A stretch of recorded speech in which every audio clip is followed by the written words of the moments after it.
Your Coca-Cola bottler presents Claudia.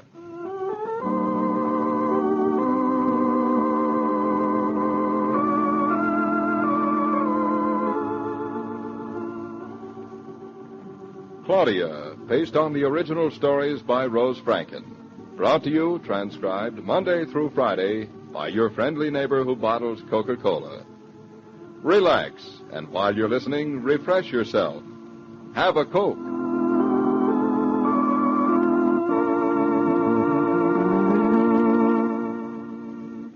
And now, Claudia.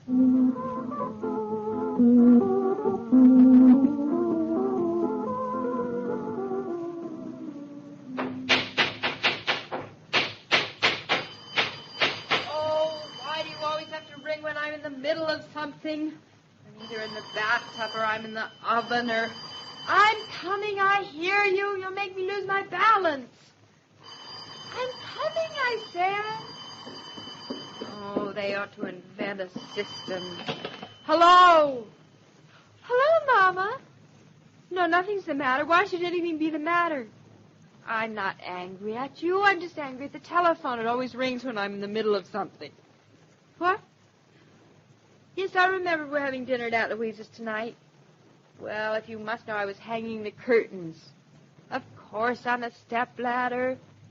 Oh, Mama, ladders are perfectly safe. I've never fallen off a ladder in my life, and this isn't going to be the first time. Mama, I know there are accidents in bathtubs, but people still take baths, don't they? Say, why don't you stop by on your way over and pick us up, and we can go to Aunt Louisa's together? Well, come as soon as you're ready. Yes, Mama, I'll be careful. I'll stand on both feet. Goodbye. Curtain rod, hammer, nails. I'll put them between my teeth. Up we go. The elevator man said I'd find Mrs. Norton in apartment 12C. The elevator man was right. Whatever you're selling, I want it. I've got plenty of nothing. Hey, where are you? Up in the blue skies yonder. What are you doing up there? What do you think I'm doing up there? Frying eggs. Well, fry them on the floor where you belong. As soon as I finish hanging the curtain. Get off of that stepladder this instant. You want to break your neck? Oh, you and Mama, you've got about as much confidence in me as About 2 weeks old baby. Come on down. Just a minute, David. I think I've got the curtain rod in place. Well, let me do it. I will not. I'm doing beautifully, thank you. All right. Have it your own way. What'd you do all day? Worried that I'd come home and find you hanging curtains? Well, you can stop worrying. I'm just about finished. I warned you. I warned you. I warned you. The stepladder moved. I never fell before. You asked for this, so don't come to me for sympathy. I don't want your old sympathy. Well, that's good. I ought to break your neck for this. Maybe I have already. You don't care at all. You just want to gloat. You don't love me, or you wouldn't be just angry. You'd worry. And that's why I'm angry, because I love you, you clumsy little fool. It doesn't make sense. That's what you think. Now, come now, darling. Put your head on my shoulder. All is forgiven. I'm sorry I'm clumsy. It's all right now, and I'm not angry at you at all. Now, easy, darling. Tell me, does anything hurt? I don't know. I haven't tried yet. I don't think so. Take a deep breath. Everything's going to be fine. Take this curtain off my head, David. Don't you like looking like a bride? Not in chintz. There we are. Unveil. I'm all in one piece, I guess. I don't see any of me lying around, do you? Hush. Now, take a deep breath. And with my last breath, I love you. Well, I guess we don't have to call a doctor. No doctor? Oh, what a shame. You're just lucky that you're all right. That's all I can say. I don't see how you can be so sure I'm all right. You only asked me about the places I didn't fall on. As long as that's all you fell on. David, now please don't get angry again. Well, I'll try not to. I think we ought to get a new stepladder anyway. Why? I told you this one moved. This is a very intelligent stepladder. We'll keep it. Another stepladder might move in the opposite direction and throw you out of the window. I'm glad I didn't think of that before. Well, you think of it from now on. Maybe you won't act so smart. I told you this one moved. David, the sunset looks beautiful from the floor. So do you. Come on, get up. Here, take hold of my hands. I'm getting up, but some of me doesn't want to. Aunt Louisa better have nice, soft chairs in her dining room. Aunt Louisa? You forgot we have dinner there tonight. Oh. You'd rather not go to Aunt Louisa's tonight. You mean... Exactly. Oh, David, dare we? Well, you just had a nasty fall. And I am getting stiff. My face even. That yes, settles it. My face. We won't go. But she invited the relatives of her relatives again. It's all the better reason. But the last time we didn't go at the last minute, too. Then she won't be very surprised tonight. What do you think? Well, it's tempting. Of course, I'd rather not go, but no, we've got to. The trouble with you is a conscience. You, too. We put it off so many times we can't do it again. We're going tonight and get it over with. But are you really up to it? I can stand it all right. I wonder if I can sit it, though. My face really feels stiff. Where? Let me see. Just, well, I don't know, around the left side of my face someplace. Come over here by the window. Now, how does it feel? Stiff, I said. I can only smile out of one side. How does it look? It's gotten so dark in here I can't see. Now, don't move until I turn on the light. Why shouldn't I move? It isn't safe. You sound as if every night you come home to find me crumpled in a heap on the floor. Well, don't think that doesn't pass my mind. Aren't you even the least little bit sorry for me? No, not the least little bit. It was all your own fault. It was all the fault of that educated stepladder. I was merely trying to get this house looking as if somebody now, had... Turn around a little. Let me see your face. David, what's the matter? What are you laughing at? David! If you could see what I... What's so funny about what you see? Oh, David, stop it. Look in the mirror. Just look at yourself. So I got a smudge on my face. I'll wash it off. No, you won't wash this off. I won't? No, not for a few days you won't. David, my eye's closing. David, are you laughing at my eye? I'm laughing at your eye. Get out of my way and let me look in this mirror. Well, how do you like yourself, Mrs. Norton? It's all red and black. Don't forget the blue. And all puffed up. David, I'm a mess. It's a mouse. A mouse? David, where? Right there in the mirror. I didn't see any mouse. Oh, the mouse was downstairs in the other apartment. And don't change the subject. I'm not sensitive. This mouse is up here on your left eye. Honestly, you'd think you'd fallen on your head instead of me. A mouse is a shiner, darling, and a shiner is a black eye, and a black eye is your left eye. Oh.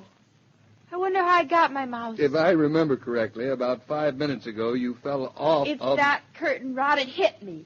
Honestly, nothing is safe around this place. Nothing is right. What do we do? Have you got a steak in the icebox? A brand new steak? I wouldn't dream of wasting a steak on my eye. It's the only thing, darling. Really helps? Works wonders. Fix you up in no time. Well, thank goodness we haven't got a steak. How about hamburgers? The hamburgers is all right. We haven't got any hamburger either. Then we'll get you a patch. You'll look lovely in a patch and a tin cup. It's not funny to laugh at other people's misfortunes. I'm not laughing. I'm very serious. David, what'll we tell Aunt Louisa? We'll tell her we're so sorry, but Claudia has a mouse on her eye. If we mention it at all, we will call it a shiner. Aunt Louisa hates mice. I guess it's her asthma. That's cats. Oh. Now, let's get one thing clear. I'm not going to walk on the street with you looking like that. I wouldn't dream of asking you. You'll walk 10 paces behind me and act as if we'd never met. Coward. I'm not going to have every woman that passes on the street thinking that I beat my wife. They'll know we're together. How? We just look together. And it would be worse if we looked together with me 10 paces behind. I hope you realize you're going around like that, looking that way for a day or two. No. I have just one suggestion. What? I could put a mouse on your other eye, and then you'd look tired. Sorry, I can't oblige you, big bully. I'll just have to go around looking tired with one eye. And we'll let Aunt Louisa think I'm one of those people who sleep with one eye open.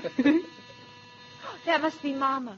What did she say? She'll probably give me the old Ned for not watching you more closely. David, turn out the light before you open the door. No use, darling. She'll have to know sooner or later. I'd rather have it later. Hello, David. You're not dressed yet. I was just about to. We were held up a bit. Hello, Mother. Come on in. Claudia, you better hurry. Aunt Louisa doesn't like to be kept waiting. Hello, Mama. It'll only take us a minute. Good heavens, what's been going on in here? No, not a thing. Why? Curtains all over the floor, the stepladder on its side. I thought you were hanging them. I was. Goodbye. Where are you going? To get dressed, of course. Goodbye. Goodbye. Claudia. David, aren't you coming? What's the matter with you? With me? You're acting very strangely, skulking off as if you were guilty of something. Am I skulking, David? Don't you pick on my wife, Mrs. Brown. My hero, thank you. Da-da-dam. Claudia, why are you standing sidewise? She's got a slight list to the starboard, Mother. And the wind is west by southeast. So I have to stand sideways or I'll sink. I ought to have you two committed. Come here. Let me look at you. You look a little pale. David, do I look pale? No, anything but. You look very colorful to me. See, Mama? Goodbye again. Goodbye, goodbye. All right, I'll come over to you, Claudia. I've seen enough of that side of your face. Turn around. Let me see the other one. Why, Mama, don't you like this side of my face? It's her best profile, Mother. Very well. If you won't turn around, I'll walk around you. Steel yourself. Darling, you might as well show her. Claudia, your eye. It's just a little mouse, Mama. It's a black eye. Claudia, what happened? David, you tell her. I beat the living daylights out of her. Stop fooling. That's right. He struck me with his bare fist. I am a cad. Mama, don't you believe it? I do not. Poor David. Where did she hit you? Now, that's a nice maternal reaction. Your mother knows I wouldn't strike you first. Why? Because you're a man? Exactly. Thank you, Mother. Now stop joking and tell me. Does it hurt very much? It's excruciatingly painful. Thank you for asking, Mama. I'm glad to see David. Somebody cares. How did you do it? He told you. David struck me. How do you think she did it?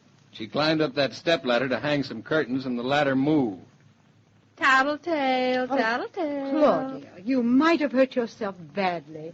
And I warned you. Now you sound just like David. But I don't understand. How you could fall off a stepladder and get a... What's that you called it? That? You call that a mouse, You Mother. call that a shiner. It was the curtain rod, Mama. It fell on me. All I can say is you're lucky it didn't put your eye out. Honestly, you two, you're always looking for black clouds. To match your eye, of course. No, to go with my silver lining. Personally, I think it's elegant. Aunt Louisa won't think it's so elegant. What'll you tell her, that you walked into a door? Claudia doesn't walk into doors. They walk into her. I will not tell her that. She wouldn't believe it. She won't believe the truth, either. Why don't you put some ice on it? That's an idea. Stay here, dear. I'll get it. Don't bother. We haven't got any ice. We haven't? Not a cube. Why not? We were going out to dinner, so I defrosted the icebox. You're always defrosting. I like defrosting, don't you? Love it. But now there's nothing but water in the ice trays. Well, you always take a little water in your water, don't you? Always, but it makes it so cool. Which, the water or the water? The water, of course. Oh, of course, of Oh, course. will you get dressed, the two of you? We'll get some ice at Aunt Louisa's. Well, while we're dressing, we'll cook up a story for her, Mother. We don't have to. I know exactly what I'm going to say. This will be good, David. What will you say? I'm not going to say anything.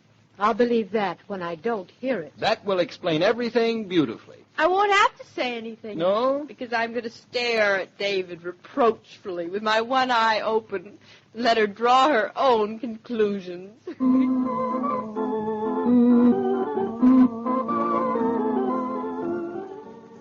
This broadcast of Claudia was supervised and directed by William Brown Maloney. There seems to be more visiting, more gathering in homes than there was a while back. Maybe one reason is that plenty of Coca-Cola is available again. You can buy it by the case now, you know. So why not stop and have your grocer or service station attendant put a case in the car today? Keep plenty of Coke on ice. Then you'll be able to extend a friendly gesture to invited or unexpected guests at any time.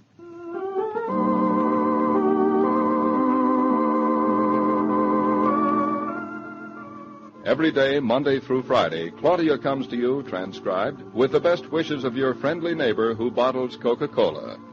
So listen again Monday at the same time. And now this is Joe King saying au revoir, and remember, whoever you are, whatever you do, wherever you may be, when you think of refreshment, think of Coca-Cola, for ice-cold Coca-Cola makes any pause the pause that refreshes.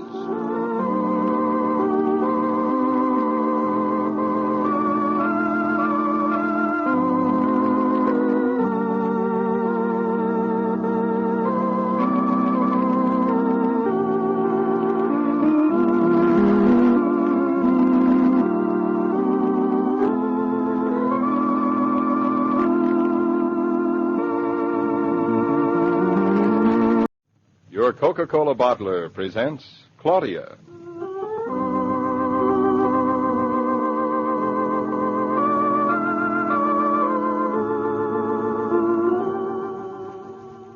Claudia, based on the original stories by Rose Franken. Brought to you, transcribed Monday through Friday, by your friendly neighbor who bottles Coca-Cola. Relax, and while you're listening, refresh yourself.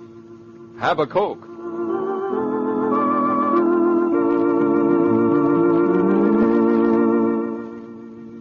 And now, Claudia.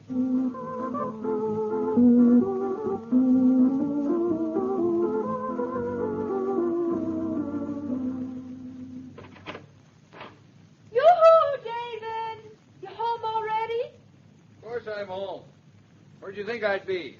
Where have you been? I even called your mother. Oh, that's too bad. I have a surprise, and I don't want you to see it. What's this about a surprise?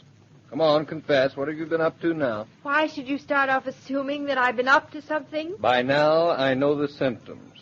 That's the house phone. I'll answer it. I'll get it. I'm right here. I'll answer it. I'm sure it's for me. Your surprises get pretty complicated, don't they? Hello? Yes, that's right. Yes, Fritz, I did. I'm waiting for it. Have them bring it up. Bring what up? You're more curious than a 10-year-old boy. You're a specialist in 10-year-old boys. Living with you, I'm getting to be. Now, will you please cooperate and lock yourself in the bedroom till I tell you to come out? Lock myself in the bedroom? Yes, I want to have everything arranged before you see her. That's the second time this surprise has been given us sex. I want to know what kind of a her is being delivered by them and must be arranged before I'm surprised by her. Oh, here it is now. Please go in the bedroom. Now her has become it. David, please go in the bedroom and close the door. Oh, all right. And don't dare peek. I'm coming. The men from the auction rooms, Mrs. Norton. Bring it right in, and don't make any noise. Lady, you don't move nothing like this without making noise. This here bookcase is about the heaviest piece of furniture I ever had anything to do with. It isn't a bookcase. It's a Queen Anne secretary. It is. The only secretary I ever saw had skirts. It's not that kind of a secretary. Well, this secretary has glass doors and weighs 500 pounds. Where you want it, lady? Over there against the wall. I think. Lady, don't think. No, this ain't something to be tried out in different places. Against the wall, then. You sure? Well, it seems to be the only place. But if you don't like him there, we move him around for you. But not with me, lady, much as I wouldn't like to. I got other deliveries to make. All right, Hyman, get strong. My name is Fritz. Okay, Hyman, easy does it. Be careful of the chandelier. Lady, no matter what you paid for this at the auction, you got yourself a bargain. A big bargain. Watch out, mister. Hey, what's going on? Sounds like you were bedding down a hippopotamus. I'm coming out. David, if you come out now, I'll never forgive you. We're almost ready. No, we ain't, lady. Hey, stand up. Hold it a minute. Fritz. All right, Hyman. Lady, we're crossed up. This here bookcase don't want to go against the wall. Why not? There's plenty of room between the windows. Oh, yeah, there's plenty of room between the windows, but there ain't enough room between the floor and the ceiling. Between the floor and the... Ceilings to floors is 8 feet in this apartment. I think this is maybe 8'6". That's it. This here bookcase wasn't made for no New York apartment. This here bookcase is a secretary, and it's got to go against the wall. If it's got to, lady, you better cut off the legs. Oh, cut the legs off a Queen Anne secretary. That's sacrilege. Well, I don't know about that, lady, but it's practical. Of course, you could chop a hole in the ceiling. The truckman is joking. The truckman ain't joking, either. My name is... Don't tell me. I got your name right on the tip of my tongue. Hyman. Fritz. Funny. When I say it, it sounds like Hyman. Please. You'll have to get it in place for me. Lady, it's like I said. Only a magician or an axe can do this job. I think only a magician with an axe. Best we can do is get it out for you. All right. Quick, before my husband sees it, I'll tell him it was all a mistake. Only I can't make it, rather I can't take it out for you today. Company rules is that the truck must go empty to the garage. But it can't stay here. Where'll we put it? Now, you better leave it where it is. Ease it down, Heyman. Sit on its side there. But it's blocking up the doorway. Well, you figure out a place in this room where it don't block some doorway. Look, lady, you sleep on it, and if you want, we should take it back tomorrow. Give us a call. But listen, you can't go... Sorry, lady. Rules is rules. A very comic man, I don't think. It's a beautiful piece of furniture, Mrs. Norton. Too bad it's so big. There's maybe some way I can help you. Hey, am I to be kept in the bedroom all night? Won't I even get any dinner? I'm coming out. No, don't come out yet. I'm coming in. No, Fritz, I'm afraid there's nothing you can do. Mr. Norton's home. Maybe he and I together No, Fritz, I'm afraid this is something that Mr. Norton will want to take up with me alone, I'm afraid. You want I should go then? Yes, Fritz, I want you should go. Well, this surprise is certainly taking an awfully long time to hatch. That's because it's a bigger surprise than I thought it was going to be. David, do you love me? What's that got to do with it? Everything. Do you love me very much? Under advice of counsel, I refuse to commit myself. Well, make up your mind, because I'm going to need an awful lot of love and understanding. Now, darling, come to the point. It's the end of a long, long day. I'm starting out with a handicap. All right, here goes. David, I bought something. Well, what is it? You know, we haven't got a bookcase yet. And you know we've been talking about building shelves around the walls. And you can't take bookshelves with you when you move, so I bought a gorgeous walnut Queen Anne secretary. Now, don't interrupt, darling. It's a genuine antique, early 18th century, and completely original. That is, except for one of the back legs. It's a museum piece. Mm-hmm. Where did you find it? At the auction gallery. Claudia, you went to an auction sale by yourself? Now, darling, Now, how much did you bid on it? I got it for nothing, $145. And an antique? Full of wormholes, I tell you, it's a museum piece. It said so in the catalog. There's something wrong with it. There is nothing wrong with it except that it belongs in a museum. That's no great drawback. That's what you think. Come on, then. Let's look at it. A good Queen Anne secretary is nothing to sneeze at. David, wait a minute. Don't go yet. Kiss me. Hold me tight. There. How's that? That'll probably be the last kiss I'll get for years. Come on. Hey, what's the idea of blocking up the doorway like this? You'll just have to climb over it, darling. Well, why didn't those lazy truckmen stand it up against the wall? David, can't you guess? The whistle blew and their day's work was done. No, guess again. I don't get it. David, it's this silly ceiling. Oh, it wouldn't be my silly wife by any chance. Good heaven. It's an elephant. I guess that's why it was so cheap. I guess that's why it was. Claudia, if I ever catch you going to another auction sale, I'll... At the price, it was a gift. You should always look gift horses in the mouth, and anybody with half an eye could see that this one has a pretty tall mouth. But you've got to admit that it's beautiful. I'll lie down on the floor and have a look at it sideways. Darling, you're very sweet to take it this way. I'm not sweet. I'm furious with you. No, you're not. You're laughing. David, it's a lot of little things like this that add up to make a marriage. Or breaking it. Don't call this thing a little thing. You know, darling, someday I may wring your neck. That might be nice. Oh, that must be Mama. She was on her way over. Come in, Mama. The door's not locked. Come on, Mama. Something's blocking it. Well, you must have been drinking, Mrs. Brown. I can't imagine what you're imagining. I'm imagining nothing. Very well. If you won't move it, I'll manage to squeeze through. I'm getting used to it in this household. Very hospitable, I must say. Well, what's that? What's what? That thing there. I don't see anything. What's she talking about, Claudia? Come on in, Mother. Well, what do you expect me to do? Climb it or jump over it. She really thinks something is blocking the way. Poor thing, is she often like this? You two never get tired of your own humor, do you? Never. This is the surprise, I suppose. Yes, do you like it?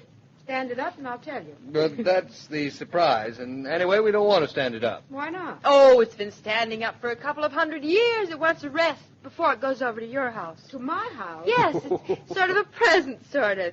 You should be very grateful it's a museum piece. My small apartment is not a museum. But it has high ceilings. I fail to get the connection. You will. And it's beautiful. Think of all the books it'll hold. I don't need anything to hold books, thank you. You can store jellies in it. I have no jelly. Make some, then.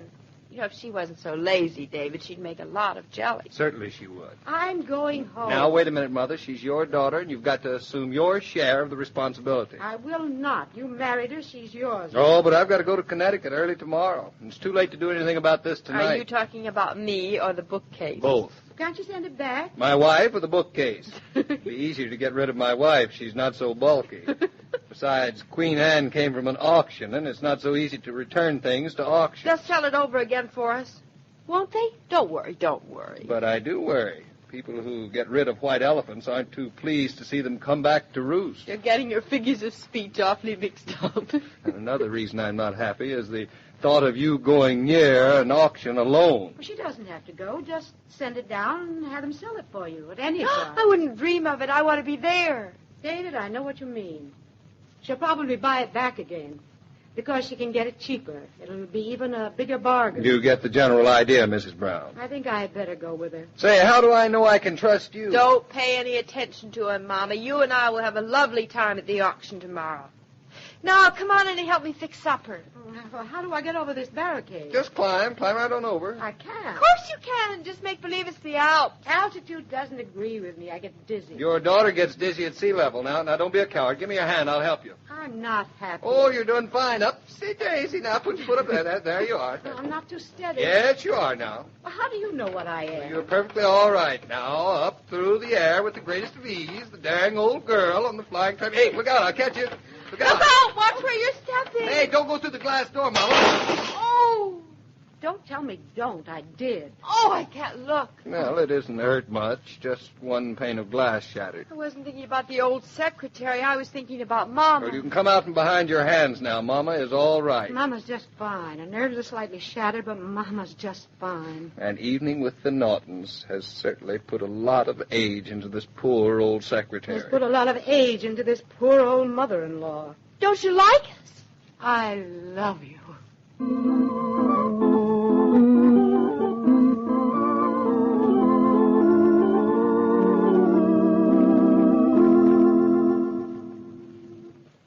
This broadcast of Claudia was supervised and directed by William Brown Maloney.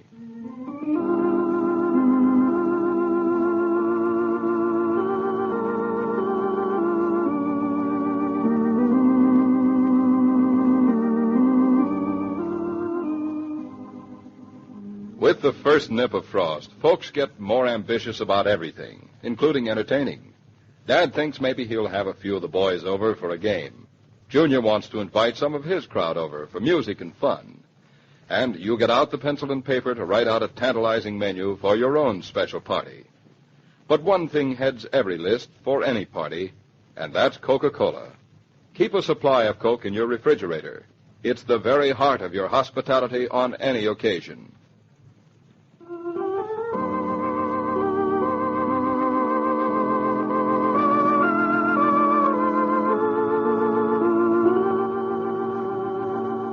Every day, Monday through Friday, Claudia comes to you transcribed with the best wishes of your friendly neighbor who bottles Coca-Cola. So listen again tomorrow at the same time.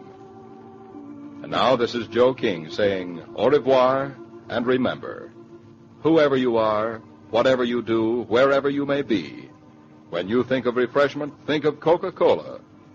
For ice-cold Coca-Cola makes any pause the pause that refreshes.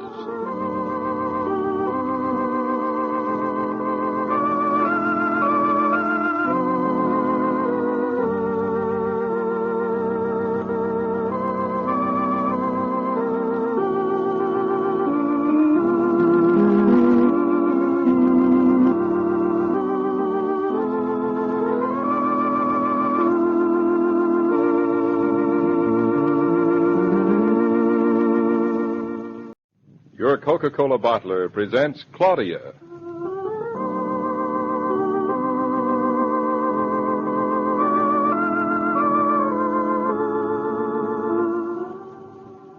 Claudia, based on the original stories by Rose Franken. Brought to you, transcribed, Monday through Friday, by your friendly neighbor who bottles Coca-Cola. Relax, and while you're listening, refresh yourself. Have a Coke.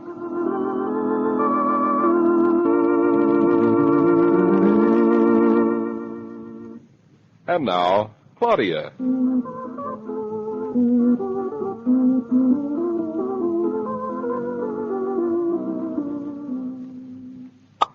Hey, what was that? Just a noise. Oh, I thought it was a noise. What did it sound like? Sounded like a pop. David, you're positively a mind reader, a clairvoyant. You're wonderful. Very wonderful, very wonderful. I have to meet a contractor on a job. Already? Now, don't tell me. That isn't what I heard pop. Because if popovers pop so you can hear it pop, it isn't a good popover. It wasn't the popover you heard pop. It was what goes with the popover that popped. I just opened the syrup bottle. This all sounds like Peter Piper picked a pickle. I get the idea, anyway. I don't like it. I don't see the connect. You do like pickles. Darling, the list of what I don't like for breakfast would fill a book. The list of what I do like is very simple. Why are you so insistent on ganging up on me? How can one person gang up on anybody? I don't know, but you managed to. Fortunately for me, I not only don't have time to eat them, but I haven't got time to argue about them. Got one tiny one? Well, just this one, since it's, toast. Hey, it's not bad. There, see? Not for breakfast. Now, look, darling, I don't know when I'll be home. I wish I could help you with the bookcase. Oh, I'll manage it all right. They'll sell it again. The man at the auction told me they often do. I'd feel safer if you promised to stay away from the auction. You're the kind of woman who is a sucker for white elephants. They have a beautiful white ivory elephant on exhibition for the next I sale. didn't mean that kind. But you've got to admit the secretary was a wonderful value. Wonderful value to somebody who's got a 10-foot ceiling. But a white elephant to us, it's comparative. The ivory elephant was small. It was still an elephant. Do you or do you not promise? I promise. Finish your orange juice. Have another popover? If you so much as mention them, I will pop you. And now I will pop over or pop under this bookcase that is blocking the door. Aren't you going to kiss me goodbye? Pop, pop. That was a poor excuse for a kiss. And now I'll pop along on my popping way. Goodbye, Papa. Oh, say, mister, the way you popped out of that door, you almost run me over. Morning, Mr. Norton. Meant to take the bookcase back. Claudia, there's a man to see you about an elephant. Oh, hello, Fritz. Good morning, Mrs. Norton. The truck meant to take back the piece of furniture. I got there as soon as I could, lady. We got a lot of deliveries. Do you still want the bookcase to go back to the auction? I was hoping to get back in time for this afternoon's sale. Well, if that's where you want it, it'll be there in half an hour, lady. All right, Hyman. Hoist them up. My name is still Fritz. Look, just so long as you carry your half of it, I'll call you sweetheart. Say, this didn't get no lighter since last night. You'll be careful of the wall. Sure thing. Hey, lady, you better sit down on the sofa. Don't you feel good? No, I don't. I mean, Hey, Hyman, watch it. The little lady just passed out. Let down your end. Quick. All right. Get some water. Fan her face. Say, do something. I am doing something. I'm not getting excited. She ain't dead, is she? Things that happened to a guy. No, it is just that she fainted. Will not last long. It wasn't anything that I did. No, I'm quite sure that it was nothing that you did. Oh, that's a pretty kettle of fish. I don't like being here with a dame passed out on a sofa. Mrs. Norton is not a dame, like you say, and she did not pass out. She fainted. All straight, says dame. You think I don't know how to speak English? Why do you think she passed out? Could be reasons that... Hey, there's somebody at the door. I can squeeze by. Why, Claudia, what's happened? No, there's nothing to get alarmed at, lady. She just turned pale and keeled over. She is all right, Mrs. Brown. She's opening her eyes now. Yes, she is all right. Hyman, let's get out of this. Too much people and faint you in here. Mama, you here? What happened? I'm glad you're here. You need I should help you or send up Bertha, maybe? No, I think everything will be all right. I'll call Bertha if I need her. All right. Truckman, take the front end. Right you are, Hyman. My old lady usually gets them. This is a nice how do you do. What happened? I don't know. Only thing I can remember is that I got a little dizzy all at once. You apparently got a great deal dizzy. You fainted. Fainted? Me? You mean I was unconscious? You don't have to be so proud about it. It happens in the best of families. But I never fainted in my life. I'm not the kind of person that faints. There are not kinds of people who faint. There are too, only girls in old-fashioned novels. Apparently new-fashioned girls can do it, too. You don't seem very worried about it. I'm not. That isn't true. You're as white as a ghost. You really are worried. Now, you admit it. For someone who isn't the kind of girl who faints, you're as proud as if you'd really done something. Let me see your tongue. Let me see your tongue. Let me see your tongue. From the time I was a baby, if I had so much as a sniffle, it was, let me see your tongue. Won't you ever realize I've grown up? As far as your tongue is concerned, I haven't noticed it. Stick it out. How did I tongue? Wags quite a lot. Otherwise, all right. What did you have for breakfast? Oh, just the usual. Except I had popovers for David. Well, they've been known to be indigestible. David thought they were pretty rich. He liked them, he said, but he wouldn't eat more than one. Well, there you are. And I suppose you ate up all that were left. I didn't eat any. I didn't know it, but I guess I wasn't feeling any too well then. For you not to eat is a serious symptom. What did you eat yesterday? Nothing. Well, that is, of course, a gross exaggeration. Now, think back. What did you eat for lunch yesterday? I wasn't hungry. All I felt like was a piece of bread and butter and a pickle. Oh. Do you think it could have been the pickle? No. I do not think it was anything you ate. Open your mouth again. Let me look at your throat. It made me feel like a sick horse. You know, I have been feeling sort of not so good for the past week. Well, why didn't you say something about it? It always passes off, but my throat feels fine. Hush up. Let me look. Open. Now say ah. Ah. Throat's all right. Forehead's cool. No fever. Could it be a bad heart, maybe, like Aunt Louisa's? It is not a bad heart like Aunt Louisa's. And anyway, Aunt Louisa hasn't got a bad heart. She has asthma. This doesn't feel like asthma. Well, it definitely is not asthma. You don't seem at all worried. In fact, you look positively pleased because your daughter fainted. I am. Come on now. I'll help you get dressed. It's much too early to go to the auction. We are not going to the auction. Oh, yes, we are. Oh, no, we're not. We're going to the doctor's.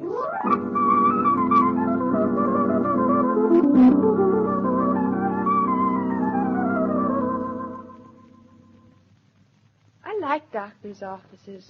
Why? Oh, they're so educational. I mean, about all the geography I ever learned was at the doctor's office, out of the National Geographic. You couldn't know less geography.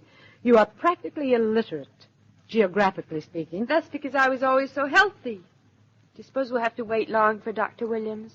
If we'd had an appointment, we wouldn't have had to wait at all. But, I mean, we'd have been on time. You mean we'd have done our waiting somewhere else?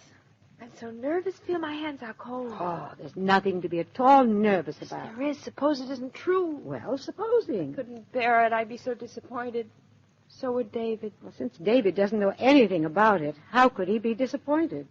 Calm down. Read your magazine. Like you, I suppose. I'm calm, and I'm reading. Upside down. I was looking at the pictures. Upside down. Shh. Here's Dr. Williams. Take 2 of those pills after each meal. Come in again next week, this time for a checkup. Hello, Dr. Williams. Well, Mrs. Brown, and you, young lady. Good afternoon, Doctor. Come into my office. Well, you're both looking very well. Who's the patient? I am. I'm going to have a baby. Isn't it wonderful? Claudia. Well, that's very good news. Who told you? Mama? Claudia, will you behave? Doctor, there mightn't be any truth in it at all. Well, if there isn't, I'm awfully sick because I fainted this morning. So, Well, fainting spells can come from a number of things. I shouldn't jump to conclusions too hastily. Sit down here. Let me take your blood pressure. Roll up your sleeve. Is that far enough? Yeah, I'll just wrap this around your arm. Hold still. We are. What was it? 120. Is that good? Excellent. Couldn't be better. Let me listen to your heart. Oh, my heart's all right. My heart's fine. Claudia, will you behave? The last time I treated this child, she had the measles. She hasn't changed very much, has she? A little for the worse, if anything. I don't see how her husband puts up with her. I'd like to meet that young man of yours someday. Is he happy about the baby? He doesn't know about it yet. It just happened. He thinks Mama and I are at an auction sale. But he's wonderful, and he'll love it. Claudia, please talk sense. I can't. I'm too excited. David really is wonderful, Dr. Williams. Yes, he's pretty nice, Doctor. Well, you three seem to be mighty good friends. It'll be even nicer when there are 5 of us. 5 of us? Yes, after the twins come. After the You'd better begin with one at a time, young lady. Twins run in families. If anyone should happen to ask you. Nonsense. With my dual personality and David's charm, how can we miss? You'd be surprised. Now then, let me write down a few facts. You're, how old? 19. 18. Mama, must we go into that again? My birthday's December 29th. All right. 19. And, Doctor, if you don't think it's confusing to be born so close to January 1st. Oh, it must be. It's a gyp, too. Gets all mixed up with Christmas and raises hob with presents and parties. I think the doctor is interested in other details. There's something I won't be as thoughtless about as you. I'll never do anything like that to a child of mine. Well, apparently not to this child. Let's call you 19. Well, practically 19. You know, Mama, with a little cheating at both ends, I can be a grandmother at 40. I see I have my life's work cut out for me. And so apparently has David, earning enough money to support them. And you've been married how long? Just 3 months. That's pretty good, isn't it? I don't know just what you mean by pretty good, but pretty good. Can you tell if it'll be twins? Yes, When? after the first one is born. Oh, I can't stand the suspense.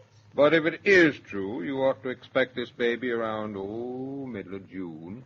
Do you mean to say I'll have to wait that long? I certainly hope that you see your way clear to do so. There's something wrong with the system. It's been tested out for a number of years now, and personally, I found it very satisfactory. Now, step into my other office. Come with us, Mama. Why, Mrs. Brown, your hands are freezing. Well, what do you expect? This is my first grandchild.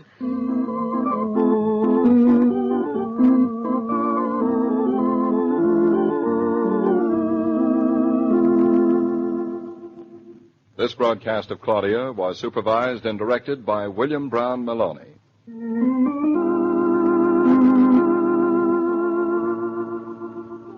One hears a great many suggestions these days about how to entertain young people in the home. One excellent way is to keep the refrigerator well stocked with Coca-Cola. That ensures many a refreshing pause during study and play hours. Better still, it provides the makings of a party any old time, the sort of friendly, wholesome home party parents approve of. How is your supply of Coke? Hadn't you better stock up?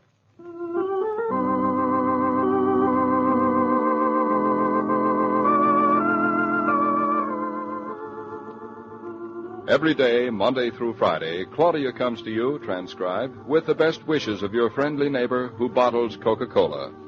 So listen again tomorrow at the same time. And now this is Joe King saying au revoir. And remember, whoever you are, whatever you do, wherever you may be, when you think of refreshment, think of Coca-Cola. For ice-cold Coca-Cola makes any pause the pause that refreshes.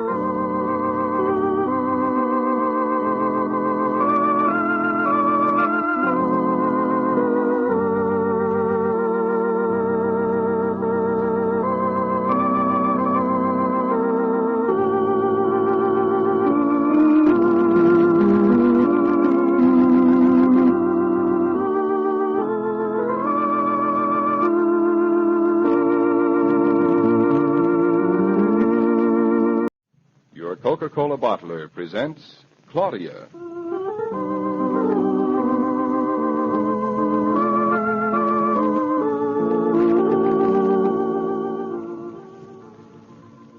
Claudia, based on the original stories by Rose Franken. Brought to you, transcribed Monday through Friday by your friendly neighbor who bottles Coca-Cola. Relax, and while you're listening, refresh yourself. Have a Coke.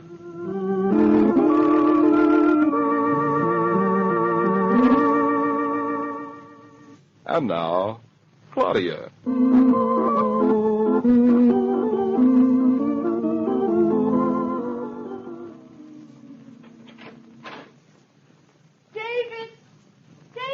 You know he isn't home at this hour. Well, I just called on a chance. He might have been home, Mama. Not unless he was sick. Well, it's a very important occasion in our lives. He might have been here. Aren't you forgetting that he knows nothing about this important occasion? If anything were wrong with him, I would know about it. Oh, there's nothing wrong with you. I didn't say there was anything wrong with me. Only if David were going to have a baby, I'd know about it. David were going to have a baby, the whole world would know about it. But I know what you mean, and David apparently is going to have a baby, only he doesn't know it yet. That's David now, I'll bet you. Stay where you are. I'll answer You it. will not. You'd spill the beans right off, and this is something I want to tell him myself. I would not spill the beans, as you put it. Well, if you're not going to answer it... You're impossible. Darling! Oh, it's you, Bertha. Yeah. Hello, Mrs. Norton. How are you feeling? I'm feeling all right. I'm feeling fine. Fritz told me Told you what? that you were not feeling well. Oh, that. I feel fine now. It's wonderful news. I'm so happy I'm so happy, too. Why are you so happy? about the baby. Hello, Mrs. Brown. I bet you're happy, too. I don't get it. How could Fritz know? How could you know even Dr. Williams wasn't sure? He sent me to another doctor. I bet you 20 cents. What is this, a conspiracy? I feel a little dizzy, and Mama knows, and Fritz knows, and Bertha knows, and the medical profession says wait and see. Oh, doctors, about babies, they have to be told. Is it not so, Mrs. Brown? Well, it's nice to have them confirm your hunches. You were very smart, Mrs. Norton. The spring is such a nice time to have a baby. Very smart. Of course, any time is a nice time. But the spring I like best. I feel very much left out of this, as if I were a time clock or something. Set for spring. Mr. Norton will be so glad. Is there anything I can do? Bertha, there is nothing the matter with me that time won't fix. Bertha, you give me a great sense of security, knowing that at least one wise head on a very capable set of shoulders will be around my daughter. The way you two talk, you'd think I wasn't old enough to have a baby. I think you are old enough. Well, I go now. If you need me, call me. Good night, Thank Bertha. you. She's a good woman. I don't know what we'd have done without Bertha and Fritz. Mama, what is all this nonsense about doctors? What nonsense. Dr. Williams brought me into the world and took care of me for 18 years. 19. All right, 19. Then when I'm going to have a baby, he suddenly doesn't know enough. Has to send me to Dr. Rowland. I think the business had suddenly got complicated in one generation. Well, Dr. Rowland is a specialist. But there's nothing so special about having babies. I mean, everybody does it. Well, he seems like a good man. A good man, good. You know, there are two kinds of people in your world, Mama. Good, and then just people. And he's Julia's doctor. Has been for years. Then he can't be a baby specialist. Being Julia's doctor isn't any recommendation to me. Julia's never had a baby. Julia isn't as lucky as you are. I am lucky, aren't I? Very, and very remarkable. There's one other thing I didn't like about Dr. Rowland. One other? What is it you don't like about him? Well, he wasn't as interested or as excited about me as Dr. Williams. Oh, well, perhaps the novelty has worn off for him. Now, you're feeling perfectly all right, aren't you? Of course, why? Because I'm going to run along. I'll stop and see you first thing in the morning. Aren't you going to stay for supper? Nice supper like I'm going to make? I have a home, and I have food in my own icebox. And I'm not going to stay for a nice supper like you're going to make. But at a time like this? Particularly at a time like this. You and David are entitled to be alone. I am not going to be a mother-in-law. You are not a mother-in-law. except legally. And I'm not going to be one, except legally. You sound like you just lived for the day you could unload me onto somebody else's hands. Exactly. Mama, how'll I tell him? You won't have to. He'll take one look at your face and know. What's the matter with my face? Nothing. It just looks as if God had suddenly bent and kissed you. Well, tell David to be a good father to my grandchild. Wait a minute, Mama, will you? What? Say, don't mention to David anything about my fainting this morning. He'd only worry and... You're a nice girl. I'm glad I brought you into the world. I'm glad you did, too. Thanks loads. You're very welcome.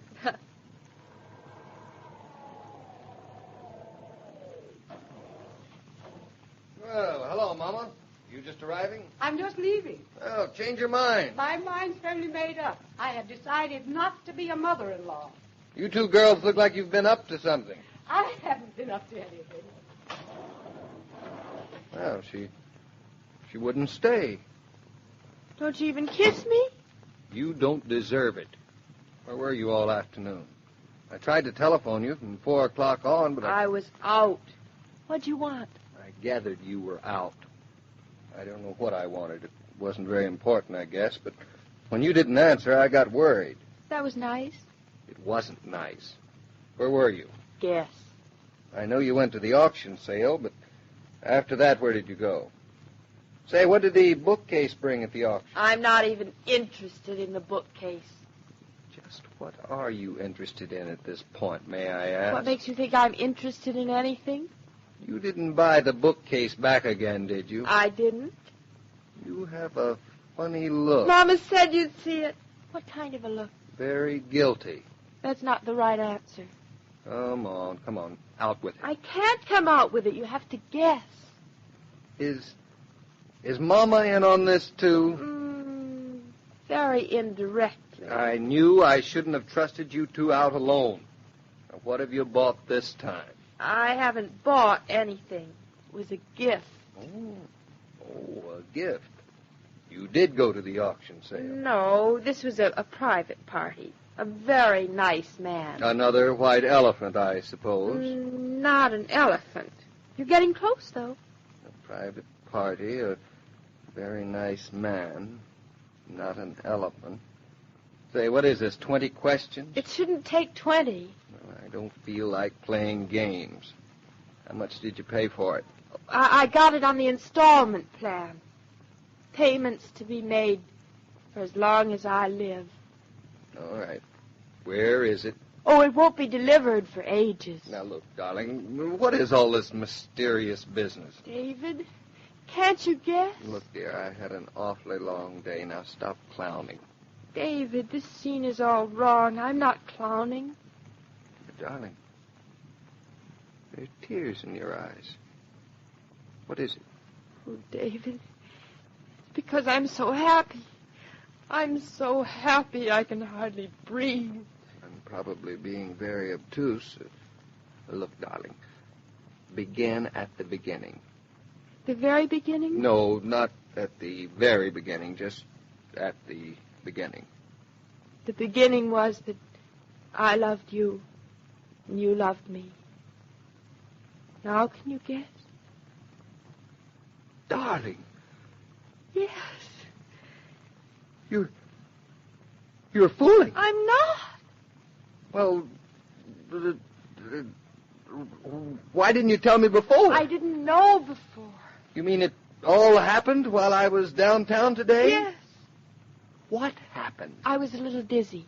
Oh, I'm a little dizzy, too, but that doesn't mean I'm going to become a mother. Darling, I went to see Dr. Williams this afternoon. And he said? He said he didn't know. Well, then maybe... He sent me to another doctor, Dr. Rowland. Julia's baby doctor. I didn't know Julia had a baby doctor. Oh, what did he say? He said, yes, it was true. I can't believe it. Are you all right? He said I was sound as a nut. I don't want any remarks about that either. It's an awful temptation, but... Oh, darling, you're the sweetest nut I ever knew. This, Dr... What's his name? Is he... Is he a good doctor? Yes, Dr. Williams says he's the very best. I was afraid he was going to be awfully expensive, so I asked him to quote me a rate. To what? To quote me a rate. Mama was awfully embarrassed. Well, I should think she would be. Look, darling, with a baby, you just don't count the cost of things like doctors and whatnot. That's where you're wrong. With babies, it's just where you have to begin to count the costs. There'll probably be ever so many whatnots. Anyway, it pays to be businesslike. Yes. Oh, he didn't seem to mind. He said he wished more patients would be that direct. Yes. I could see that he kind of had Julia in the back of his mind, being my sister-in-law and everything. And, you know, that wouldn't have been fair. I mean, for us to pay the penalty for Julia and Hartley being rich. Would it? I am waiting. Sooner or later, you will come to the point. So I mentioned that we'd be throwing a whole lot of business his way, what with all the children we'll be having. And One at a time, please. I went into that, too. Into what? Into twins. It'll be the same price, $300. That's not much. You multiply that by 6, and it's an awful lot. Oh, I forgot. 6 is a big number. Say, this calls for a celebration. What would you like to do? Shall we go out someplace for dinner? Would you rather we stayed home? Just the two of us? Mm-hmm. Who are you going to telephone? I've got a call to make.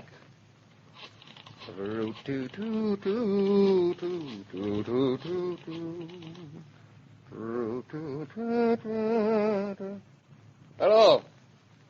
Hello? Yes, it's I. Now, I want you to listen to what I have to say. I have a bone to pick with you. Oh, you sound so manly. Is that Kelly you're talking to? I am not talking to Kelly. I'm talking to your mother. Yes, that's what I said, Mrs. Brown. A very large bone to pick. What are you, an unnatural mother? Your daughter is going to have a baby, and you run gaily off without a thought in the world. A wolf wouldn't do a thing like that. No, and a duck wouldn't either. You're awfully zoological about Mama. So, you don't want to be a mother-in-law. Well, that's just too bad. This is one son-in-law who won't let you evade his responsibilities. No, I say Figaro to your lamb chop. I say throw it back in your icebox and come over here and have supper with us. What do you think we want with you? We're going to spend the evening alone, the three of us. Goodbye and hurry along, Grandma. Now, I gave her a piece of my mind. Doesn't want to be a mother-in-law, doesn't she? I'll learn her. Darling. What? You know, our baby is going to have the sweetest, the most understanding, the kindest, the gentlest, the most wonderful father a baby ever had. I was smart to have picked him out.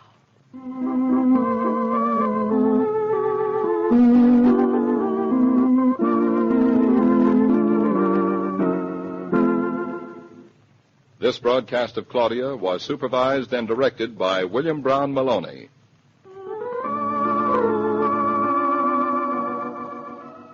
When Dad and Brother want a breather in the course of the day's work, they stop at the familiar red cooler and have an ice-cold Coca-Cola. Then they work refreshed. Why don't you follow their example? Keep plenty of Coke on ice and stop during housework to open an ice-cold bottle. No reason why you shouldn't enjoy the pause that refreshes, too.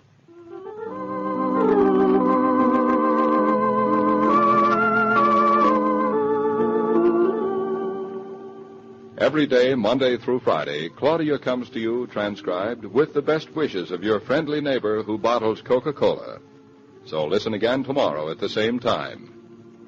And now this is Joe King saying au revoir, and remember, whoever you are, whatever you do, wherever you may be, when you think of refreshment, think of Coca-Cola. For ice-cold Coca-Cola makes any pause the pause that refreshes.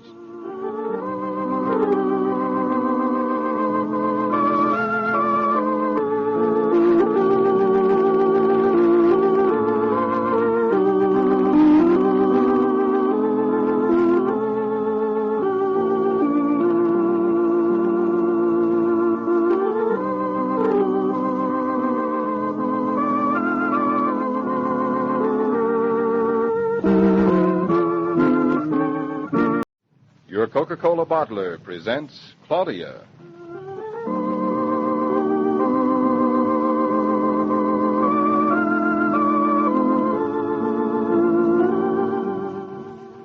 Claudia, based on the original stories by Rose Franken. Brought to you, transcribed Monday through Friday, by your friendly neighbor who bottles Coca-Cola. Relax, and while you're listening, refresh yourself. Have a Coke.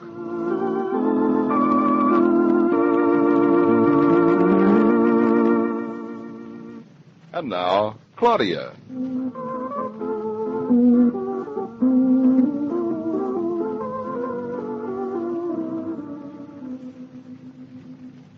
David, you awake yet? Yes, darling, what is it? David, I've been thinking about Hartley and Julia's dinner party tonight. Holy smokes, is there dinner tonight? Completely forgotten it. I have to be up in Connecticut today. It'll mean I'll be getting back late. Do you think they really approve of me? Oh, so. What do you care? You're married to me, not to them. Don't be silly. When you marry the whole family. Speaks the old married woman. Julia always looks as though she'd been licked by a cat. David, would you like me if I were a little more soignée?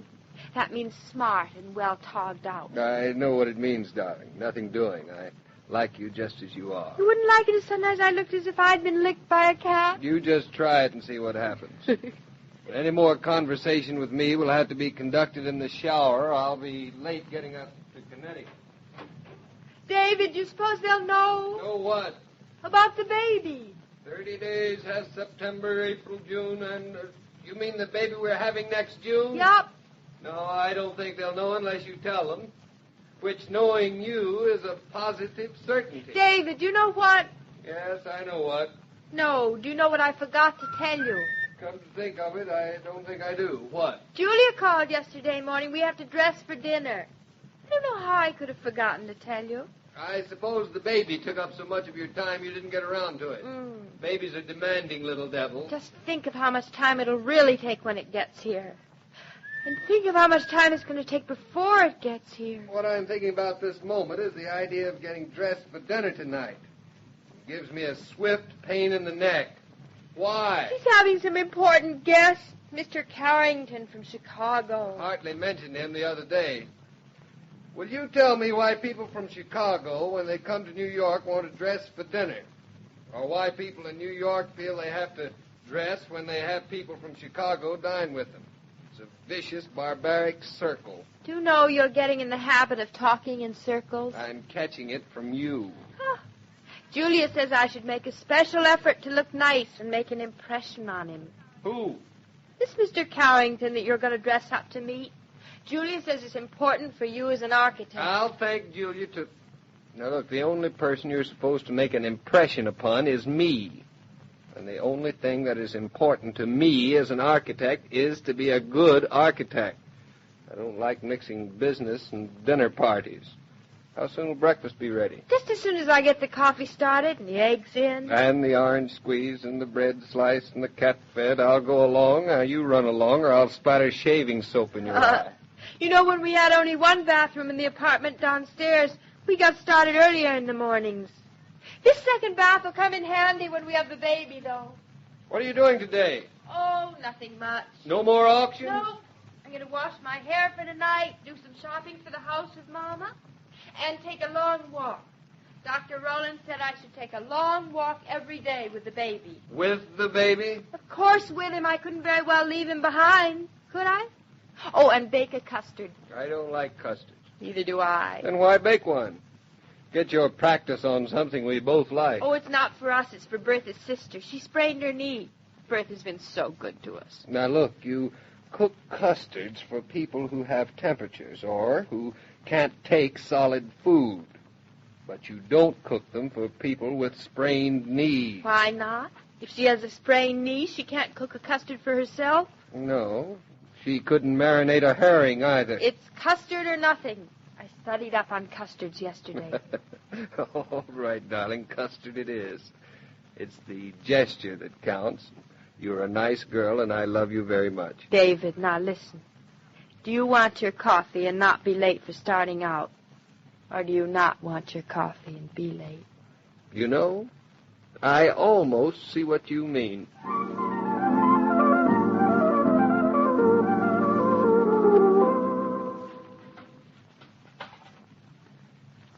Two eggs. Add a cup of milk.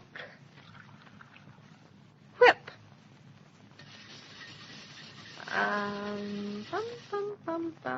Teaspoonful of vanilla. 3 of sugar. Pour in bowl. Let me see. Dust with nutmeg and put in moderately hot oven. Oh, the idiots. Why didn't they start out with a moderately hot oven? I forgot all about turning on the stove. Matches, matches, matches, matches. If David doesn't stop stealing my matches. Oh, here they are looking right at me. I never knew it to fail. All right, I'm coming.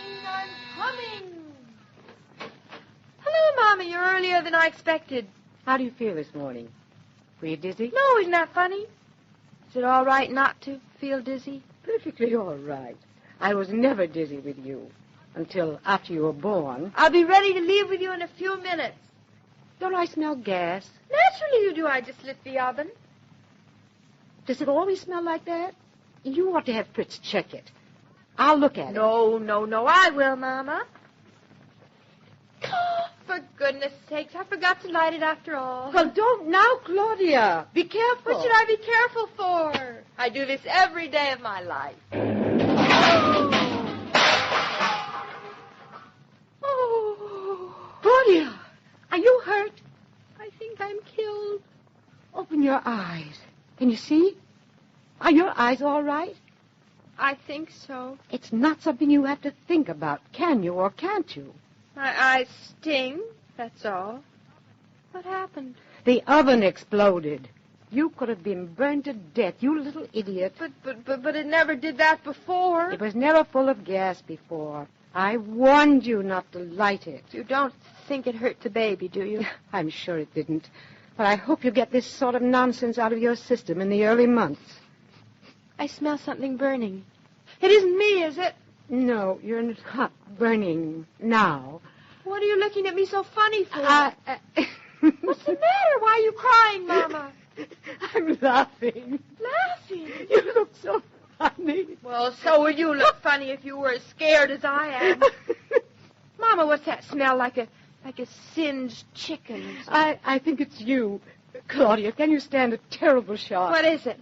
Oh, wait, I'm all full of soot and covered with custard. Oh, now I have to wash my hair this morning instead of this afternoon. I'm afraid you haven't got enough hair left to wash. What?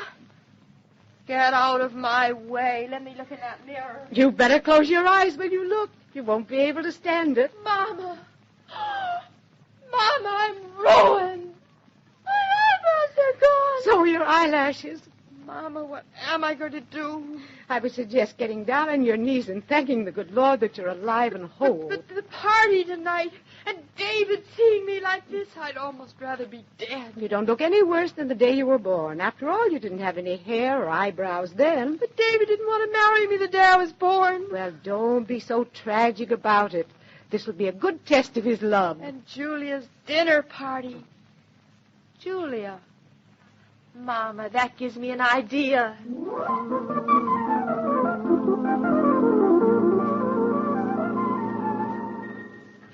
Pierre and Antoine. Yes, Mrs. Van Merrill. 4 o'clock. Yes, madame. Shampoo, set, manicure, and facial. Monsieur René will take care of the set, and Lucille will give you the facial.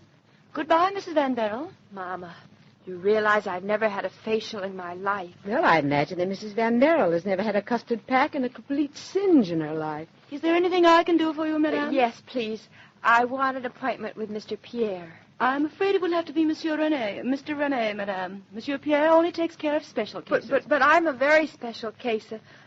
Man, I just see Mr. Pierre. It's very important. He's very busy. But may I have your name? Norton, Mrs. David Norton.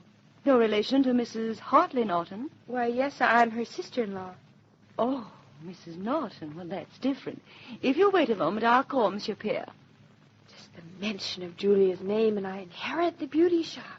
Now you see what I'm up against for tonight. Well, don't expect a miracle, although this place looks expensive enough for a miracle. Look, here he comes.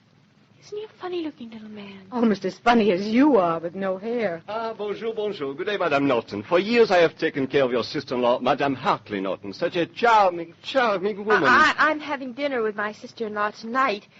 Do you think you could make me presentable? I would not say that you are not presentable, Madame. You had better let her turn around into the light where you can see her before you make such a rash statement. There. La la la la. The stove blew up. La la la. Please stop saying la la la la. Is it too bad for you to do anything about? Say something. La la la la. Too bad.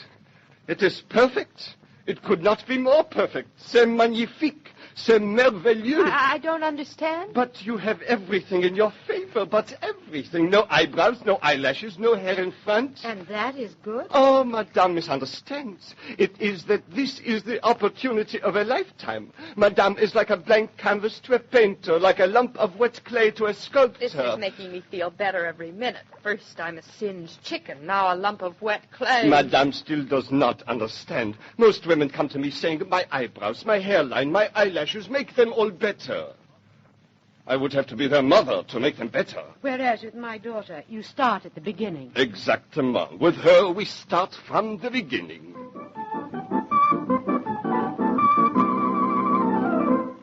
Voilà, Madame. Now the face. Relax completely while I apply the cream. The eyes tight closed.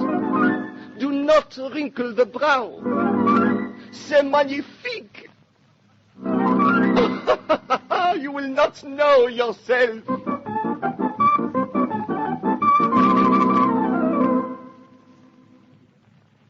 I have been waiting for exactly 2 hours and 10 minutes. I'm very sorry, madame. Oh, here's your daughter now. Where? Coming right toward you. Claudia, I'd never recognize you. What on earth are those whisk brooms on your eyes? My false eyelashes. And what's that frizz on your forehead? My false curls. Good heavens, what are those long red soda spoons on your My hands? false nails. Isn't there anything about you that's real at this point? Oh, Mama, this is terrible. Claudia, what on earth's the matter? I'm afraid I'm going to sneeze. Well, for heaven's sake, sneeze. At least that's natural. But I'll fall all in pieces. Ah, Madame, your daughter is divine. A dream, a vision of delight, n'est-ce pas? She may be a vision of delight to you, but I don't know what her husband is going to say to this get-up. Mr. Norton, he will adore it, I'm sure. You don't know Mr. Norton.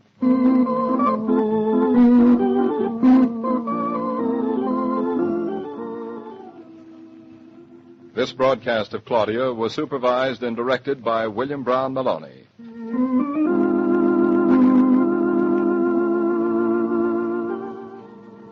If the lady with the sharp elbows edges into your place at the counter, don't let shopping annoy you.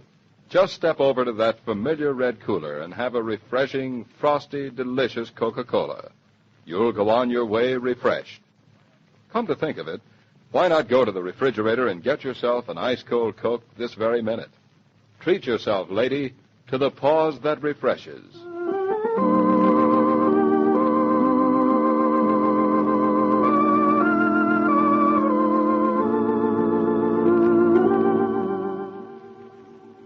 Every day, Monday through Friday, Claudia comes to you, transcribed, with the best wishes of your friendly neighbor who bottles Coca-Cola.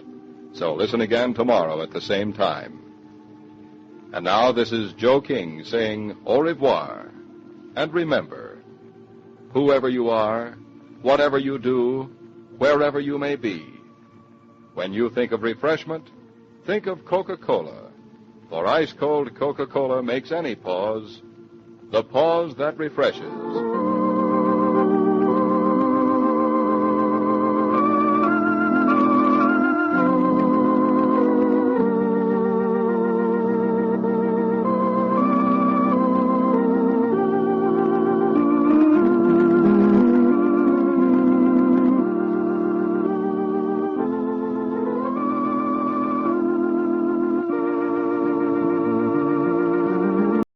Your Coca-Cola bottler presents Claudia.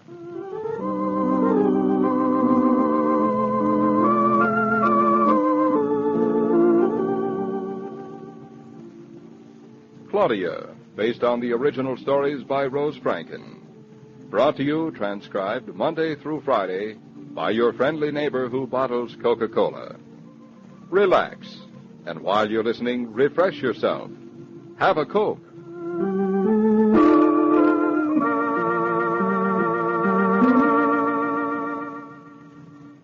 And now, Claudia.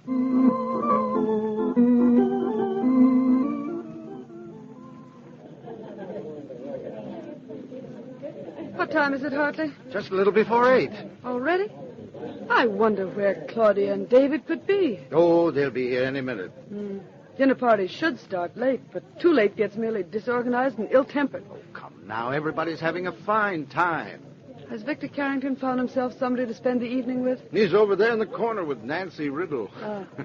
He doesn't seem to be enjoying it too much. Really, it's very difficult entertaining somebody from out of town. Such trouble finding the right person for him. Carrington's got along perfectly well by himself all these years. He's managed to amass quite a sizable fortune. But he hasn't, as you put it, amassed himself a wife. Oh, here he comes. No, Victor. I understand that department store of yours has just about tripled in the past 2 years. Strange enough, that's the honest truth. As a matter of fact, I think it could handle several times more business if the shipping and traffic problem in Chicago could be cleared up. A good architect could really do something to simplify American commerce. A good architect? Why, Victor, do you know that Hartley's brother, David, is an architect? I hardly didn't even know you had a brother. Well, he's a good deal younger than I am. As a matter of fact, his wife, Claudia, is on your right. Oh, she's not here yet.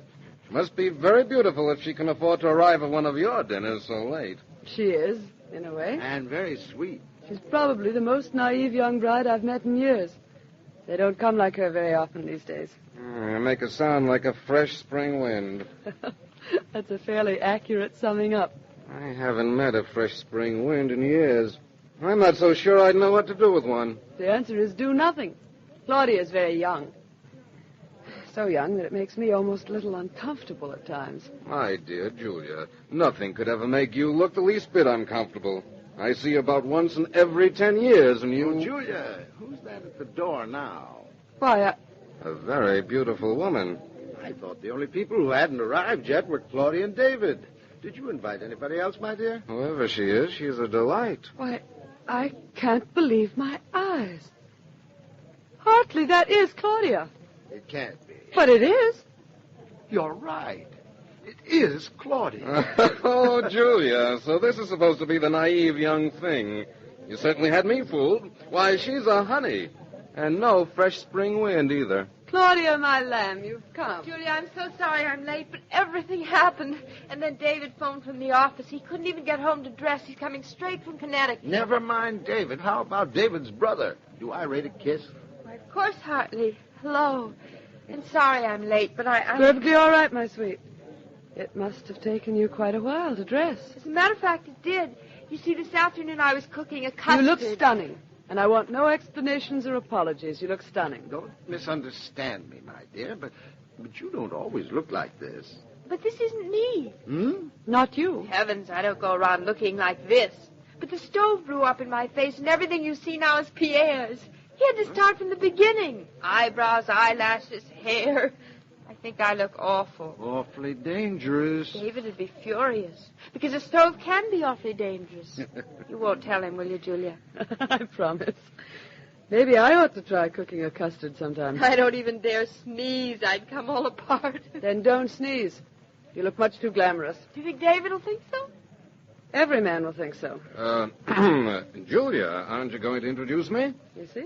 It's starting already. No, Claudia, my dear, this is Mr. Victor Carrington from Chicago. Victor, this is my brother's wife, Mrs. David Norton. This is a real pleasure, Mrs. Norton, and a most exciting surprise. Hello. I'm very glad to meet you. Your sister-in-law, Mrs. Norton, tried to describe you to me, but she didn't do you justice. I really didn't know what I was saying. Well, you see, Mrs. Norton, how would you like some of Julia's very unique canopies? Oh, I love them. Well, I shall take it upon myself to keep you well supplied. How nice of you. I like the caviar ones especially, don't you?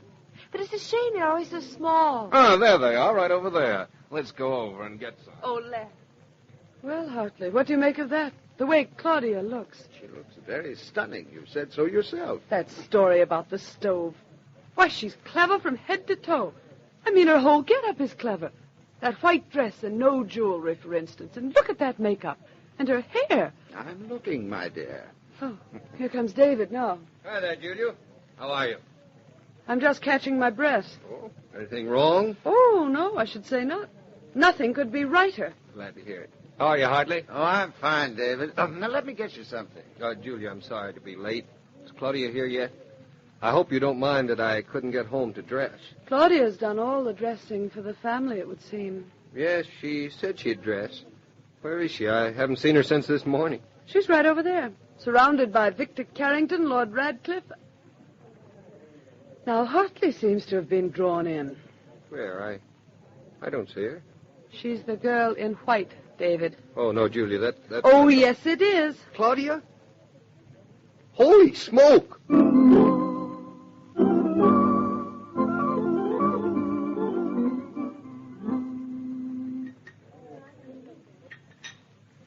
Shall we go to the other room, or would the gentleman prefer to stay in here for a brandy? Oh, Julia, you're not going to break up my evening like that. I'm going to have my brandy in the other room with the ladies. You mean with the lady? Just as you wish, Victor.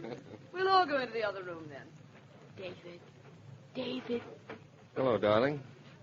Having a nice time? Not half as bad as I thought it'd be. What's the matter? You haven't said one word to me all evening. I don't notice that you've been very lonesome. I've been dying of lonesomeness. I've had a wonderful time. You hardly looked at me once during dinner. That's only because I hardly dared turn my head around. Afraid it would fall off. Exactly. Does it look as if it will? It looks pretty heavy. Well, have fun. David, what's the matter? Oh, here you are, my dear. I thought I'd lost you. Let's sit down here. It's a nice, quiet corner. Very good-looking man, your husband. David's always especially good-looking when he's angry. And is he angry now? I should say. Do you see how that little muscle in his jaw was working? That's when he's angry. I guess it's because Julia's been after him all evening to redo Mrs. Carmichael's house. Well, lots of young architects that jump at the chance. No, not David. He's not interested in houses and architecture like that.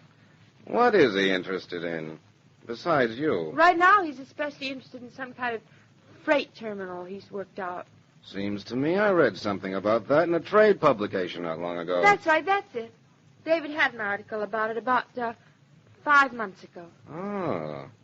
So your David is the originator of that freight terminal idea. Yes. Just the sort of thing I was telling Julia a little earlier that I could use. Make running my business a lot easier. Is David going ahead with it? He'd like to, but I'm afraid I don't know very much about it. Strange. I just never put that article and your husband together. Look, darling, it's been a very long day, and I'm pretty tired. Do you mind coming home? Mind? I'd love to. I don't mean I'm not having a lovely time with you, Mr. Carrington. Well, as a matter of fact, I have to be getting along, too. When you come to New York a few days, you'll find it pretty exhausting. Which way are you going? My car's outside. I'll give you a lift.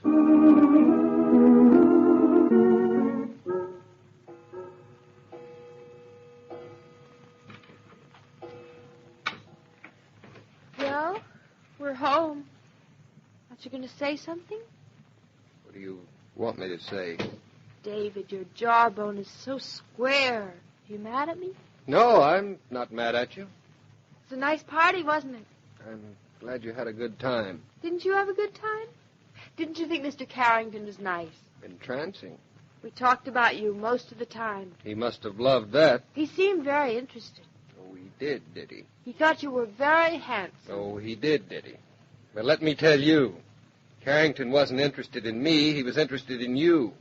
He didn't think I was handsome. He thought you were beautiful. You think so? And I'll knock his block off. Oh, don't be silly. Victor Carrington is just a nice, sweet man from Chicago. Yeah, I know where he's from. Everybody's heard of Victor Carrington. A nice, sweet man, my eye. Now, look here, Claudia. What's the idea of pulling that stunt tonight? Pulling what stunt? Now, don't play innocent. You mean the way I look? What in blazes do you think I mean? It's just my usual white dress. The other one I didn't wear on my honeymoon. Well, it's not your usual white face. What were you doing? Play acting? Trying to see if you could look like a big girl? I don't think I care for that remark. I did look like a big girl, though, didn't I? At least Mr. Carrington thought so. I think. You made a great hit with everybody but your husband. You had Julia positively groggy from the show you put on. For a while, you had Hartley forgetting his gallbladder. And as for Mr. Carrington, I don't think he'll ever go back to Chicago. Oh, David, did I really? Really. But I don't like it. You ever go out looking like that again, Claudia, I'll wring your neck. I'll just have to stay home until I grow again. What do you mean, till you grow again? David, this isn't me. It's Pierre's. You know, Pierre Antoine. Who in blazes is Pierre? You know, the hairdresser. Now, what on earth did you go to him for? Your hair was all right, perfectly all right, just the way it was. Yes, darling, the way it was, but not the way it is. What do you mean? David, now calm down. The stove blew up this afternoon. What? You know, when I was making the custard for Bertha's sister with the sprained knee, you know. I told you about it this morning. What about the stove? It blew up, and I blew up with it. I lost my hair, my eyebrows, everything. You little fool. You 17 different kinds of confounded idiot. Why, you know, you could have killed yourself. Have you forgotten? Have you forgotten, Claudia, that you are going to be a mother? Oh, I knew you'd yell, David. Oh, David, please put out the light. Now, why on earth should I put out the light? I'm not through yelling. That's why. If you'd only yell in the dark. I have a headache, and I want to take my hair off and my eyelashes off and everything that belongs to Pierre and doesn't belong to me off. Well, go ahead. Go ahead. Take them off. I look too terrible without him. You won't love me anymore. Well, no, try it and see. Very well. Here comes the eyelashes, the eyebrows, the hair. What's the matter? You're a little bald. I knew you'd feel that way when you saw me. Now you won't love me anymore. No? Is that so? Darling, here comes your lipstick off.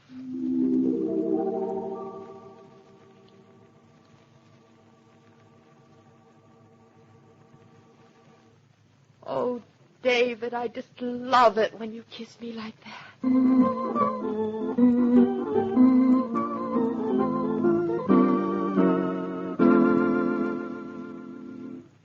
These programs star Catherine Bard as Claudia and Paul Crabtree as David. And the entire production is supervised and directed by William Brown Maloney.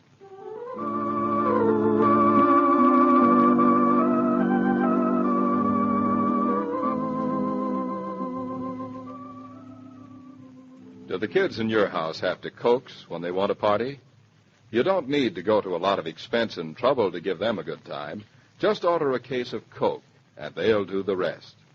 As long as there's Coca-Cola in the refrigerator, young folks seem to figure there's festivity in the air. And in that respect, they're not much different from older folks, when you come to think about it.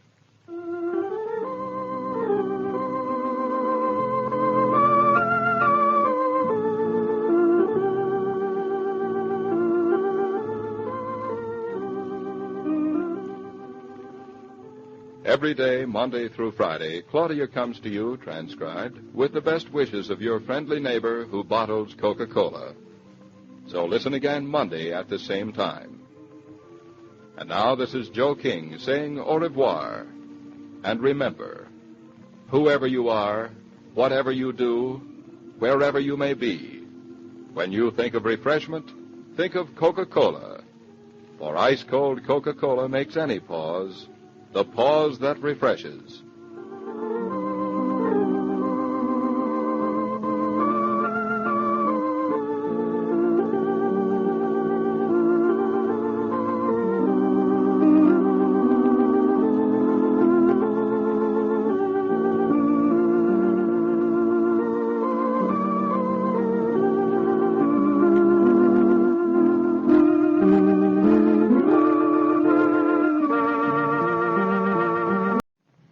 Coca-Cola bottler presents Claudia.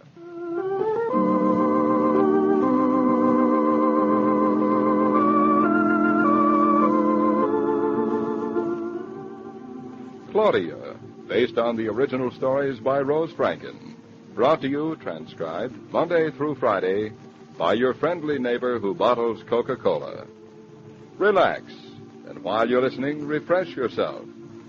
Have a Coke.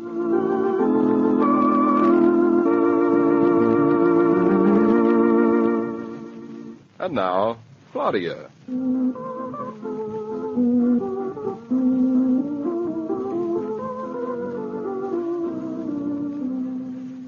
Fritz, you've done a beautiful job. I don't know how to thank you. You thank me when you say it looks so Do you beautiful. think Mr. Norton will like it? I hated to buy it without him. He must like it. Like a different room it looks. Much bigger, twice as big. You know, I can't decide which I like best, the bedroom or the living room. You have both. You need not to decide. Fritz, thanks again for putting down my carpets. I didn't really want to ask you to do it, but I expect company this afternoon. Goodbye, Mrs. Norton. The elevator stopped. It's Mr. Norton. David, hello. Oh, good afternoon, Fritz. Hello, darling. Goodbye. And Mrs. Norton, I come up to fix the window in the morning. Fine. Goodbye. Hello, David. Now, darling, we're not going to stand out here in the hall. We'll say hello properly in the privacy of our own apartment. But you can't go into your privacy so fast. Why not? My privacy, isn't it? You won't be so sure when you see it. Now, don't look so suspicious. I just want to give you a little speech first. Something has happened. Go on. Speech. I went shopping, David. Uh-oh. Don't uh-oh so fast. I went to buy some dining room furniture with Mama, and then I thought it was silly. Why buy a lot of furniture to clutter up the floor and make it harder to put down the carpet later? First things first. So you bought a carpet. Oh, David, you always guess before I'm through telling you it's no fun. I bought 2. That's twice as good. Or twice as bad. Now, can I go in? Oh, David, I hope you like them. Julia's dropping in a little while. I hope she likes them, too.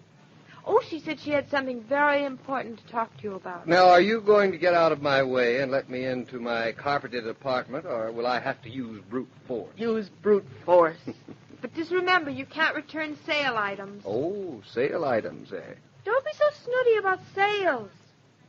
I had to bribe the taxi driver to bring them home. The rooms are wearing them now. I did want them for Julia. Well? Well, come on in. Like it? It's black. Don't like it, do you? I don't know yet. I thought black would go with everything, just like a dress. Besides, it was only one of 2 carpets left, so What happened to the other one? I bought it, too. It's in the bedroom. Black? In a bedroom, I should say not. David, you don't like it at all? Don't you think it makes the room look big? Immense. Is that all?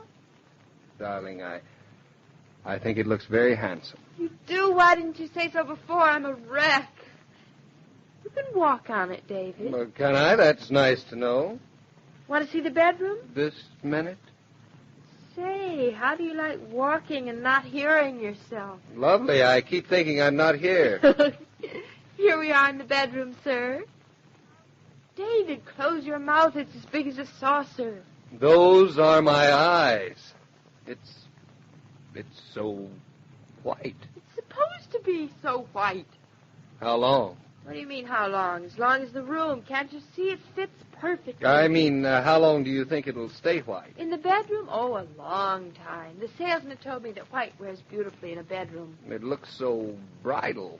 Well, we're married, so it's all right. I suppose by the time we stop looking married, the carpet will stop looking white, so we'll still match. You wish I hadn't bought it, don't you? Did you hear me say any such thing? You don't have to say it for me to hear it. Now, you listen to this, then. I think this white carpet is, well... Impractical? Who cares? It's very smart looking. Goes perfectly with the sheets on the bed and the walls. I wouldn't have any other carpet in here. How's that? Well, it was a big bargain, half of what it should have cost. I don't want to hear any more excuses for it. I like it. Now, Here's a kiss for the black carpet. And here's one for the white carpet. And here's one for you. I bought a bath mat, too. Doesn't count enough for an extra kiss. Anybody can buy a bath mat. I think I'll go in and shave on it before Julia comes. Would you mind rolling the mat up while you shave? I'd hate to have you get it dirty and wet right off. That's what bath mats are for. I know, but let's see how long we can keep it from knowing. David, look, are those your footprints all over there? Look. No, those aren't mine. My feet aren't that big. They're not? No. Try one on. Oh, you're right. That is me. I thought your feet would be clean by the time you got in here. You'll have to be more careful. Maybe you ought to leave my slippers at the door so I can change before entering. That's an idea. Are you serious? Of course I'm serious. Well, I wasn't. If you think I'm going to take off my shoes every time I want to come into my bedroom, you're sadly mistaken. I don't mind. Well, I do. Find me a man that wouldn't. It's not asking so much. It's the principle. You dirty this carpet for a principle? I would. Now, look, darling, if we're to have a white carpet, and it looks like we have, let's enjoy it, not worry about it. How about Try not to. Thank goodness black doesn't show dirt. it? Here, I'll help you brush off these footprints. There, looks almost new again. I'll go get dinner, David. You shave. Oh, David. What now? There has been a robber while we were in the bedroom. What are you talking about?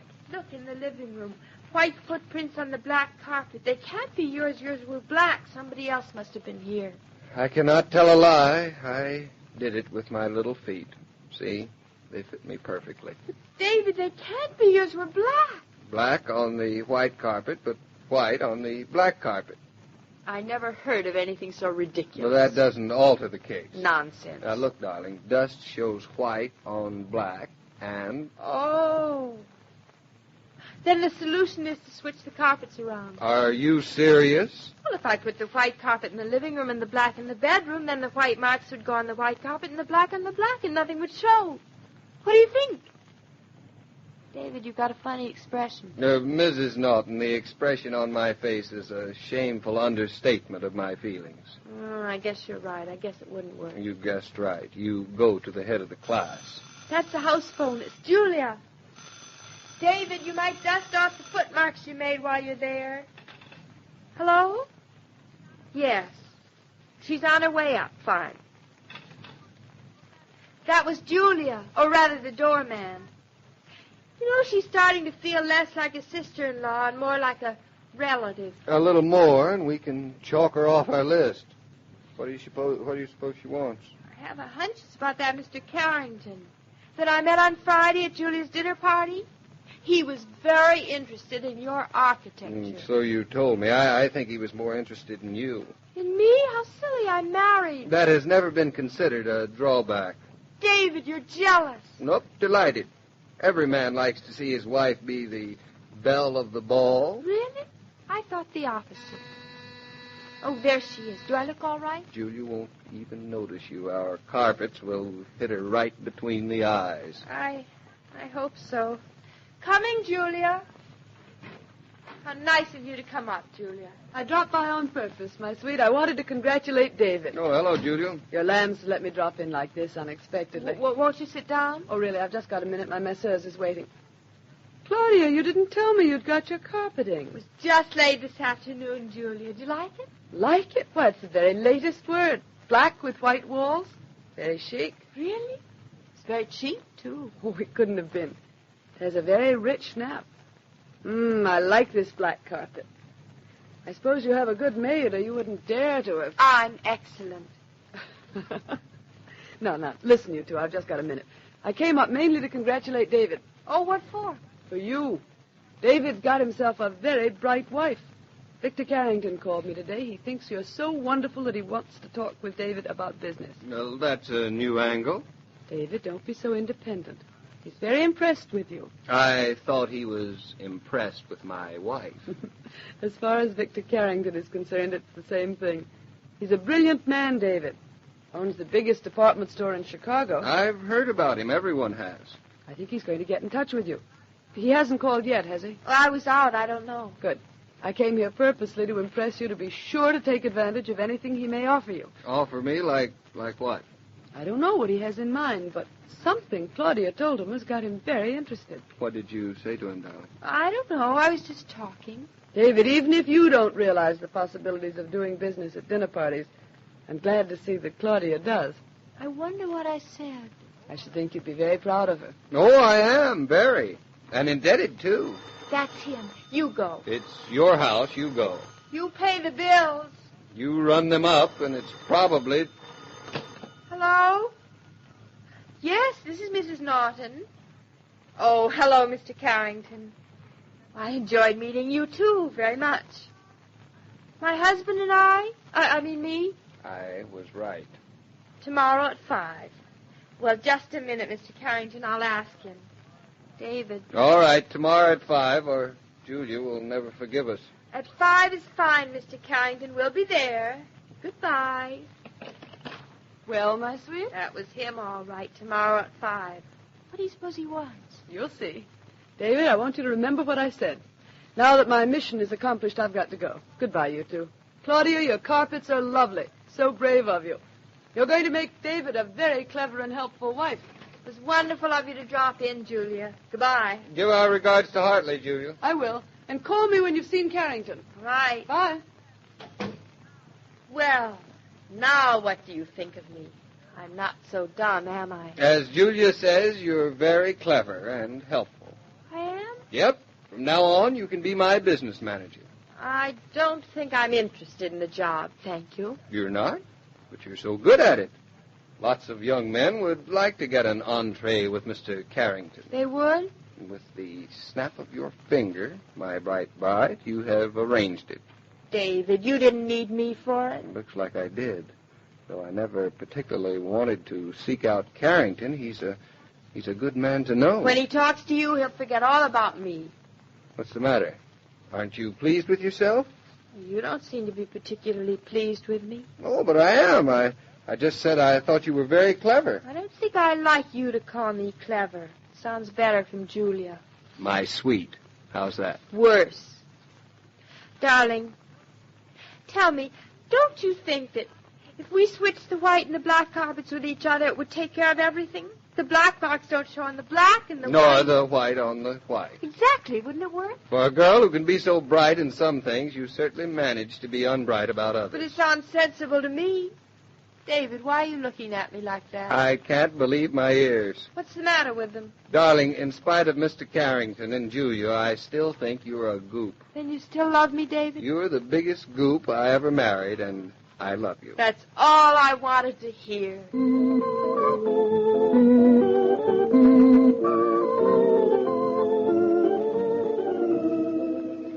This broadcast of Claudia was supervised and directed by William Brown Maloney. The very thought of company makes some women fidgety. Others throw open the door with a smile that says, "Come on in. My, but we're glad to see you." The hostess who's prepared, the hostess, for example, who has plenty of Coca-Cola in the refrigerator, doesn't care how many unexpected guests troop across her threshold. They're welcome, and they know it the minute she says, "Have a Coke."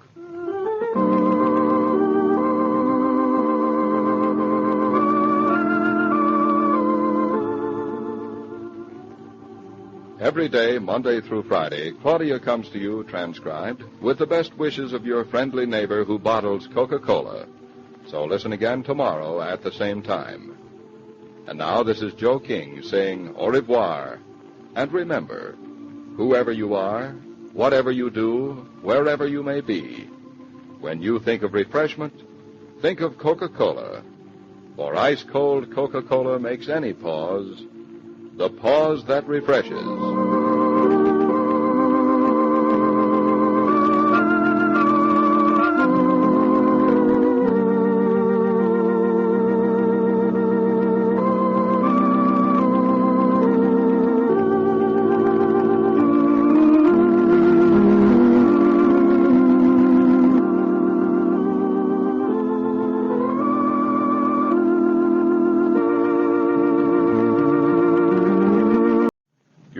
Coca-Cola bottler presents Claudia.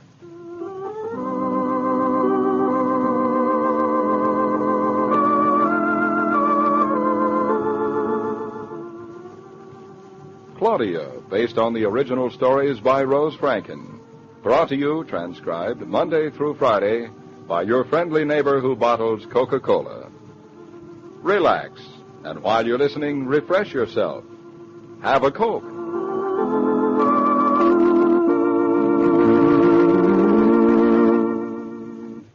And now, Claudia.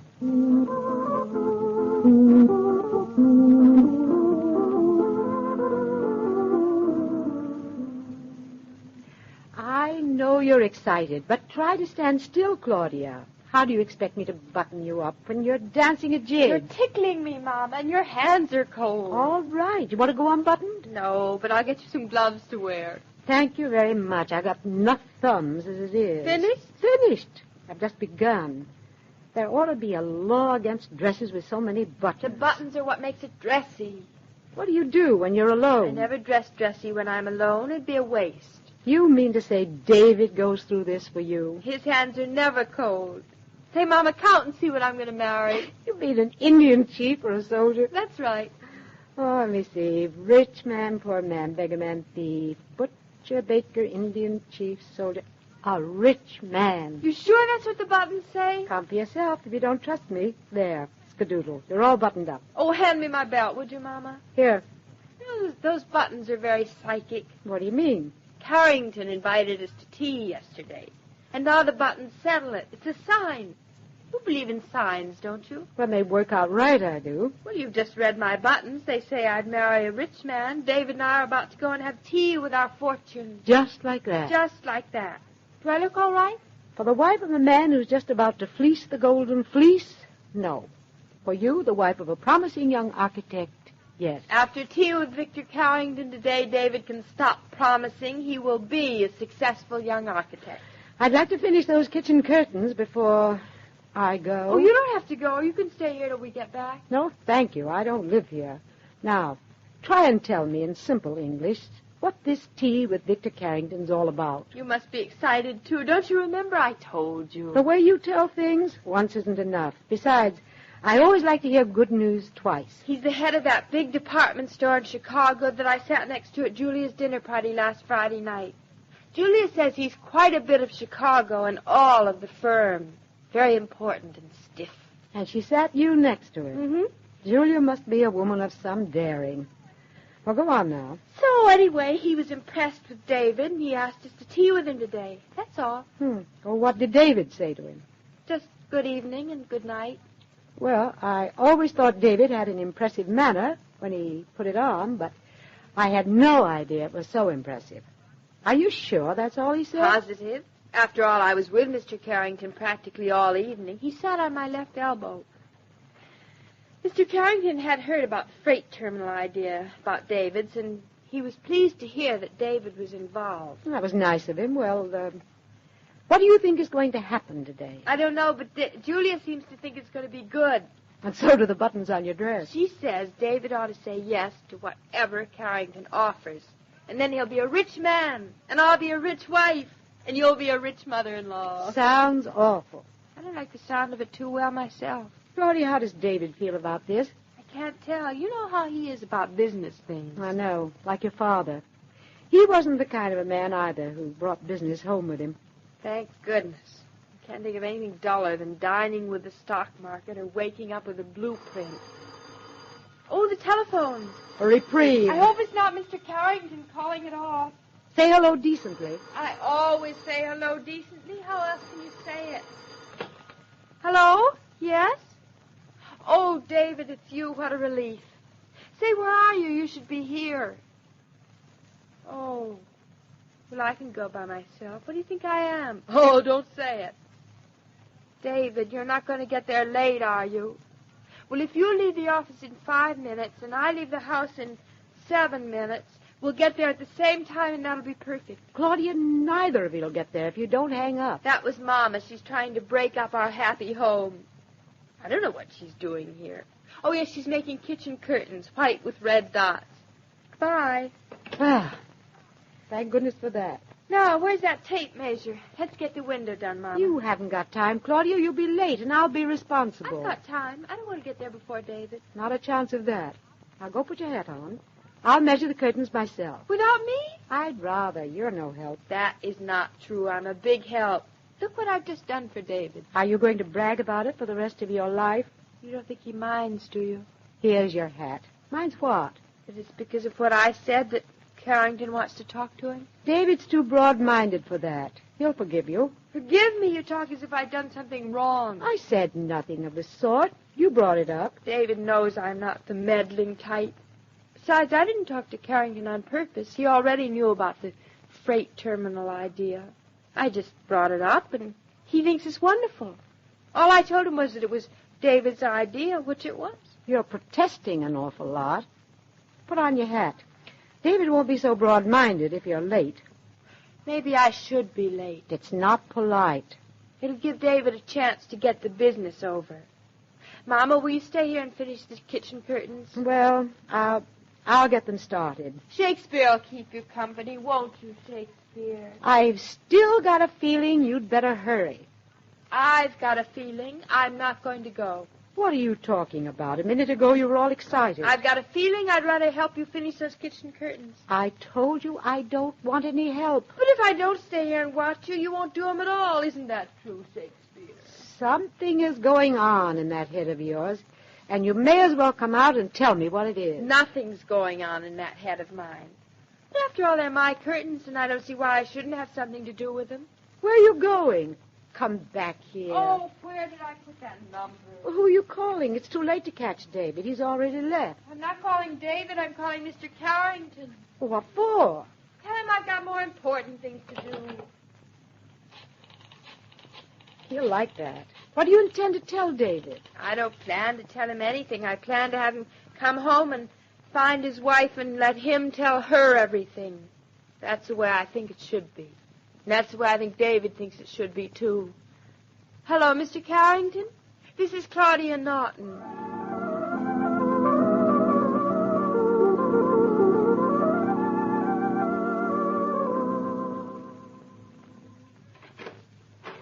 Hey, where are you? Claudia? Are you at home? Are you all right? I'm in the kitchen. I'm home. I'm all right. What happened to you? Carrington said you called and... Nothing happened to me. See, I'm perfectly fine. Hello.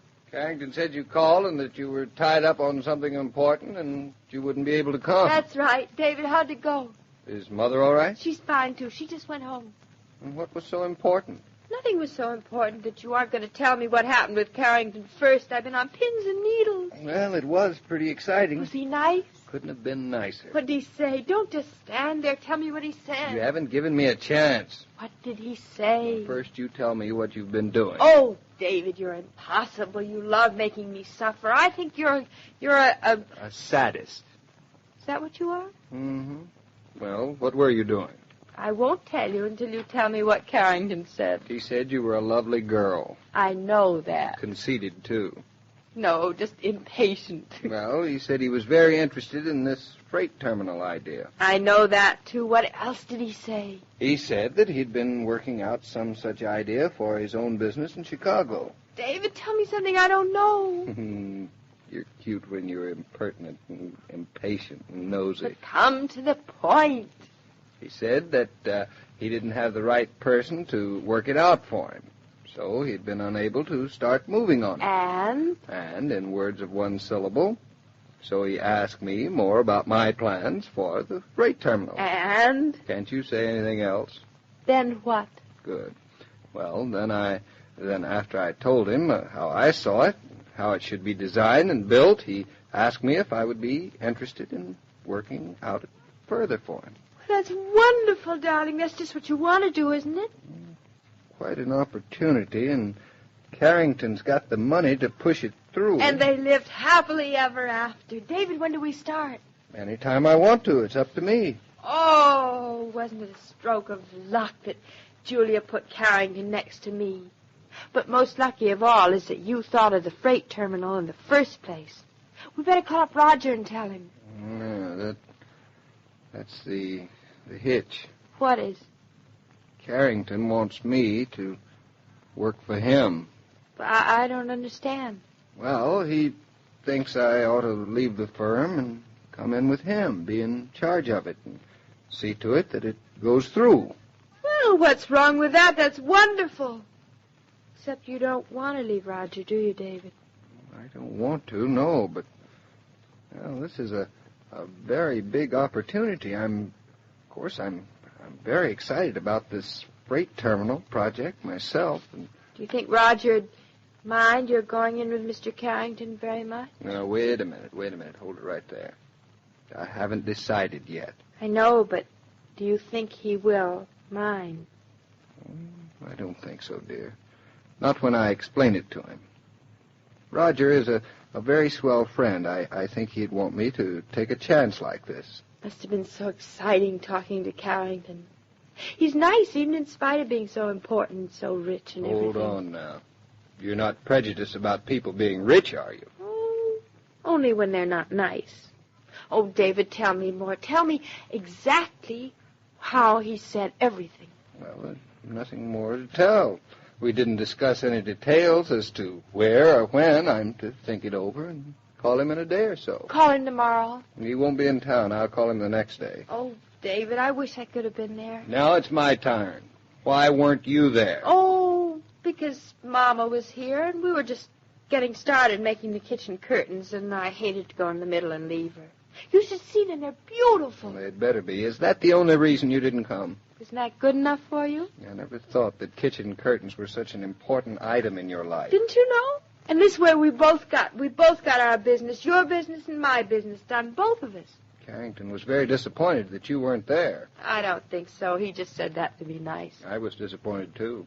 I don't think that either. You look awfully nice in that dress with all the buttons. Mama buttoned me. You can unbutton me. You got all dressed up, and then you changed your mind, didn't you? What are you driving at? Just this. You were afraid I'd think you were meddling in my business, and the meddling kind of white. Oh, silly. You don't think that, do you? Little meddler.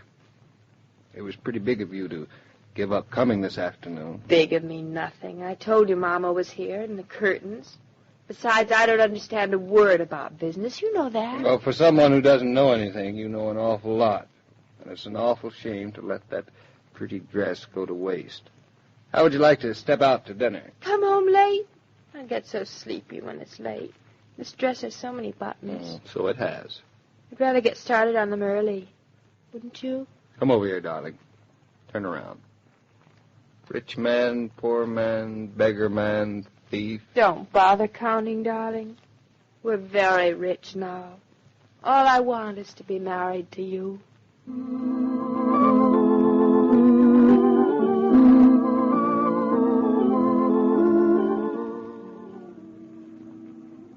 This broadcast of Claudia was supervised and directed by William Brown Maloney.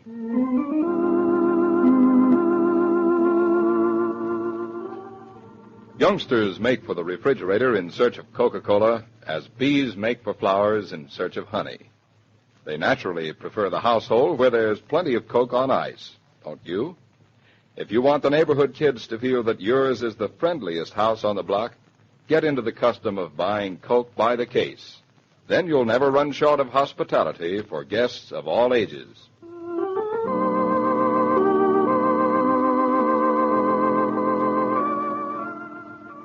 Every day, Monday through Friday, Claudia comes to you transcribed with the best wishes of your friendly neighbor who bottles Coca-Cola. So listen again tomorrow at the same time. Now this is Joe King saying au revoir. And remember, whoever you are, whatever you do, wherever you may be, when you think of refreshment, think of Coca-Cola. For ice-cold Coca-Cola makes any pause the pause that refreshes.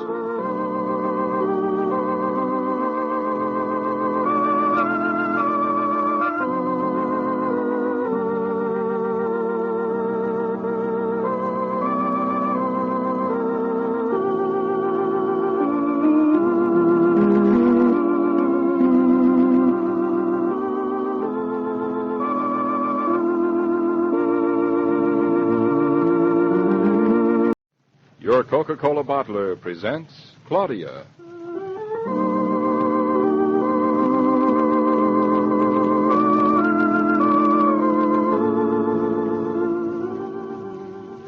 Claudia, based on the original stories by Rose Franken. Brought to you, transcribed, Monday through Friday, by your friendly neighbor who bottles Coca-Cola.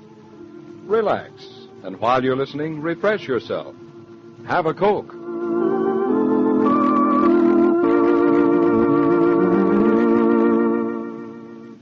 And now, Claudia.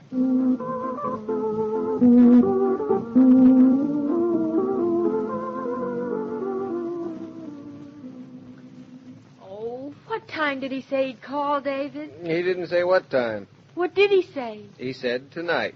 Tonight? There's 4 hours left to tonight. Precisely, so let's talk about something else. What do you think Mr. Carrington's going to say when he calls? If I knew, darling, I'd tell you, and if I told you, you wouldn't have any of the fun of waiting for that phone to ring. This isn't fun. This is torture.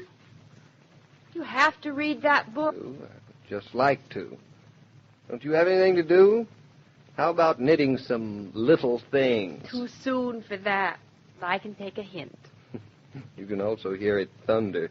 Oh, I wish I could hear the phone ring.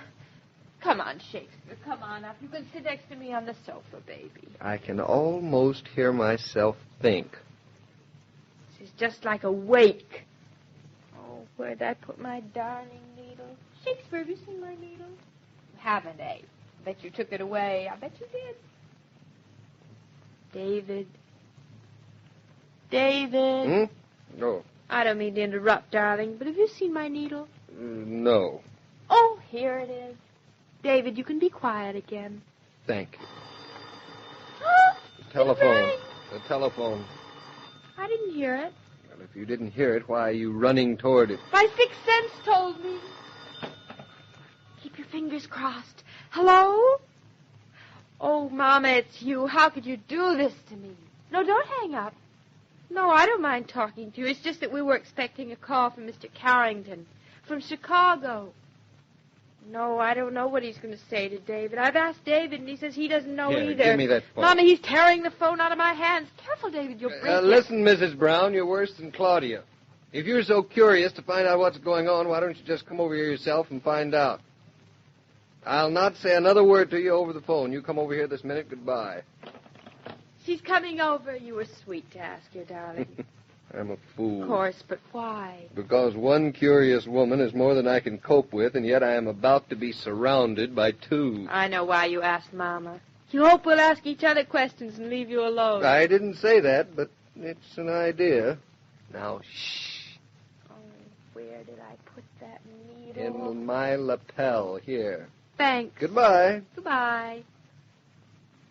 You know, if anyone would peek through that window, this would look very domestic, wouldn't it? We live on the 12th floor, and we're married. You think we look married? What makes a person look married anyway?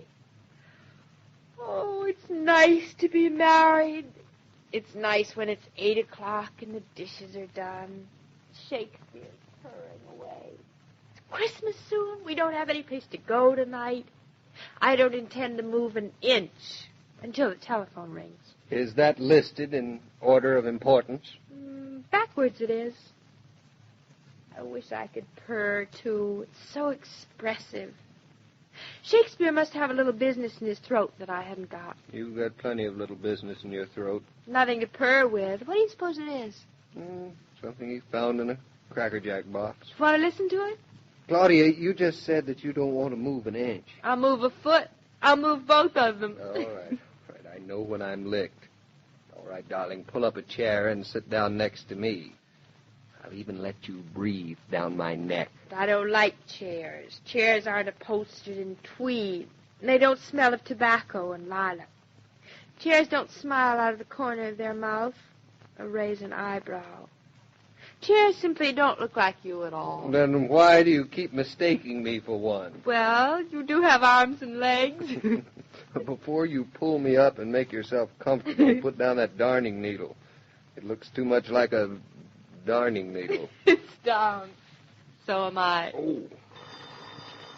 It rang. You answer it. No, you answer it. It's for you this time. I know it. If it's probably Mama saying she's not coming over. No, it isn't. It's Mr. Carrington. David, don't just stand there. Answer it. Hello. Yes, this is Regent 21457. Yes, I'll hold on. Is that him? It's the operator. From Chicago? Yes, Chicago. Oh, I can't stand Keep it. still. I won't be able to hear. How can you be so calm? I'm dying. Hello? Yes, this is David Norton. Of course it is. Put him on. Who is it? I'm not even breathing. Breathe. I can't afford you falling at my feet in a heap. Hello? Yes, I can hear you fine. What's he say? Yes. Yes. Yes. What's he saying? Yes. Oh, within the month, What month? Yes. The plans are pretty well worked out now. David. In Chicago? Chicago? What Chicago?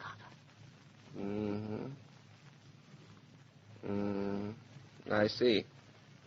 Would have to work from there, From where? Yes, of course I understand. Well, I'll have to think that over and let you know. Fine, yes. Yes, I'll call you. Yes, good night. What did he say? When do you start? You heard everything. I didn't. All I heard you say was yes, until I thought I'd go mad. What did he say? He talked it over with a few of the men there. They seem to be very enthusiastic, too. David, I knew you were brilliant, but I didn't know you were this brilliant. What else? Well, I don't know how you're going to feel about this. I feel wonderful about everything. I don't even know how I feel about it. What's the matter? Is there a fly in the ointment? The fly is Chicago. Chicago? What's the matter with Chicago? Nothing's the matter with Chicago. Then why is it a fly? Because, my ducky, we happen to be living in New York. So? And Mr. Carrington would have us move to Chicago. Move to Chicago? That's what he said. It would be the most convenient way of organizing this project. But we can't move to Chicago. We've got this beautiful apartment here. We haven't even finished furnishing it yet. Yeah, I know. And we have no place to live in Chicago. True. Well, I've never even been to Chicago. I suppose lots of people in Chicago have never been to New York. That's different. I think this is something we're going to have to talk about, darling. We are talking about it. I don't see why you can't. Well, I suppose there's no point in suggesting to him that you can't go to Chicago, is there? I really can't think of a good reason why we shouldn't. How do you feel about it?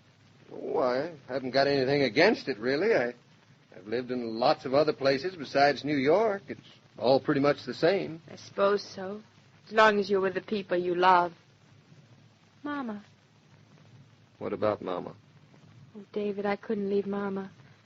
Why, we've never been in two different cities from each other, except when you and I were on our honeymoon, and that was... Yeah, that was different. I'd miss her so. So would I. With the baby coming? The baby's a long way off. But he's coming. And think of Mama, David. She'd have nobody. Wouldn't be so bad for me because I'd have you, but Mama, what would she do? She'd get along, darling. Mama's a pretty independent person. Oh, it's no fun being independent when you have to be. It's so complicated. Why does everything always have to get so complicated? It's a wonderful job. Why can't it be here on 42nd Street instead of... Oh, David, what are we going to do? I told you we don't have to make up our minds tonight. Postponing won't help. I won't change the way I feel. David. You've changed already. David, we're such dopes. Why didn't we think of this before? Think of what? It's all so simple. This lining doesn't have to have a cloud. We can take Mama to Chicago with us. Are you serious? Certainly. Chicago's good enough for us. It's certainly good enough for Mama. We're taking the baby and Shakespeare with us. So why not Mama? At this point, the baby and Shakespeare have no minds of their own. Mama'll love it. Just because she has an apartment here in New York doesn't mean she can't move. After all, that's not stopping us. I don't think Mama is going to want to come to Chicago. Who cares whether she wants to or not? She's coming. It's all settled. Oh, David, call up Mr. Carrington and say yes. That is Mama. Wait till she hears. She'll be so surprised. Come in. We've got news for you. Did he call? What did he say? No, don't come in. Go home and pack your bag. Claudia, that's a nice greeting. Do as I say, Mama. Go home and pack your bag. David, take her away. Lock her up someplace and tell me what Mr. Carrington said. You better listen to her, Mother. Here, give me your coat. I'll keep my coat on. I may want to make a quick getaway. Mama, we're moving to Chicago. Well, that's nice. When are you leaving? Mama, you don't understand.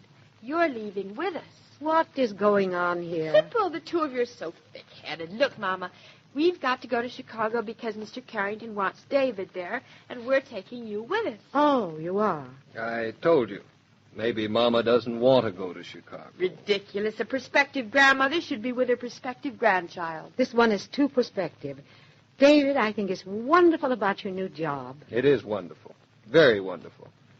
You know, I didn't expect this kind of an opportunity for years and years. Well, you should grab it. We're not even discussing it anymore. We're all grabbing it. Isn't it wonderful to have it all settled? Darling, why don't you telephone Julia and tell her about it? Oh, that's a wonderful idea. You have such wonderful ideas, Mr. Norton.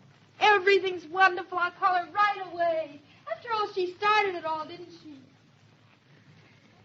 Well, Mr. Norton? can it be this simple? No, it can't. Why not? We would love to have you with us, Mama. I'd love to come, but I can't. And I'm glad this has happened. It's just right for you and Claudia.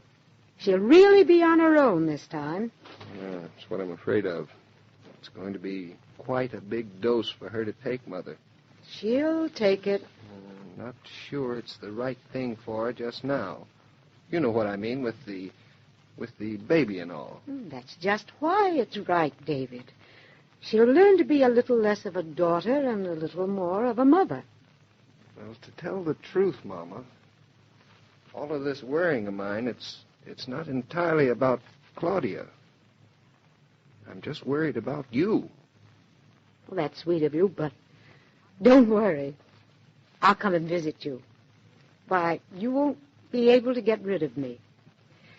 I thought when you got your own apartment, she'd let go a little, but New York is very small, especially when you live just around the corner. Yeah, I wish I were sure you were right.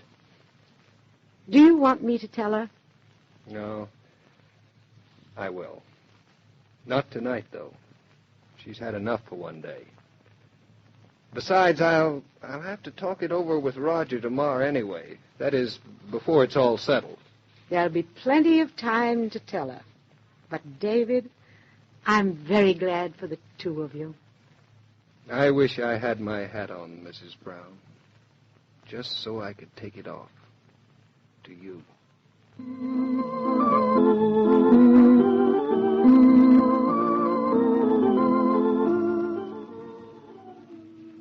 This broadcast of Claudia was supervised and directed by William Brown Maloney.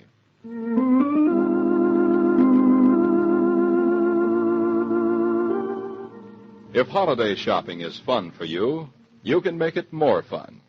If it's a chore and a bore, you can make it less so simply by pausing for frosty, refreshing Coca-Cola.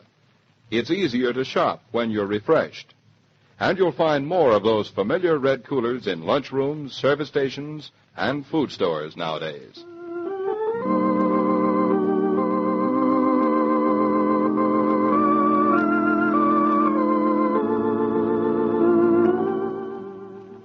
Every day, Monday through Friday, Claudia comes to you transcribed with the best wishes of your friendly neighbor who bottles Coca-Cola.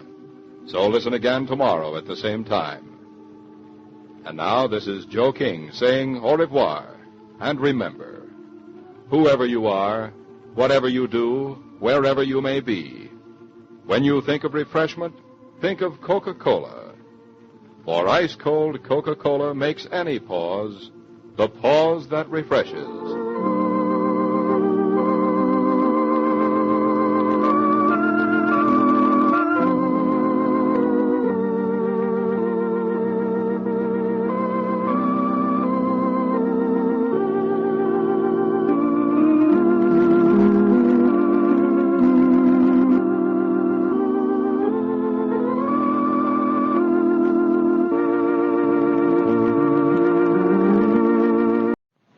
Coca-Cola bottler, presents Claudia.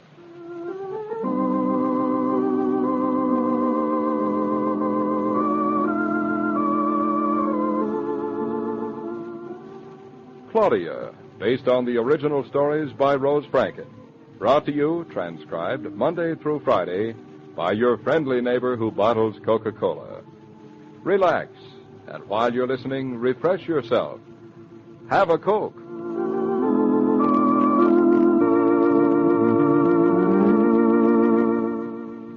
And now, Claudia.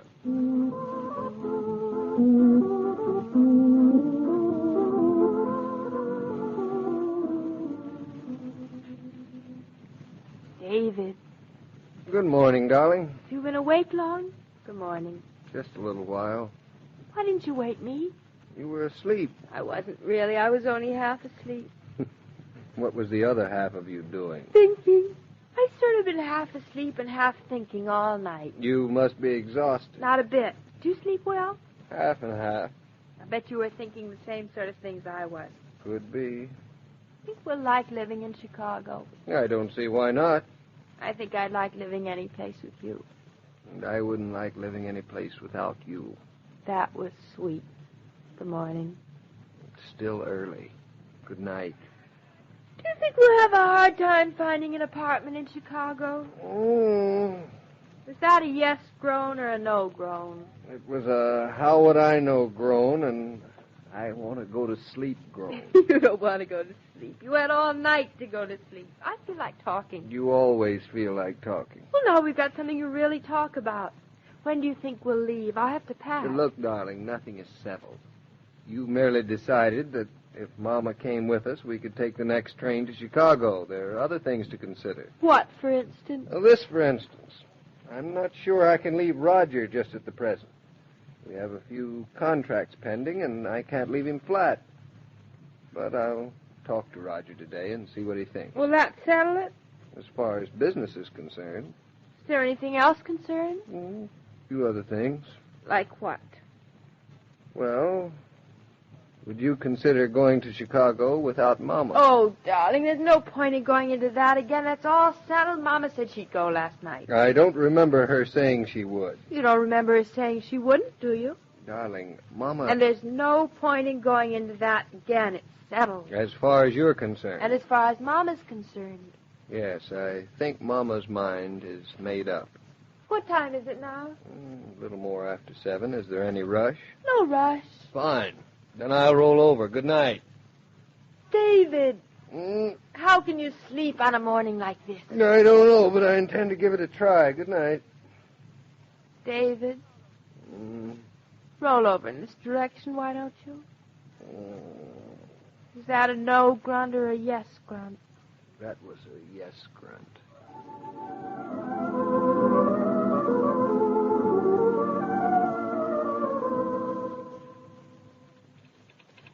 Good morning, David. Oh, good morning, Roger. Mind if I come in? Not at all. Come ahead. My, you're looking chipper today, David. Oh, feeling pretty chipper, thanks. Oh, I had a bad night. Bad night. Simply can't eat lobster anymore. Looks like I can eat less and less every day. Lobster's a hard dish for a lot of people, Roger. Usually I blame it on my stomach, but today I blame it on my mind. Something on it, Roger? David, I may as well come to the point. Things aren't looking too good. They're not, eh? No, those contracts I've been bidding for, I don't think they're going to come our way. Have we been underbid by much? Enough. That if we matched the price or did it for less, there wouldn't be anything in it for us. I see. It looks bad, David. We need the new business. But we can't afford to do it at those prices. I can't understand it. I thought I figured out those costs to a dime. I don't see how anyone could afford to do it for less than our price. I really don't. Well, there's probably some politics involved, and I won't play. It looks like the firm of Killian is going to have some tough going. If it's going to remain a firm. What do you mean, Roger? If it's going to remain a firm? I've been mulling something over for some time, David. But I've been waiting to see how these contract bids turned out before I brought it up to you. I'm tired, David. Not so young as I was. This business is getting to be too much for me, I'm afraid. Oh, come now, Roger. It's the lobster. No. I can't start coping at my age with all these labor troubles, material shortages, and unscrupulous competitors. It's not worth it. After all my years in the business. It's pretty tough, I know, but the situation may not keep up. I've been saying that for years. I might have even given up the business right after the war if it hadn't been for you. For me? I thought with you in here I could swing it. It was worth the fight. I don't feel like fighting anymore. You, haven't made up your mind, have you? Just about. I might even leave New York and go and live in California. There's nothing to keep me in town. Not even my wife. As you know, we hardly live together anymore. I'm sorry. Don't be. I don't think she'd care if my letters were postmarked Los Angeles, New York City, or Constantinople. I wish you'd think this over, Roger. I will. But I wanted to tell you, David, that you're on a sinking ship.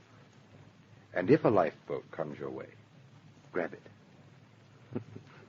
Now, you know perfectly well, you old so-and-so, that I'd rather sink on a ship with you than... I know. And I appreciate it. But, David, as of now, if you get a good offer, accept it. As a matter of fact, it'll make things simpler for me. I don't know what to say, but I think it's pretty swell of you, Roger. Pretty swell, nothing. I'm just a tired old man who's taking his hat out of the ring, making room for you young ones. Good luck, boy.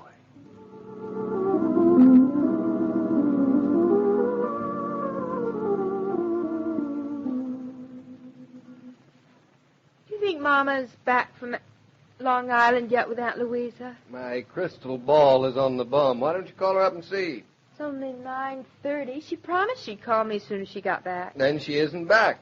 I think I'll call her up anyway. It doesn't cost anything even if she doesn't answer. All right, go on. Call her. Get it out of your system. No, I'm not going to. I'm going to wait until she calls me. Awfully sad about Roger, isn't it, David? Pretty tough. Sort of makes you believe in fate and signs and things, doesn't it? You don't think he heard about Carrington offering you the job, do you? I thought of that, too, but he didn't even know Carrington was in town. Carolyn told me that. Well, that settles everything, doesn't it? We're really going to Chicago. Just think, a week ago we had no idea. Darling, would you be so excited about Chicago if Mama weren't coming with us? I refuse to even talk about it. Ostrich. Ostrich, nothing. It's all settled. David, isn't it? You keep asking me what I'd do if she didn't. Mama say anything to you? What makes you think she did? Because you're not as excited as you should be. Because if it were all settled, you wouldn't put off calling Carrington and... Mama's right. You're worse than a detective. What is it? Tell me. You want it straight? Straight? I don't have to tell you, do I? Mama doesn't want to go. Is that it? I think she wants to, all right. Well, then what's the problem? What's to stop her? Look, darling, Mama wants to go because, well, she's alone, and Chicago is pretty far away, and she's going to be a grandmother soon.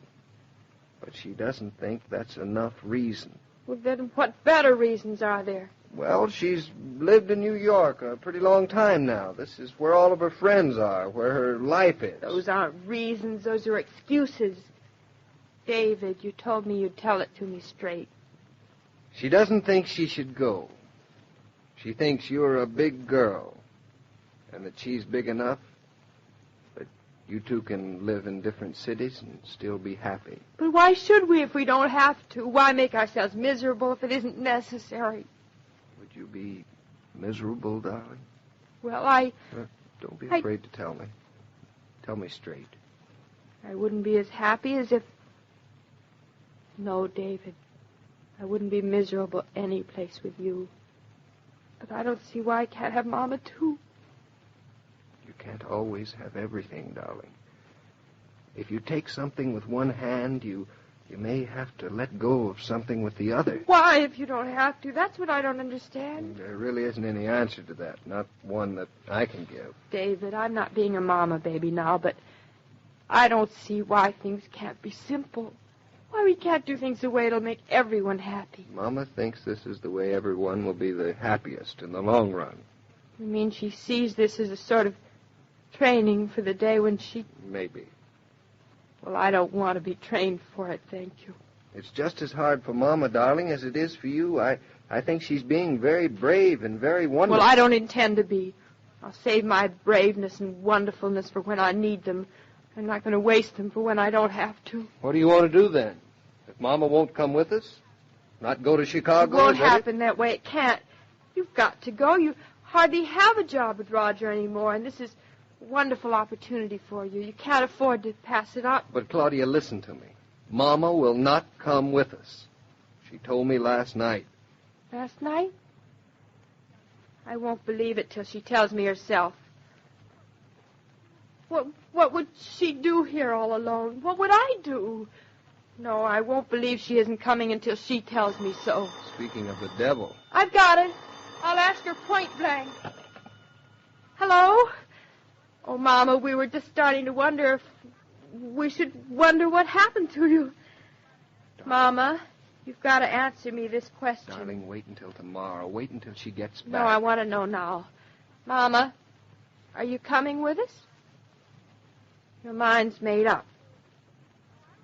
Oh, no, I'm all right. Have a good time, Mama. Call me when you get back tomorrow. Goodbye. That was sticking your chin out, darling. You were right. She said she won't come with us. She said... I don't understand, David. I don't understand at all. You will understand someday, darling. And when that day comes, you'll thank Mama. Never. Oh, David, doesn't she know how lonesome I'll be? Of course. She of course can't. she knows. She can't or she'd come. Darling, how would you like to go to bed? I don't even know if I want to go to Chicago anymore. Life certainly makes people complicated.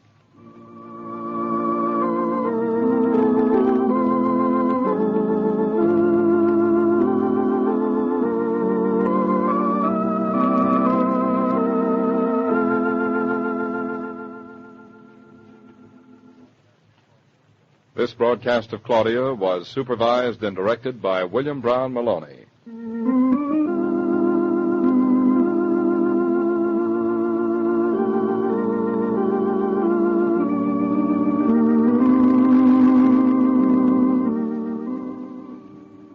Do members of your family hesitate to bring home unexpected guests? Or do they feel that hospitality will be waiting whenever they open the door? One thing's certain. If you have plenty of Coca-Cola in the refrigerator, the hospitality is there, all right. That friendly phrase, have a Coke, makes everyone feel at home. Have you checked your supply lately?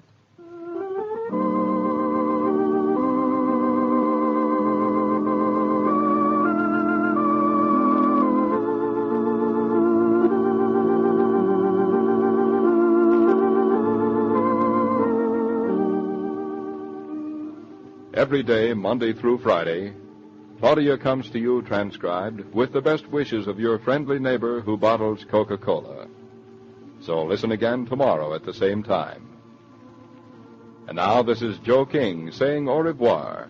And remember, whoever you are, whatever you do, wherever you may be, when you think of refreshment, think of Coca-Cola. For ice-cold Coca-Cola makes any pause the pause that refreshes.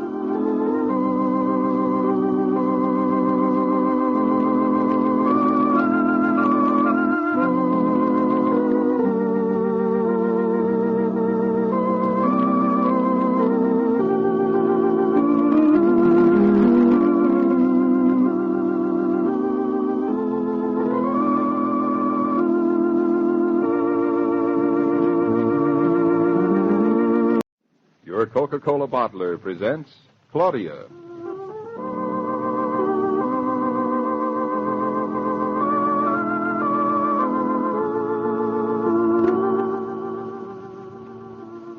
Claudia, based on the original stories by Rose Franken. Brought to you, transcribed Monday through Friday, by your friendly neighbor who bottles Coca-Cola.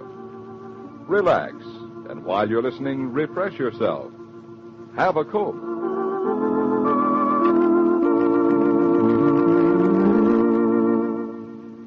And now, Claudia.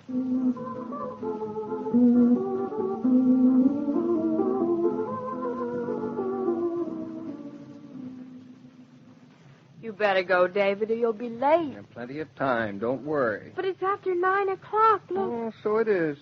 Haven't you got an appointment or something? Are you trying to get rid of me? No, but usually you can't get going fast enough in the morning. I am insulted. You don't look insulted. What do I have to do to look insulted? Roll my head around like a rag doll? My heart is bleeding. I've got a right to be insulted. Since when? Since for the last 15 minutes you have been sending me on my way out into the bleak world. But, darling. But, no buts. You can't deny it. Have you or have you not been trying to get me out of the house? I don't understand. Every other morning you act as if I were trying to keep you from going to the office. And this morning, for no good reason at all, you say I'm trying to get rid of you. Merely because I don't want you to be late. But I want to be late. I've decided that this Friday morning I am going to be late. And I am not in a hurry. David, is this an anniversary or a birthday or something I've forgotten? No, it's a very ordinary Friday morning. I find my wife's company absolutely entrancing. Oh. So entrancing that I am throwing responsibility to the winds, and I am loitering in her presence. I love you to loiter in my presence. My urging you to go is merely in self-defense, remember that. Is that the kind of husband you think I am? I don't know what kind of a husband you am. All I know is you've got to... All right. That's the way you feel about it? You won't see me for dust. There's not a speck of it in this house. I didn't expect there would be. Ooh. And with that exit line, where is my hat? Oh, David, don't go. Oh, changed your song, eh? Where is my coat? Please don't rush. Have another cup of coffee. Where is my umbrella? It's not raining out. You don't have an umbrella. Oh, so it isn't. And so I don't. David, what's gotten into you? You're acting like a half-wit nitwit this morning. This is the other half-wit of my personality. Half-wit or wit out, Mr. Norton. I hasten to impress you. All the facilities of this hotel are at your disposal. Well, thank you, ma'am. Thank you indeedy. And I'm one of the facilities. Kiss me. A kiss, my kingdom, or a kiss. That's a horse. Come here, horse. I suppose now you want a lump of sugar. No, you're sweet enough. Mrs. Norton, your wiles have been successful. You have coaxed me to stay for another 5 minutes. But on one condition. Conditions, always conditions. That you smile. I'm smiling. I've been smiling all morning. Like Pagliacci. Reedy Pagliacci. Oh, that's sensational. Look, darling. Just because Mama won't come to Chicago with us doesn't mean that she isn't going to come at all. I know. She'll visit us, be there at the time when the baby comes and afterwards. That's months from now. David, when do we have to let Carrington know that we're coming? Carrington can wait. We'll settle our personal problems first. I'm not taking you to Chicago until you've made up your mind that that's where you want to be, with or without Mama, and that's final. I'm a terrible wife. Here you get a big opportunity, and I'm standing around making you feel as if maybe you shouldn't take it. I hate myself. I think you'd hate me. You think wrong. It's not terrible of me to act this way. Certainly it's terrible. It's wonderful, too. And I'd hate you if you didn't. What are you going to do today? Going over to see Mama? She said she'd be back from Long Island by 10. It's almost that now. Want me to drop you over there? Nope. David, I need a little more time. I've got to think. I'm a little mixed up. Take all the time you want, darling. That's what time's for. Now, where's my hat? And this time, I mean it.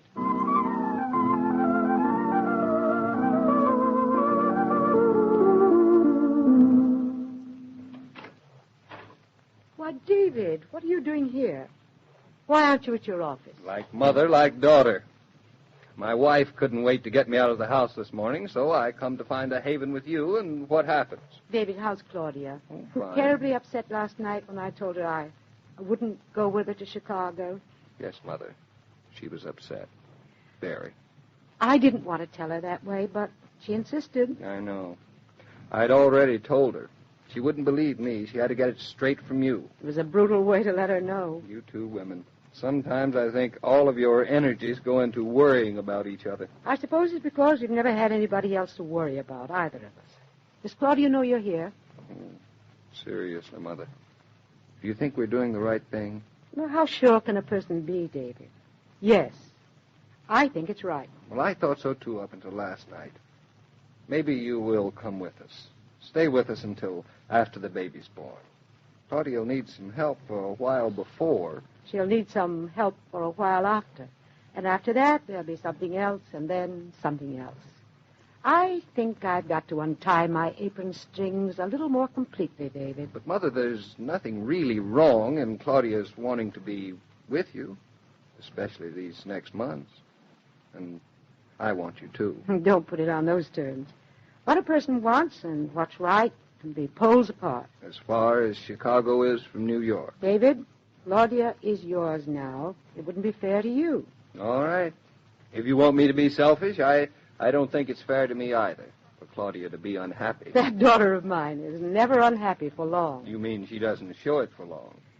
Well, there must be some way in which we can make Claudia see that she can't, well, have her cake and eat it too.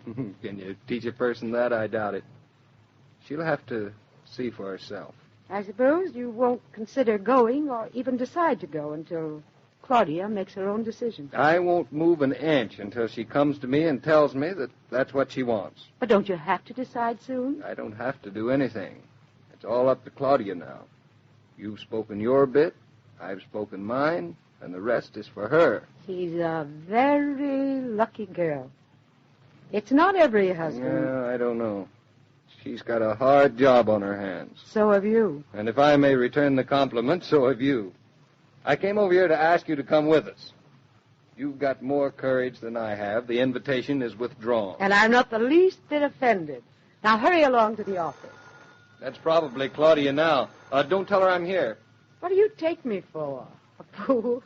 Now get on with you. I've got a long conversation ahead of me. And for once, I don't relish it.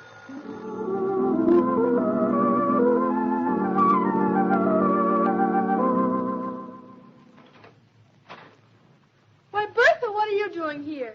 I came up here to clean, Mrs. Norton. Bertha, you don't have to do that. I like to come. I had an hour with nothing more to do, so I give a quick sweep up. Honestly, Bertha, you're spoiling me. I'm going to be absolutely helpless. You have enough to think about now with the baby. You must take it easy for a little while. I'm going to be taking it so easy, I'll feel like somebody else. That's good. This baby is going to be born thinking his mother is a lazy woman. That's not so good. Ah, this baby's going to be born so beautiful. He's going to be the most beautiful baby in the world. Careful, you'll swell his head. You look tired. You're sad about something. You should be happy. I know. You must not be scared. Having a baby sometimes make a woman scared. But there's no reason. For you, it will be fine. That's not what I'm scared about. Mrs. Norton, I'm sorry, but I don't come up tomorrow. What? I don't come up. I come up Saturdays to help you from now on. But tomorrow, my daughter Lisa, she comes to New York. Oh, you must be very excited. I am. She brings her baby, my grandchild. I didn't know you had a grandchild. Yeah, I have.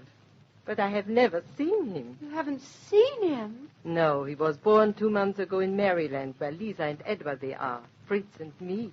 We have not been able to go to see him. So tomorrow, Lisa, she comes here with a baby. You mean Lisa had the baby without you? Certainly without me. I don't see how she could face it. But why? She had Edward, and then she had the baby. She was not alone. I'd feel alone without Mama, even with David. I guess Lisa's braver than I am. But that is not braveness. She has enough happiness. I'm greedier. It's nice if you can have your mama. It's so nice for her. Wasn't it terrible for you not to be with Lisa? To have her live in Maryland, never to see her? Yeah, I miss her. I miss her always. But it's right I miss her. And Mother sometimes she tries to hold on to a child. But she must make the sacrifice and let the child go.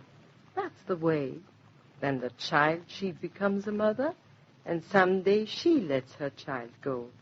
So, that's life. So, that's life. And it goes on and on. Mothers, they give their children their life. And that's their gift. Seeing a child grow up must be quite a sacrifice for a mother. Yeah, but a great happiness. Your mama, she has given you to Mr. Norton, and it has made her very happy. I know, I can see it. And now she lets you go. She lets me go. And I didn't want it. Bertha, I hope you have a wonderful day tomorrow. And if you have a minute with Lisa, come up here. I'd love to meet her. And the baby. You would like? Oh, Sophie, come up. Bertha, your grandchild. Must be the most beautiful baby in the whole world. Oh, hello, darling. Good night, Mrs. North. Bertha, thanks. Hello, Bertha. David, did you have a good day? Oh, not bad. Started late, finished early. How about you? I didn't go to an auction, but I bought something that wasn't on sale. It wasn't even reduced. Will wonders never cease? Why should they? Wonders are wonderful. And you're the biggest wonder of them all. Is that bad? No. It's good, yes. Well, take off your hat and stay a while. Oh, not rushing me out of the house tonight, huh? Never rushing you out of anything. But don't get too comfortable here, David. No, I thought so. Where are we going? A long, long way. We are. Yep. Farther than we've ever been. Imagine, Bertha never saw her grandchild till tomorrow. Isn't that wonderful of her? And Maryland isn't half as far away as Chicago. Darling, you haven't grown an inch, but you are getting taller every minute. That's a funny thing to say. Pretty soon I'm going to have to look up to you. Only if you hold me up, darling. Without you, I'm a very little girl. That's what you think. Do you think Mama would mind flying when she comes to visit us? She'll get to us that much faster. You want Mama to fly? You don't care how much I worry, do you?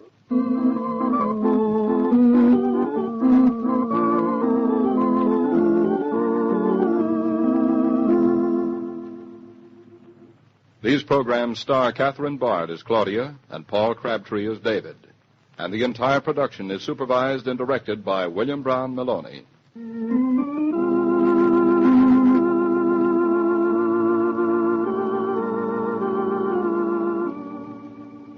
What'll I serve them, you sometimes wonder, when the doorbell announces surprise visitors. But when you have plenty of refreshing Coca-Cola on ice, you don't have to give refreshment a second thought. You can greet unexpected company as cordially as you do invited guests. And somehow, even a casual call turns into a party when you say, "Have a Coke."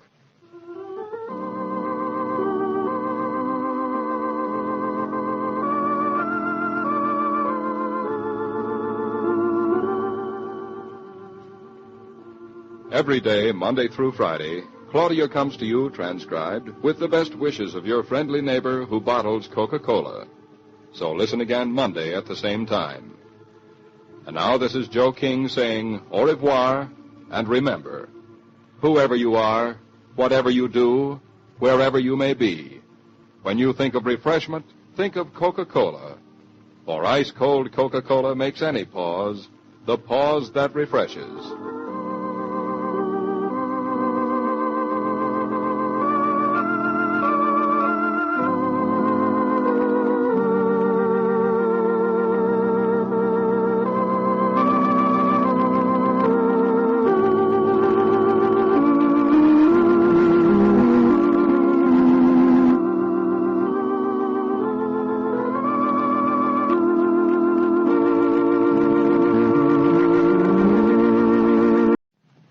Coca-Cola bottler presents Claudia.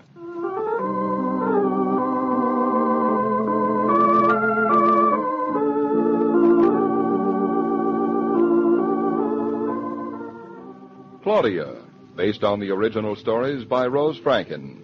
Brought to you, transcribed Monday through Friday, by your friendly neighbor who bottles Coca-Cola.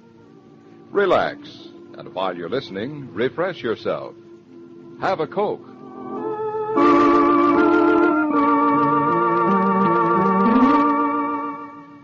And now, Claudia. Do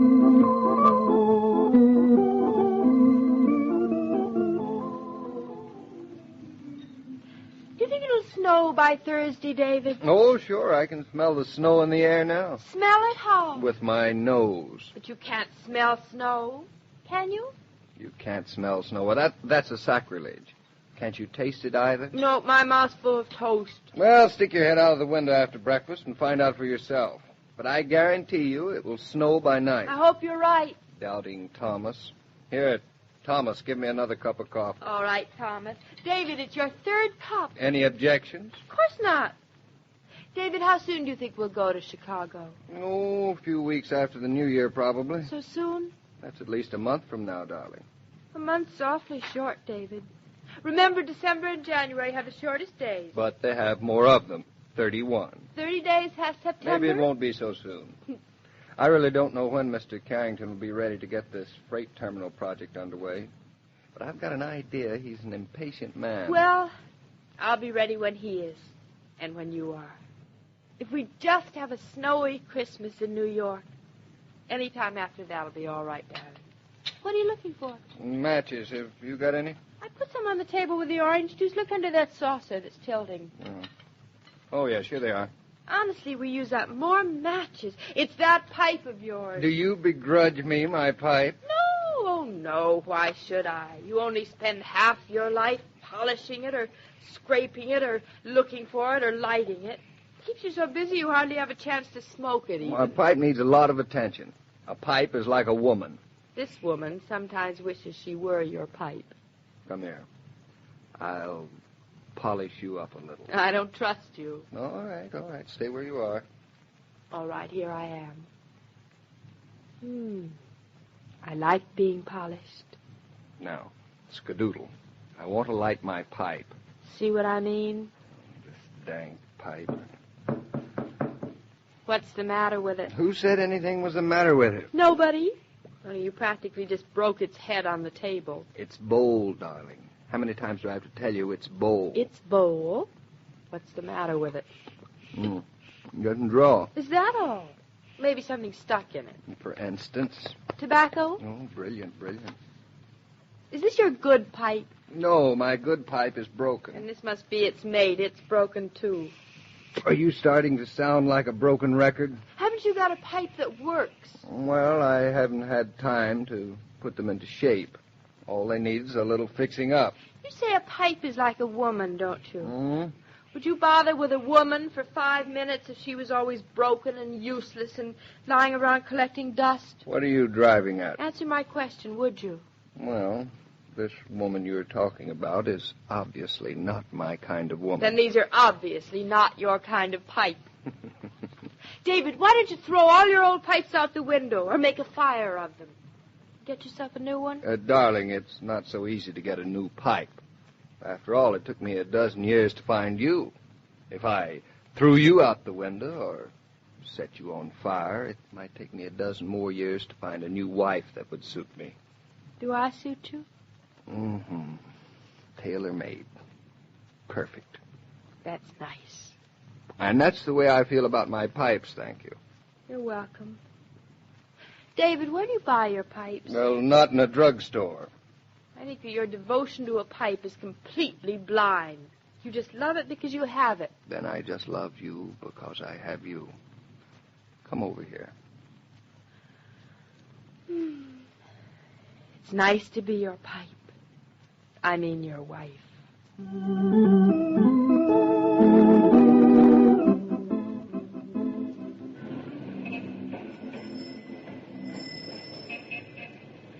Claudia, where are you dragging me in these crowds. We're going to buy David a new woman. What? I mean a pipe, same thing. What?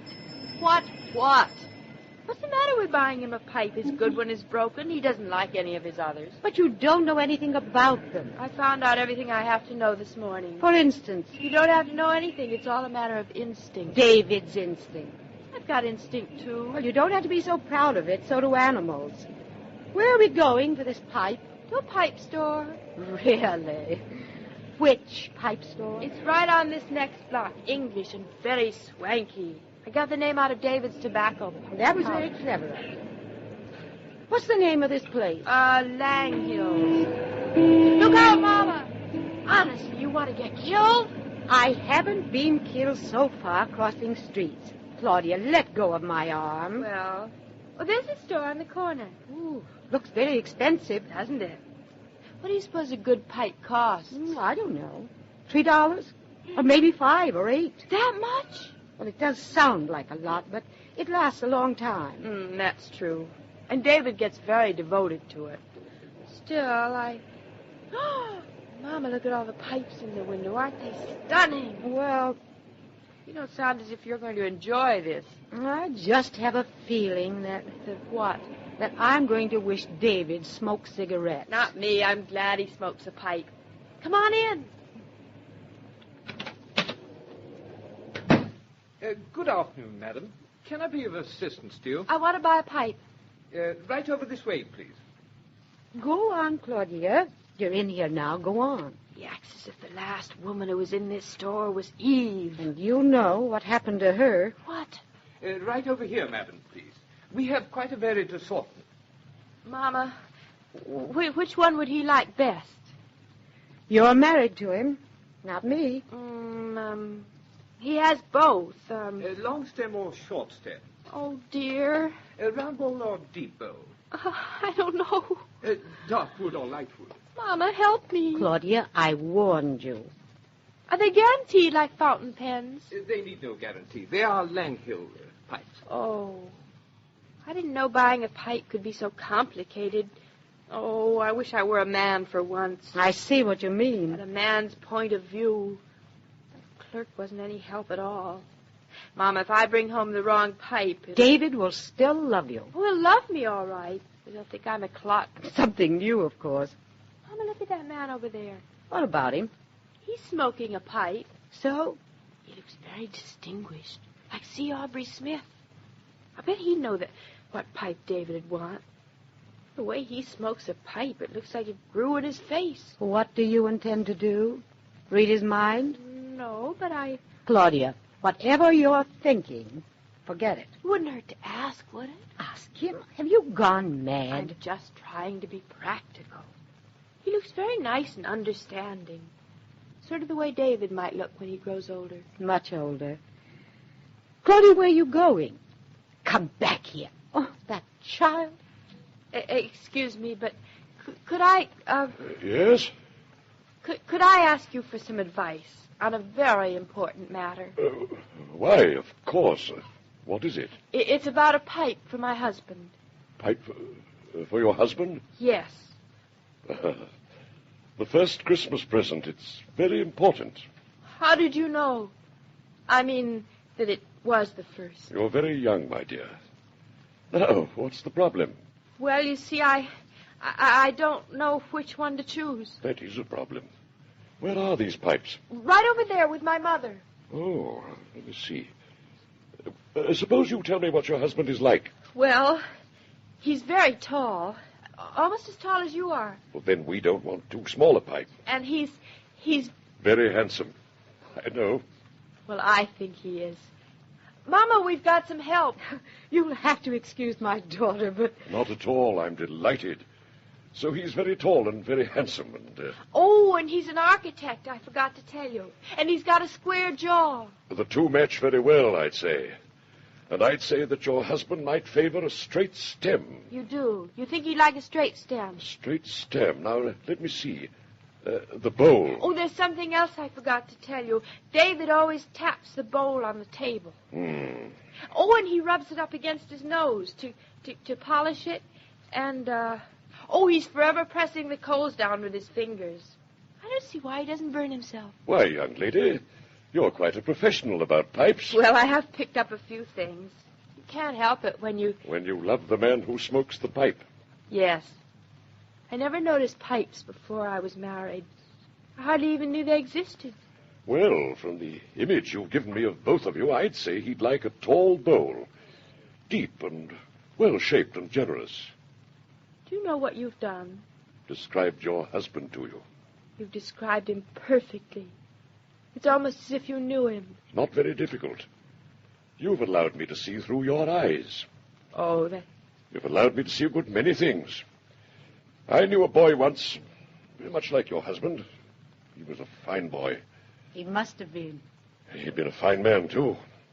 Oh, Mr. Fleming, I wonder if you could come over here a moment, will you? Yes, Mr. Cavendish. Give this young lady a jar of my mixture.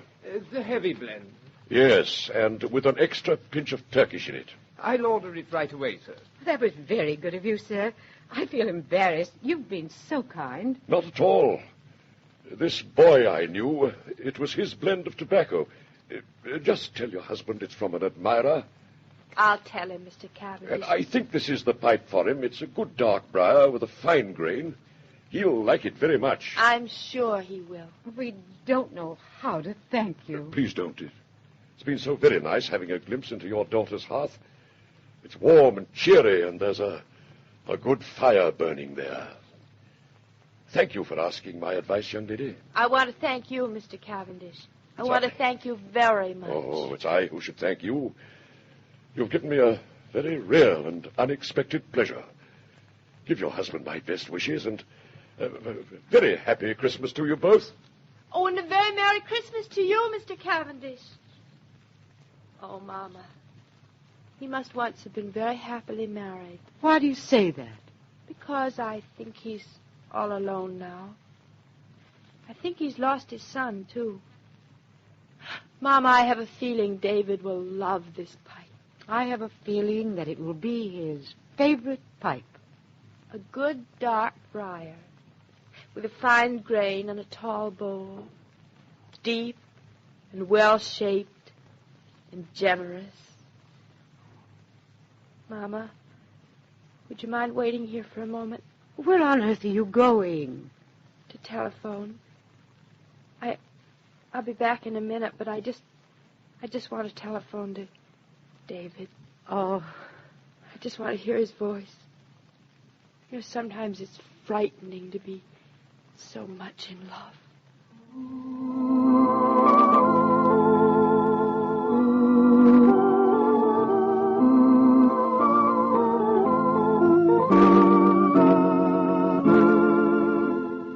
This broadcast of Claudia was supervised and directed by William Brown Maloney.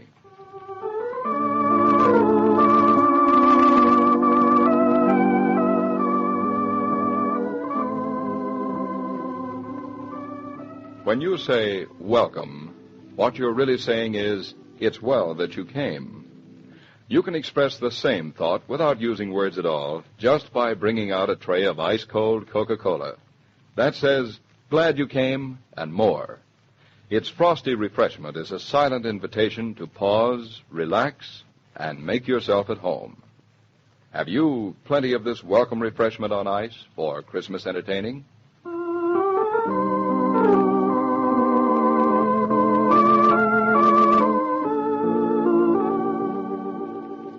Every day, Monday through Friday, Claudia comes to you, transcribed, with the best wishes of your friendly neighbor who bottles Coca-Cola. So listen again tomorrow at the same time. And now this is Joe King saying au revoir, and remember, whoever you are, whatever you do, wherever you may be, when you think of refreshment, think of Coca-Cola. For ice-cold Coca-Cola makes any pause the pause that refreshes.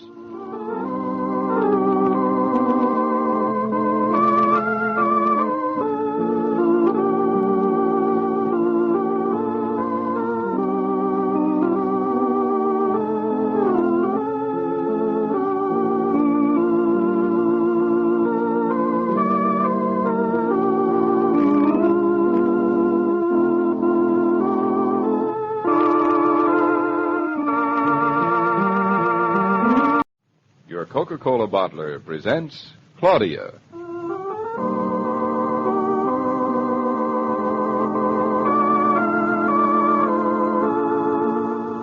Claudia, based on the original stories by Rose Franken. Brought to you, transcribed Monday through Friday, by your friendly neighbor who bottles Coca-Cola. Relax, and while you're listening, refresh yourself. Have a Coke.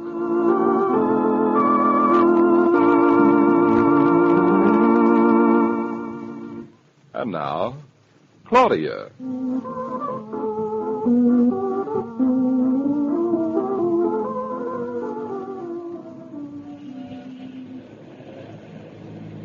David, have you got an idea yet about a present for Mama? Shh, I'm thinking about it. Thinking? What good is thinking? Do you intend to wrap up your thoughts in a big red ribbon with a sprig of mistletoe beside them? Impractical.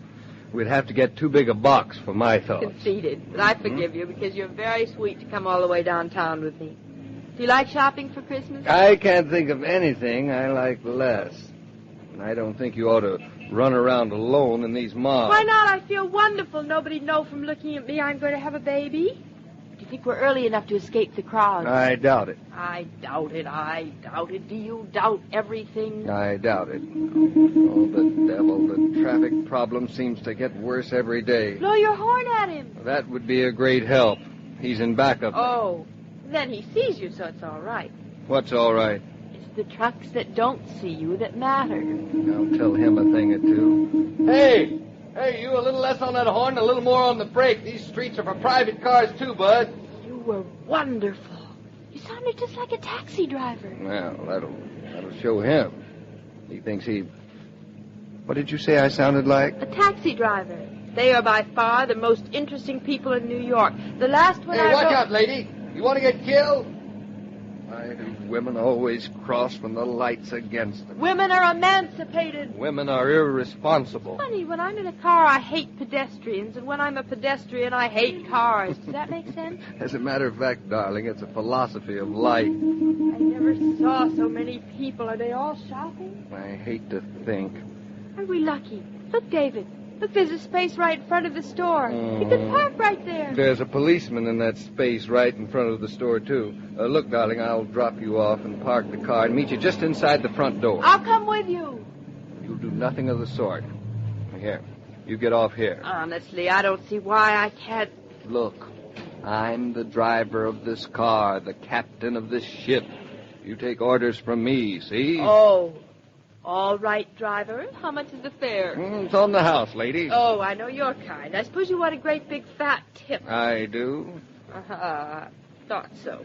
Really, driver, I thought you were a gentleman. Is that man bothering you, miss? Well, he was just... I know guys like him. Come on, move on there, mister. Don't let me catch you bothering this young lady again. But, officer... You heard me, git. I won't give you a summons this time, but if I ever catch you again... You heard him. But, officer... Come on, beat it. You're holding up traffic. Well, And remember, if I ever see you again... Well, we got rid of him. These 7th Avenue cowboys. All right now, miss? Oh, officer, it was very kind of you. Nothing to it. Glad to help. And remember, any time you get into trouble, young lady, call on the law. I will.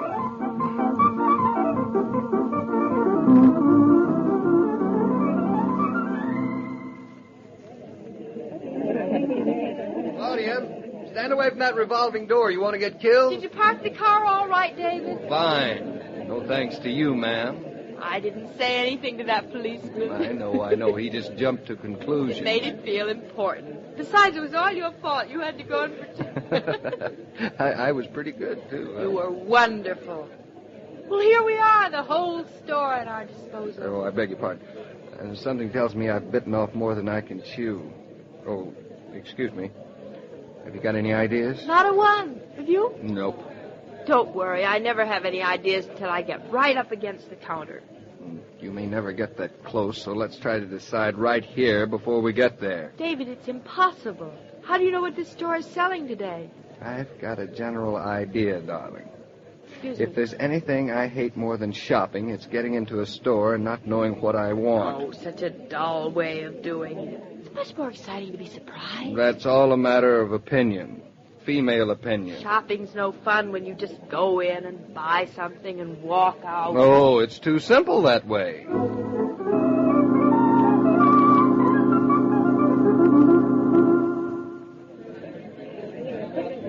Darling, we've gone through this entire store from top to bottom. It's almost noon and we haven't bought a thing. Haven't you enjoyed it, David? I have had a terrible time. You have? I didn't know. I was practically arrested. My feet had been tramped on. My tie has all but been torn off of my neck. I've almost lost my hat twice, and I'm sure my pockets have been picked.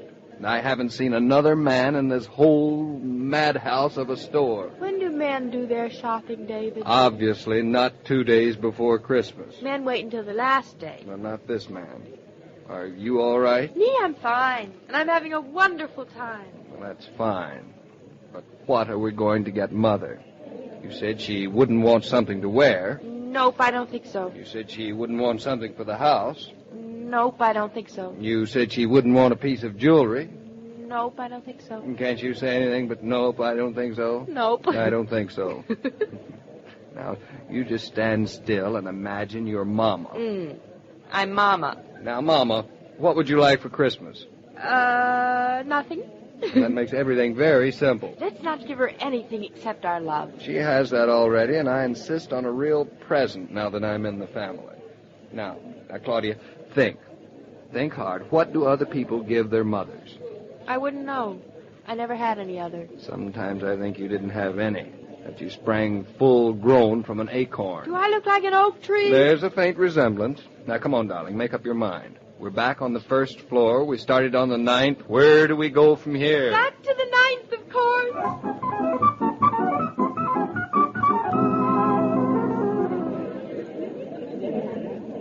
Look, Claudia, we've worked our way back to the second floor for the second time. You sure she wouldn't want a bed jacket? Positive. She doesn't need a bed jacket.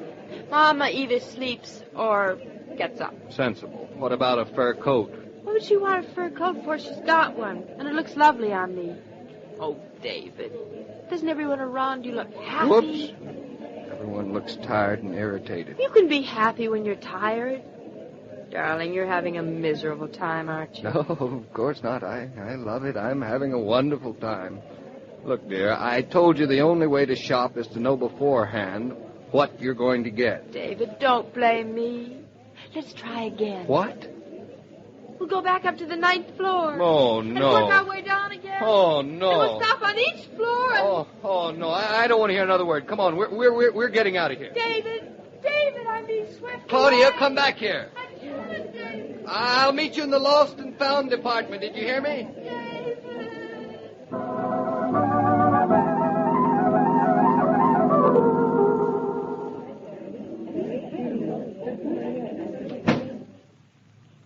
Is this the lost and found department? Yes, it is. Have you lost anything? Yes, my wife. Your wife?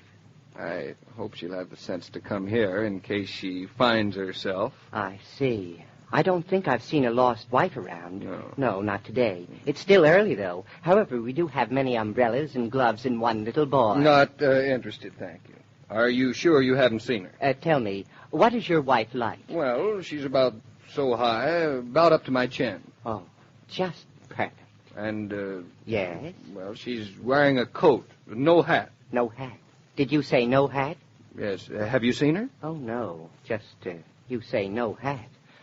Well, I like her without a hat. Each to his own. Say, do some people really come to this store to shop, or do they just look around and get in each other's way? Well, personally, I don't do any of my shopping here. You don't, huh? No, never. They always seem to be out of what I want. I see. I shop at Mingo's across the street. Such a nice store. You don't say. Oh, yes, I do. It's much smaller store. Do you know, 30,000 women come into this store every day. Yes, I know. I met 29,000 of them this morning. And on Saturdays and in holiday seasons, 40,000. And the average purchase is $4.67. You don't say. I do. It's a fact. $4.67. Oh, yes, your wife. I'm sure I haven't seen her, except, of course, with so many other women around. How can I be sure? It would be asking too much. Honestly, when I get home at night, I don't care if I never get to see another woman again. Well, and if you're sure... Oh, that you- yes, I'm sure. I tag everything that comes into this department. No. I'd have tagged your wife. The stub would be right in this box here. One must have a system, mustn't one? Yes, mustn't one. Now let us think. Where would she be? If I had any idea, I would... Jewelry? No, no. Underwear? No. Writing paper? No, definitely no. No. Shoes? No. Potted plants? No. Lots of women rest up in potted plants. Well, not my wife. Well, this is difficult. If you don't mind, I think I'll just run along. Oh, no. I wouldn't do that if I were you. That's the surest way of never finding each other. I'd stay right here like a St. Bernard and watch, and I'll stay right here and help you. Well, that's very kind of you, really, but I No, think no, that- not at all. It's the service. We pride ourselves on the service, and please, don't be impatient or worried. These things happen in the best of families. Why, just the other day, a woman came up here feeling just the way you do. She'd lost her baby lamb. Her what? Her baby lamb. She described it to me. It was short, with squared shoulders, and a flared back. Foreign lamb, import, very expensive. I should think it would be. Oh, indeed it was, for a coat. She was bereft, just like you, but I rallied my forces, and presto... Yoo-hoo, David! Here I am. No, thank heavens. David, here you are. You got lost. I got lost. You must have. I couldn't find you anywhere. You were brilliant to come here. Thank you very much for finding him. Not at all, madam. It's part of the service. I was just telling him. Yes, thank you. Come on, baby lamb. Let's get out of here. David, you angry at me? Oh, no, I was never so happy to see you in my life, lamb. Really? Then why do you keep calling me Lamb like that? Because, Claudia, please, let's get out of here before anything else happens. I want to get to my nice, safe car and out of this lunatic asylum.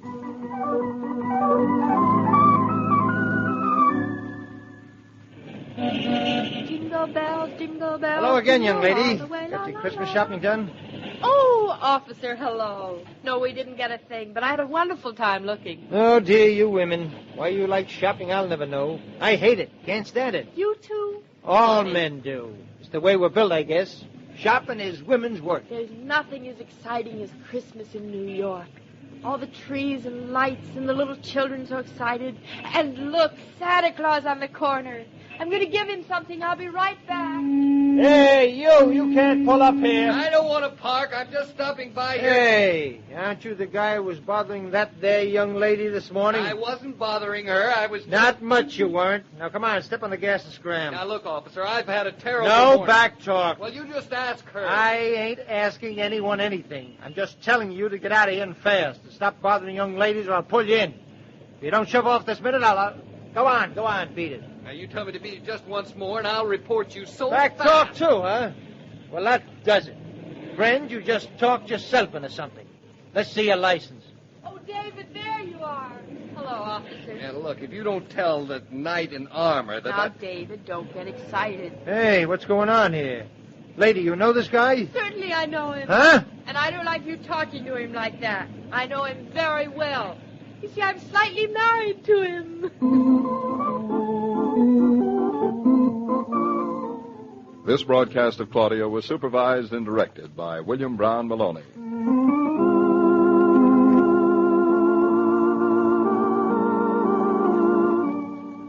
Your holiday marketing needn't be such a chore if you follow the example of the men folks. Stop now and then at the familiar red cooler for a bottle of ice-cold Coca-Cola. Then you can shop refreshed, just as they work refreshed. It's wonderful what a difference that short pause makes in the day's occupation.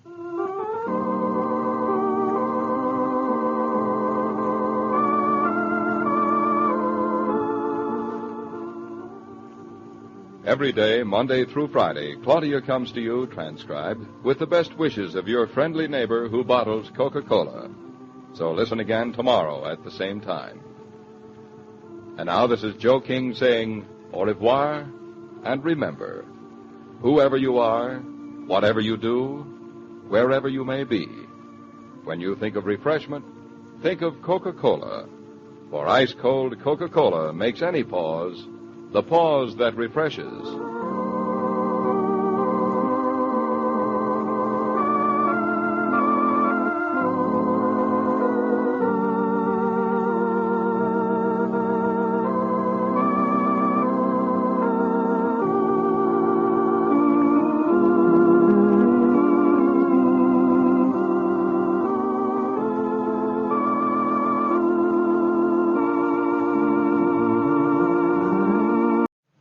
Coca-Cola bottler presents Claudia.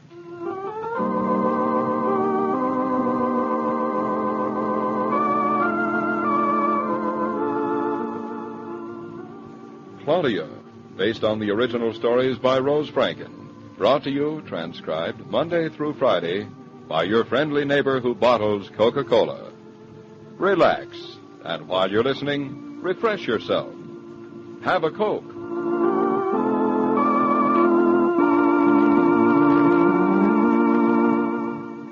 And now, Claudia.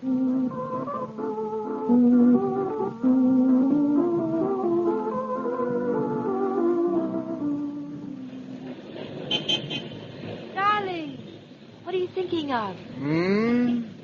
That's what I'm thinking of, too. What? Means telling Roger about your big new job in Chicago, doesn't it? Frankly, I don't know how to do it. I didn't even get a chance. He wasn't in the office all day. Oh, probably Christmas shopping. Tell him Friday. I'd rather not think about it till after Christmas. Me too. We'll act as if we're never going. How's that? Cowardly, but let's. I've forgotten already. I love New York around Christmas. We have only 15 minutes more of shopping time before Christmas. We still have to get Mama a present. I still haven't got an idea in my head. Have you? Where do other people get their mothers? What did you used to give Mama before we were married? We never gave each other anything. Sort of seems silly for us to exchange presents, just the two of us. Well, I insist. After all, she gave me you. The least I can do is give her a handkerchief or a lollipop in return. What about presents from husbands? Do you believe in them? Not on anniversaries or holidays. Besides, you've given me one already. I have? Certainly. How nice of me. When? Oh, a couple of months ago. Really? Yep. You mean Shakespeare? Nope. Can't you guess? Nope. As a matter of fact, you're an Indian giver. Because I'm going to return your present to you. Oh, don't you like it? I love it, but I'm going to return it in June. How do you guess? I guess, Mrs. Norton. You know, I can't get used to the idea of your being a mother. You'll get used to it. Darling, has Christmas ever been so Christmassy? I used to hate November and December and holidays and winter months. The early dark in the afternoon, the days getting shorter. I love the days getting shorter. Makes the nights longer. Dark now already. Nice. I don't like to change the subject, Mrs. Norton, but what about Mrs. Brown's Christmas present? David, look. Look where we are. I wish we were home. We're almost at Mr. Flannery's pet shop. How'd you like to go in and say Merry Christmas to him? Is this a plot? A plot? You know what I mean. Have I been led here like a sheep? No, honestly, I wouldn't think of buying a dog for Mama. Or for you, Of course not. Suppose he has a nice big one. Come on, let's go in. All right, but just one thing, darling. What, David? This visit is merely a social call. We're not going to buy anything. Of course not. Who said we were?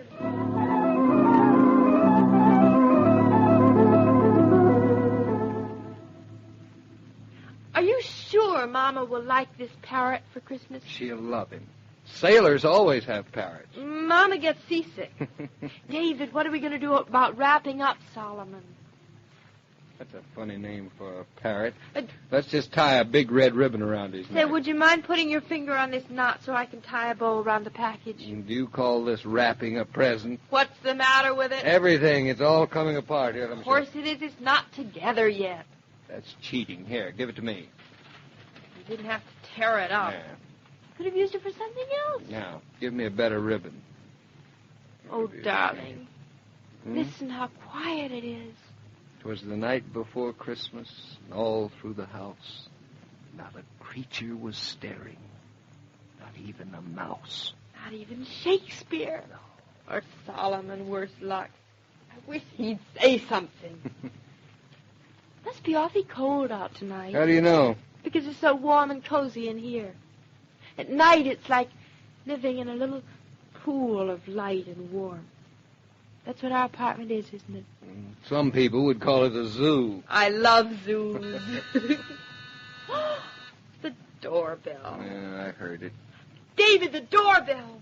Solomon. Well, he didn't ring it. Maybe it's Mama. We'd better hide him. I'll put him in the closet. Be careful, don't spill him. Now, Solomon, old boy, come on with Papa. Thank goodness he is a silent bird tonight. You'd better stay silent, too. In you go, sailor. If you want something, toot twice on your horn. All right? Everything shipshape. Hello, Mom. Why, Roger. Roger Santa Claus Killian himself. I'm so glad to see you. It's been weeks. Hello, Roger. David, Merry Christmas. Same to you. We missed you at the office today. Did you? How nice. Sit down, please. Thank you. Roger, would you like to see the parrot we bought for my mother? Oh, I would. I love parrots, though they make me self-conscious. I always think they know more than they actually do. Well, ours doesn't know anything. Or if he does, he hasn't spoken about it yet. Do you think he might be sick? I better get him. I'm glad to see you, Roger. I've been wanting to speak to you. I have, too. I stayed out of the office today. I had to see my lawyer before we talked. And you know how long those things take. Yes, I suppose I do. Oh, here he is. Roger, this is Solomon. Solomon, say hello. Go on. Oh, snooty, huh? Well, hello to you, old fellow. Hello.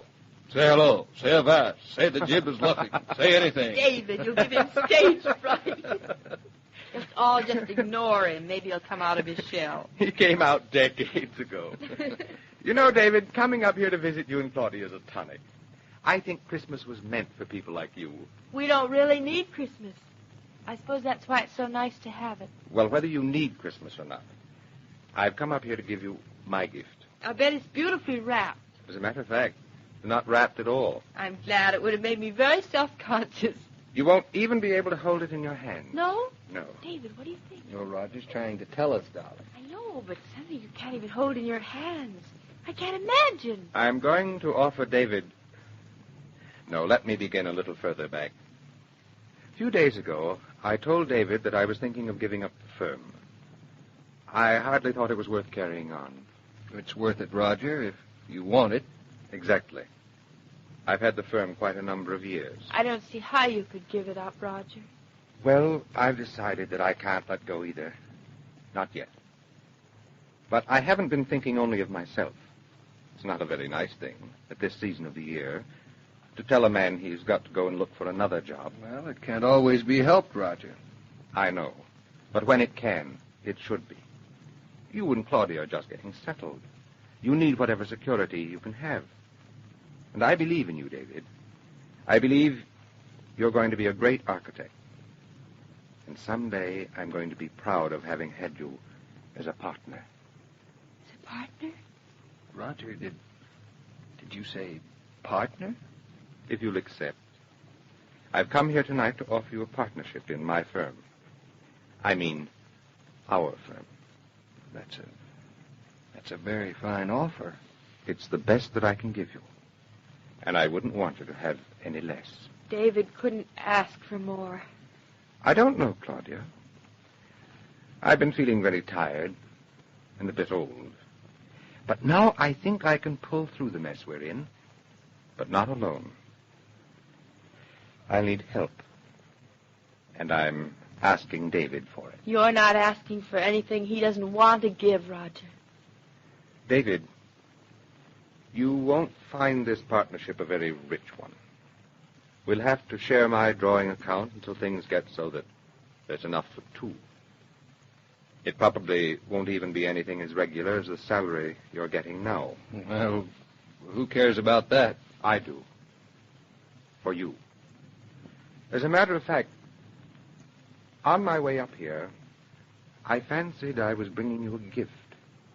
At least I tried to believe that. But in hearing myself make the offer, I feel rather like the captain who's asked you to remain on his sinking ship. The gift is to myself. Then you don't know what you're giving me. You're giving me my chance at independence, at working for myself, doing just those things that I like best, of building something that's going to be ours. I don't think you could have given a more generous gift, Roger. But you don't have to accept, you know. Just think it over. So I don't have to accept, do I? Nope, you don't. That's what the man said. I guess I'll just have to think it over. Yeah, I guess you better. Well, I've thought it over. So have I. What do you think? Me? Same as you. Mr. Killian, you have just acquired yourself a new partner. Well, it's good news. Honestly, Roger, now tell me, did you think I'd say no?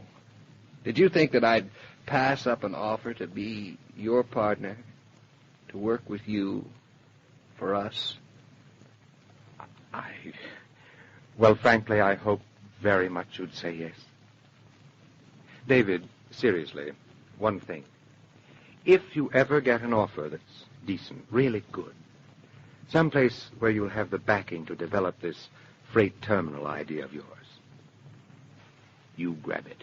No, we're going to develop that freight terminal idea together, Roger. You and I. It may take us a little more time than we'd... Well, anyway, we'll do it. No matter how long it takes. Roger, I can't tell you what you've given us. I've given you absolutely nothing. But thank you. And, Merry Christmas, partner. Well, partner, same to you. Just before you came, Roger, Dave and I thought that there was not one thing anyone could give us. We were wrong. You have brought us that one thing. Claudia, you're very sweet. I haven't been kissed like that in years. I like it. Very much. Good night. And Merry Christmas. Merry Christmas, Roger. David, he's such a generous man. He is that. Do you know why, Claudia? Why, darling? Because you allowed him to be generous, darling. But, Claudia, do you know what all of this really means? Do I know? It means not having to keep up with the Joneses, no formal dinner parties with Mr. Carrington and his board. It means no big salary every week. Isn't it wonderful? I think so. I think it's very wonderful. I never wanted any of that, did you? You, my dear girl, are a nice, very nice girl. Oh, David. Now we don't have to go to Chicago at all, do we? We've been to Chicago, darling. We've been there and back. It was a wonderful trip, David. I'm glad we're home.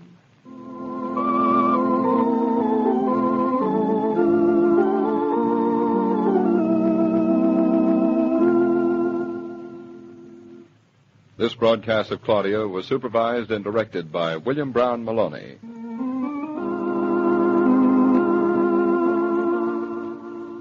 When visitors come in during the holidays for an evening of music or talk, you'll all enjoy the hours more if there's pleasant refreshment at hand.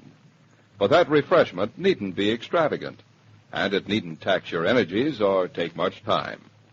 Just have your grocer or service station attendant put a case of Coca-Cola in the car today. Tuck plenty of Coke into the refrigerator, and you're ready to share the pause that refreshes with all who come.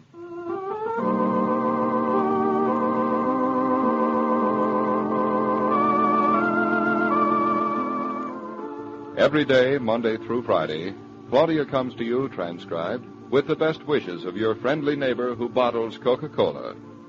So listen again tomorrow at the same time.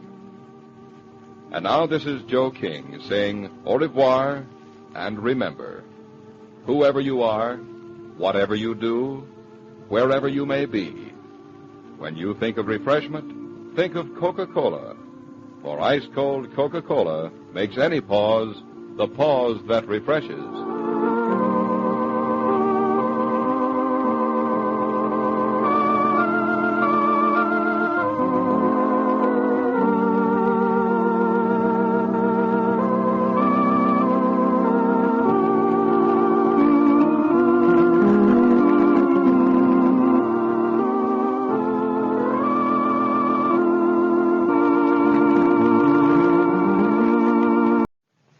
Coca-Cola bottler presents Claudia.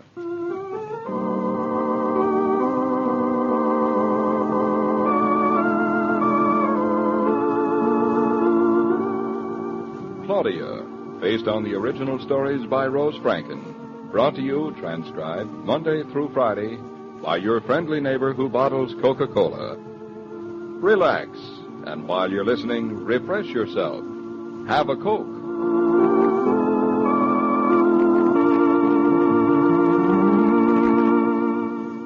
And now, Claudia.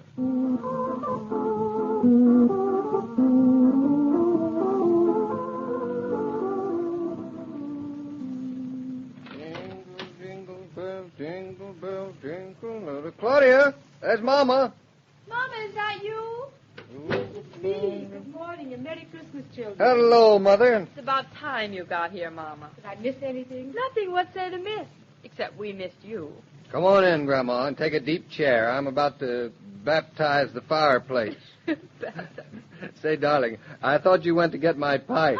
So I did. Here it is, you silly old broken-down pipe, right in my pocket.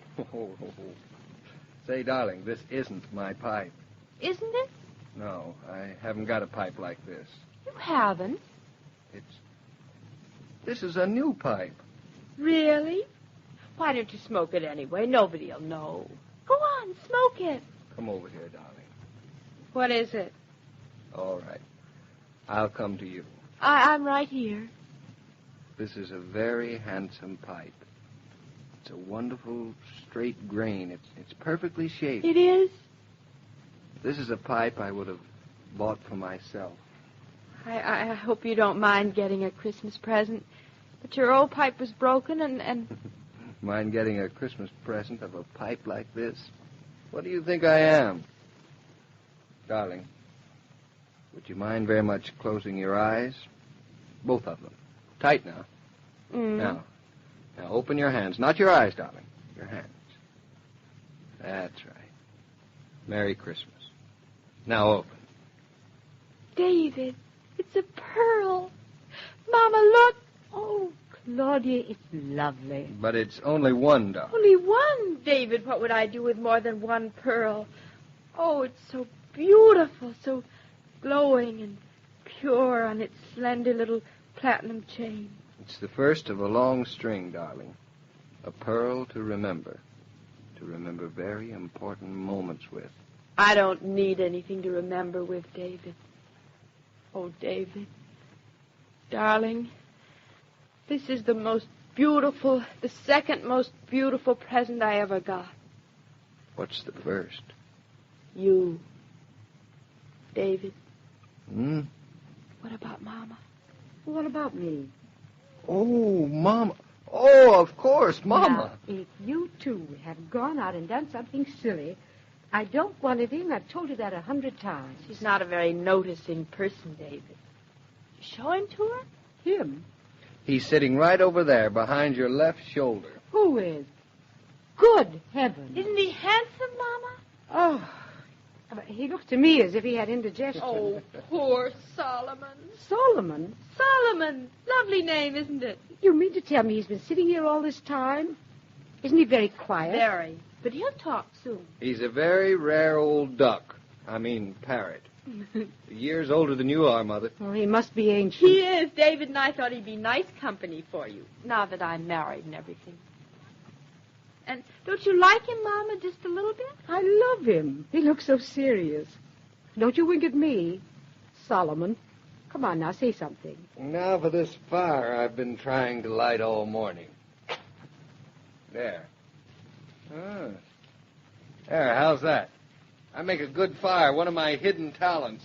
Here, darling. Put your head in my knees. Comfortable? It's a good heavy snow. The city will be all white tonight.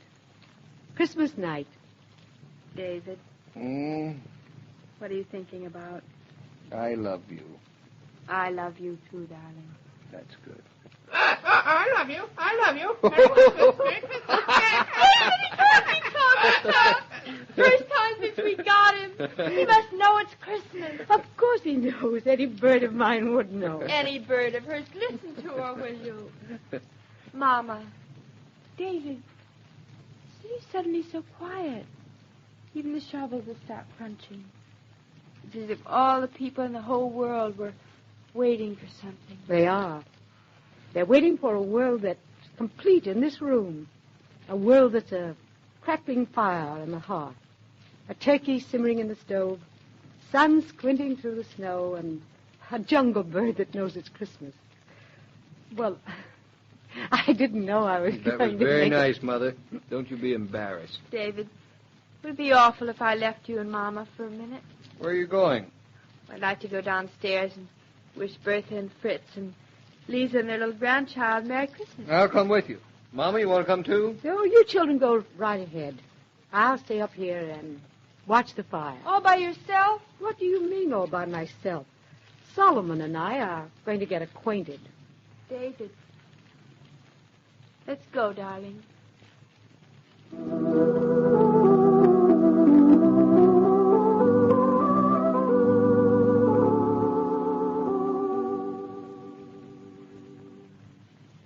David, you don't think we'll be interrupting, do you?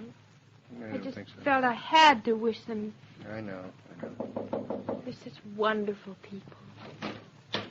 It's just us. Ah, Mrs. Norton, I was just coming upstairs. Your present is so lovely. Not half of what we'd have liked to have given you, Bertha. We just came down to wish you Merry Christmas, Bertha. You too, Fritz. Merry Christmas to you both. My hands are wet with snow. But come in, please, come in. Thank you. We heard you from way upstairs shoveling away, Fritz. Yeah, snow is beautiful, but not where people can slip on it. How's the baby? Could I see him? He's no longer here. Lisa and the baby. Lisa's husband, he was supposed to come, that then he became sick, and Lisa had to go to him. Then they're in Maryland, and you're here alone. Yeah, yesterday afternoon. Oh, David, isn't that awful? Just think this was to be their first Christmas all together. Couldn't you have gone along, Fritz, you and Bertha? It wasn't possible. Fritz had to be here to take care of the house. Take care of the... Do I look strong enough? You are very strong. Claudia, tell the man what a responsible fellow I am. You mean you... Really, Fritz, he is very... I don't know. I do not understand. You think you could trust me, Fritz?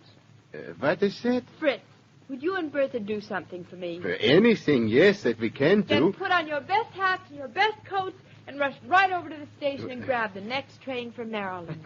Cannot. Fritz, now you leave everything to me. Tell the elevator boy if anything goes wrong, just call me, and I'll be home all day, and then I can... And when evening comes and the snow's heavy, Mr. Norton and I will shovel it away. You mean that... Oh, I cannot accept. No, I cannot... Yes, you can, Fritz. I wish you would. You'd be giving us a great gift. Don't even bother asking him, Claudia. It's all settled, isn't it, Bertha? What do you think, Bertha? I think such a wonderful Christmas I never had. But since Mr. and Mrs. Norton came to live here, the year, it had many Christmases.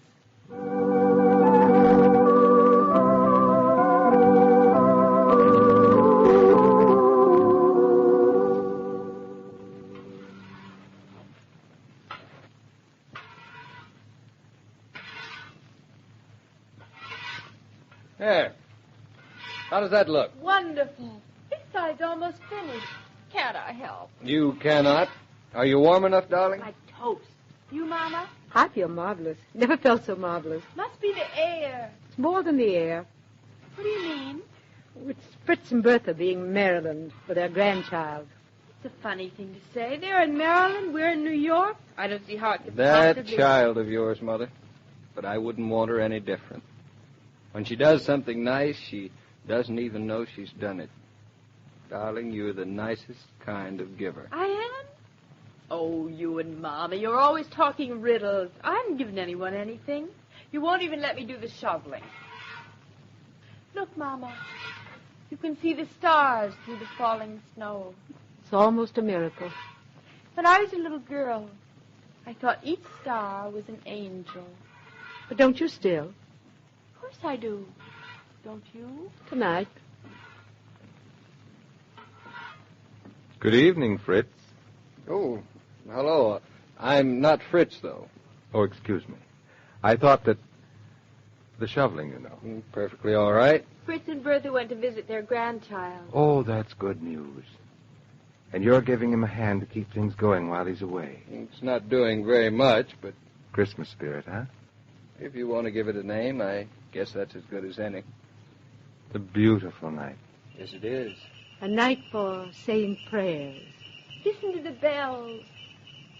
Yes. Listen to the bells. Christmas night is almost over. Oh, I wish it could last forever.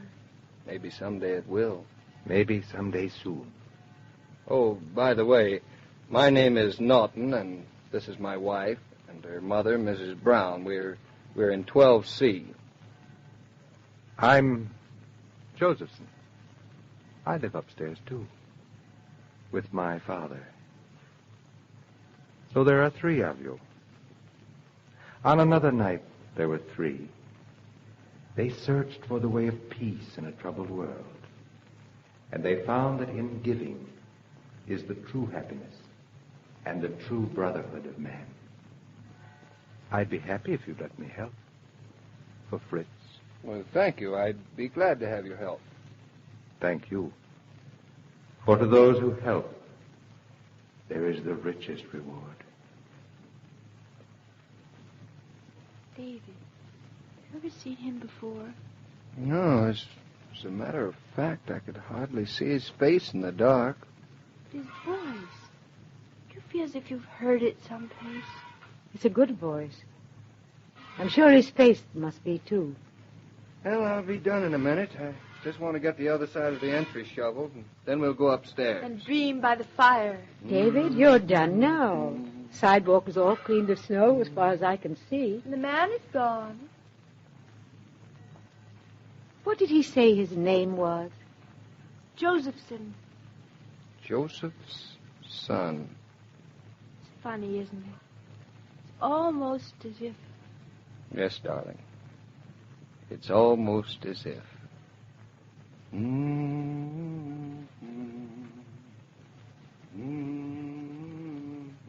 The whole world should be singing tonight. Let's sing, darling. Maybe it'll join in. Round yon virgin mother and child, holy infant, so tender and mild, sleep in heavenly peace, sleep in heavenly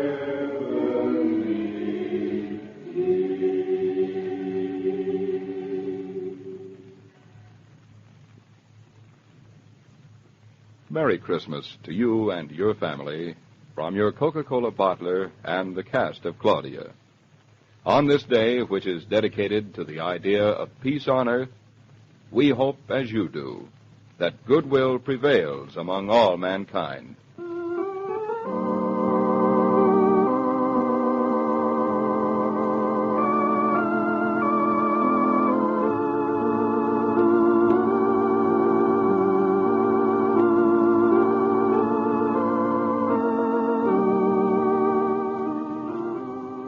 Every day, Monday through Friday, Claudia comes to you transcribed with the best wishes of your friendly neighbor who bottles Coca-Cola. So listen again tomorrow at the same time. And now this is Joe King saying au revoir, and remember, whoever you are, whatever you do, wherever you may be, when you think of refreshment, think of Coca-Cola. For ice-cold Coca-Cola makes any pause the pause that refreshes.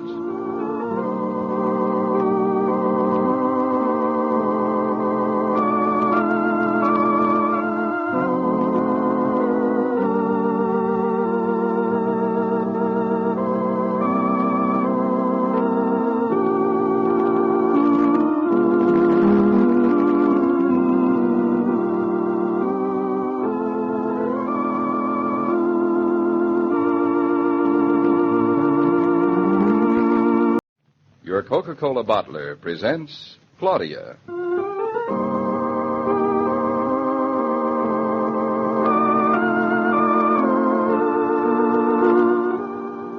Claudia, based on the original stories by Rose Franken. Brought to you, transcribed, Monday through Friday, by your friendly neighbor who bottles Coca-Cola.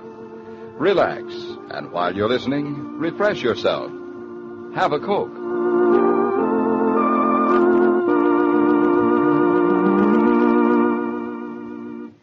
And now, Claudia.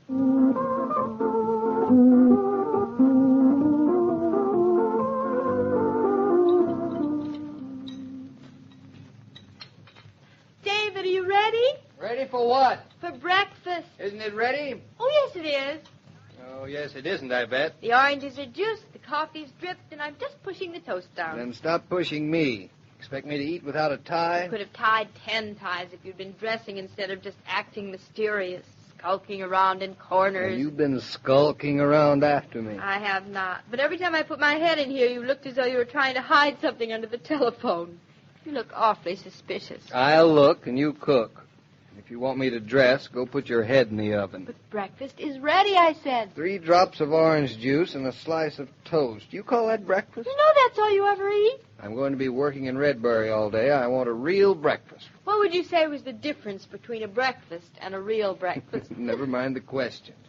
Just bring me kippered, herring, possum pie, hominy grits, and French toast. Our last herring just swam away. Well, I'll settle for French toast if you can make it. If I can make it. Didn't you know you married the toast of Paris? I said toast, not puns. Or did I muffin that? Ooh, that's awful. I'd rather cook than listen to that. All right, I'll make you French toast. But I'm still very suspicious. 3, 4. Hello. Oh, hello, Mr. Flannery. Mr. Flannery, this is Norton. David Norton. I'm sorry I have to talk so low.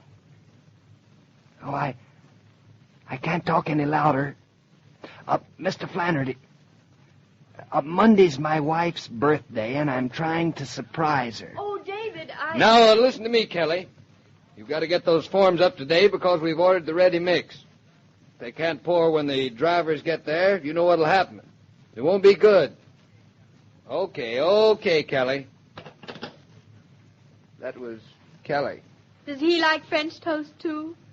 With honey 3 times a day. I'm your honey 3 times a day. Say, David, Mom and I have a very busy day planned. So would you drop me off at her house on your way to Redbury? You want me to drive you? What's the matter with that?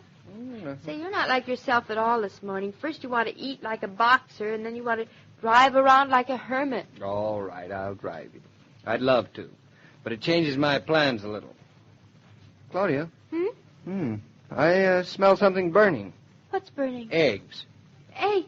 Oh, it's the French toast. Let us see how I could. Let's see, 2, 1. Hello, Mr. Flannery. This is David Norton again. Yes, I know you aren't, Kelly. I'll explain all that when I see you. I can't waste any time because I'm going to be out of town all day long, and this is my only chance to talk to you. Yes. Yeah, I'm calling about the Great Dane. Yes, the one we looked at the other night. Have you sold it? Oh, David. Oh, never mind. I'll call you later. David, are you sure you smelled something burning? Now, see here, Kelly. Excuses won't do. Yes, you'll have to get those forms in place today, or we'll be stuck with all the penalties. Well, that was Kelly again. David, I haven't even put the French toast on the stove when you smelled it burning. It was still soaking on the table. It's on the stove now. I say I can smell it burning now. Oh, my poor little toast. David, why didn't you tell me instead of talking and talking? 3, 5, 9, 4. Hello, Mr. Flannery. Yes, I know your name isn't Kelly. Look, don't say anything now. You can tell me about it when I come over. It's the only time I'll have all day. I'll be in your store just as soon as... Yeah, between 9:15 and 9:30 this morning. Will you be there? Oh, that's great, Mr. Flannery. That's great.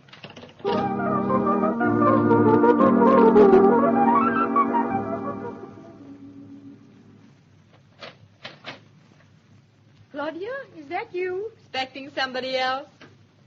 No, I'm hoping. I'm expecting laundry. How's the parrot? Surly, he hasn't had a decent meal for 3 days. Well, we'll go right down to Mr. Flannery's pet shop and buy him a little box of birdseed. And listen, besides, Mama, you ought to thank Mr. Flannery for your present. Say, what do you think David's going to give me for my birthday? He hasn't told me. He hasn't? Maybe it'll be a surprise. Well, maybe he won't give you anything. That would be a nice surprise. I hope it doesn't rain on Monday. What's the good of a birthday in the rain? Lots of very nice people have been born in the rain. But getting presents on sunny days is twice as nice. Greedy. I don't mean it that way. Well, look at us, Mama. We just give each other presents when we feel like it. We don't need occasions like birthdays. You and I are different. We've always been together. But David and I haven't. I wonder what he'll surprise me with. I'd like to meet the man who can surprise you. Maybe you have, Mama. I'm not going to ask him questions, not one. If you don't ask him questions, I'll eat my hat.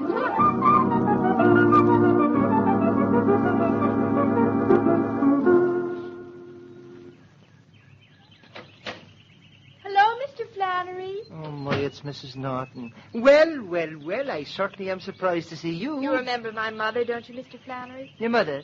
Oh, yes, indeed, your mother.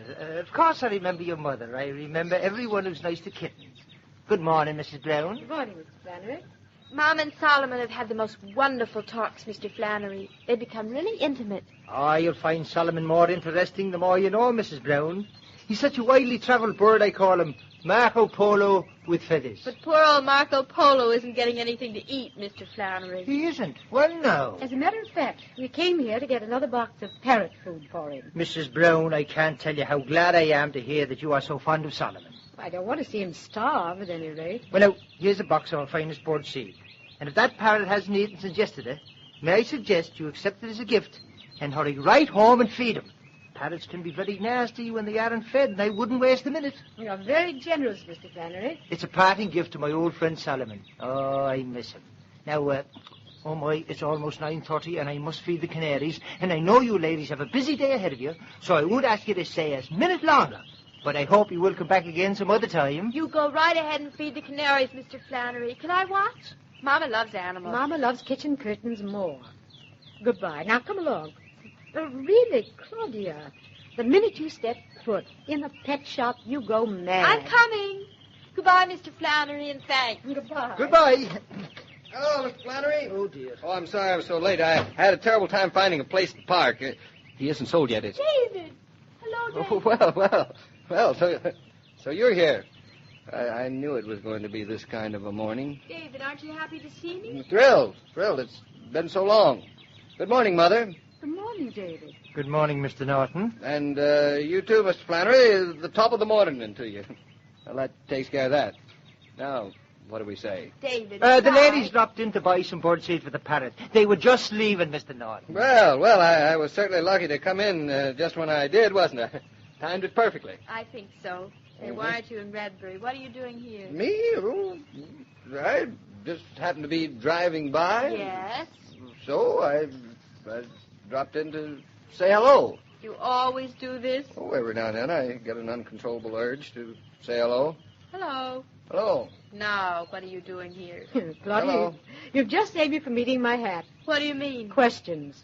Oh, this hasn't anything to do with that other thing, Mama. This was hardly a question.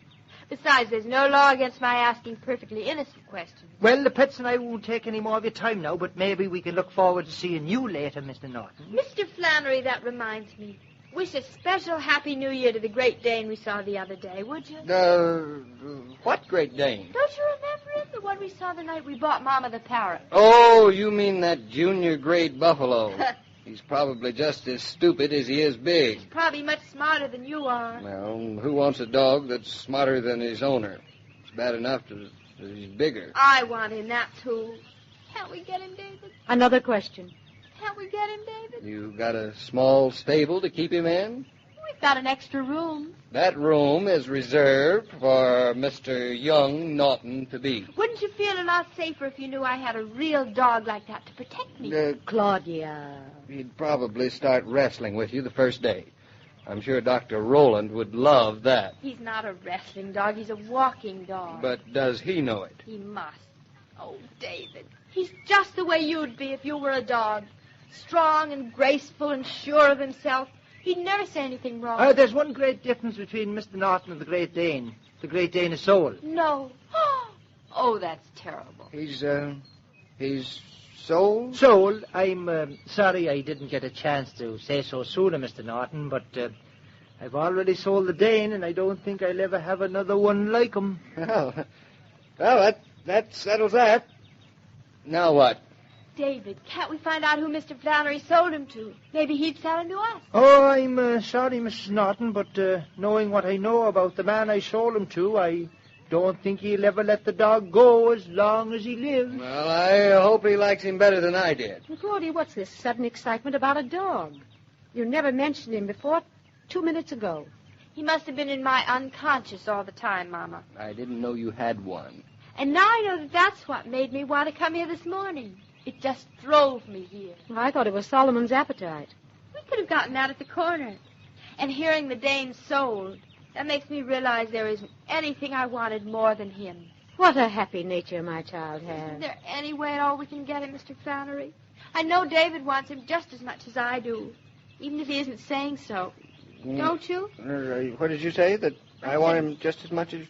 Well, frankly, no. Oh, David, you're just philosophizing. Mr. Flannery, isn't there any other way we could...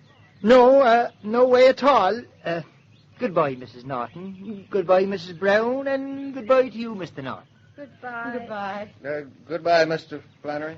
All the other animals look so little next to him. I'm heartbroken. You'll recover, dear. What makes you think so? I know you, darling. You don't know me at all. Bye. Goodbye. Of course, Mr. Norton, even if the buyer won't sell you the dog, it won't hurt for you to know who he is. Mm-hmm. Who is he? He's a man I was speaking to on the phone this morning. He wants the Dane for delivery Monday, and he'll have him. His name, Mr. Norton, is Kelly. Kelly? Kelly? Mm-hmm. A simple name like that, Mr. Norton. The first name that would come to an Irishman's mind the first thing in the morning. Well, Mr. Flannery.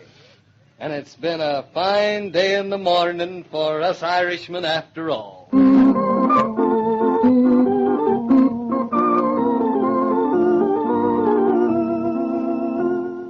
These programs star Catherine Bard as Claudia and Paul Crabtree as David. And the entire production is supervised and directed by William Brown Maloney.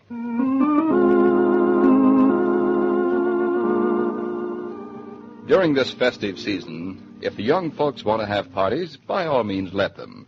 Where there's open house, there's usually goodwill and zest for living. Just order a case of Coca-Cola. Put plenty in the refrigerator, and hospitality is on hand awaiting. No matter whether your fixins are hearty hamburgers, fancy salads and sandwiches, or simple crackers or nothing at all. Where there's Coke, there's a party you can enjoy too.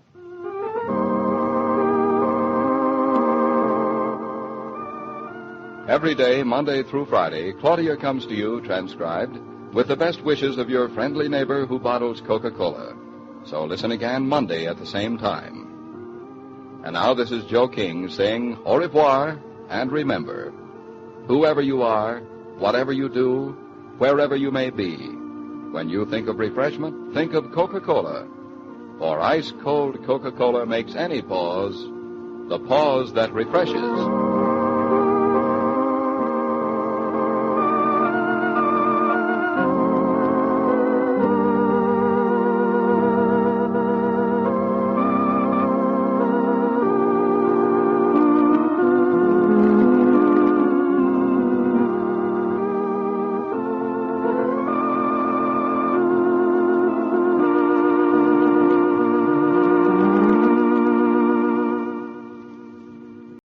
Your Coca-Cola bottler presents Claudia.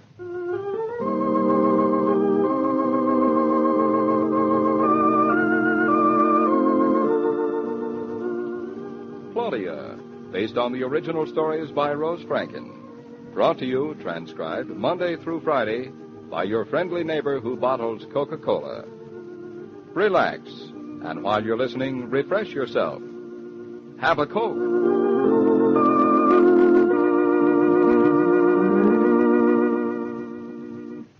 And now, Claudia.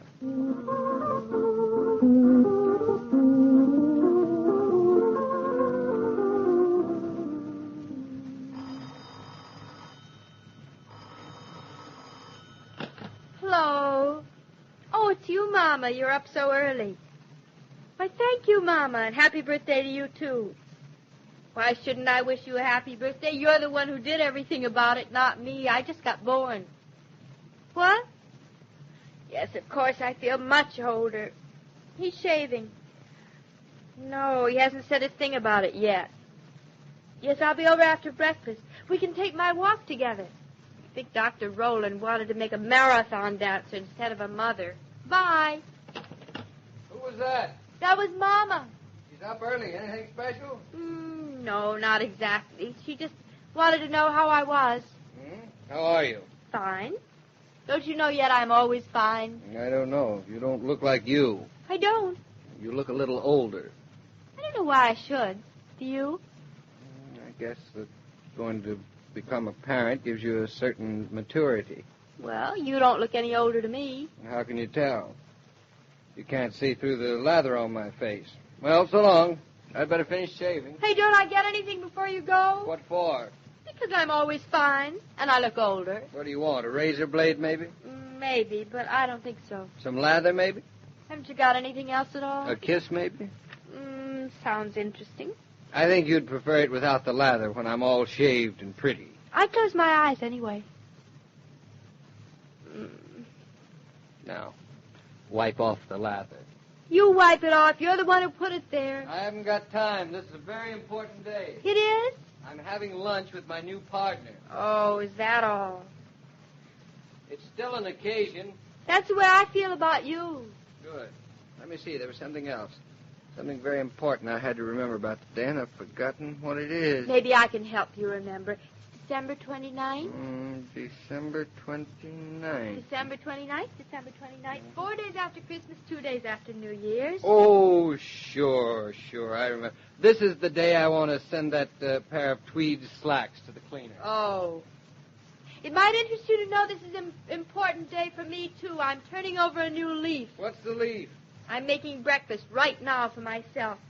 If there's anything left over, I'm giving it to Shakespeare. What about me? Well, if Shakespeare leaves any leftovers, you can nibble on that. But you better be nice to him or he won't leave you anything. What have I done now? You don't know. That's worse. That's how bad it is. Well, I hope Shakespeare isn't very hungry. I hope he's starving.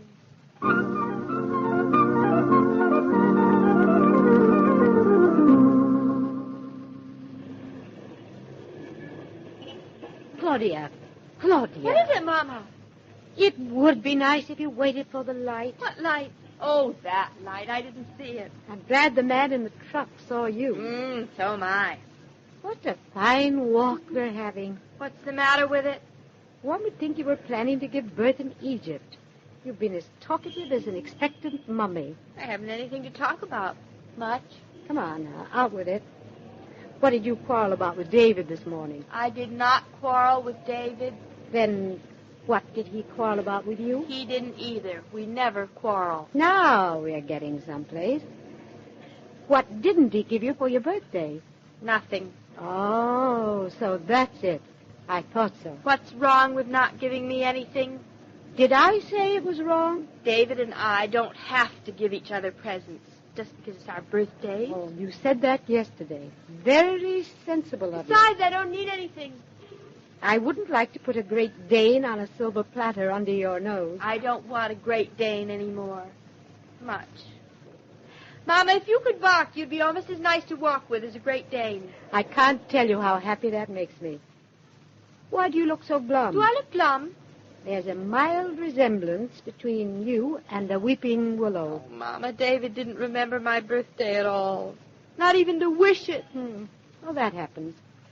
David's got a lot of things on his mind. He's got one thing too few. I guess he just plain forgot. I thought you were emancipated. I thought birthdays weren't important to you. They're still not to me.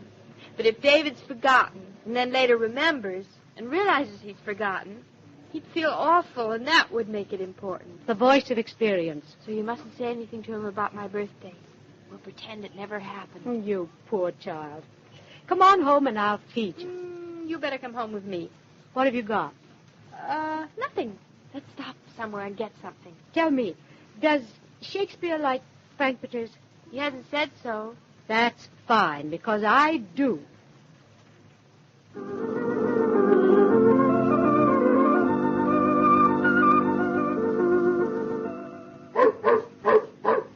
Quiet, my fine Scandinavian friend. You're big and strong. Why can't you be silent, too? And none of your complaints, see? You're going to live on this floor, and you better begin to like it. Quiet, old-timer. How do you expect to surprise her, making all this racket now? Now, here we are. Now, this is the door to your new home. You stay out here. I'm not going to take you in right away. You get it? That's better. Now, take a look. Take a good look at this door. Because from now on, your job is to keep clear of the wolves. All right, now. I'm just going to slip this leash around the doorknob, and there we are. In I go, and you stay out there now. Shh, and quiet. Hello. Anybody home? David! Who wants to know? Who wants to know? A man who wants to know that wants to talk to the lady of the house wants to know. The lady of this house won't talk to just anyone. But maybe you aren't just anyone. You could be my husband. Except my husband's having lunch with his partner. And I'm having lunch with my partner, the partner I live with. Is that David I hear? Doesn't that husband of yours ever do any work? Are you here again, Mother? Here, I'm waiting to be fed. I suppose you came just to take the frankfurters out of my mouth. I did not. I came because I took a good look at my shirt cuff. But he just came back from the laundry. Well, you'd better change laundries. There's a memo on it I wrote myself 2 weeks ago. What's it say? It says today's somebody's birthday. Whose, I wonder? Mother, is it yours? One birthday this year is enough. Maybe it's Shakespeare's. I'll ask him. Maybe we better eat, if you ask me. Come on, David. I'll take care of you. Let Claudia talk to her cat. Thanks, Mother. Lead me right to the table. Hey, wait for me. I'm hungry, too. Frankfurters. A fine birthday lunch they are. You don't even know whose birthday it is. Doesn't matter whose. They're still Frankfurters. It's the second time. Second time what? Second time I've heard a dog barking. Well, I didn't hear anything. Mother, did you hear anything? I didn't. You must have heard it. There, I heard it again. Do you have ringing in your ears, too? Mother, did you hear anything? I think I did hear something. It was a dog barking. Well, these are hot dogs we're eating. These aren't talking hot dogs. There. Doesn't he sound as if he's upstairs or downstairs? Maybe he's on our doorstep. Honestly, David, sometimes you talk such nonsense. People don't go around leaving their dogs on other people's doorsteps. All right. Have it your way. Well? Well, since he's not ours, I guess we'll just have to let him bark. Well, thank goodness I don't live here. Aren't you even going to look for him? No, why should I? He's not ours. I didn't realize you had such respect for other people's property. I do. David, whoever he belongs to, it isn't treating him right. He's probably hungry. He smells these frankfurters. Wouldn't hurt if I opened the door and took a little peek at him. No, I don't see why that should hurt. Now, Claudia, be careful. Don't open the door too wide. Mama, honestly. Who's afraid of the big bad dog? If he looks nice, introduce me. Well, what are you barking for? Hello. Oh, you're beautiful, you great, big dog like you. You shouldn't have anything to Well, Dolly, what kind of a dog is it? Beautiful dog, David. A Great Dane. Not a Great Dane. Oh, you're such a beautiful baby. I could kidnap you without a second thought. The feeling seems to be mutual. David, see, he likes me, too. I guess he's smarter than he looks. Amazing. He looks just like the Great Dane in Mr. Flannery's pet shop. Looks like the same dog. Oh, you're such a darling, you old. I love you. He's licking my face. Oh, I wonder who could have left him here. He's been here at least 5 minutes. You'd think they remember where they left him. That reminds me. I just remembered whose birthday it is. You did? Whose birthday? Is it Doggy? It's not Shakespeare's, not Mama's. Is it yours, David? Well, in a way, mine. In a very special way. What way? Well, in the way that if it weren't somebody else's, mine wouldn't matter very much. Oh, David, That's very sweet of you. And I wasted all that sympathy on you because I thought you'd forgotten. If I had, why would I be needing sympathy? Because I knew how you'd feel when you remembered. Darling, that wasn't wasted. Oh, you birthday present of a dog. You're just adorable. I could eat you up. Don't you dare. You'll be biting off more than you could chew. Oh, David, I could bust. Oh, he's such a wonderful surprise, darling. Now, come on in. It's amazing, David. He still looks just like Mr. Flannery's dog. No wonder. He is Mr. Flannery's dog. Darling, I thought Mr. Flannery sold him to someone by the name of Kelly. You can just call me Kelly. Oh, you wonderful dog now. Come on now, babe. Give me your paw. Just look at her, David. You're such an angel. Isn't that wonderful? If she can go so crazy about a dog, what's going to happen to her when she has a baby? Don't worry, Mother. The baby won't be half as big as this dog. You've made her very happy, David. Oh, And I don't mean just this birthday present. And you've made me very happy, Mother. Because Claudia once had a birthday. David, I think he's hungry. Well, go ahead. Feed him by all means. Get the frankfurters. Would you like some frankfurters, baby?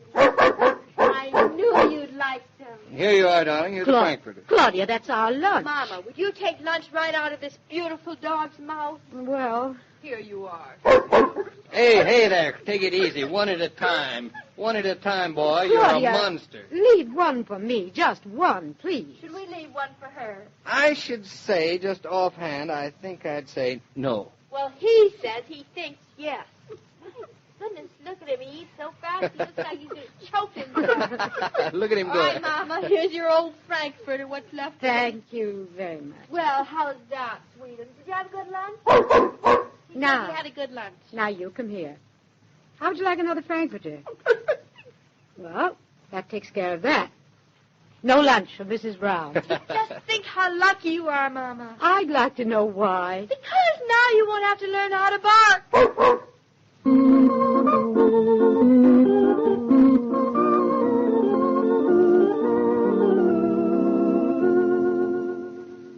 This broadcast of Claudia was supervised and directed by William Brown Maloney. Ask Junior to go on an ordinary errand, and you're greeted with indifference or even sometimes an out-and-out no. But mention that he's to bring home a carton of Coke, and that's a different story. Same with Dad. He'll have the service station attendant put a case of Coke in the car when he won't stop for lots of other things. They know what they like, that family of yours, and they certainly do like ice-cold Coca-Cola. Why not get the New Year's Eve supply today?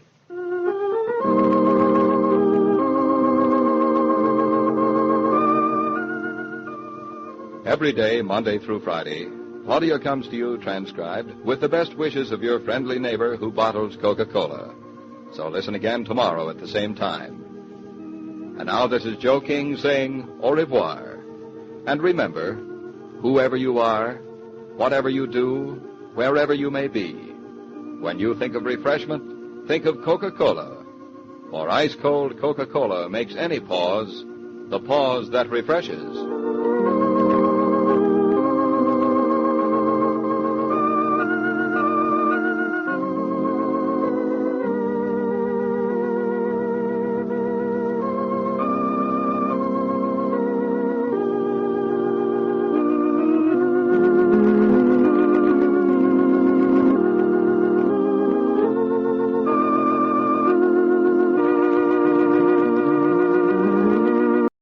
Your Coca-Cola bottler presents Claudia.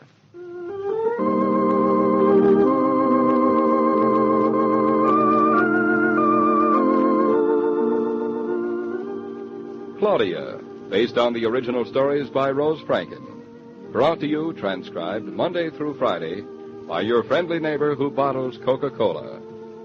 Relax, and while you're listening, refresh yourself. Have a Coke.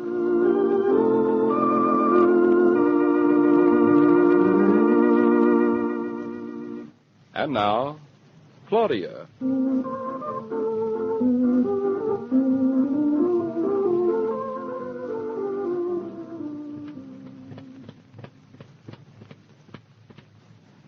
David, what was that? David, you're not asleep. Don't pretend. I am sleeping. Now, shh. Don't wake me. Oh, there it is again. I don't hear you or it. Oh, David, look, it's the Dane. I know it's the Dame. It's been the Dane all night. What's he doing now? Thumping the floor with his tail. Oh, that's great. Oh, David, he's so sweet. Look at him. He's sound asleep. Probably having the most beautiful dreams and thumping the floor with his tail. I wish I were sound asleep. It's been a beautiful night, hasn't it? Beautiful. I never want to live through such a night again. I'm exhausted.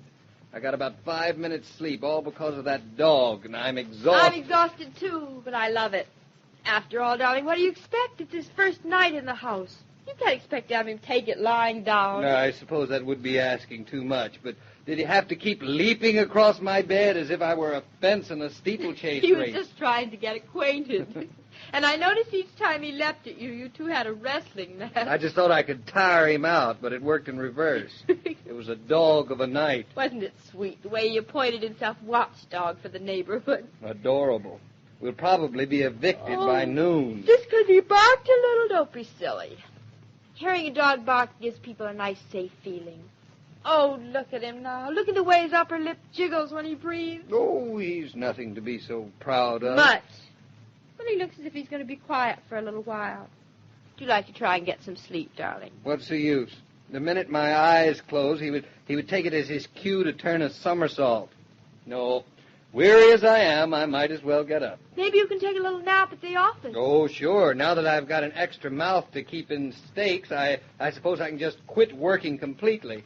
Darling, let's try to do this quietly. I don't want that monster to wake up any sooner than he has to. David, don't run around without your bathrobe. You'll catch cold. I'd catch the measles today if they came my way. I feel as if I'd been climbing mountains in ski clothes. Where is my bathrobe? I thought I left it on the chair. Don't you remember the dog played with it during the night? It's under your bed. Yes, I've got it. You think he was trying to put it on? Probably. I'll go make breakfast, darling. We'll dress in the other room so we won't wake him. There's nothing like playing second fiddle to a Great Dane, I always say. It's like playing second fiddle to a big bass. Where are you going? Going to get the newspapers, mind? No, I don't mind.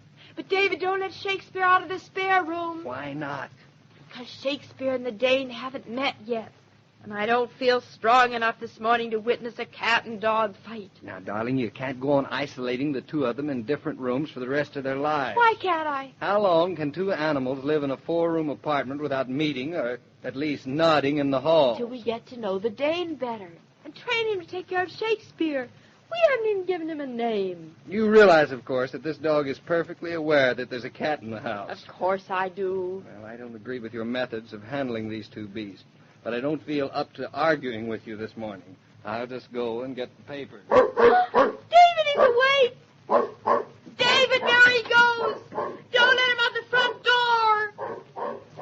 David, what happened? He ran out the door, the big blithering idiot. Oh, we'd better catch him. If any of the other tenants meet him in the hall, they may be frightened. Frightened? They'd be paralyzed. Which way did he go? He's around the other side of the elevator. Oh, David, the fire stairs. Maybe they left the door open. They did. Which way did he go? I don't know. You go down, I'll go up. Oh, we're not even dressed. Oh, I wish he had a name so I could call him something. Hey, you dog, where are you? Do you see him? I hear him. He went your way. I'll come too. I hear you fugitive, you. Beautiful gratitude for the lovely night we let you spend. I'm coming. I see him. Here he is. David, he found a little boy. Keep them apart until I get there. I'm coming. It's too late. They're together. Gee, he's a big dog. Are you all right? Yes, I'm all right, I think. He just surprised me a little. You can pat him. He doesn't mind. He doesn't? Mm-mm. He's an awful big dog, isn't he? You'll be that big someday. What's his name? He hasn't got a name yet. He hasn't got a name? Mm-mm. Well, you can't have a dog without a name. Everybody's got a name. Well, we just got him yesterday, son. He'll have a name, all right. What do you think we should call him? Well, gee, I don't know. He sure is beautiful. How about Rover? I read a book once about a dog called Rover. Rover? Well, Rover's a nice name, but not nice enough for a dog like this, do you think? No, I guess not. He's beautiful. Oh, say, he's licking my hand. He likes you because you're not afraid of him. No, I'm not afraid of him. Why should I be afraid of him? No reason at all. This dog wants to be your friend. He does? Mm-hmm. Gee, I never had a dog for a friend before. You didn't? Well, that's terrible. My mother, she doesn't like dogs. Oh? She won't let me have a dog, not even a little one. Well, maybe she's never known a nice dog like this. I guess not. He's a swell dog, nicer than any dog I've ever met. We think so. Well, I guess we better be getting back to our apartment, David. We look awfully silly standing around in our bathrobes. like an Indian or something. I'd forgotten about that. Well, so long, son. You going already? We have to. We have to have breakfast. We have to give breakfast to our dog, too. Oh. Gee, that's too bad. What do you feed him? Large quantities of meat. For breakfast? Mm-hmm. That's because he's such a large dog. Well, so long, doggy. Maybe I'll see you again sometime. Say, are you busy right now? Are you going anyplace? No. It's Christmas vacation, and I'm just wandering about. Would you like to see the dog have breakfast? Gee, could I? Your mother won't worry about you if you don't go upstairs. Oh, no. She sent me out to play. Gee, can I watch the dog have breakfast? You bet you can. Come on. Hey, wait for me, doggy. Hey, not so bad. Oh, darling. Every little boy should have a big dog. Don't worry. Ours will.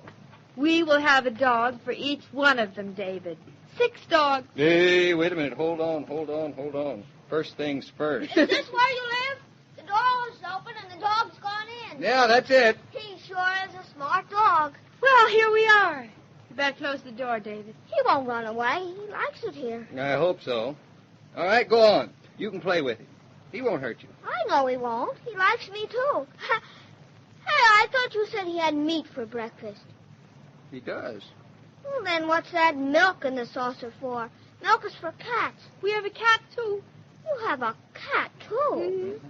Say, this is some place you've got. Gee, I sure wish I lived up here with you. You can come up any time you like. Did you hear that, doggy? You and me are going to have swell times. Well, darling, I guess I better get the coffee on. Yeah, I guess I'd better get dressed. Say, mister, how does the cat and dog get along together? We don't know yet. You don't know? No, as a matter of fact, they haven't met yet. We only got the dog yesterday. I guess maybe they'd fight. I guess maybe they would. Now, that just goes to show how much you two know about cats and dogs. You know what I think? I think they would get along swell. You do? Mm-hmm. Is he an awful little cat? Still a kitten. And, David, whatever is in your mind, you better go and get dressed. Say, wait a minute. How would you like to see the cat and dog meet for the first time, son? David, no, please, no. Now look, darling.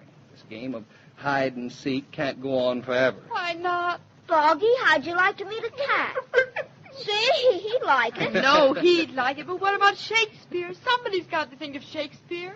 You know, Shakespeare needs a good watchdog. Doesn't need him this minute. This minute is as good as any other. No, it isn't. Oh, why does everything have to happen to me? Now, nothing's going to happen to anybody.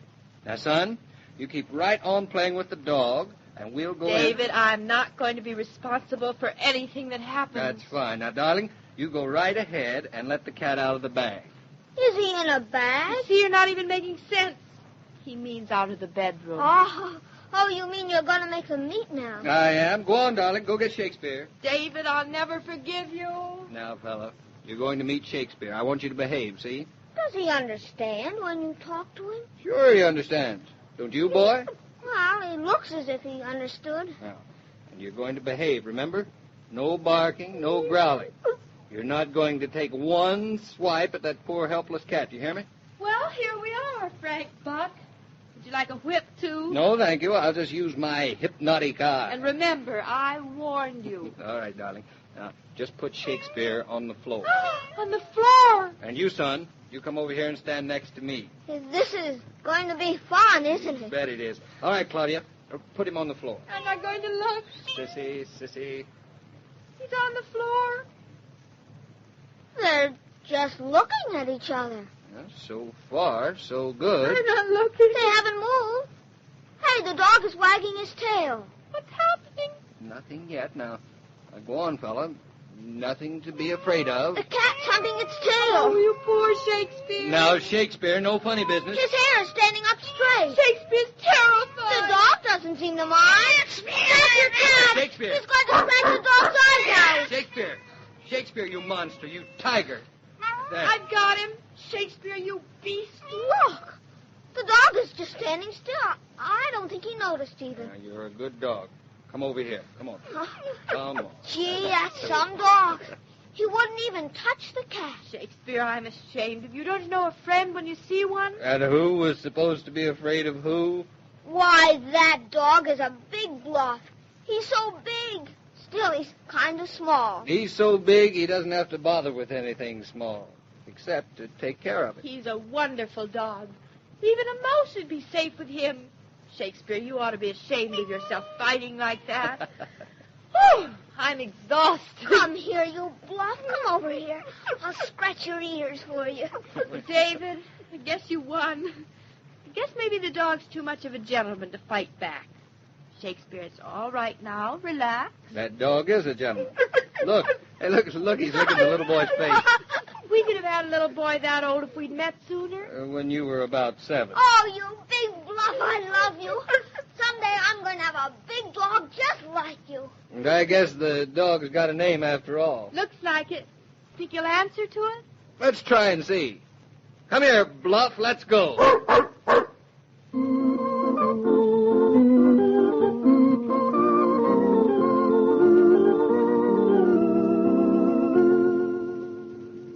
This broadcast of Claudia was supervised and directed by William Brown Maloney.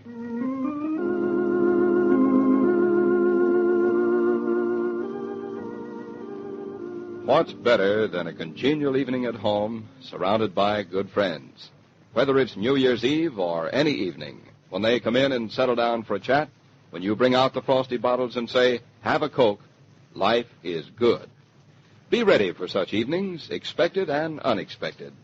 Buy Coca-Cola by the case, so there's always a supply on hand for the pause that refreshes.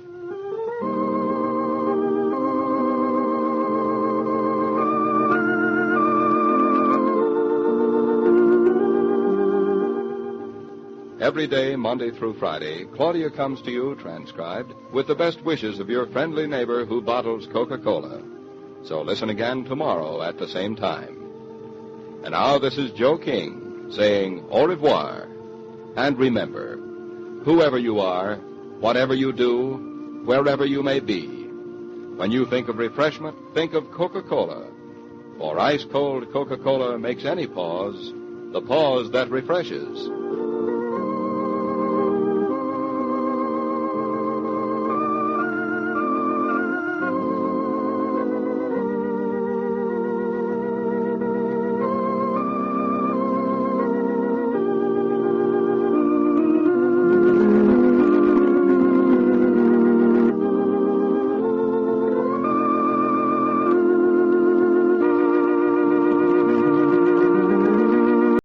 Your Coca-Cola bottler presents Claudia.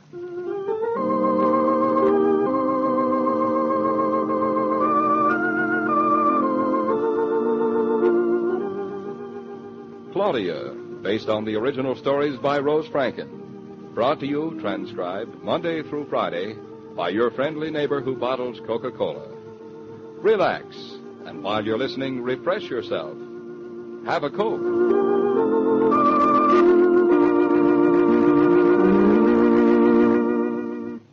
And now, Claudia.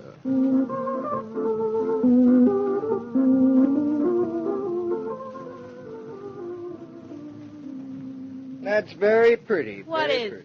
Making faces at yourself in the mirror. That's my plain old face you're talking about. I'm not making one extra face with it. Oh, I wish I'd known sooner about this party tonight. My hair isn't even washed. Don't you want to go and lie down, darling? Take a little nap? New Year's Eve parties don't break up until very late, and nothing will be really underway until 11 or half past. Really, so late? Mm-hmm. Oh, why doesn't it all start earlier? Then we could get home earlier. We'd have been there just as long. Well, that's not the way that it's done. Oh. Mama and I always stayed home on New Year's Eve. Somehow there was no reason to go out. Are you sure you want to tonight? Sure, I'm sure. Don't you? Me? Oh, sure. What are New Year's Eve parties like? Very gay. Everybody's very gay. Sounds like fun. It does? Strange. I never thought that you'd... Lots of fun. I feel gay already. Good, good. Don't you? Oh, very. I'm kicking my heels. I didn't notice. Mentally, my mental heels. Oh, too. your mental heels. We're going to be the handsomest couple there. But of course. And we won't go to bed till after breakfast. We'll dance and dance and... Oh. You're yawning already. Am I? I'm not sleepy, honestly, not a bit. Well, if you are, you've got plenty of time to nap. Oh. You know, getting undressed to get dressed at this hour. I feel as if I ought to go to bed, don't you? Sort of. Only 3 hours till next year, David. Will it be as nice as last year, do you think? Of course it will. And then some. When you've got white hair and I'm using a cane, we'll sit back in our rockers and dream about tonight. Our first New Year's Eve together. I can't believe we'll ever be that old. I hope we will be. Both of us. Yes, both of us. The only excuse for getting old. What is? That it'll be both of us together. Darling, are you scared? Terribly. Is that awful? No, Are you? a little. I am. More than a little. That's all right, too. Maybe I wouldn't be such a sissy about it if everything... Us, I mean, weren't so perfect now. That won't change, darling. Other things will, but that will always be the same. I feel better now. When you kiss me, I forget to be scared. But, darling, you were right. What about? I feel a little sleepy. You do? A little. And since I'm not dressed yet, and since it's only 9 o'clock, and since the party doesn't start till later, and since I love you so very much. Mrs. Norton, I can hardly keep from yawning myself. Really? That's the nicest compliment you ever paid me.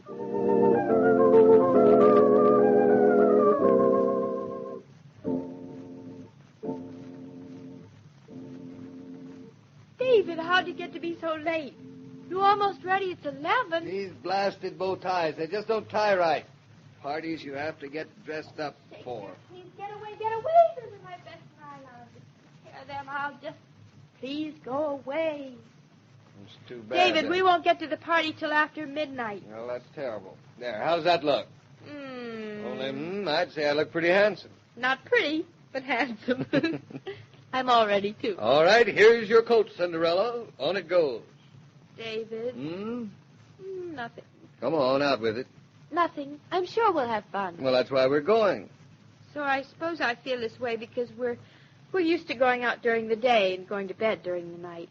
Well, let's be getting along. Guess we might as well. This is an awfully cozy apartment, isn't it? Bluff and Shakespeare have the whole place to themselves. I hope they have a nice New Year's Eve. Let's leave the light on for them. That's a good idea. No, you can't come along. You weren't invited. Get down, I said. You'll wake everybody up, you big fool. Are you addressing me? I don't know, am I? Darling, I think he wants out. Just too bad about him. It's too late.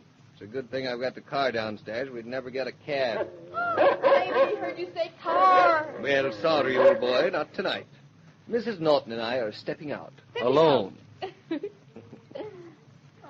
She's right. Now be quiet, both of you. Did you hear what I said? Quiet. Well? Well, they know an order when they get one. Come on now. Let's get out of here while everything's quiet. Good night, Bluff. Good night, Shakespeare. Goodbye, my darling. You sound as if you were saying goodbye forever. Well, I'm not going to see them till next year, am I? Oh, that animal. Listen So to him. obedient and so sweet. Adorable. You think he's going to bark till we get home? Probably. I hate to leave him. Look, do you or do you not want to go to this party? Do you? I asked you first. Well, dressed up now, we might as well. What's the matter? You little cluck. Why didn't you tell me you didn't want to go either? Well, I thought that you... Just because I invited you. Well, you invited me to marry you, too. Didn't you mean that either? It's too late to discuss that. Come on, we're on our way. I thought we weren't going. We're not. We're not? No. David Bluff still wants out. Well, it's too bad about him. And he loves driving in the car, and the car's downstairs. But what is Mama going to say about being visited by a dog at this hour? Mama! Oh, David, you are brilliant. Me? I'm psychic.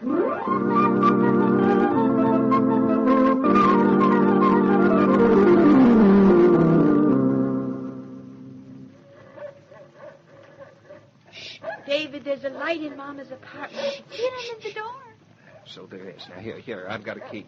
You animal, you. You're supposed to be surprised. All right, here we go. Mama, we're here! Make yourself decent, Mother. It's the family. Good heavens, this is a fine time to drop in. It's Eddie! Any complaints? But I thought you'd be... We changed our minds. Any objections? Yes, did you have to bring the whole menagerie? Get down, you gorilla. Get out. Gorilla. He likes you, Mama. He insisted on coming. Aren't you pleased? I wish he'd like me a little less. Be less demonstrative about it. Go on, now, get down. Get away. Aren't you going to ask us in? Have I any choice? Come on in. But why aren't you at that party? Oh, I got sleepy at the last minute. But you're all dressed. I was afraid I'd get lonesome. For whom? My dreamy genie with the light around I think you've been to that party. Your mother-in-law, Mr. Norton, is a very suspicious woman. She wasn't brought up right. Didn't have a son-in-law till too late in life. Any hope for her? Well, this is a pretty sight. The two of you in your evening clothes, the dog, the cat. Oh, and the parrot. I hadn't forgotten you, Solomon. It's quite a gathering. Amazing how since we got married, the family has increased. Isn't it, David? Well, I hope there are no more additions for another few months. You know, it's too bad you can't buy a baby in a pet shop. So much faster. And you know what you're getting, too. Oh, maybe you two will invent a new system. Oh, the ancient one's not so bad. Nice to be here, isn't it, David? Very. Your mother looks kind of cute in the kimono. I was about to wash my hair. You and your daughter. That's your idea of bringing in a new year. What time is it, Mother? Ooh, just a few minutes before midnight. The old year's almost out. Sorry to see it go? Still, it's been pretty good to me. It's been wonderful to me. Mama, a year ago tonight, could you possibly have imagined this? No, I didn't imagine it. It's nicer than anything I could have imagined. I wonder what it'll be like next year, this time. Oh, even nicer. I'll be a grandmother. We're pretty lucky, the three of us. We're about to set out on a new year. And we've got everything in the world a person could possibly ask for. There are too many people who don't have anything to look forward to. Just another year of hunger and misery and fear and want. Well, maybe this year will be the last of that.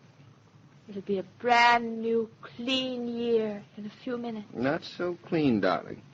Too many carryovers on the red side of the ledger. Too many things the world didn't finish up last year. I remember the time, well, you two wouldn't even know it. It was before the First World War, not long ago, when you could face a new year with no backward looks.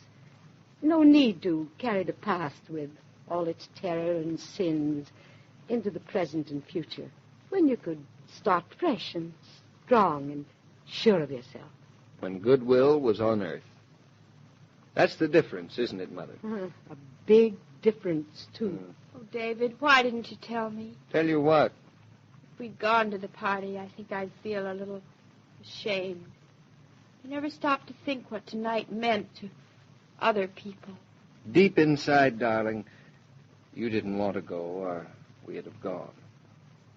Mind if I turn on the radio? I'll do it. I can reach it. Let's see now. Just another minute. Just one more minute, and God will give the world another chance.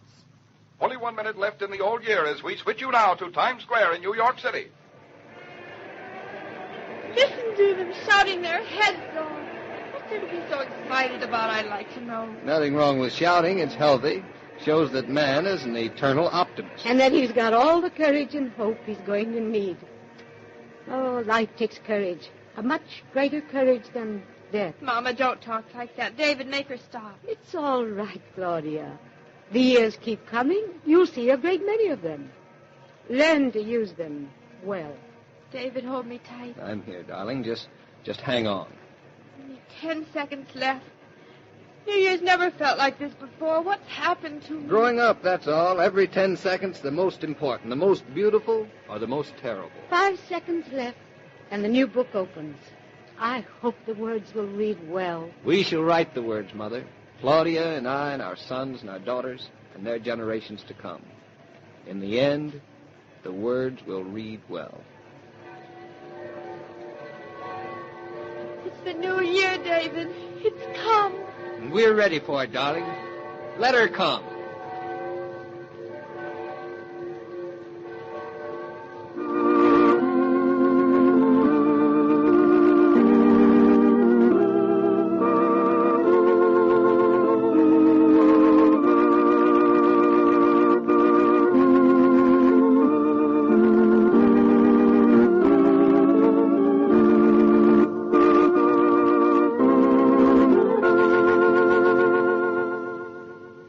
This broadcast of Claudia was supervised and directed by William Brown Maloney.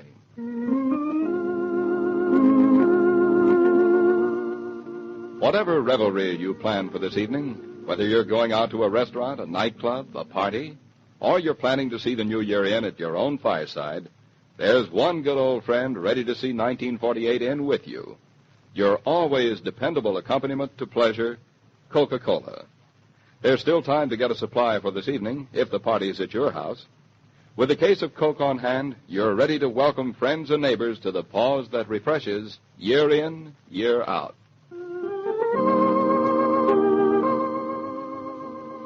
Every day, Monday through Friday, Claudia comes to you, transcribed, with the best wishes of your friendly neighbor who bottles Coca-Cola. So listen again tomorrow at the same time. And now this is Joe King saying au revoir. And remember, whoever you are, whatever you do, wherever you may be, when you think of refreshment, think of Coca-Cola. For ice-cold Coca-Cola makes any pause the pause that refreshes.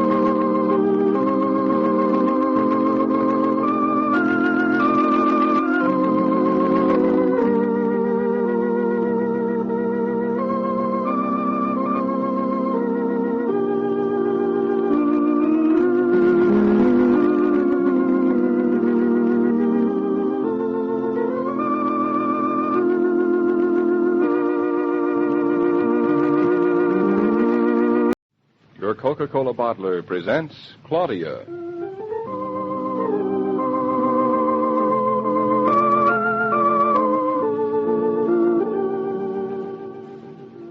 Claudia, based on the original stories by Rose Franken. Brought to you, transcribed, Monday through Friday, by your friendly neighbor who bottles Coca-Cola. Relax, and while you're listening, refresh yourself. Have a Coke.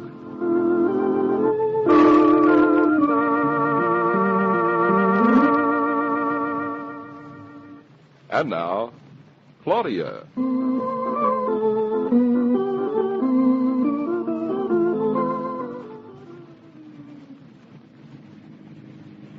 Oh, darling, I wish we weren't going to Julia and Hartley's. I wish we were going home.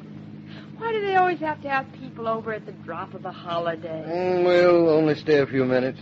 Just long enough to wish them a happy new year. Then we'll skedoodle. Besides, I don't think she expects a crowd. That's good. Will she have eggnog? I love the nog part, but I could do without the egg. Well, here we are. David, how do I look? Beautiful. You didn't even look. I didn't have to. You're beautiful. David, what's the matter? That chauffeur. What's the matter with him? He's Daphne Baker's chauffeur. That's what's the matter with him. Oh, Daphne Baker. Isn't she the debutante that Julia wanted you to marry? Oh, she had some kind of an idea about it. That means Daphne is inside at Julia and Hartley's. I'll get Julia for this. David, do I look all right? You look better than Daphne ever did. Darling, that's very sweet of you. Well, if it isn't David, come in. Well, hello. Are you butling today, Reggie? No, just avoiding making my entrance for as long as possible.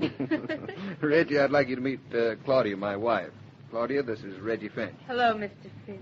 Happy New Year. Oh, I'd forgotten you got married. Hello. Very happy indeed.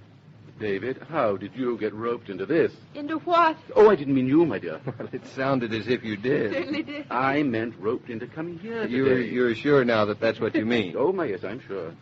Your wife's charming and very beautiful. Oh, I say, is Daphne going to be here? Daphne? Reggie, you don't look too happy about something. Coming to this recital by Julia's latest protege, a musicale on New Year's afternoon. Imagine. Oh, music, huh? You'd think Julia would realize that today we've got quite enough music in our own heads as it is. Well, I'm half tempted to turn around and go home. Why can't Julia leave music in the concert hall where it belongs?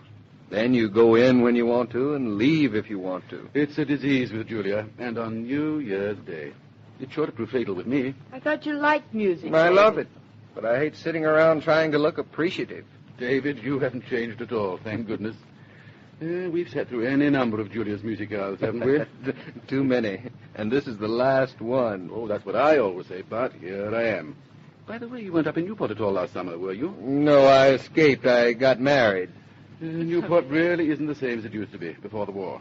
Not the same at all. That's good. Well, we might as well go in and face the music. As long as he doesn't play any louder, it'll be all right. We'd better stay out here until he's finished. I wish Julia had an old pair of earmuffs kicking around with an ice bag attached. David, he's playing the Beethoven Minuet. I used to play that on the piano. You used to play that? Of course, it didn't sound this way, but it was my $1,000 piece. When we get a piano, darling, I'll play it for you. I can hardly wait. David, point Daphne out to me. Pointing is rude. Can't you wait? If I point her out to you, you tell me if I'm right? I will not. Is that she over there on the corner of the sofa, that pretty blonde girl? The one without too much charm? You are a mean little hussy. Then that is Daphne. Poor Daphne. Why poor Daphne? No charm. And no you.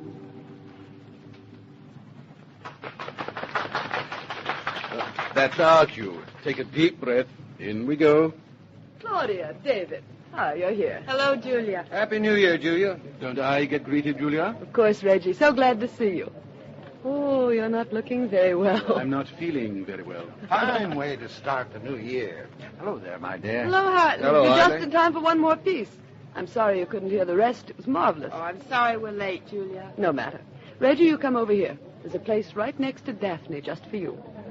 Claudia, David. We'll sit down right here, Julia. This will be fine. Good. We'll talk later. Move over a little, my dear. Make room for me. I'd love to. Come on, Hartley, sit down. Well, everybody, we're going to have a pièce de résistance now. Mr. Abraham Goldman, a distinguished graduate of the Yale Conservatory and the Peabody Institute, will give us his very special and widely known rendition of the Horace Staccato, as transcribed by Jascha Heifetz from the original composition by Denisio. Well, I've heard this on the violin, Hartley, but never on the organ. I hope he hasn't bitten off more than he can chew. It's going to be tough. Well, it's his neck. Do please go right ahead, Mr. Goldman. And now, Mr. Goldman.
David, he's wonderful. Made it. Good boy. There was never any doubt about it once he'd started. He's got a beautiful technique, Hartley. Amazingly facile touch. Excellent. Really excellent. I'd like to hear him play some Bach. I've got to hand it to Julia. She put one over on us this time. Well, I'm afraid that's all we can ask of you, Mr. Goldman. Thank you so much. Oh, Hartley, my dear, would you mind coming over here a moment? No, not at all. I'll be back in a moment. Don't you run away. Even Reggie Finch seemed to enjoy it. And Daphne. She had such a dreamy look. Poor Daphne. Julia's arranging things between her and Reggie Finch now. Will you stop calling her poor Daphne? She's got about $3 million to play around with. $3 million. If you've got that, you don't need charm. You little cat. Darling, maybe Julia was right. Maybe you should have married Daphne. No, I'll make my first $3 million myself, thank you. But, David, think of all the people she could have introduced you to. She must have terrific connections. And even if Newport isn't the way it was before the war, still it is Newport, isn't it? And Coney Island is still Coney Island, and I prefer Coney Island. You mean you think I'm Coney Island? You really, darling? Here comes Daphne now. How do I look? You've got whiskers and a long, furry tail. David! Well, that wasn't bad, was it? David, I stayed awake very nicely. Hello, Daphne. David, you're looking marvelous. And is this Claudia? It is. Hello. I've heard a lot about you. I've been wanting to call you to give you my very best wishes for a very happy life. Well, that's very nice of you, Daphne. Well, excuse me. Excuse me? Well, you look very well, Daphne.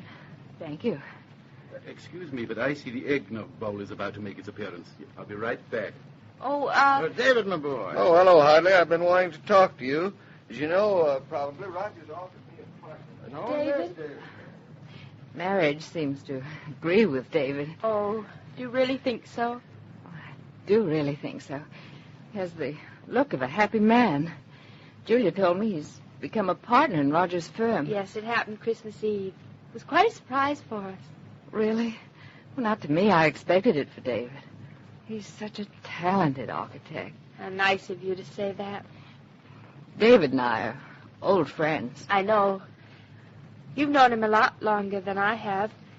You probably even know a lot more about him than I do. I know so little of David's world before I met him. It happens. I've always been very fond of David. Of course, I only said a few words to Reggie Finch as he came in, but I think he's very nice, too. Reggie? He's sweet. He's always been sweet. I prefer my dogs. Dogs? Have you got a lot of dogs? Well, I breed them. I must have about 100 by now. 100? Of course, I don't keep that number. I sell them or breed them for friends. 100 dogs? I've only got one. Do you show him? I only just got him. I don't think dogs like to be shown. Oh, my dogs seem to love it. They're French poodles. You mean the dogs without anything in the back? Our dog is a Great Dane. A Great Dane? Yes. Well, what's it like to own a Great Dane? Wonderful. And exhausting. David adores him. It must be rather overpowering. I might even like it. I don't think a man should be without a Great Dane. Well, maybe someday I'll have a Great Dane. Goodbye, Claudia. It's been nice meeting you. Oh, Daphne, are you leaving? I'm meeting Mother for dinner. But isn't Reggie taking you home? Oh, don't bother him. He seems to be having such a nice time. Well, hello. How's my debutante wife? David, poor Daphne. Are you still saying poor Daphne? When I first saw her, I guess I was a little catty. But now I know all she's got is no charm. $3 million, 100 poodles, and Julia trying to marry her off to Reggie Finch. Everybody's always trying to marry poor Daphne off. She was in love with you. Don't we know anybody good for her? Now, Claudia, don't you too? You know that when you try and fix something up for somebody, it never works out. David, if somebody tried to fix us up, would we have worked? I doubt it. You do? How can you say such a thing? But look, darling, since nobody tried to fix us up, since we just happened, how would you like to go home? I'd love to go home. I wanted to go home in the beginning.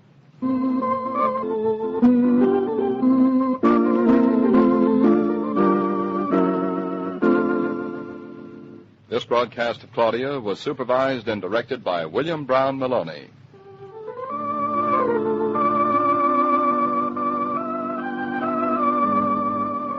Happy New Year, friends.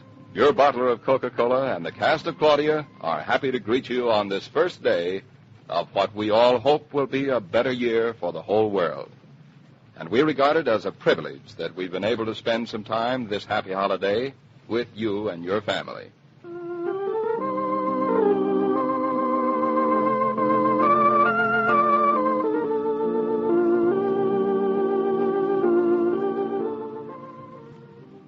Every day, Monday through Friday, Claudia comes to you, transcribed, with the best wishes of your friendly neighbor who bottles Coca-Cola. So listen again tomorrow at the same time. And now this is Joe King saying au revoir. And remember, whoever you are, whatever you do, wherever you may be, when you think of refreshment, think of Coca-Cola. For ice-cold Coca-Cola makes any pause the pause that refreshes.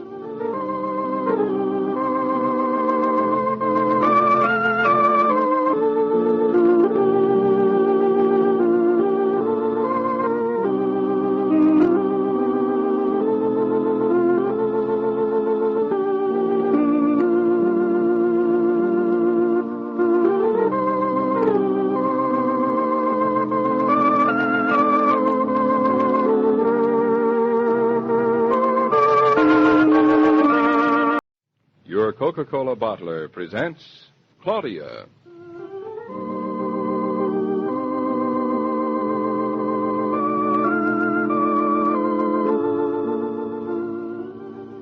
Claudia, based on the original stories by Rose Franken. Brought to you, transcribed, Monday through Friday by your friendly neighbor who bottles Coca-Cola. Relax, and while you're listening, refresh yourself.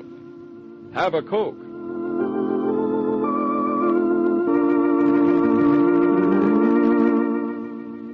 And now, Claudia.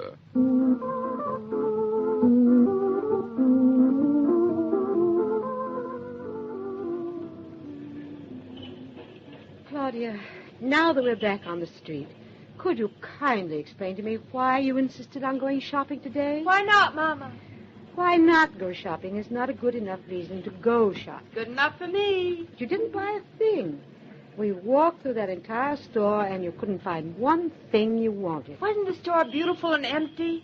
So we went shopping just because you hated the idea of this store running around empty. Well, I just thought if I had something to buy, this would be a good day to do it, before the big rush on returning Christmas presents begins. But you didn't have any shopping to do. Just because I didn't happen to see anything I wanted. Oh, what's the use of trying to get you to behave sensibly? Let's go home. Fine. Oh, we shouldn't have taken the car downtown in the first place. The bus is a lot safer. You and David, you have no faith in me at all. Did we have one accident, just one little accident on the way down? You tried hard enough. It was no fault of yours we didn't. Claudia, are you sure you know where you left that parking lot?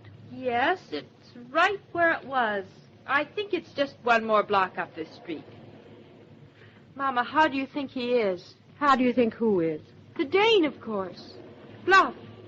You know, he just loves driving around. He sticks his head out of the window. It's sweet, isn't it? Precious.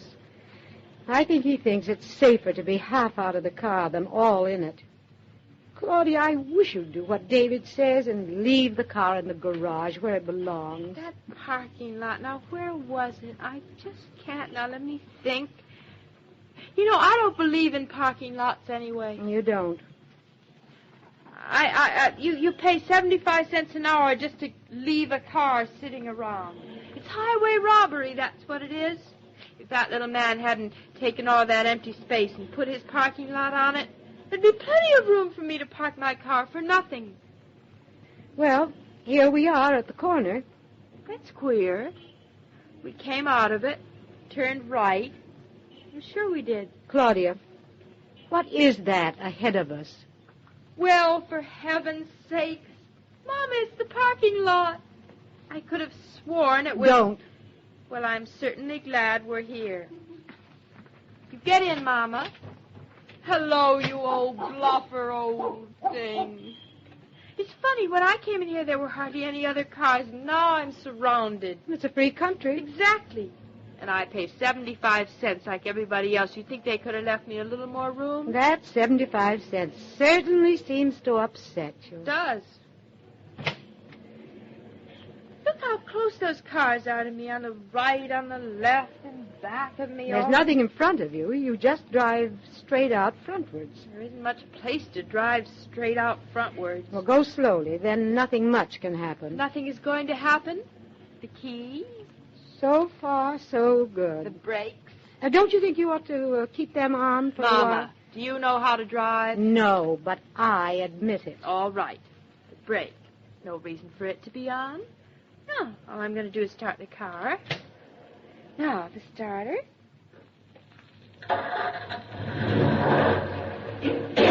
Oh! Claudia, what happened? I don't know what happened. I hadn't even started it.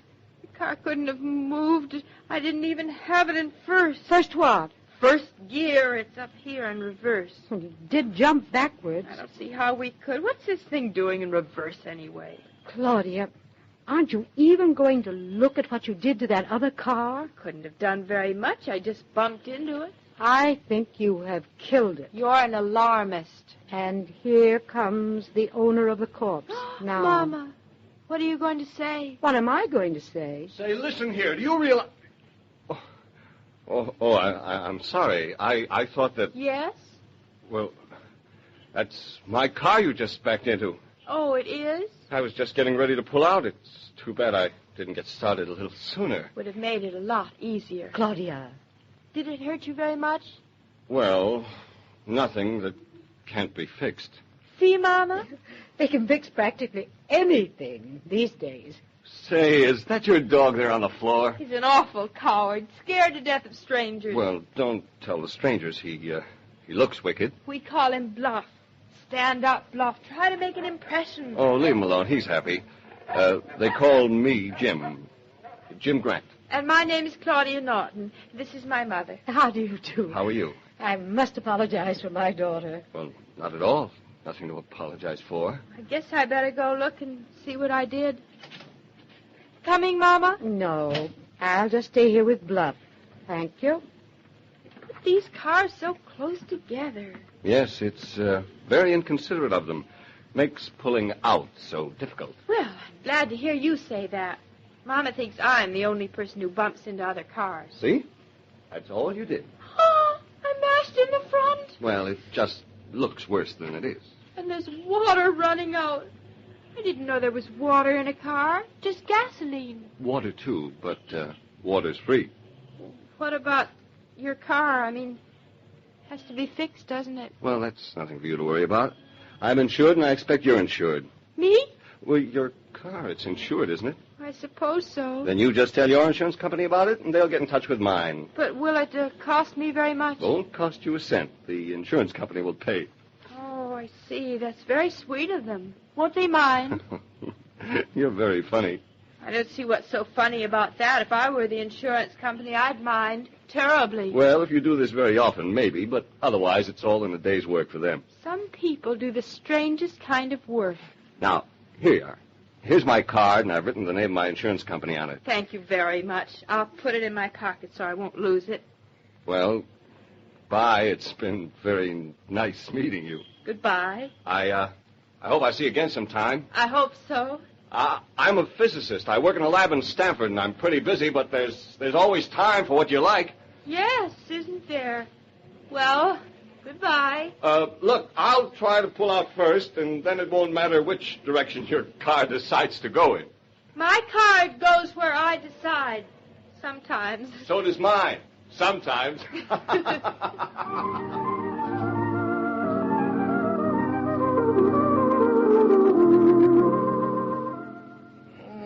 Now that we're all through with dinner and the dishwasher's hard at work, how would you like to sit on my lap and tell me what's been happening today? I'd love to sit on your lap, but nothing's been happening. Well, you must have done something all day.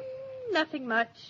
I thought about the souffle for dinner for a while. No wonder it was so light. I prefer to ignore that. Your new pipe smells nice. Did thinking over the souffle take you the whole day? Didn't you go out?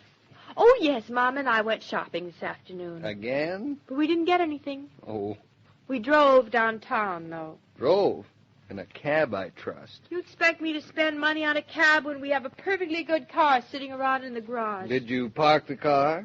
I did, without any trouble at all. Oh, you're improving, darling. I parked it 8 times, and backwards. But there was a fire hydrant. They leave them in the most impractical places. Thoughtless of the fire department. So then what? And then I finally had to leave the car in a parking lot. It's a jip. It's just as expensive as taking a cab. But taking the car costs less, I thought. David. Hmm? Do insurance companies always pay for the things you do to other people's cars? If you're insured, they do. Are we insured? Sure, we're insured. That's good. I insure everything the minute that we... Claudia, what did you say? I said, that's good. Why? Isn't it? I don't know yet. Why do you care if we're insured? Because it'll save us a lot of money. What have you done? I haven't done anything. He said it wasn't anything at all. Who said? The man whose car our car hit. Our car hit somebody else's car? David, your nostrils are wiggling. I don't see why you're so angry. I'm not angry. I just want to know what happened. Nothing happened. I told you. Besides, we're insured, so whatever happened doesn't matter at all. Claudia, no matter what you tell me, I promise not to shout. I'm not the least bit angry. Not the least bit. Now, just begin at the beginning and tell me quietly, one step at a time, everything that's happened. David, honestly, such a fuss. You parked the car in the parking space. And I left Bluff in it. Then you went shopping, you didn't buy anything, and you went back to the car. And that's when it happened. What? The car wasn't even moving, David. I was practically standing still. But you ran into somebody. Backwards. He wasn't there when I parked the car. Oh, he sneaked up on you. Exactly. Because I just put my foot on the starter and the car jumped back. You left the car in gear, you cluck. I did not. It was in reverse. And then it stopped again. I knew it wasn't supposed to. No, it wasn't supposed to move. Now, darling, calmly. What did our stupid car do to the other man's car? Well, it kind of mashed in that griddle in the front. You mean, oh, no. And then some water spilled out. Not much. Oh, no. That's all. That's all. That's not enough, I suppose. Do you know what that'll cost? Of course I do. Not a dime. You said so yourself. It's the insurance company. It's the principle of the thing. What is? Darling, I've been home for 2 hours, and you didn't tell me a word of this. Now, why? I want to know why. Because nothing happened, David. Our car is perfectly all right. We're insured. And the man was very nice about it. He was nice about it, eh? Lovely. Not the least little bit angry. Was he a young man or an older man? Very young. Younger than you, I'd say. But older than me. Oh, older than you, huh? David, what's the matter? Aren't you pleased he was so nice? Delighted. He said it didn't bother him at all. Even though he probably won't be able to use that car for weeks. He's a physicist, so he's very busy. You know all about him, of course. He told me his name is Grant. Nice, simple name. David, are you jealous? No, except if I'd bumped into his car like that, I'd probably be in jail. Why? Claudia, I wish you would never drive again. That's not fair. I didn't hurt our car, and since we have a car, I don't see... No, if you drive it, we won't have it very long. This is the most colossal conceit. If there were more women drivers... There'd be fewer men. The mortality would be so high, but nevertheless, if you insist on driving... I do. All right. I bow to your will. I will try to teach you to drive. I know how to drive. Well, not so anyone would know it. But I shall sacrifice humanity and take you on a nice, quiet, empty country road and teach you. Tomorrow, David? No, can't be tomorrow. Sunday? I should say not. It's bad enough you have to be a woman driver. Do you want to be a Sunday driver, too?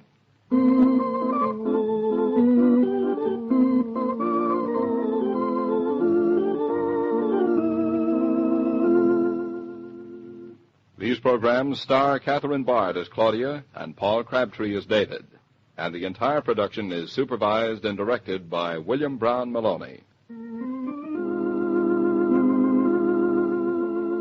You can't force sociability. It just grows like Topsy when conditions are relaxed and friendly. But you can help it along, there's no doubt about that, simply by saying, have a Coke. Everyone seems to enjoy homes where there's plenty of refreshing Coca-Cola in the refrigerator. Yours can easily be such a home now that there's more Coke available again.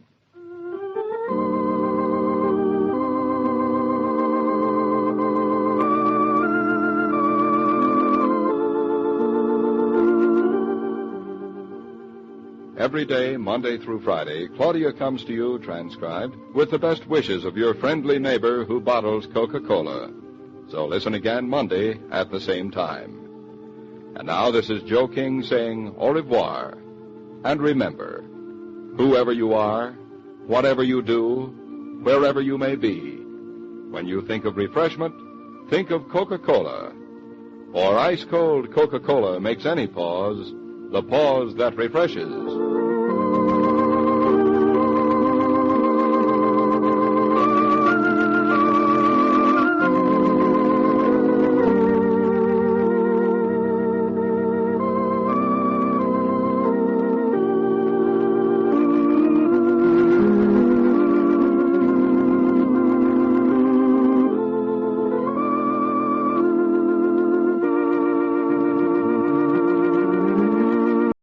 Your Coca-Cola bottler presents Claudia.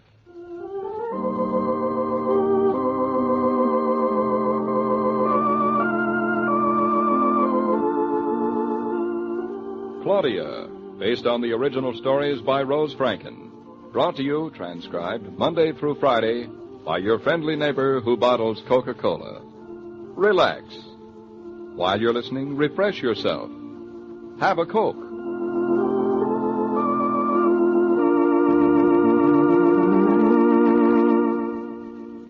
And now, Claudia.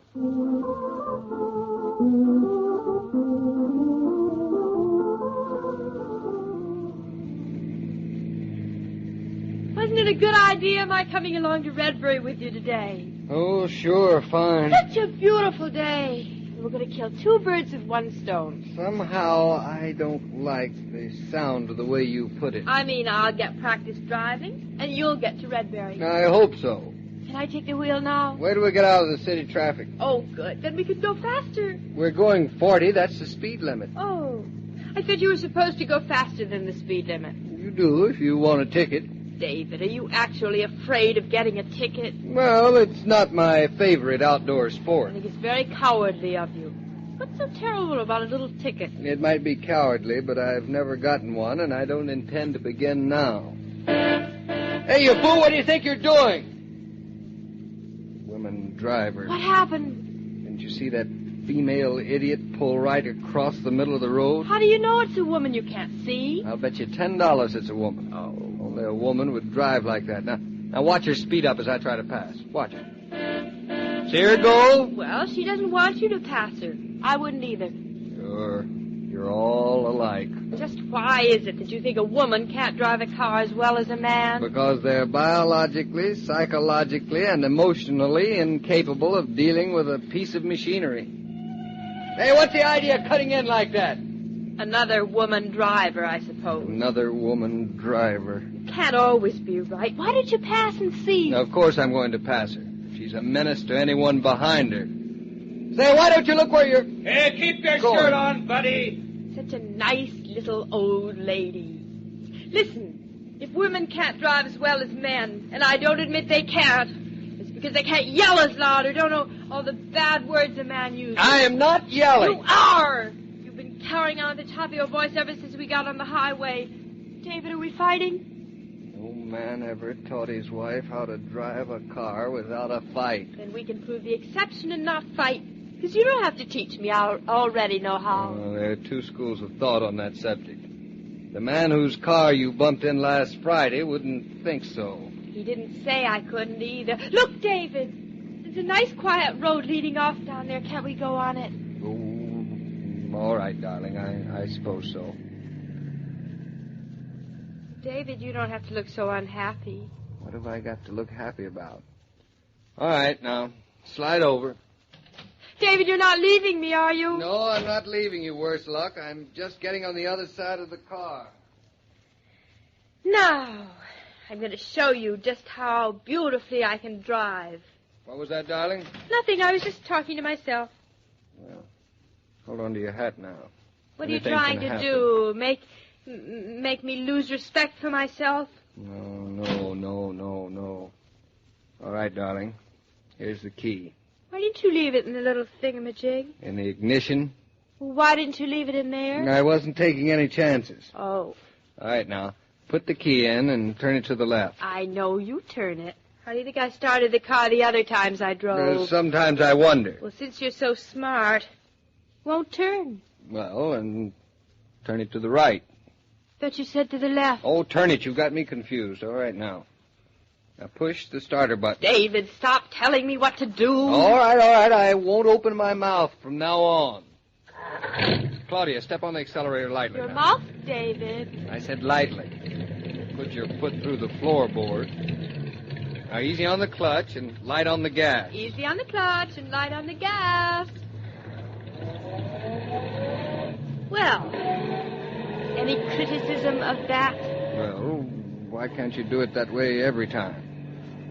How do you know what way I do it every time? Oh, I love driving. Claudia, don't cross your feet. I always cross my feet. When you drive a car, you don't cross your feet. Keep one foot close to the clutch, not on the clutch, and one on the gas. Be ready to put on the brakes. David, that is silly. I haven't got 3 feet. Now, don't argue with me. I've been driving for years. I've been walking for years. David, look at that beautiful little old house. Claudia, keep your eyes on the road. This is no time to be looking at the scenery. I've got 2 eyes, one on the road, the other one's just looking around. Do you mind? If you want to look around, I'll drive. Now, please watch where you're going. You don't drive across roads, you drive up and down them. And you drive on the right side of them. You're making me very nervous. Making you nervous. I drive perfectly around New York. I go in and out of the traffic every which way. I don't see why you're making such a fuss about this silly old country road. Honestly, you men make the simplest things sound so complicated. It's all a part of a plot to impress the female sex, I suppose. That's exactly what it is. Now, just stay behind that car ahead of you, and everything will be perfectly all right. Can I pass him? You cannot. This is not a race. You're merely joyriding. Now, there's a man driving that car ahead, so you just keep behind him. David, he's slowing down. Well, then you slow down. David, I think he's stopping. No, he hasn't put his hand out. He's just slowing down. I think he's going to stop. Are you a mind reader? Just a woman's intuition. He's doing just what I would do if I were going to stop. What's he doing? Thinking. And now he's waving. Quick, put on your brake. I wonder, is he waving to Put us? your brake on. I told you he was going to stop. And I told you to put your brake on. Oh, you mean put the brake on? Like this? It's too late now. You've already stopped. But David, You told me to stay behind the car. I didn't tell you to crawl up its back. Say, why don't you look where you're going? Now, hold on a minute. I was looking where I was going. If you hadn't stopped, nothing would have happened. If I hadn't stopped. Well, it's true. Claudia, be quiet. I'm sorry, sir, but my wife is just learning. I know how to drive, thanks. I've got a license to prove it. Here. I get it. So, you're teaching your wife how to drive. I'm trying to. You see that left rear fender waving in the wind? My wife is learning how to drive, too. And you should see my garage door. Well, I hope my wife didn't bang you up too much. This old jalopy? Say, after my wife, your wife couldn't hurt it at all. Well, good luck to you. Well, thanks. Well, Well, what? I'm speechless with rage. You ought to be speechless with shame. You run into a man's car and you don't even say you're sorry. Sorry! The way you two got together and took sides against your wives. Slide out from under the wheel and let me drive. You've had your lesson for today. I think you're impossible. Took sides, reckless, incompetent mishandling of a car. If I'd been that man, I'd have taken a poke at me and wrung your neck. Bad he didn't. The poke, I mean. Just because you're in such a grouchy mood, don't take it out in the car by driving so fast around corners. I'm not driving so fast around corners. I'm a good driver, and I don't run into cars or break laws. You're just perfect, aren't you? Well, I'm pretty near perfect when it comes to handling a car. I suppose you are. Here, Mr. Perfect, let me straighten. Hey, don't do that your when hair. I'm driving. Oh, you almost ran into that car! It was an intersection, and I had the right of way. He ought to have stopped. If I'd been driving, I suppose I would have been in the wrong and the other car in the right. Well, if you had been driving, you probably would have been in the wrong. David, are we fighting? No, I suppose so. It's just something that happens to a man when a woman drives a car. We won't always be like this. No. You'll get better, and I'll get used to it. Someday I may even have the philosophy of the man you ran into. You're sweet, David. I am not sweet. Oh, I meant it in a nice way. I wouldn't like one of those namby-pamby men. David, there's a car behind us. Well, that's all right, unless... Unless it's a woman driver, I suppose. But it's not a woman driver, it's two men drivers. I think they're trying to pass. I'm going 40, and that's fast enough for anyone. They don't have to pass. They're going to pass anyway. It's a policeman, David, a policeman.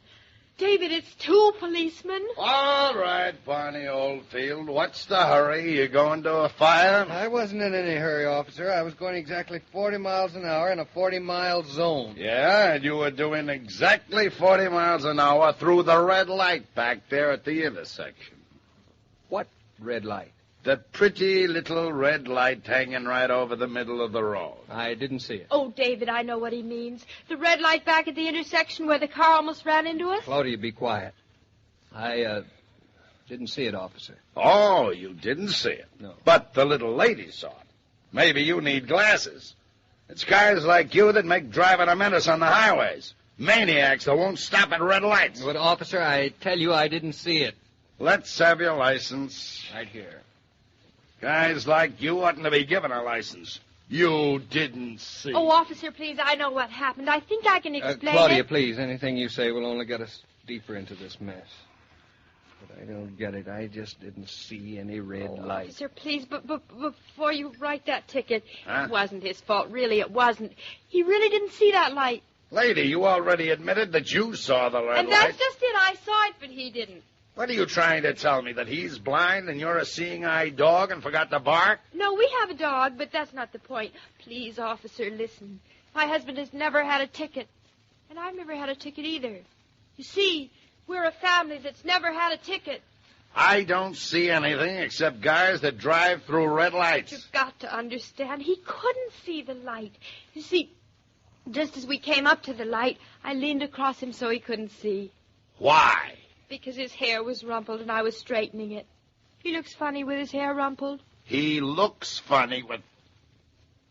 Sorry. He does look funny with his hair rumpled. Now, wait a minute. This has degenerated into a beauty contest. I didn't see any light, but if I did go through one, I ought to have a ticket. But I don't have to sit here and have my hair discussed whether it's funny or not. You know, you're lucky, buddy. If it was Clancy over there in the car, you'd get this ticket. Clancy isn't married, see? But me, I'm married. My wife slapped a fly on my nose once, and we ended up in a ditch. Then you're willing to overlook it? Sure. You can go on being a no-ticket family. Oh, officer, thanks loads. And you'd better slide over and let your wife drive while you sit in the back and remember about red lights. But, officer... No, but, officer... Mr. Perfect. Slide over, I'll call him back. Slide over. Listen, it might be cheaper to get the ticket than to let you drive. I'll never get to Redbury, never. Hey, what are you pulling out the ashtray for? My mistake, I thought it was the choke. Oh, Lord, you've got as much mechanical ability as a fly. I've got other kinds of ability. Such as? Such as being psychologically, biologically, and emotionally capable of dealing with a policeman. David, do you love me? Yes, I love you, worse luck. Now, shift your gears.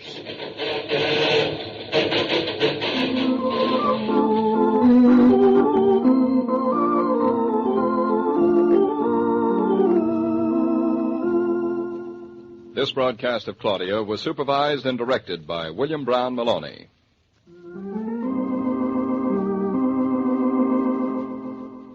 When folks call up and say they'd like to drop over, no need of going into a tailspin wondering what you can serve them.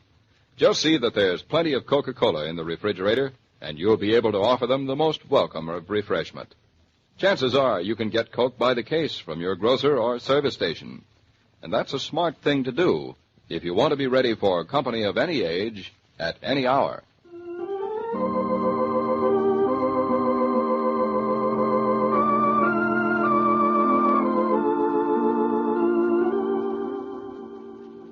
Every day, Monday through Friday, Claudia comes to you, transcribed, with the best wishes of your friendly neighbor who bottles Coca-Cola. So listen again tomorrow at this same time. And now this is Joe King saying au revoir. And remember, whoever you are, whatever you do, wherever you may be, when you think of refreshment, think of Coca-Cola. For ice-cold Coca-Cola makes any pause the pause that refreshes.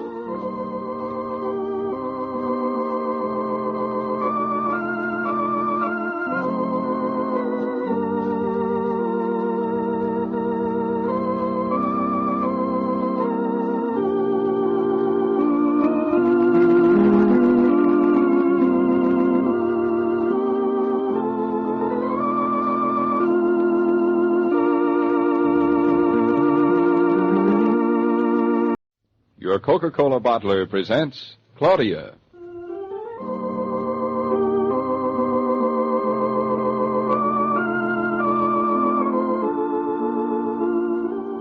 Claudia, based on the original stories by Rose Franken. Brought to you, transcribed, Monday through Friday, by your friendly neighbor who bottles Coca-Cola. Relax, and while you're listening, refresh yourself. Have a Coke.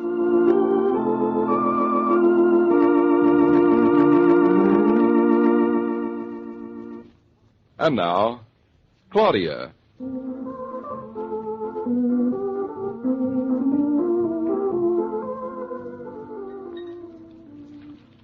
Darling, your coffee's all cold. You really are wifely this morning. David, do you realize we've been married almost 4 months? Do you think we look married? Well, certainly we look married. I mean, do you think a stranger would look at us and say, those two are married? Any old stranger would. What's the matter? Don't you want to look married? I guess so.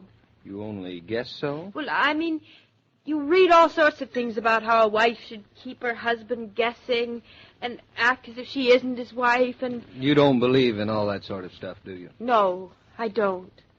Do you? Of course not. It's a lot of balderdash. So I look just like a wife. You do?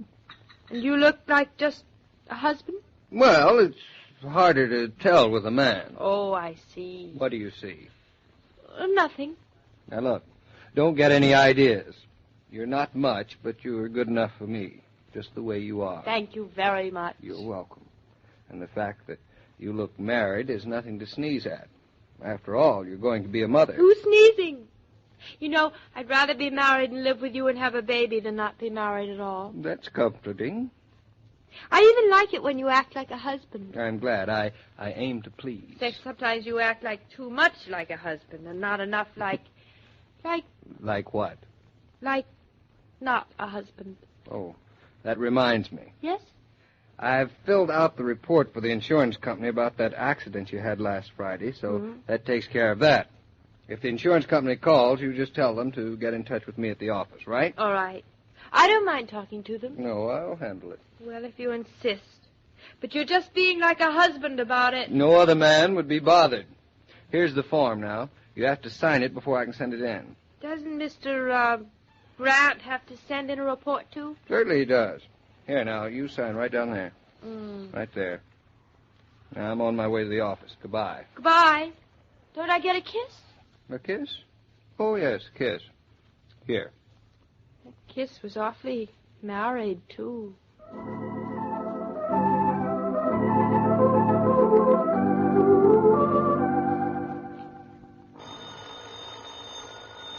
Bluff, answer that, why don't you, you lazy old dog? Can't you see I'm darning like a good wife? Shakespeare, what about you, you crazy cat? Honestly, nobody moves around this house but me. Hello? Oh, hello, David. I'm fine. When did you get back from Redbury? Did you have a nice day? Good. How's the car? Did you get a ticket?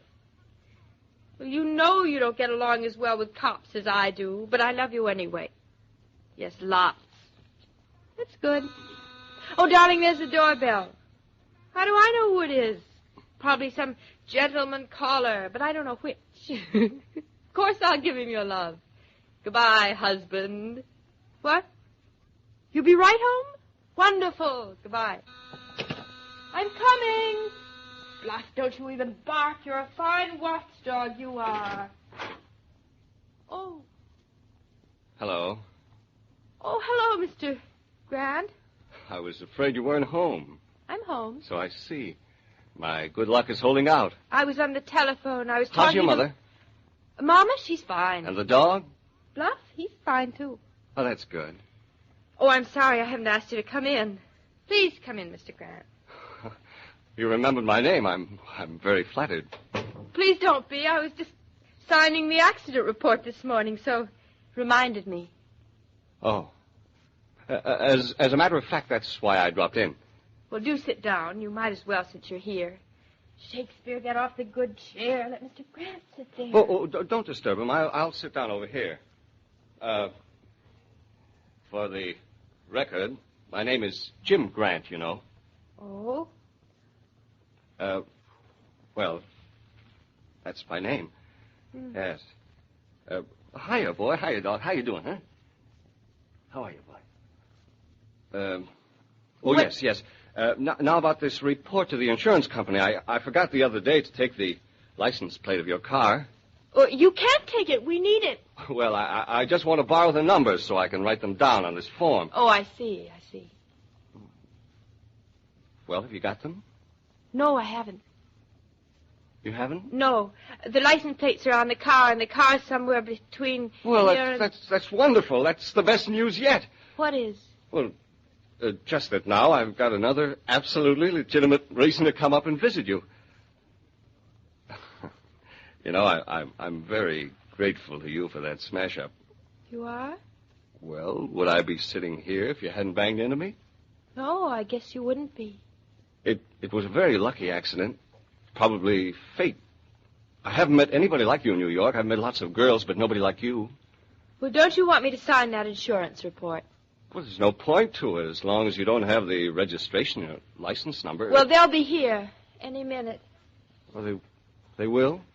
Look, I don't want you to think that Now, look here. I saw right away you weren't that kind of girl. I'm not picking you up. I never picked up anyone. But you see, I am... Wait a minute. You're not engaged, are you? No, I'm not engaged. Well, as long as you're not officially engaged, my bid is in. All's fair in love and war. Don't I look married to you? Married?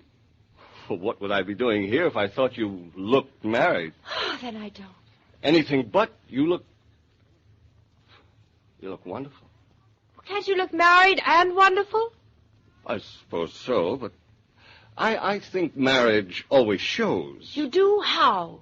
Well, it's nothing in particular, just something a man feels. Instinct, I guess you'd call it. Claudia, may I call you Claudia? I've met your mother, you know. Don't you think she'd approve of me as a gentleman caller? You see, I don't... The doorbell. Do you want me to answer? No, I'll go. Look, I have to tell you... Well, whoever it is wants to get in very badly. Yes, I'm here. But first, I Well, must don't you tell answer the doorbell around here? Oh, all right, I'm coming. If you won't let me in, I'll just have to let myself in. David. Is the lady of the house home? I'm home. Miss Claudia, it's your gentleman caller. Maybe, maybe I'm in the way. Too late. I've come a-courting with some poses for the woman I love. Hello, David. Hello, honey. Well, hello. Good afternoon. David, this is Miss... I'm Jim Grant. Glad to meet you. I look like the first of a long line. Well, honey, you all's having a busy afternoon, huh? David, please be serious. Claudia, would you rather I stayed or I went? Oh, for heaven's sakes, don't go because of me, Mr. Grant. Jim, please don't pay any attention to him. He's not that southern usually.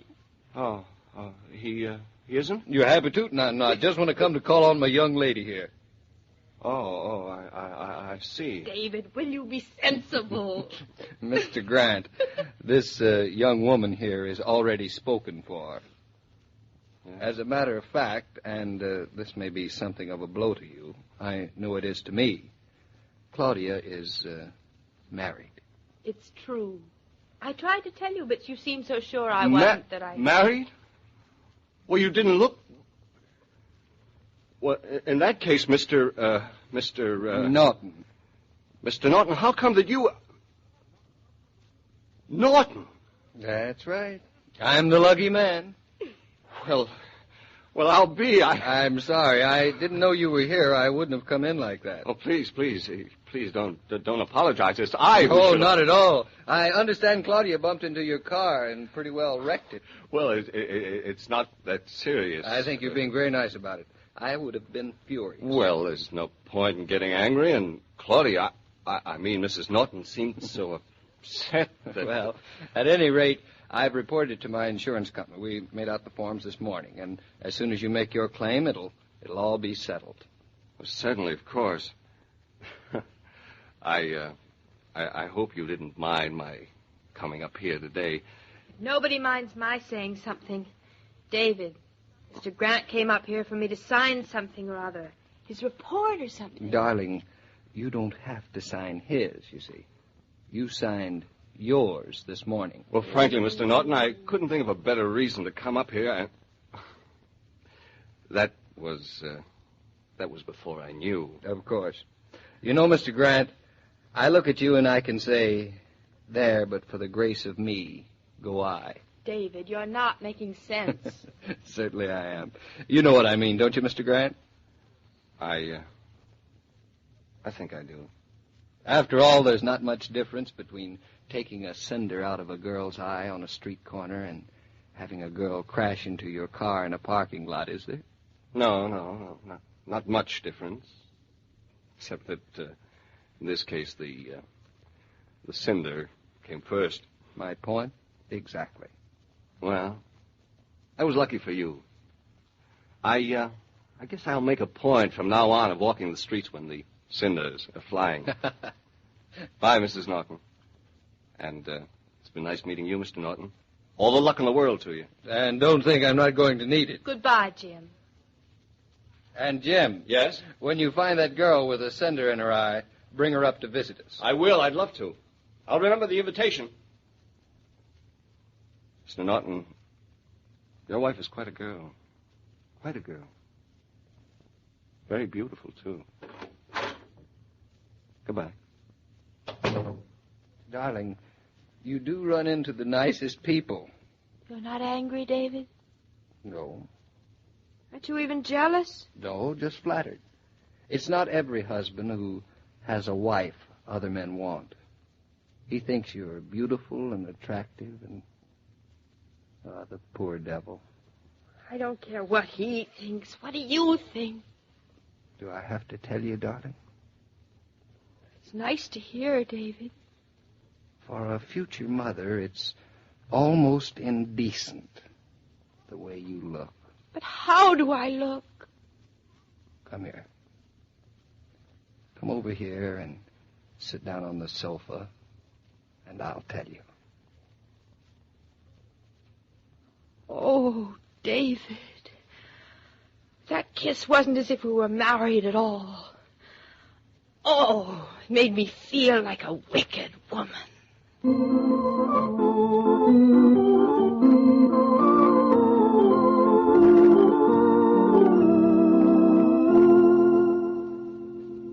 This broadcast of Claudia was supervised and directed by William Brown Maloney.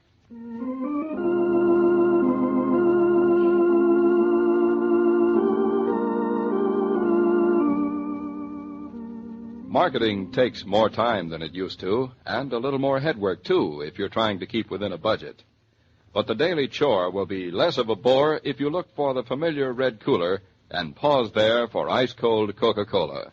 Spend 5 minutes and 5 cents, and you'll finish your marketing refreshed.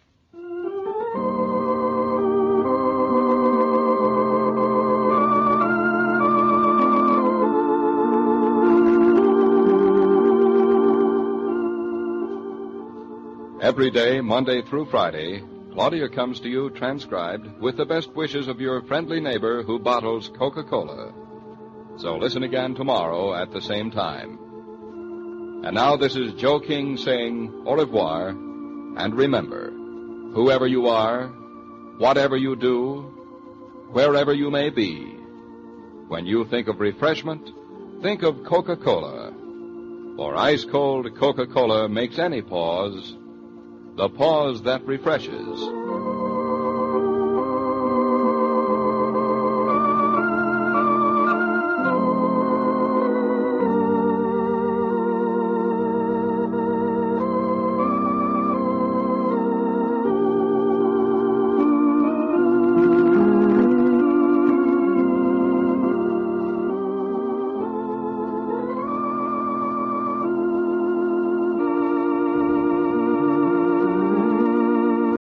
Your Coca-Cola bottler presents Claudia.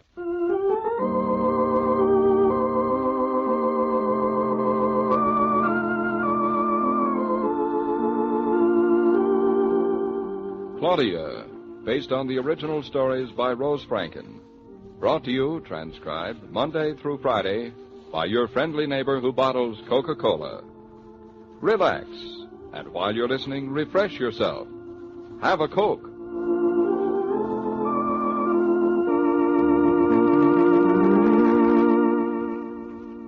And now, Claudia.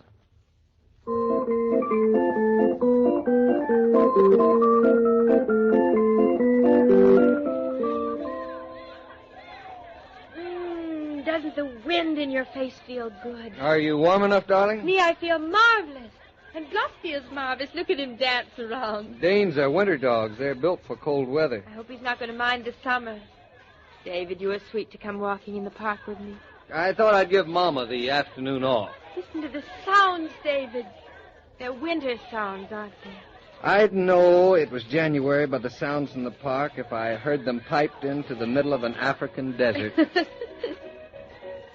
you hear what I hear? Sounds like a hurdy-gurdy. Oh, that's one on me. What is? Hurdy-gurdies and hand organs, darling, are a spring sound, not a winter one. I love them. And look, the children are skating in time to the music. Oh, David, look at his droopy mustache. Mm-hmm. He's just the way he's supposed to be, isn't he? Exactly. Look at his silly hat. Say, I remember this fellow. He used to play up around the zoo, and he has a wonderful monkey. Would he remember you, David? Me? I've got a different hat on.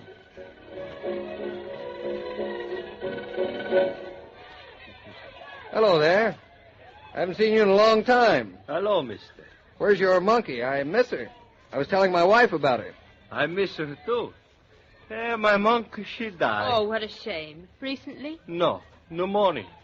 She catch a cold. The next day, the doctor, he say she got a pneumonia. 2 days some more, my Josephine, she died. Oh, I didn't know monkeys could get pneumonia. Just like a human being is a monk, only he's more smart. My Josie, she was just like a human being. When Dominic, he talked to Josie, she understand everything. Oh, she was a wonderful little monkey. I'm jealous. Now there's nothing left for me. I'm going to go back to Italy. I'm too sad to play a happy music with no Josie. And nobody is like the hurdy-gurdy man no more. Oh, come now. That's not true. No, don't tell Dominic. You know, the hurdy-gurdy is out of style. People don't appreciate the art anymore. They think all you do is turn the handle and the music should come out. It's not true. Once it was music for kings. And today, it's music for beggars. Well, that makes us all very rich beggars, Dominic. It still is a lost art. You know, when my hurdy-gurdy she's get broke, it's almost impossible for me to find some new music for him. Nobody make the music no more. Nobody know to listen no more. Ah, mamma mia, nobody is want old Dominic anymore.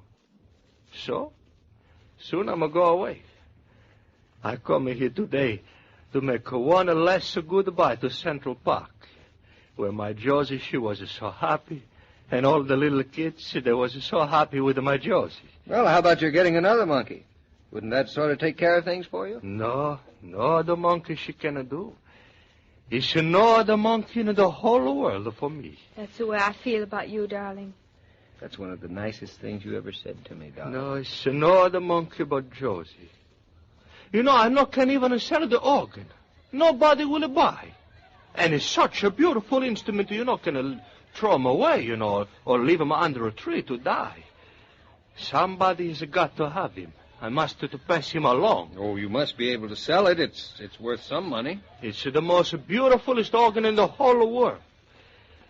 Mamma mia, excuse, I'm not going to talk about it no more. She making me too sad. What does it play, Dominic? What's its repertoire? Oh, such a wonderful music. Oh, Sole Mio, and the Swanee River, and the Santa Lucia, and the most sweetest song of all, a Pagliaccio. Josie, she used to dance in the streets, and now I cannot even sell him. Dominic, if you were to sell this organ, how much would you want to sell it for? David. Well, it's all depend on what it's offer. Well, what would you expect to be offered to you? How much money you got with you, darling? Oh, about $10. If my Josie was here, she would tell me. Such a little businesswoman, my Josie. When she dance around with the tin cup, the money, she's a fall like from heaven. Dominic, why don't you make believe Josie is standing right here? Well, mister, all right. My Josie and me, we think we sell it for $35. 35? Well, it's a lot of money, yes, but look at the 7 beautiful musics inside, and the 2 paintings, and look, it's big with the wheels like a wagon. We're not arguing about the price, but 35, David. I didn't expect that price, did you? I must say, it took me by surprise. You see? Nobody's wanting to buy for only $35. Well, I wouldn't think of buying it for a cent less than 50. Would you, David? Not a cent less. It's absolutely ridiculous. Have we got enough money, David? Now, let me see. I'll empty out my pocket. Look, you don't think to buy for you. Will you sell it to us? Sell them to you?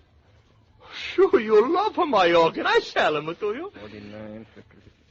Let's see. That's $52 and 39 cents. $2.39 sales tax. Dominic, it's a deal. Santa Lucia. You pay $50 for the organ? And $2.39 sales tax. Not a cent less. And don't try to bargain with us, Dominic. It won't do you a bit of good. Oh, Santa Lucia, I don't got the words. So much money. Oh, I would have kissed you. I would have danced with you. I would have done anything for you. I wish you had more, Dominic. I think this hurdy-gurdy is worth 10 times that. Oh, you have the soul, you have the heart. And now you are going to have the greatest happiness in the whole world. When you're sad, you turn the little handle. And when you're happy, you turn the little handle. When it's rain or the sun is shining, you have a music all your life.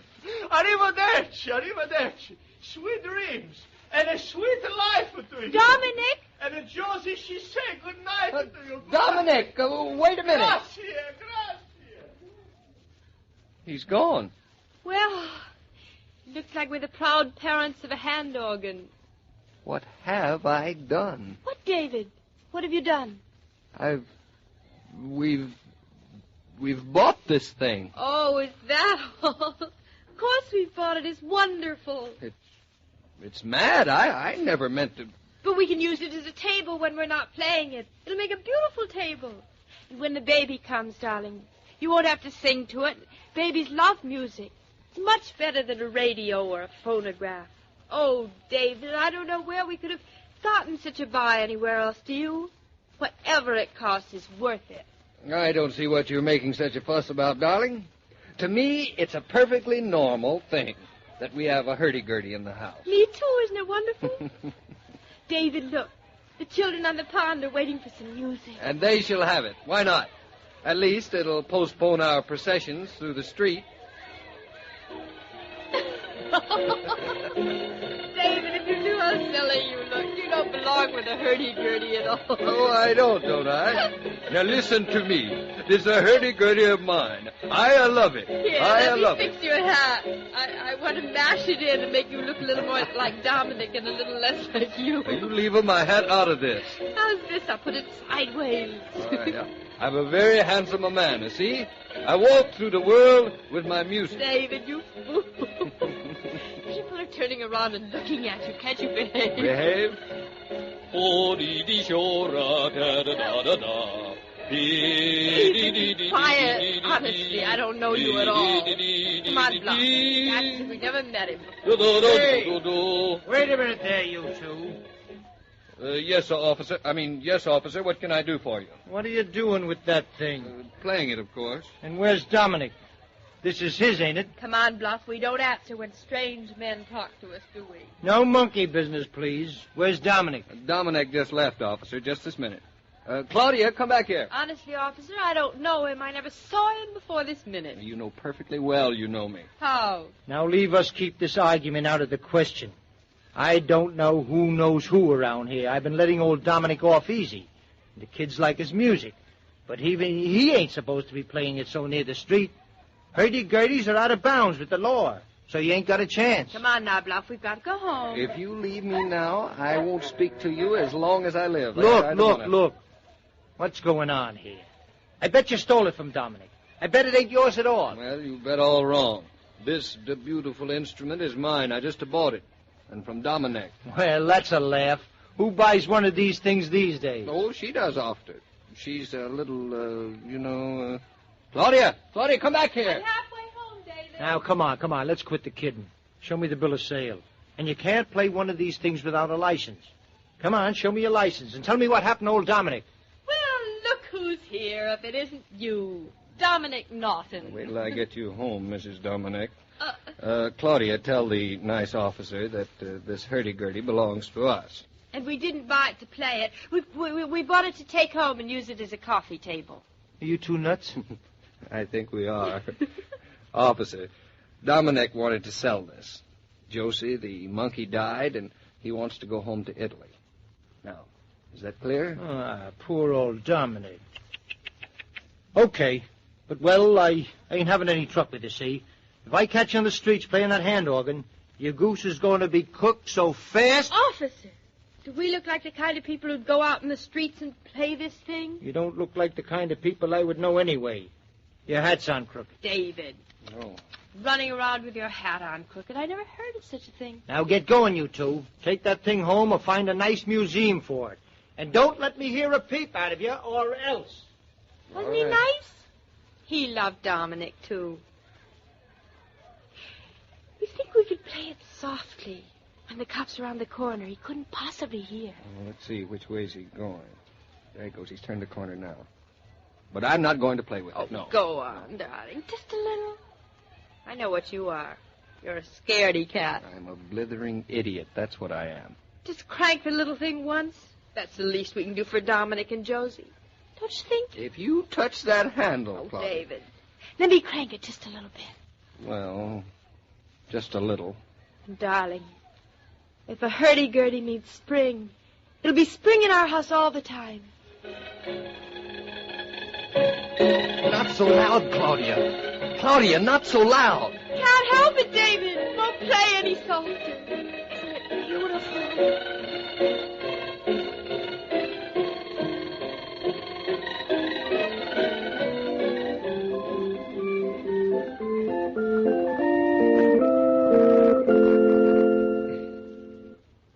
This broadcast of Claudia was supervised and directed by William Brown Maloney.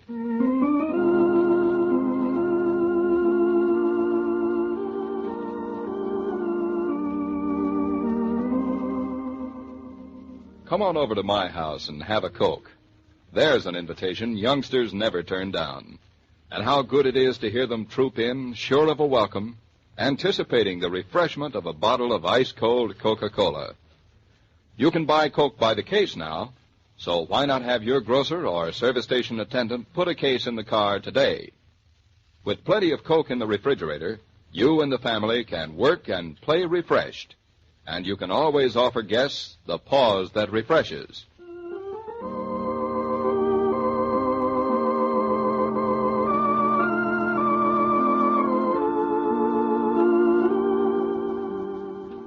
Every day, Monday through Friday, Claudia comes to you, transcribed, with the best wishes of your friendly neighbor who bottles Coca-Cola. So listen again tomorrow at the same time. And now this is Joe King saying au revoir. And remember, whoever you are, whatever you do, wherever you may be, when you think of refreshment, think of Coca-Cola. For ice-cold Coca-Cola makes any pause the pause that refreshes.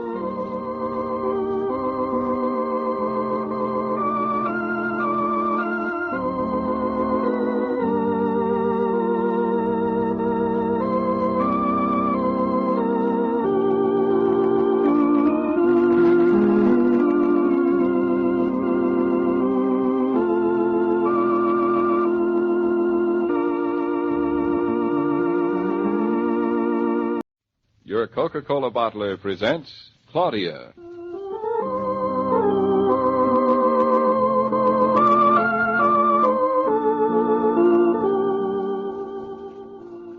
Claudia, based on the original stories by Rose Franken. Brought to you, transcribed, Monday through Friday, by your friendly neighbor who bottles Coca-Cola. Relax, and while you're listening, refresh yourself. Have a Coke.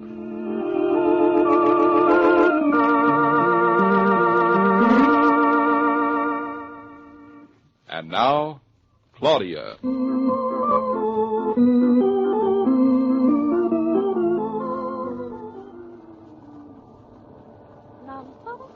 Ninth floor, please. Ninth floor, me too. I gotta get $25,000. Excuse me, please. Just the two of us, huh? Two? Of us? Funny the way it goes. When I saw the ad, I thought there'd be 100. I'm sorry, I don't... Oh, come on now. Johnson and Groweiler's for a secretary, telephone girl, bookkeeper. $60. What? Oh, say, kid, you ain't exactly lightning, are you? No, I guess I'm not. It's all right. Sometimes I think you slow ones are the best off after all. The longer you take to do something, the more they think they're getting for their dough. I'll have to remember that. That's one of the things they never tell you in school. Just out, are you? Oh, no, I've been out of school a year. Never had a job, though, did you? No, I never did. You see, I got... Oh, I could tell in a minute. You're pretty, all right, but you kind of got that bewildered look. No wonder I have. I'm just beginning to follow you. Say, you don't have to get excited. Well, come on. We ain't going to get mink coat scabbing out here. What sort of an outfit do you think it is, anyway? Johnson and Groweiler. My last was a writer. You worked for a writer? Worked is right, honey. Do I look the type to do anything else? Oh, I mean, I was just surprised to hear you worked for a writer. That's what I meant. He wrote 8 hours a day, 5 days a week for 3 years. He wrote them little balloons for the comic books. Oh, I never thought anybody wrote those. Oh, sure, honey. Oh, I know what you mean. He wasn't a very educated writer. His grammar was awful. You wouldn't have thought he'd gone to school at all. I guess there are all kinds of writers. I sure made a fool of myself when I first started with him. I used to fix up his grammar a little. Then he told me to stop. He didn't have no call for good grammar. I suppose every job has little things that you've got to learn. No, they sure do, honey. That's what I like about a new job. Figuring out for yourself what it is the people need and then trying to give it to them. I bet you're awfully good at it, too. There's lots worse than me. Say, honey, this ad calls for experience. What are you going to tell them? But I don't really want to... Tell you what, if they're ready to bite, you tell them you work for a writer, see, for 3 years. His name is Hamilton Niblo. Hamilton Niblo? Don't worry, I'll fix it with them if they check up. Oh, but I couldn't do that. That's not right. It isn't fair to you anyway, and besides, you see, I really... Here, honey, you got to view these things realistic. That's a nice word, ain't it? It was one of Niblo's favorite words. When he was talking, I mean. You ain't competing with me. Well, that's terribly sweet of you. It's the nicest thing I've ever heard of anyone doing, but I just came up here to... You talk an awful lot, don't you? I'm trying to tell you that... It's all right. I like people who talk a lot, but we ain't got the time right now, dearie. Now, look, anybody's going to hire you ain't going to hire me. I don't see how you know all that when you haven't seen them. Look, honey, in business, the only thing that counts is men. We women work, and the men count. Now, there are two kinds of men in business. The men who like business and the men who don't like home. It's amazing how simple things are when you know all about them. The men who like business would never hire you because you don't know nothing. Not now, anyway. And the men who don't like home won't hire me because I'm just what they don't like about But they'd be making an awful mistake if they didn't, because I still think... talking, ain't you? And I like that. Now, listen, I'm going in first to case the joint. Now, you wait right there, honey. I'll be back in just a few minutes. Carolyn, is Mr... Well, Claudia, you're a breath of fresh air. Oh, Roger, hello. Hello, darling. Say, you look kind of breathless. I am. I've just finished 3 years working for a writer named Hamilton Niblo. We've been filling all those funny little balloons in the comic books. Bully for Mr. Niblo. An old friend? Haven't even met him. This sounds like a very long story. Maybe you'd better save it for lunch. No, I know what that means. You're in the middle of a conference with Roger. I'll stay out of your way. Let me go talk to Carolyn. I'm afraid that isn't so easy. Carolyn is not here. She isn't sick, is she? Quite the contrary. She achieved the ultimate in health. She's having a baby. She is. Catching. A friend of Carolyn's was supposed to come in and take her place, but now she's changed her mind. You mean you haven't any secretary at all? I mean exactly that, and the tones of horror in your voice express my own reaction exactly. David, what are you going to do? We're going to get a new secretary from the agency. And in the meantime, David and I have abandoned the drawing board for the switchboard. I could have come down and answered the phone and done everything for you. Darling, you're a mechanical genius, I know, and you've tamed the beasts of the jungles and the officers of the law, but you haven't got a chance with that switchboard. David's cut himself off 3 times this morning, and as for myself, I have lost count. But I am experienced. I worked for Mr. Niblo for 3 years. Niblo. Who exactly is this human golf stick? Probably some strange man my wife met in the elevator. Darling, you're so almost right. I was coming up Does in the Claudia elevator. talk to strange men, David? If she really wants to start a conversation, she's been known to run them down in her car. That isn't fair. It was an accident, and I didn't get a ticket like someone I know almost did. I think it's a charming habit. I hope that sometime I'll be the strange man you run into. That was sweet. Just for that, I will go inside and leave you two to hatch your plots or whatever it is you were doing a minute ago. We were trying to dissect the switchboard. There's a good magazine on my desk, darling. I'll be with you in about 3 minutes. I'll be as quiet as a mouse. I won't even... David, don't let her watch us fumble with this phone. She'll never respect you again. David, are you the kind of man who likes the office or the kind who doesn't like home? I'm the kind who likes you. Oh. What brought on a question like that? I met the most remarkable person. David, you need a secretary. She'd be simply... David, there's that infernal instrument again. I am going to get it this time. You should see yourself. Goodbye, have fun. Hello.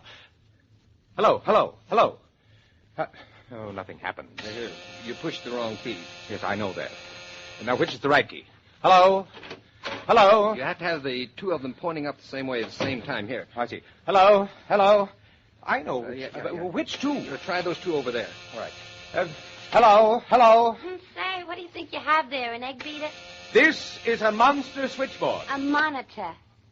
I use the word monster advisedly. There is a telephone call somewhere inside it, only we can't seem to get it out. Push down that one there and that one over there. Yeah. Hello.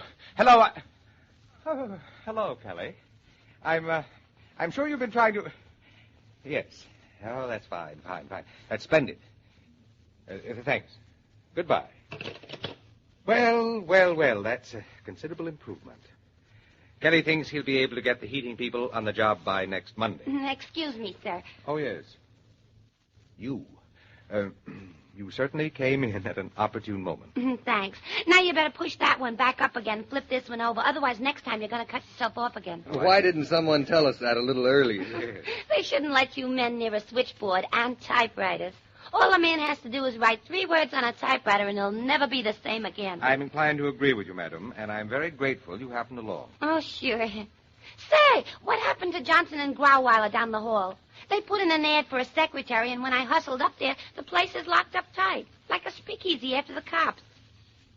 Say, this ain't a bad office you got. Nice view. Ooh, but it sure is a mess. It satisfies its purpose. Don't you even put your coat on a hanger?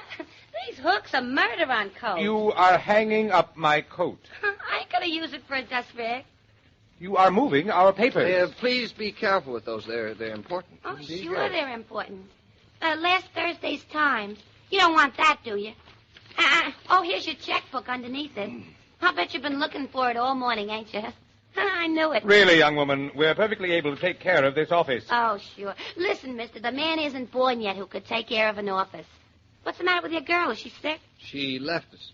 She's having a baby. We've asked the agency to send us a new secretary. Killian and Norton.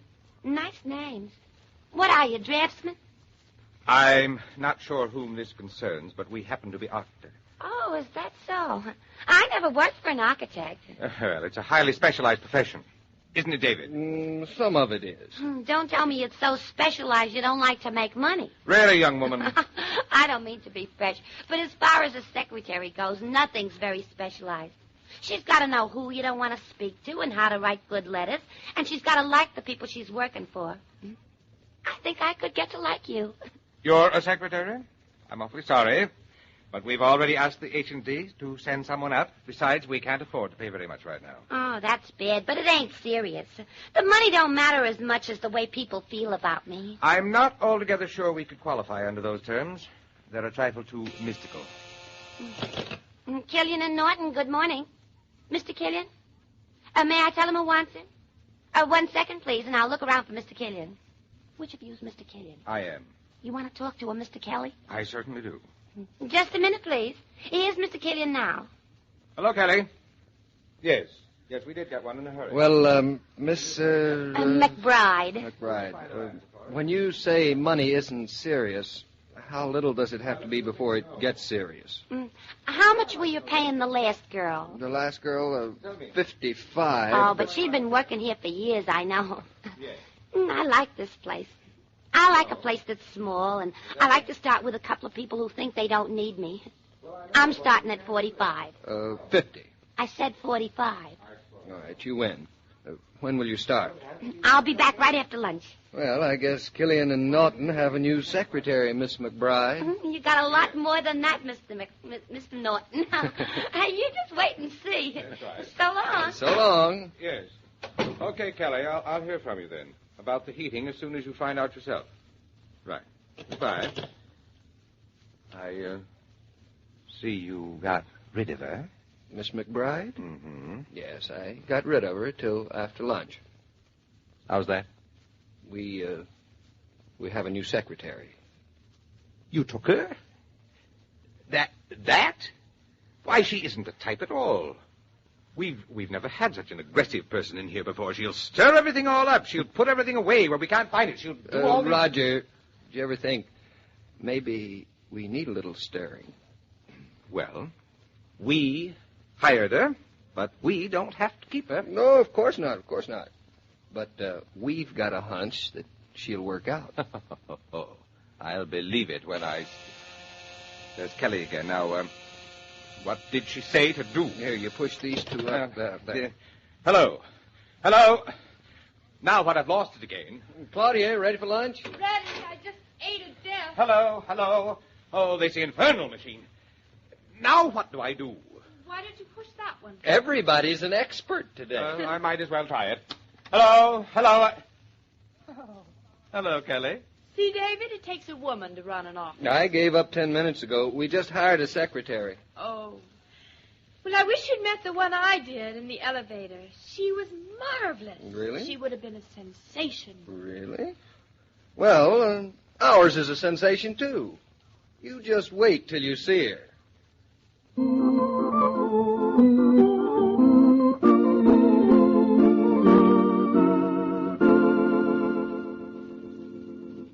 This broadcast of Claudia was supervised and directed by William Brown Maloney.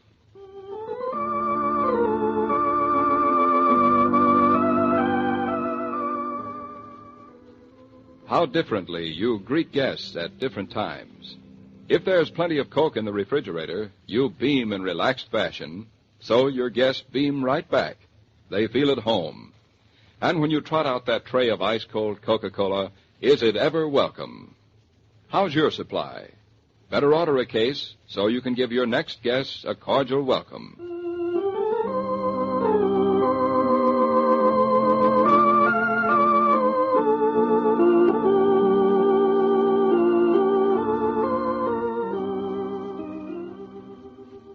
Every day, Monday through Friday, Claudia comes to you, transcribed, with the best wishes of your friendly neighbor who bottles Coca-Cola.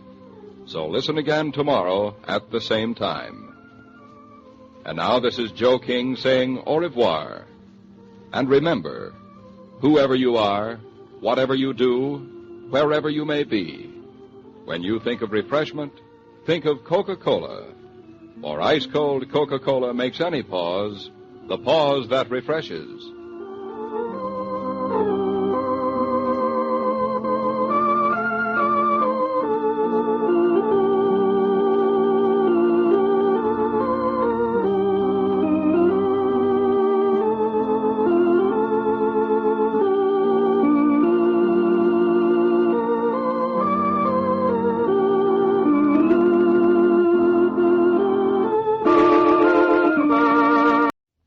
Coca-Cola bottler presents Claudia.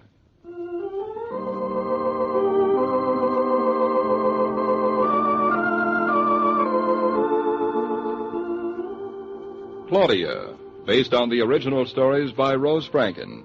Brought to you, transcribed, Monday through Friday, by your friendly neighbor who bottles Coca-Cola. Relax, and while you're listening, refresh yourself. Have a Coke.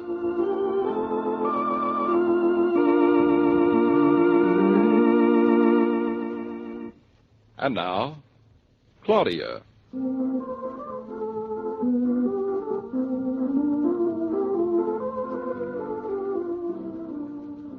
Miss McBride, I want to put through a long-distance call. Sure thing, Mr. Norton. I love scaring them long-distance operators. Where to? I want Mr. Victor Carrington at Adams 7600 in Chicago. I'll take it inside. Okay, Mr. Norton. Say that, Mr. Killian. All men are alike. After making all that fuss, I see he ate the sandwich I gave him. Hello? Operator, get me Chicago, please. I want to speak to Mr. Victor Carrington at... The circuits are busy? Well, get on your horse and call me. I'll have him in a couple of minutes. Meantime, I'll get after the superintendent downstairs. I got to give him a good piece of my mind. Now, take it easy, Lottie. It's only your first day. I wish I could find those blueprints. They're found. Where are they? You left them at home. I called up about half an hour ago and spoke to your mother-in-law. Your wife's bringing them over. Well, I'll be hanged. What a treasure.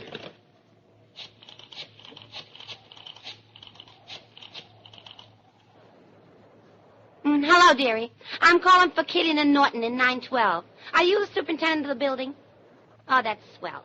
Now, you listen to me. You've been getting away with murder. But you knew you'd get caught, didn't you? First place, we need new window shades. You haven't any? Well, that's all right. We want Venetian blinds anyway. Yeah, and how many years ago were these windows washed? Before what war? Well, I want 'em washed before Monday. And how about your cleaning women? What do you got 'em using up here, dearie? Their bare hands? Say, listen, if you don't like the way I talk to you, you just be sure and get everything done or you'll be hearing from me every day until it is done. Hello. Why, it's you. I don't believe it. I thought you were going to work for Johnson and Groweiler. Well, hello, dearie. They were closed. Oh. Oh, say, are you the girl they asked the agency to send up for the new secretary's job? Well, Oh, that's a shame. I grabbed it yesterday. Oh, no, the agency didn't send me. Well, See, honey, like I said, if the job was right for me, it wouldn't have been right for you. Now, you sit right down there, and I'll just give your agency a little call, and we'll see if they can't send you someplace else. But I'm not from the agency. You see, you've been so nice to me. You haven't even given me a chance to say. But if you ain't from the agency, dearie, how come you came up here? What agency is it? But I'm Mrs. Norton. Well, Mrs. Norton, I see you made it. Good morning, Mr. Norton. Well, get this.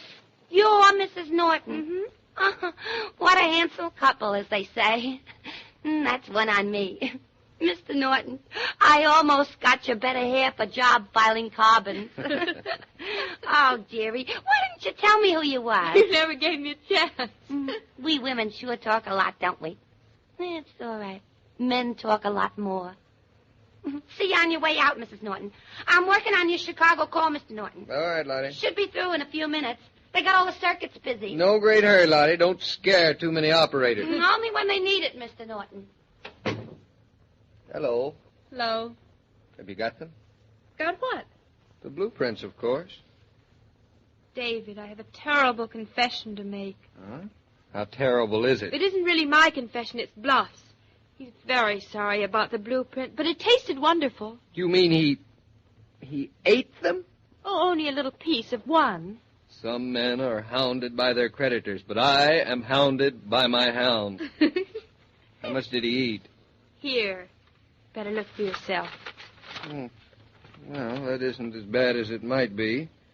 He only chewed one of the trees on the sketch. Don't be so proud, Miss Fix-It. If it had been Lottie's, that dog wouldn't have dared lick a blade of grass. You mean to tell me Lottie is more efficient than I am? I do. I don't believe it.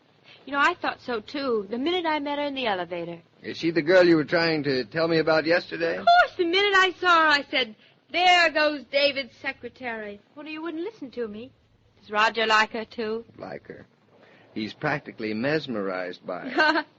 I wonder what's holding her up on that Carrington call. Oh, you're going to tell Mr. Carrington that you're turning him down? I am.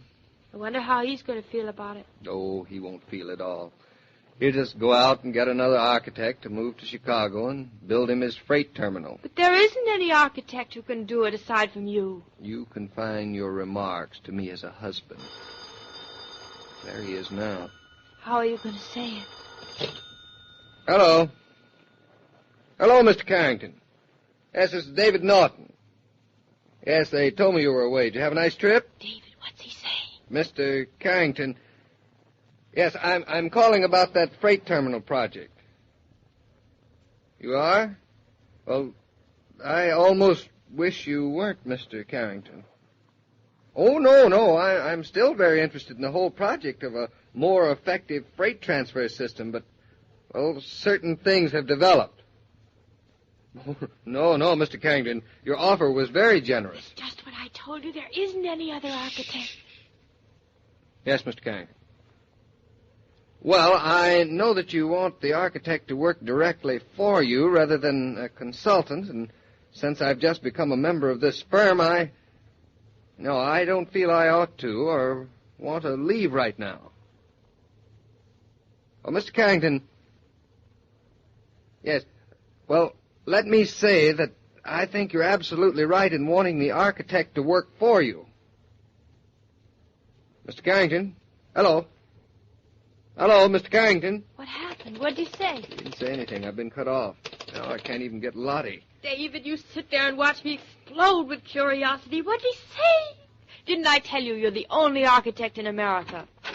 Say, Say, who exactly is this Carrington bird? Lottie, I was cut off. Can you get him back for me? Let the gent get himself back. Who is he now? He's a very important man in Chicago. Wanted me to go to work for him. Wanted you? From where I sit, it sounded to me like he wants you out in Chicago this minute. Lottie, did you listen what he say? Mr. Norton won't tell me. Listen, would I do a thing like that?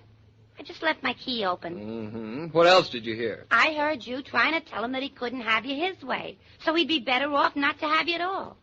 That's when I cut him off. Lottie, you cut him off. It was killing me to listen to Mr. Norton. Well, you'd better get him right back again, Lottie. You were so slow, Mr. Norton. It seemed to me like you ought to have a little more time to think things over. Mr. Norton's been thinking about this for weeks. Well, maybe so. Now, go on, Lottie. Let's hear the rest of it. Well, he sounds like a big butter and egg man, this Carrington gent. Butter and eggs and a lot of other things. Go on. Well, you know how these big-timers are. You see them all the time in New York. I was in Chicago for a couple of days one time, and you can take it from me, they ain't no different out there. I'm taking it from you. When they want something, they want you to know that they want it their way. Then when they can't get it their way, they'll take it any way that they can get it. I see what Lottie means. Do you really think so, Lottie? Well, I'm not interested in Carrington unless it means that he hires the firm. Well, I know he doesn't want that. Well, maybe he doesn't want it, but maybe he'll take it. You see what I mean now? Yeah, I see, but I don't know. All right, we'll try. You get him back on the phone, Lottie. What's the hurry, Mr. Norton? We got all day. Oh, let's do it right now. I want to hear what happened. Yeah, we know he's in his office now. We wouldn't know about that later. Go ahead, Yeah, try. well, he knows you're in yours, too. What do you mean? Oh, you mean you think he'll call us? I'll give him 2 minutes. See? The 2 minutes is up. What do you know? Killian and Norton. Mr. Norton? May I ask who's calling him, please? Mr. Carrington? Mr. Norton is here. Please put Mr. Carrington on the line, operator. Mr. Norton is right here. Please put Mr. Carrington on the line first. Hello, Mr. Carrington. Are you sure this is Mr. Carrington? Oh, I have Mr. Norton for you, Mr. Carrington. 1 moment, please. Hello, Mr. Carrington. Yes, I'm sorry. Yes, we were cut off. Yes, Mr. Carrington, we're very interested in the project, but only as a firm. Well, I'm sorry, sir. That's the only way we'll consider it. Say, where is everybody? Shh, Roger, David's talking to Chicago. Who does he know in Chicago?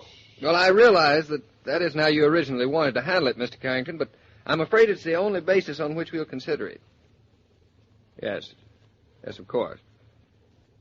We'll be able to come to Chicago for consultations.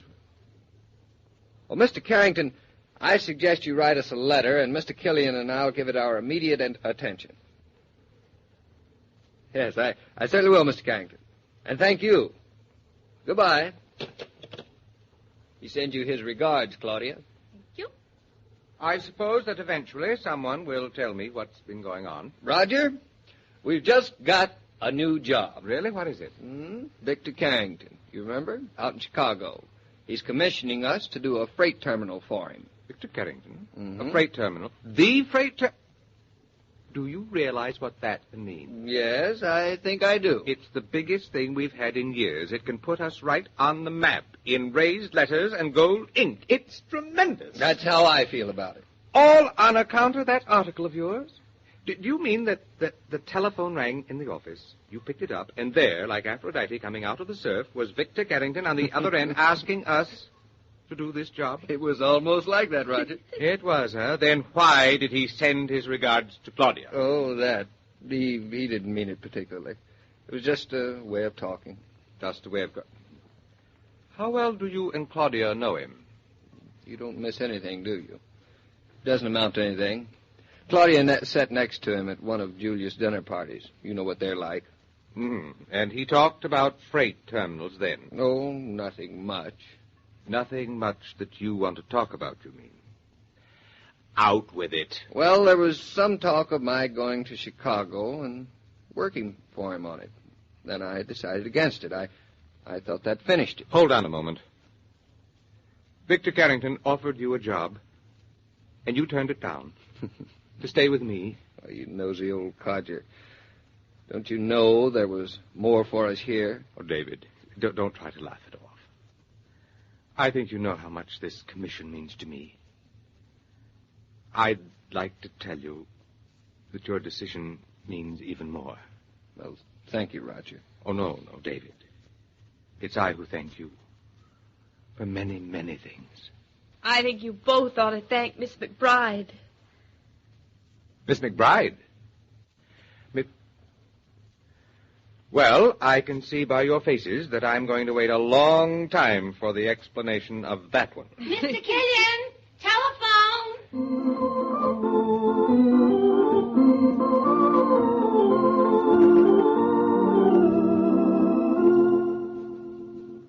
These programs star Catherine Bard as Claudia and Paul Crabtree as David.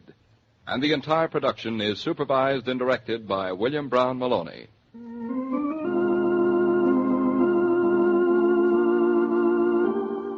Why scrub and wash and iron without let-up? Why not work refreshed? Your menfolk stop at that familiar red cooler for ice-cold Coca-Cola during work hours, but you don't need a cooler. Just keep plenty of Coke in the refrigerator. Then all you have to do is reach into the refrigerator for a frosty bottle. See how much easier it is to finish your chores when you work refreshed.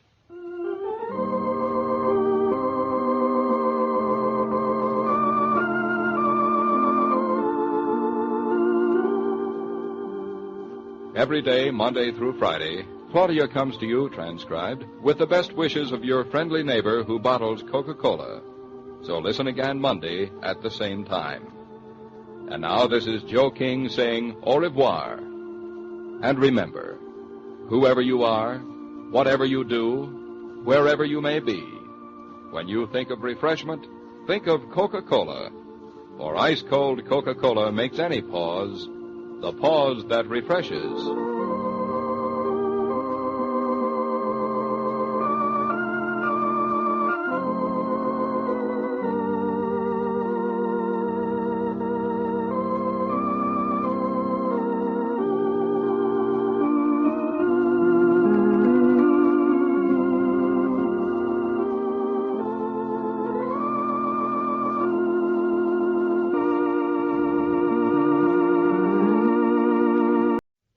Coca-Cola bottler presents Claudia.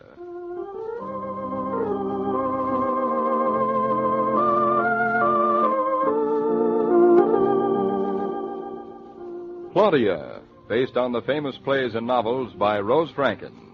Brought to you, transcribed, Monday through Friday by your friendly neighbor who bottles Coca-Cola. Relax, and while you're listening, refresh yourself. Have a Coke.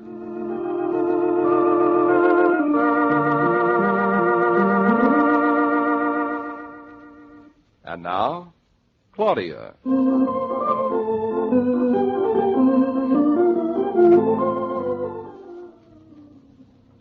Oh, darling, look at Bluff and Shakespeare. Aren't they sweet?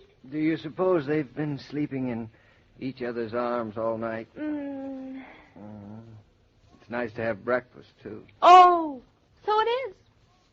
And it's nice to kiss your husband good morning, too. Good morning, David. And there's something else that's nice. What? Put on your slippers and put on your bathrobe so you don't catch cold. Oh, that. That's dull compared to other nice things in the world. Be dull then and put them on. David, since when are you taking care of me? I thought it was up to me to take care of you. No, that's where you're wrong. It's vice versa. Now go on, put on your slippers. And insult this lovely white carpet? It's much warmer than any old slippers. Listen, you future mother. Very future, worse luck. You do as I say or I'll spank the daylights out of you. Very future papa, too. Oh, all right, I'll put them on. I know you're not worrying about me. I'm not, eh? You're worrying about your heir apparent. Only he isn't even a parent yet. No, you're the parent. Oh, now put on those slippers and that bathrobe. Oh, all right. I'll get the paper at the front door. And I'll get the milk at the back. And I'll get the mail at the front door. And I'll get the cream at the back. What about the eggs? What about them? Well, where do you get those? Store in the corner. How inconvenient. Well, the milkman would deliver them, but they're cheaper at the store. You're such a little housekeeper. Eggs are 80-something cents a dozen. It's awfully high, isn't it? Gee, if I were a hen, I'd make $1 million. All a hen has to do If you don't is... put on your slippers, I'll wring your neck. All right. I'm putting them on. You want yours? No, I'm getting dressed. David, isn't this the most wonderful way to live? Married? It has its advantages. I don't mean that. I mean everything else. Oh, there's something else. I mean living in this apartment. The milk at the back door, the paper at the front door, the extra room for the baby. And look now, the sun's shining in here. Mm-hmm. Shakespeare's purring in his sleep. And Bluff is thumping his tail again. Oh, David, this is perfect. We're very lucky, darling. We have a good long lease, and I guess the milkman will keep coming. And the sun will keep rising in our bedroom and setting in the living room. And Bertha and Fritz are downstairs and Mama just around the corner. And Bluff likes it here. Darling, you don't have to itemize our luxuries like a bookkeeper. I'm fully aware of them. I guess I'm really talking to myself. It's nice every now and then to look at myself in the mirror and say, Claudia Brown Norton, you've got everything in the world to be happy about. You just hang on to them for dear life. David, let's not ever move from here. The milk and the mail will follow us, but I know what you mean. Only there's one more thing I'd like you to say to yourself. What, darling? Claudia Brown Norton, would you please put on your bathrobe and get breakfast for your very happy but hungry husband?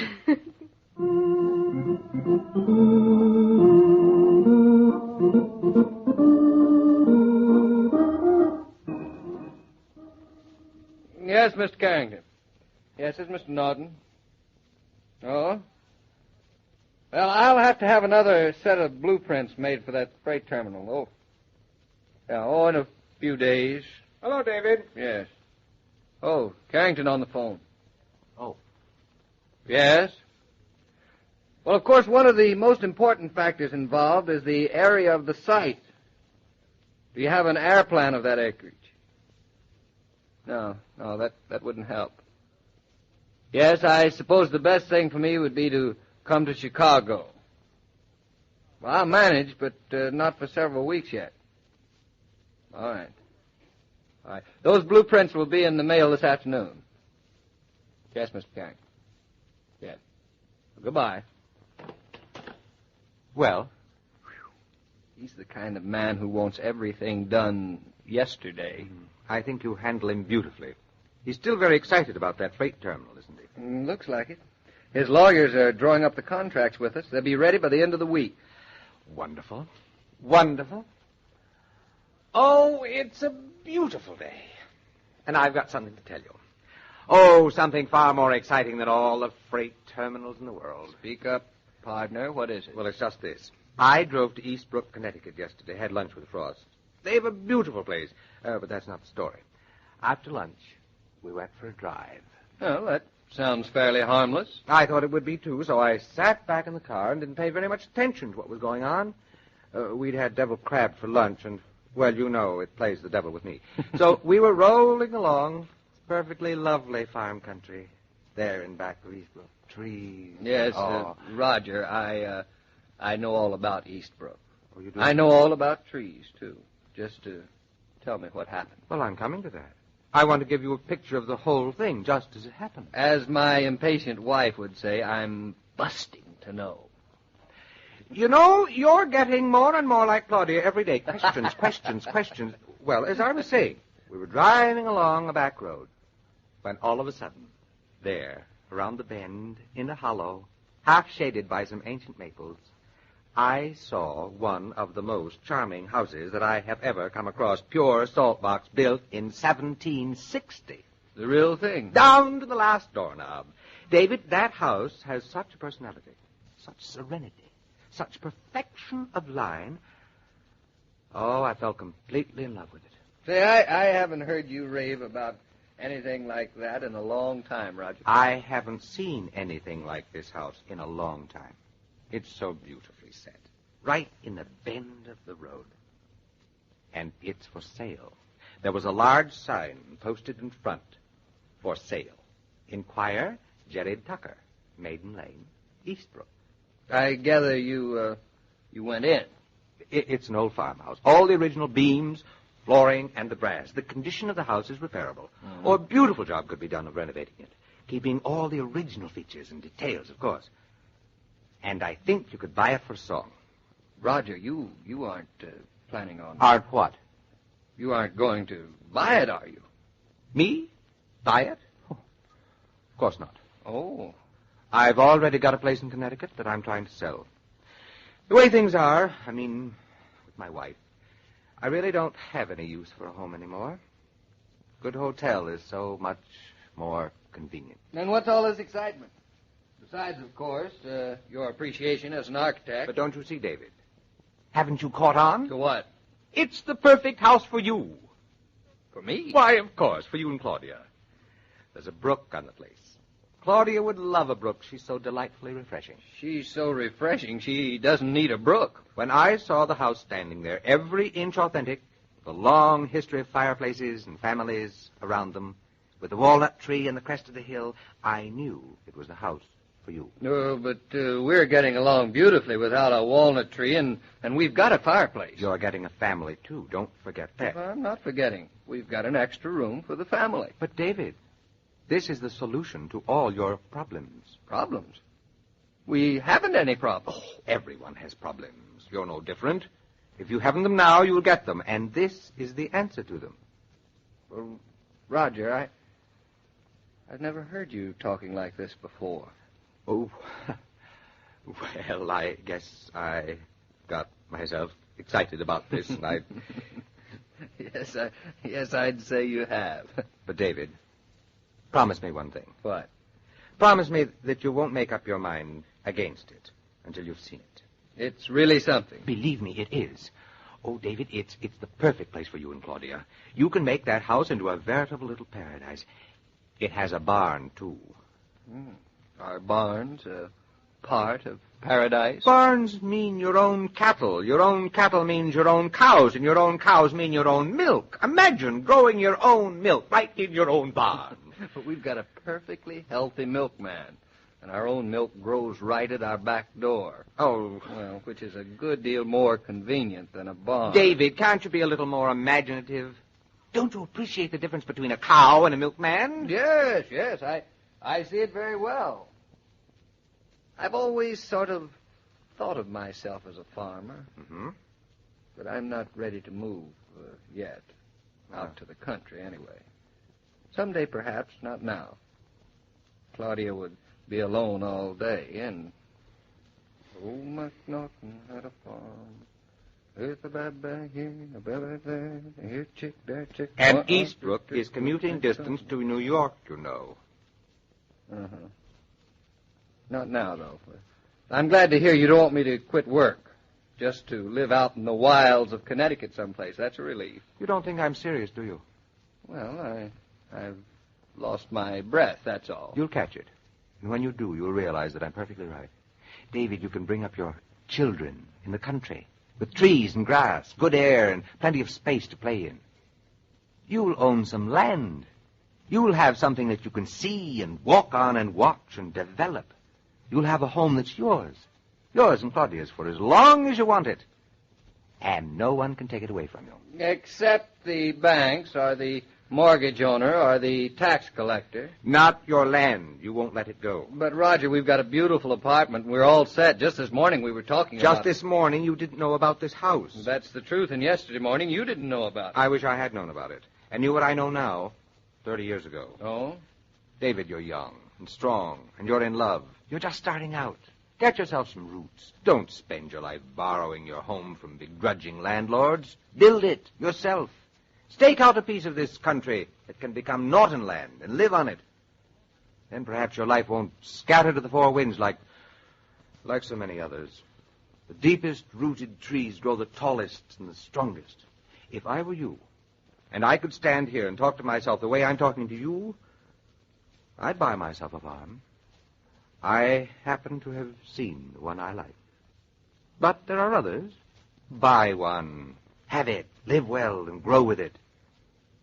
You'll have something when you're through.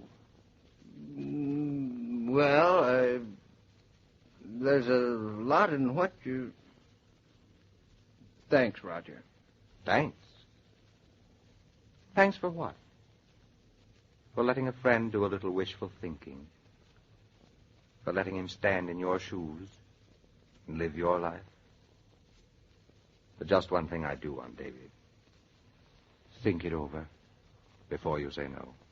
I'm going up to Redbury tomorrow, Roger. I'll not only think it over, I'll have a look at the house before I say no. Oh, McNaughton has a farm, and on that farm he has a subway, milk at the door, morning papers, taxi cabs, skyscrapers, adding machines.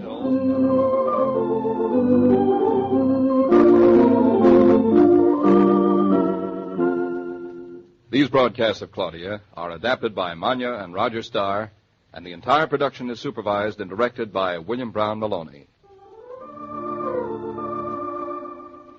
When you invite people over, they like to have you take it easy.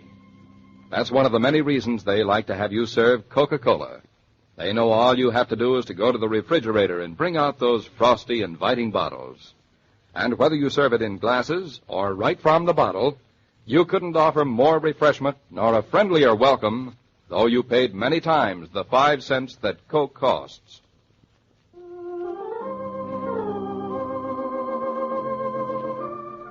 Every day, Monday through Friday, Claudia comes to you transcribed with the best wishes of your friendly neighbor who bottles Coca-Cola.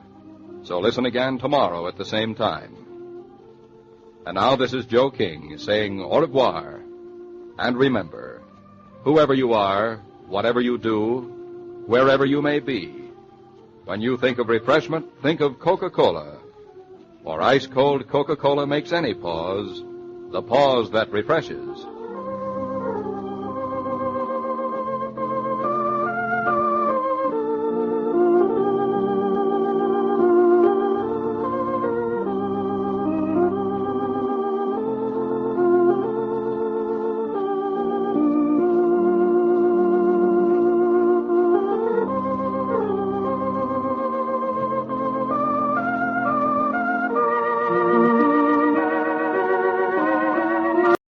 Your Coca-Cola bottler presents Claudia.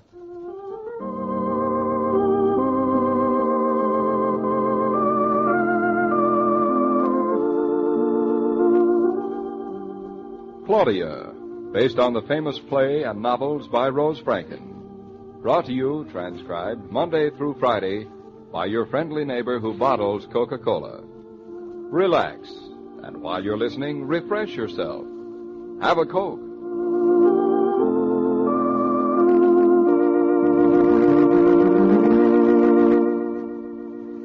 And now, Claudia.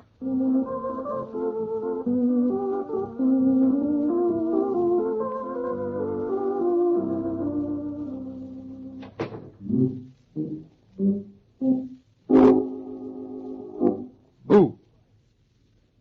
Boo, I said. Hey, Boo. Mrs. Norton, where are you? Claudia, aren't you home?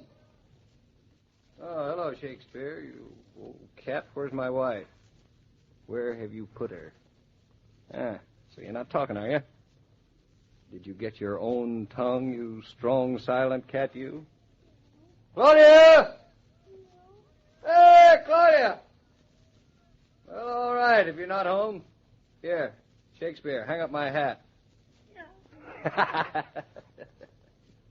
Oh, I'm sorry, old boy, a little big for you. Well, come on in, cat. We'll have a nice, quiet pipe and get along perfectly well by ourselves. Oh, McNaughton has a farm. On this farm there are some pigs. Only here and a cat and a dog. Shakespeare, how'd you like to live on a farm? Lots of nice field mouse. Would you like a nice field mouse? Where are my matches? Shakespeare, where have you put my matches? Here, matches. No, not you. No, here they are. Oh, McMonroe had a match. Yeah. This is nice. Just us two boys.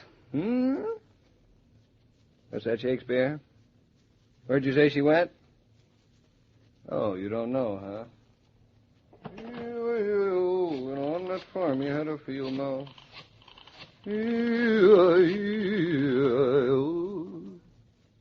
Well, hello, Mother. Well, I'm glad somebody's home. Certainly I'm home. Where's your daughter? She's playing hooky. No, she isn't here. I thought maybe she was taking refuge with you. But wherever she is, she's got the dog.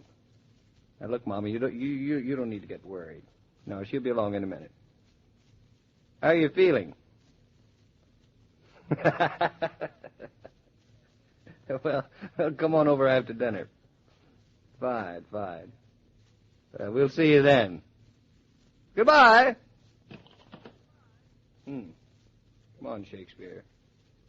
Come sit on the sofa next to me and we'll look into each other's eyes. Hey, this house seems awfully big and awfully empty, doesn't it, without my little wife?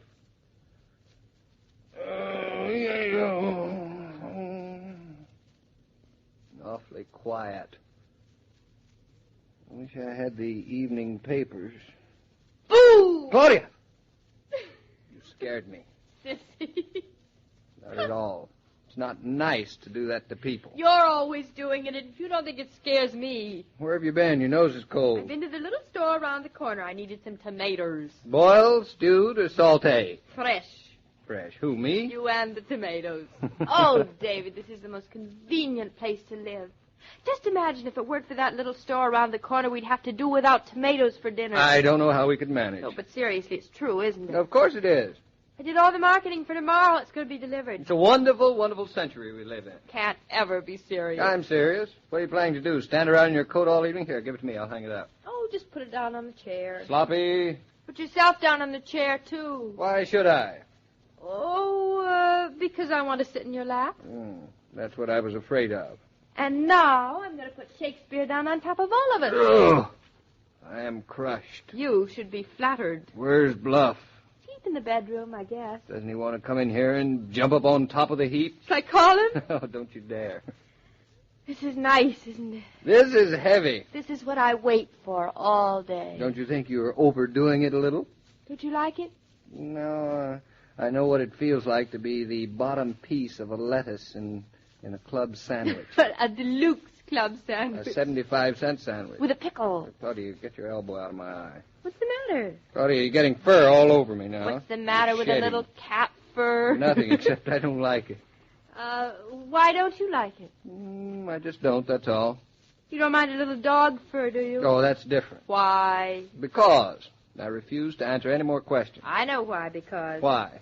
I'll just answer this one question, because dog fur, you think, is more manly than cat fur. Ridiculous. You could say ridiculous, all you like, but that's the truth. Because you're a man, you think you have to go around being manly all the time. I can't think of a better reason, can you? Silly, but I'm glad you're a man. You are?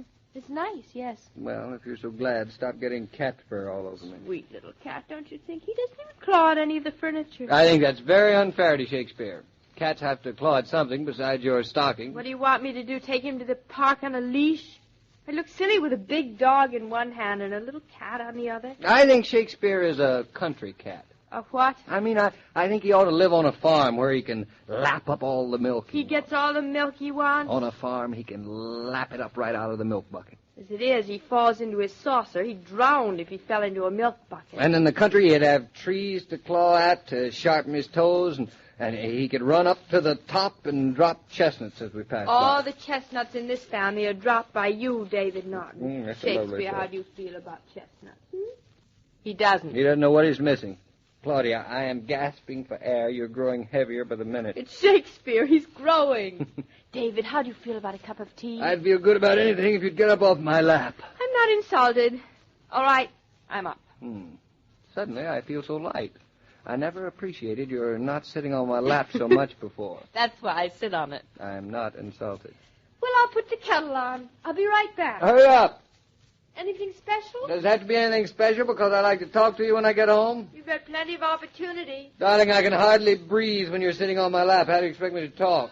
Oh, there's the doorbell. I'll answer. You want me to go? You're so crushed, I don't see how you could possibly walk. Breathing and walking have nothing to do with each other. It's the groceries, David. Need any money?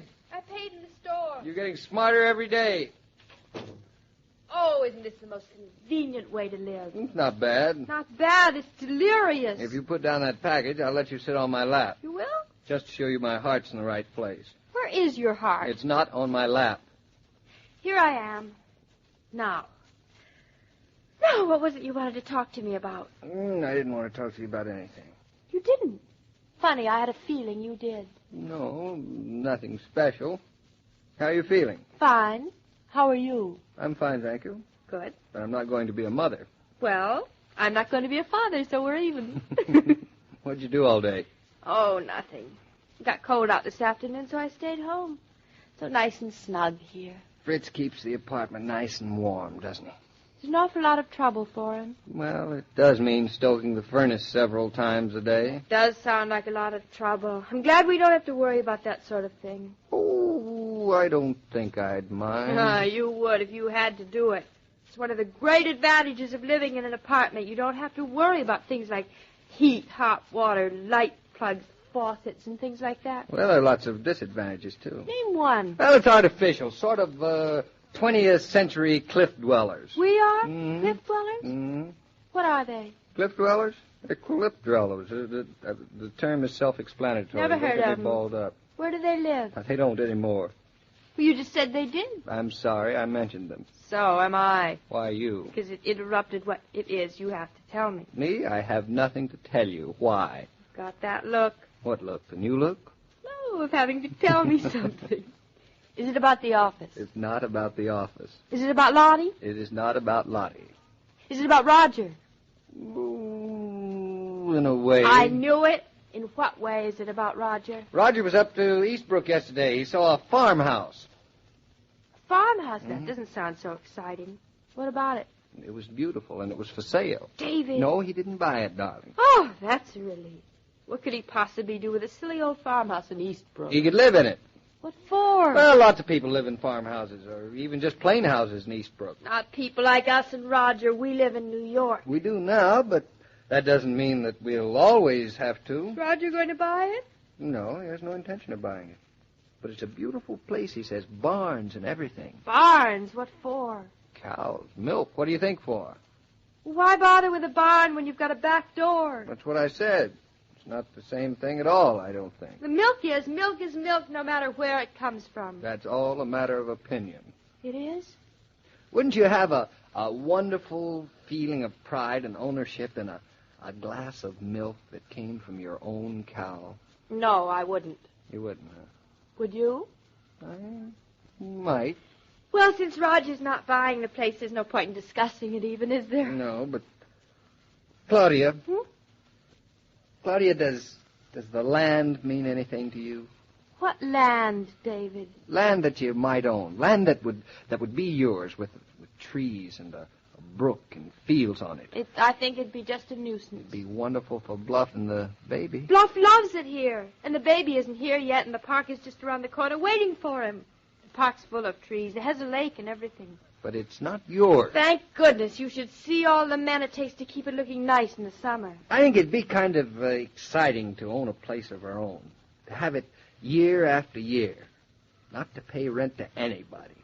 To have our children on it. To grow old on it, to... David, you're not talking about Roger buying that farm. You're talking about us buying it. Don't be silly. I told Roger this afternoon. I wasn't the least bit interested. You don't sound the least bit not interested. Well, certainly, I told him that. I said, Roger, I'm not interested. I told him that. What did you tell him? Claudia, I think you've talked me into something. David, me? And I think you've talked me into wanting that place, wanting it very much, even though I don't want it at all. Well, then what? I mean, I don't want it today or tomorrow, but someday, darling, it'll be perfect for us. David, you're not making sense. I haven't said a word for it. I like it here. The mail at the door, the newspaper, the milkman mama around the corner. Don't you remember this morning, darling?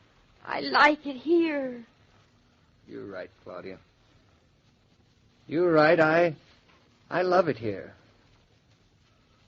That's why I wish you hadn't made me sound like Roger. Roger's a funny guy talking about that place, farmhouse and everything, because now, what's the use?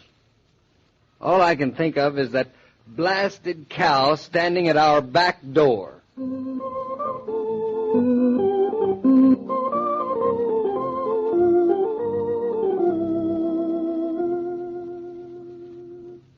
This broadcast of Claudia was supervised and directed by William Brown Maloney.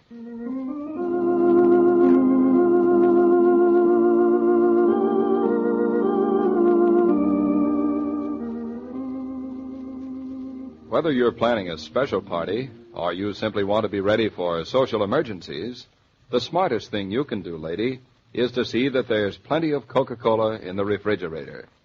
Then you can greet expected and unexpected guests with equal ease, knowing that a hearty welcome awaits them. For the pause that refreshes says better than words alone can. Grand to have you here. Relax and have a good time.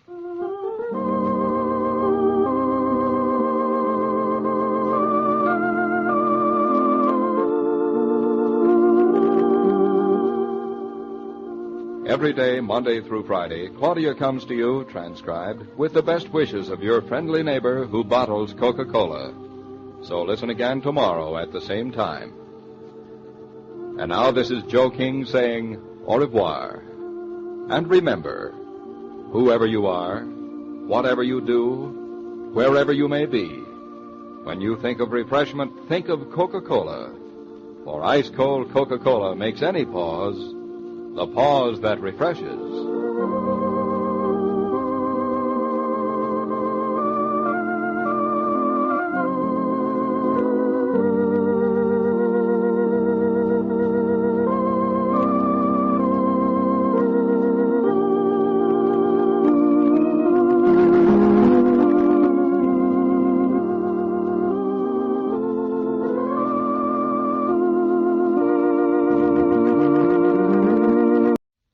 Coca-Cola bottler presents Claudia.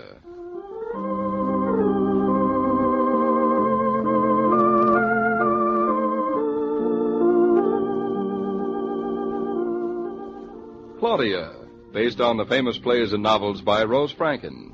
Brought to you, transcribed, Monday through Friday by your friendly neighbor who bottles Coca-Cola. Relax, and while you're listening, refresh yourself. Have a Coke.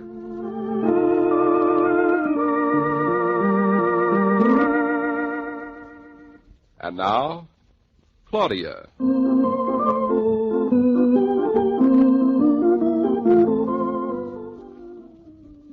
I wonder what's keeping that wandering farmer you married. He isn't a farmer yet, thank you. He'd better be. He'll have to bring home a new chicken if he doesn't hurry. He'll probably just bring home the other half of the ticket he almost got the last time he went driving. Just because you're not along, I suppose every state trooper between here and Boston will be waiting to pounce on poor David. He knows we're waiting, and he's probably in a great hurry. That's just when you get tickets. Hurry?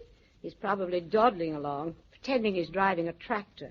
Is driving a tractor very hard, Mama? My experience with them is limited, but offhand, I think I'd prefer a Rolls Royce. I think I'd prefer a Rolls Royce, too. And it wouldn't even have to be a Rolls Royce. That's not very lucid, but it's perfectly clear. David didn't say anything about tractors last night. Does every farm come with a tractor? Well, some come with mules, I believe. David didn't say anything about mules either. He hadn't seen the farm last night. But Roger told him all about it. And Roger didn't say anything about mules. I don't think they'd be what Roger would notice. All David knew about was architecture. Grand old doors and a floor that's 100 years old. Mama, what's so wonderful about an old floor? Well, the beams are probably hewn by hand. Oh, is that it? Why didn't somebody tell me that long ago?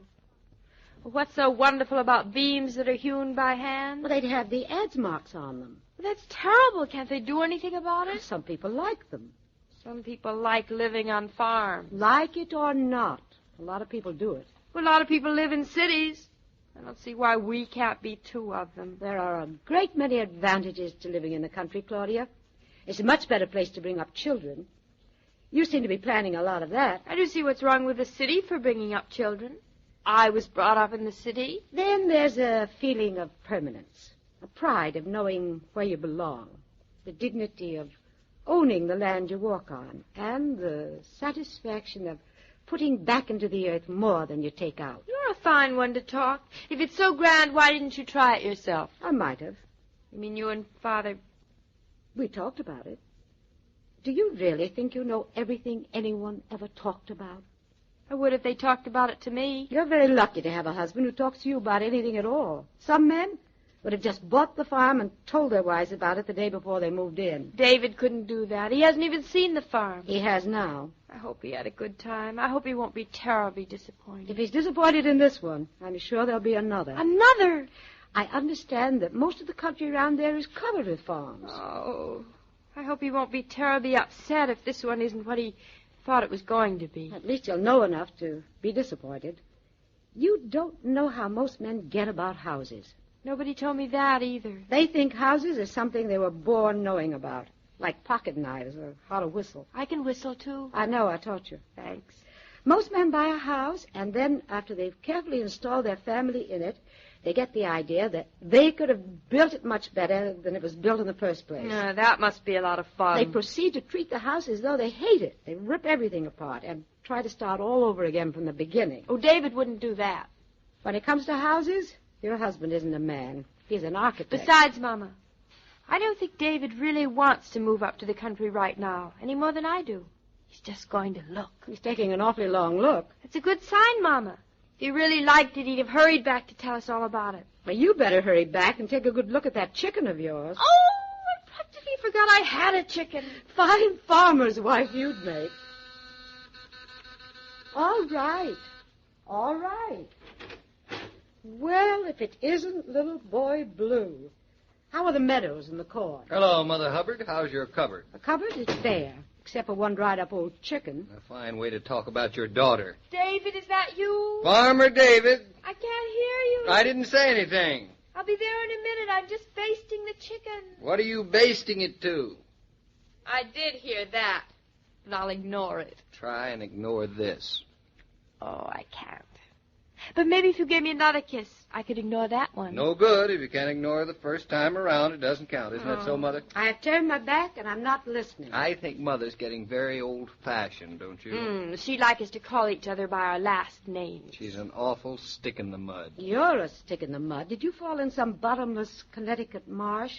Do you know what time it is? Is it 6 yet? It is 7 yet. Is dinner ready? Are you? Been ready for hours. Oh, sure. You always eat in your overcoat. They're getting fussier in this hotel every day. Next thing, they want me to wash my hands. Mama, he looks disappointed to me. If he isn't now, he will be when he sees that chicken. Should I ask him what the house was like? Whose husband is he? I don't think I ought to. Now that you've made me take off my coat, I don't feel like eating. See, Mama, he is disappointed. Can't we just sit around and talk for a while? I wish Roger hadn't said how wonderful it was. You're a fine wife, the two of you. Don't you even ask me how the house was? Did you have a nice day? It was a terrible day, as you could see for yourself looking out the window. Well, maybe the house would look nicer on a nice day. It would. No doubt about it. Maybe you shouldn't make your mind up all at once. Maybe you should take another look. I don't need another look. Oh, now, is it fair to Roger to make up your mind just on one look? He made up his mind on one look. The sun was shining when he saw it. I don't need the sun to make up my mind. Well, that settles that. Don't sit down here, David. Our poor little chicken is waiting. Oh, I feel like sitting down. Oh, David, you mustn't be so disappointed. There are lots of other houses. Aren't there, Mama? So I've been told. Mother, you've been misinformed. There isn't any other house. David, that is just silly. That doesn't sound like... You mean you like it? Something of the sort. I think I'll sit down, too. Tell us about it, David. It isn't just liking it, Claudia. It's something beyond that. It's a feeling I got when I saw it. Perhaps the same sort of feeling I had that day I took the cinder out of your eye. The feeling that this is the way things are going to be. Without any warning at all, suddenly I could see everything. But, David, I was me, and this is only a house. Tell us more about the house, David. It's a pure salt box. We don't have to go all the way to Connecticut to get a salt box. We can have one right here. Well, they call them that because they resemble old-fashioned salt boxes. Oh. This house was built around 1760. Not all of it, of course, but the main part, the salt box. I like the name, salt box. It's cute. It isn't cute. It's the valid appellation for that particular type of architecture. One side of the roof is longer than the other. Why? I don't know exactly why. Sounds a little lopsided to me. I don't know that I think it's such a good idea. It's been good enough for the last 190 years, practically. Well, they are charming sometimes. This house is, it's more than charming, Mother.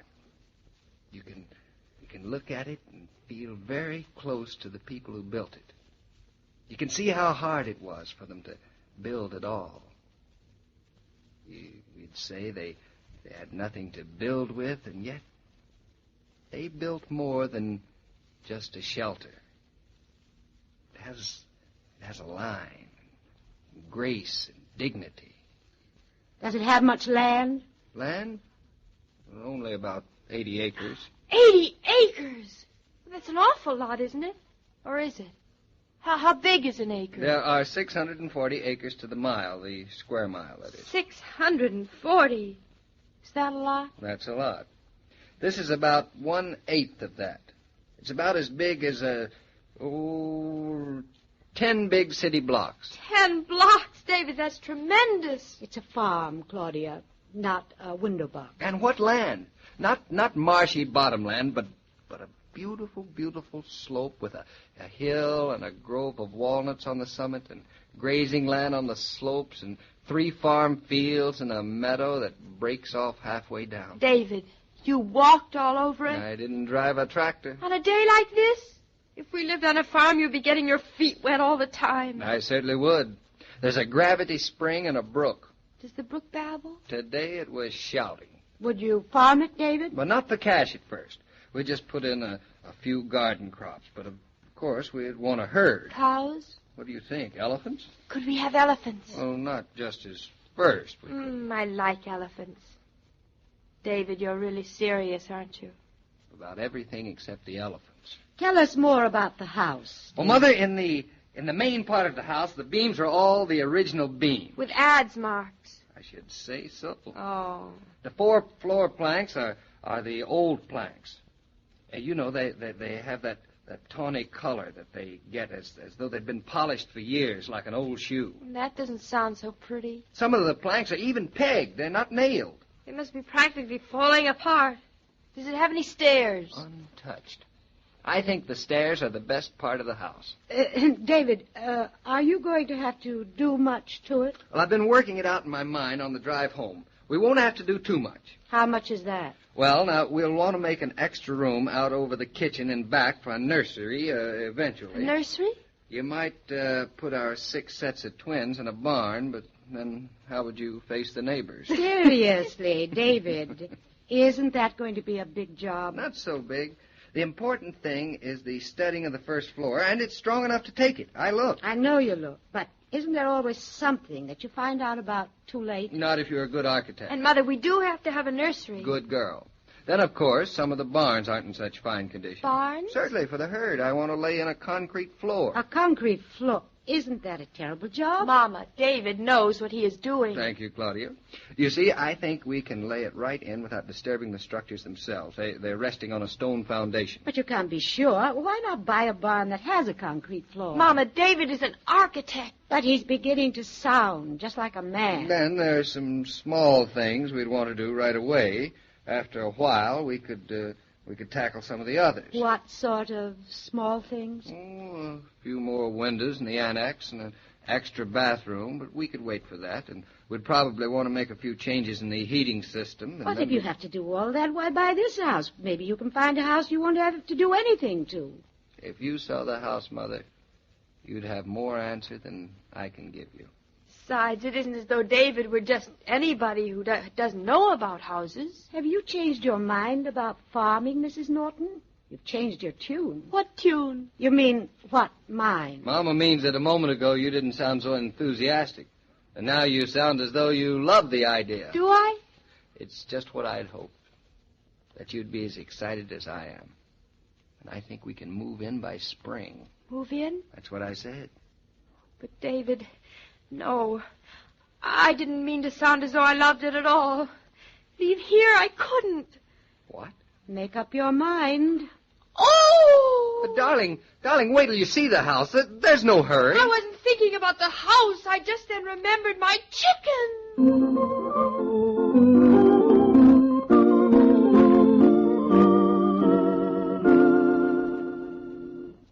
This broadcast of Claudia was supervised and directed by William Brown Maloney.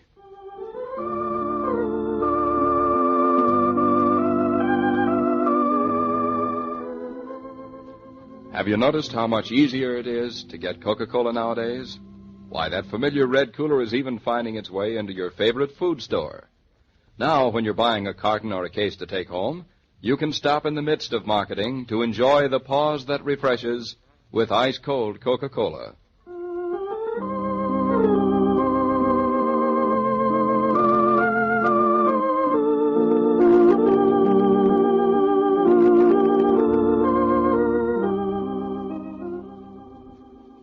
Every day, Monday through Friday, Claudia comes to you, transcribed, with the best wishes of your friendly neighbor who bottles Coca-Cola.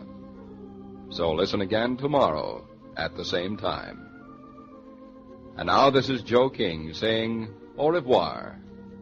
And remember, whoever you are, whatever you do, wherever you may be, when you think of refreshment, think of Coca-Cola. For ice-cold Coca-Cola makes any pause the pause that refreshes.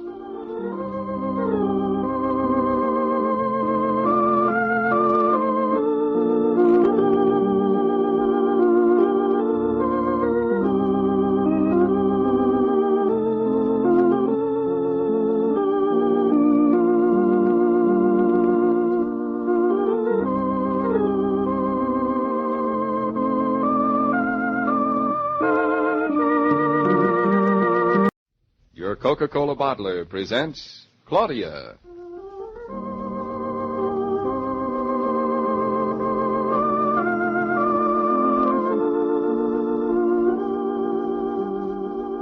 Claudia, based on the famous play and novels by Rose Franken. Brought to you, transcribed, Monday through Friday by your friendly neighbor who bottles Coca-Cola.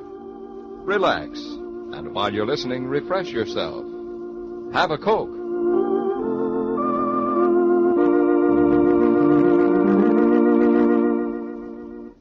And now, Claudia. You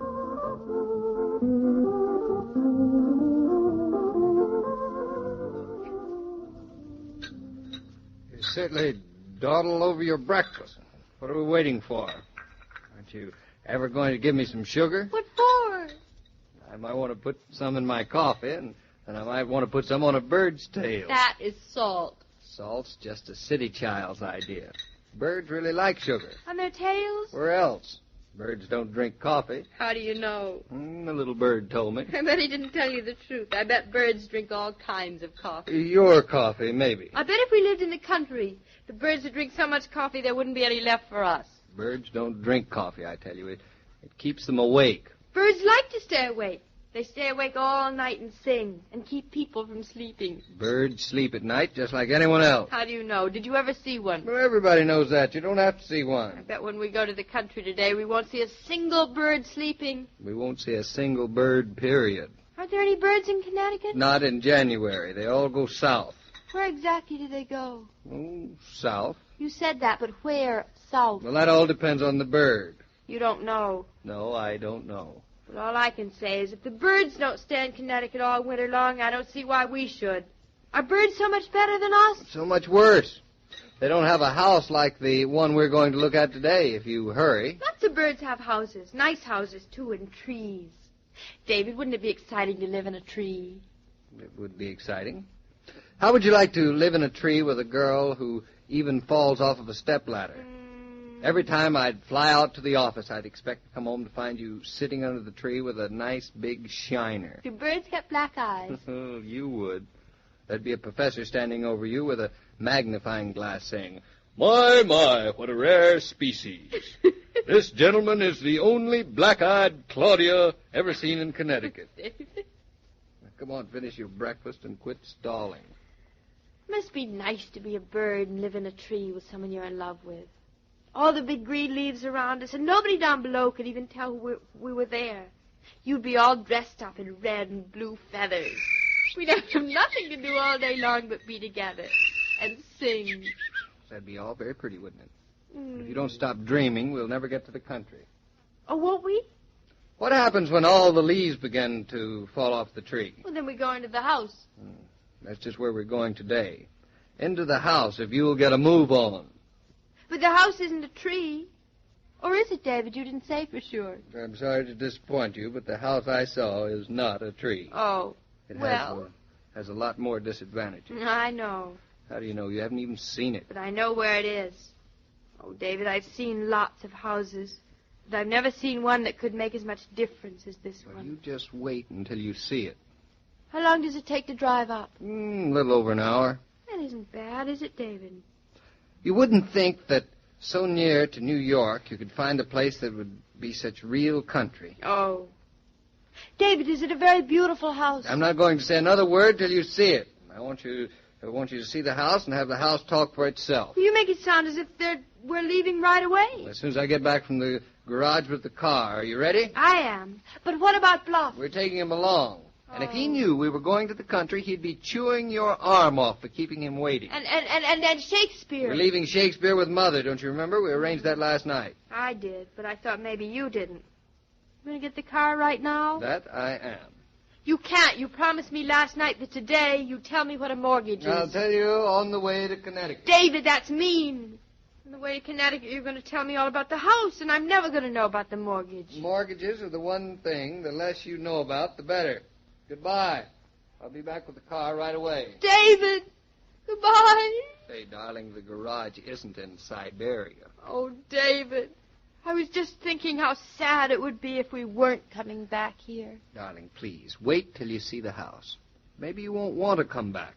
David, you like it so much, and I'm being terrible, but I... Oh, you're so terrible that I am driven to kiss you.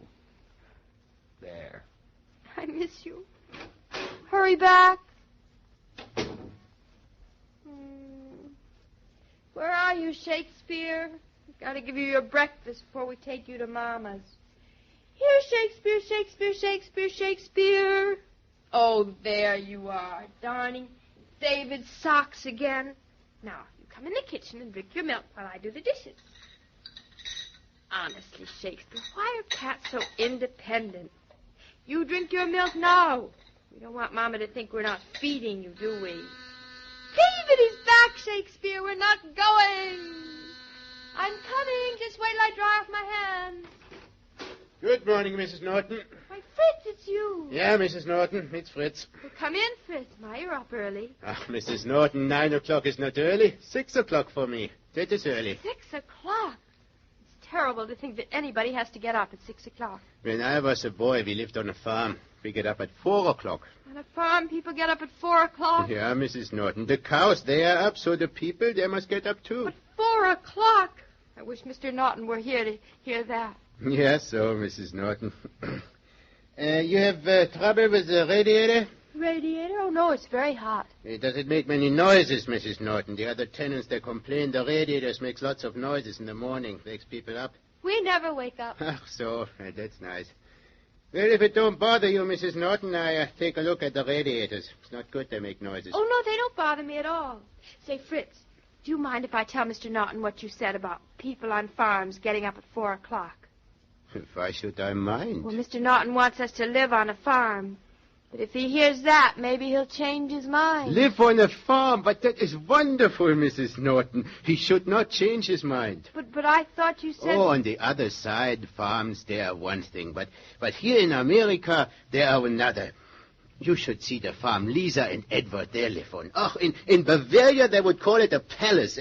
A baron would live in it. But what about getting up in the morning? I know we wouldn't like that. Mrs. Norton, that is for peasants, like in Europe. Here in America, it all goes by machinery. Machinery to milk the cows, machinery to bring in the hay, machinery for plowing, everywhere machinery. But I don't think this is the kind of farm Mr. Norton is taking me to. No? Well, you've seen it, Mrs. Norton? Oh, no, we haven't seen it. Not yet. We're going to see it this morning. Together. Well, Mrs. Norton, you wait and see it. I know Mr. Norton. He is an American. Well, I do not say, Mrs. Norton, that machinery is better. Where is the machinery to bring down the rain from the heavens when you need it, or make the sun shine? But every other machine that Mr. Norton will have. I'd like to see that. And you will see it, Mrs. Norton. And you will like living there also. But I like living here, Fritz. So please don't shoo us away. It's David. Don't bang the door down. I'll be there in a second. And I'm almost ready. David. Oh, it's you, Mama. I'm your mother, too. I thought I was only the cat sitter. We were going to bring the cat over to you, Mama. You can't expect me to sit home all morning waiting for a cat to come calling. I've got other things to do. Hello, Fritz. Good morning, Mrs. Brown. Well, I'm just going. Fritz and I were just talking about farms, Mama. Fritz lived on a farm. Did you, Fritz? Oh, but that was in Europe. Here, farms, they are different. Fritz thinks a farm is a wonderful place to live. And he's sure that the one David likes will have all kinds of machinery on it and things. Well, from what David said last night, I'm not sure that I... Oh, and Julia called, and when I told her about it, she said there's some very beautiful farms around Eastbrook. I never think of Julia as exactly a milkmaid. How does she know? Oh, Nancy Riddle, who's a good friend of hers, lives up near there. Julia says she has a wonderful place. I don't doubt it. The Riddles always do. I bet that's just what David's farm is like. Great big place with a long drive going up to it with trees on both sides. David didn't say anything about a long drive last night. Oh, you know David, Mommy. He's trying to surprise me. Just like bluff. David didn't sound to me as though he were doing any teasing. He sounded far too excited. Oh, Mama, now don't be silly. I know just what the house is going to look like. It has white fences all around it. I've always loved those white fences. The fact that you love them is hardly a proof that they're going to be all around your house. David loves them, too. How do you know that? He must, because I do. If he knows you do, Mrs. Norton, of course he does. Now, if you excuse me, I go downstairs to see about the radiator there. Oh, Fritz, you mustn't go yet. You've got to tell Mom all about the machinery. What machinery? Well, the machinery on the farm, of course. They're machines for milking and plowing and bringing down rain and waking the cows up and all sorts of things. But Fritz hasn't been there. Of course he hasn't been there, but he knows all about the machinery on farms. No, I do not know about it, Mrs. Norton. I mean, I was an old-fashioned farmer. I believe in the machines that God made, my hands. But for the young people, well, it's not the same. I don't think it's going to be like living on a farm at all. If Fritz is right about all the wheels going around, it's going to be like living inside a watch. And it has window boxes with ivy. Don't you like ivy against a white wall? And a fine big door with a white porch thing over it. Don't you remember David talking about the door? I remember him talking about the door. I also remember a movie called Gone with the Wind, which you and I saw together. You mean you think the farm is going to look like Tara? I mean that you think it is. I know it is. But that was the South, Claudia, and this is Connecticut. That was a mansion, and this is a salt box. What's wrong with salt boxes? Don't you remember David saying there was a valid appellation for a... You remember what he said? I remember. Better than you do. Besides, David likes it. I know he does, and it won't be polite if you're too disappointed. How can I possibly be disappointed when I know what it's like? Oh, Mom, I'm just busting with curiosity to see it right now. Not a soul could guess from seeing your face. But, Mama, what'll I do when I see it? I don't want to leave here. Well, you are leaving here in about 2 minutes, and you better not keep David waiting. Say I won't. I'm going to put my coat on right now. I'm going to wear the tweed one for the country. You better wear the beaver one for the cold. And don't put it on yet. You'll only get overheated. David will be here any minute. Well, Mrs. Norton, I think I go now, and I hope you like the farm. I'm going to love it, I think. That is David. I wonder what's been keeping him. David? Hello. Hello, Mother. Hello, Fritz. Hello. Hello, it's a convention. David, you've been such a long time. I've been dying of impatience. You have, eh? When I left, you could hardly drag yourself away from the table. What's happened? Fritz and Julia and Mama have been telling me what the farm is going to be like. And, David, I can hardly wait to see it. Well, come on, darling, because neither can I.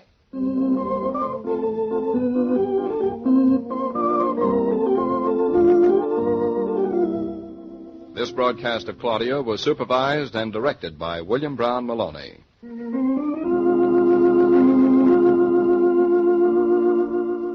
You may hear complaints from Junior when you ask him to do some chores, but ask him to carry a case of Coca-Cola in from the car, and he'll hop out there like a flash. Why not? He can pour himself a bottle of Coke as reward when he's through. And you'll probably find him on the phone soon after, inviting the gang over. There are good times ahead for the whole family when there's plenty of Coke in the refrigerator. Why not pick up a case tomorrow?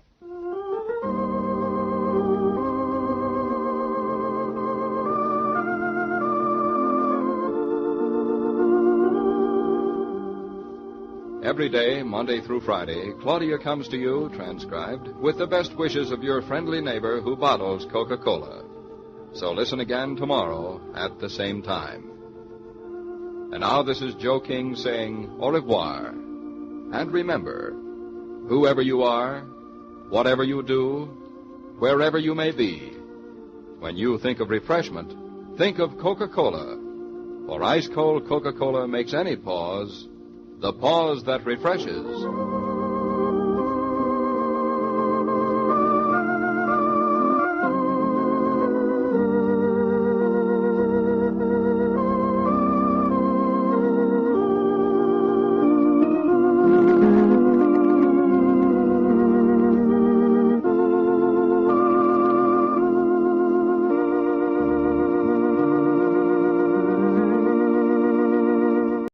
Your Coca-Cola bottler presents Claudia.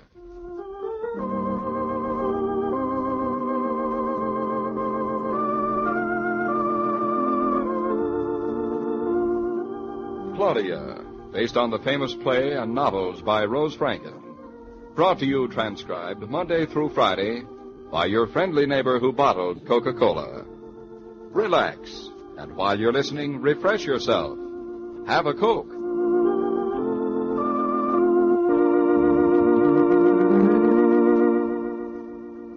And now, Claudia.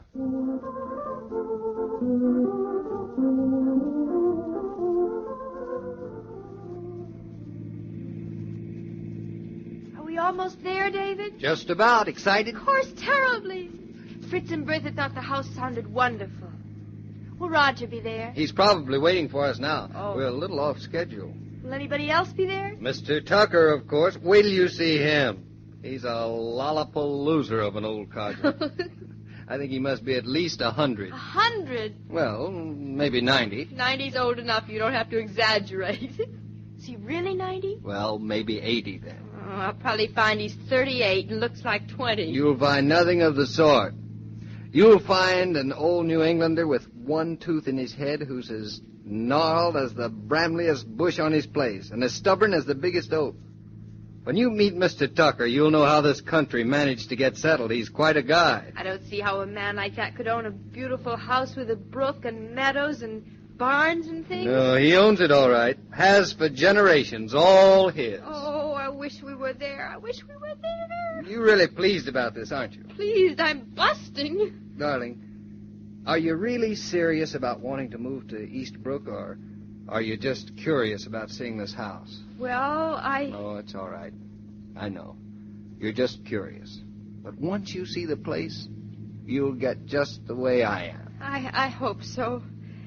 It must be a beautiful house, darling, with tall trees and old stairways. How big is it? Big as you want it to be, and every inch authentic. This is almost as exciting as having a baby. Except a baby takes months and months, and a house takes just a few minutes. Which side will it be on? This side. What do you think of the country around here? Fine. Sort of wild, though. Nobody else seems to be living in the neighborhood. Of course not. It's farmland. Oh. David, look at the cow. That's not a cow, it's a bull. How can you tell? Just try milking her. Oh. What's the matter? We running out of gas? You goop, we're here. Is this it? It is, and there's Roger. Hey, Roger! Hello, David. About time you got here. How do you like the way it looks today? Marvelous. And we weren't wrong, Roger. I wouldn't touch that entrance. It's a crime to even paint it. Be right with you. Just want to look at these eaves here a minute. Claudia, close your mouth, darling. You look like a guppy fish. I do? Well, what do you think of it? Is it the way you pictured it? Well, not exactly. No? I thought it would set farther back from the road. All old houses are close to the road, darling. Is that good or bad? Good. You'd have to be plowed out in a snowstorm if you weren't near the road. David, it's awfully shrubby here, isn't it? There isn't any lawn at all. Of course not. It's the best kind of farmland. Oh. House looks littler than I thought. Well, it's deceptive from this view. Well, do you want to go inside or look around outside? I just want to stand here and look at it. Do you mind, David? Mind? I should say not. The first time I saw it, it took my breath away, too. You stand here and look at it as long as you like. Thank you. I'll be inside with Roger. Say, you better let Bluff out of the car. That dog's so darn quiet, I keep forgetting him, except when he knocks me down. See you later, darling. Hey, Roger. Come on, Bluff, out you get. Hello there, Bluff. Well, what do you think? It's like an old matchbox to me, with windows and a roof, doesn't it? I wouldn't live in a house like that if it were raining out. Would you? Oh, Morning there, ma'am. Oh, good morning. Mar in the house, eh? Well, not exactly. I sure do hate to sell it. Matter of fact, I've been ruminating it in my mind not to sell it. Oh, then you're Mr. Tucker. Jared Tucker, ma'am, at the service. I'm Mrs. Norton. Hello. Your husband there sure took a shine to my old place. His eyes lit up real bright when he seen it. He knows a piece of property when he stumbles onto it, he does. Yes, my husband is an architect. This house was built, there wasn't no architects necessary. It just got itself built. So I see. I'd be living in it still if it wasn't for my sister, but Delilah's getting on. She ain't the chicken she used to be, no. And she sort of wants me around to take care of things for her. I can understand that. She turned 65 last Monday. Lame in one leg and little deaf in one ear. Hear perfectly myself. Been hearing perfect for 77 years now. 77. Don't aim to stop. No. 77? I thought you said Delilah was getting on. What's that say? I said... Speak up, young woman. Stop whispering. I said you looked wonderful for 77. Oh, yes. Feeling wonderful. That kind of irks Delilah, so I got to watch out for her. But I sure do hate the idea of sharing a house with a woman after all these years. Women just don't understand us fellas, even though she be my sister. I kind of think if I'd kept this here place, I wouldn't mind it so much. It'd give me a roof of my own, you know. Some place to get away to when Delilah starts wearing thin. Then, Mr. Tucker, you shouldn't sell it. I don't think you should sell it at all. A man should have a place of his own, especially when he's as full of energy as you are. Well, I could use some money, and I don't see how I can keep up both farms. Things being as are these days, and Delilah, she keeps nagging me to sell, so I put up the sign, plumb out of the blue, comes your husband. Here we are, but I ain't sold it yet. Thank goodness. I really think you ought to think it over carefully, Mr. Tucker. Don't let Delilah talk you into something. No. People do try to talk other people into things. Yep. I'm sure there are other houses around my husband would like. Yep, I sold him one. You did? The Leach place, little ways down the road, 9 miles. Did he like it? It's a big white house up on the hill. About as old as mine here, but not the same type at all. A city folks' house. With a long drive? Yep. And old trees? Yep. And a beautiful staircase and doors? Yep. And with a brook and a hill? Yep. That sounds more like it. That sounds like my kind of a house. That's got all kinds of fancy plumbing into it. Waste of good money, waste. I wonder if My house got a spring and a well. You don't need nothing else. Just complicates things. Tell me, Mr. Tucker, did my husband like the other house, the Leach place? Well, yep, nope. Now I think I understand everything. Well, young woman, I think I'll shinny along and see what your husband has to say. Mind you now, I ain't said I'm going to sell. Of course not. Man's got a right to his home. Delilah or no Delilah. Women think they can make a man slow up just because they're starting to feel the cold in their bones. But no, sir. Oh, Bluff, you beautiful dog. I'm such a goop. This isn't the house at all. David and Roger are playing a joke on me because they think I don't know anything about old houses, and they expect me to be disappointed. Well, it's simple.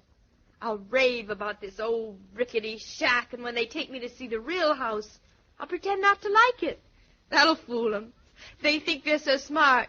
Well, I'll outsmart them this time. Claudia, better come inside out of the cold. I'm coming, darling. I just couldn't take my eyes off our darling house. Wait till you see the inside. Smells a little stale, but that'll pass off.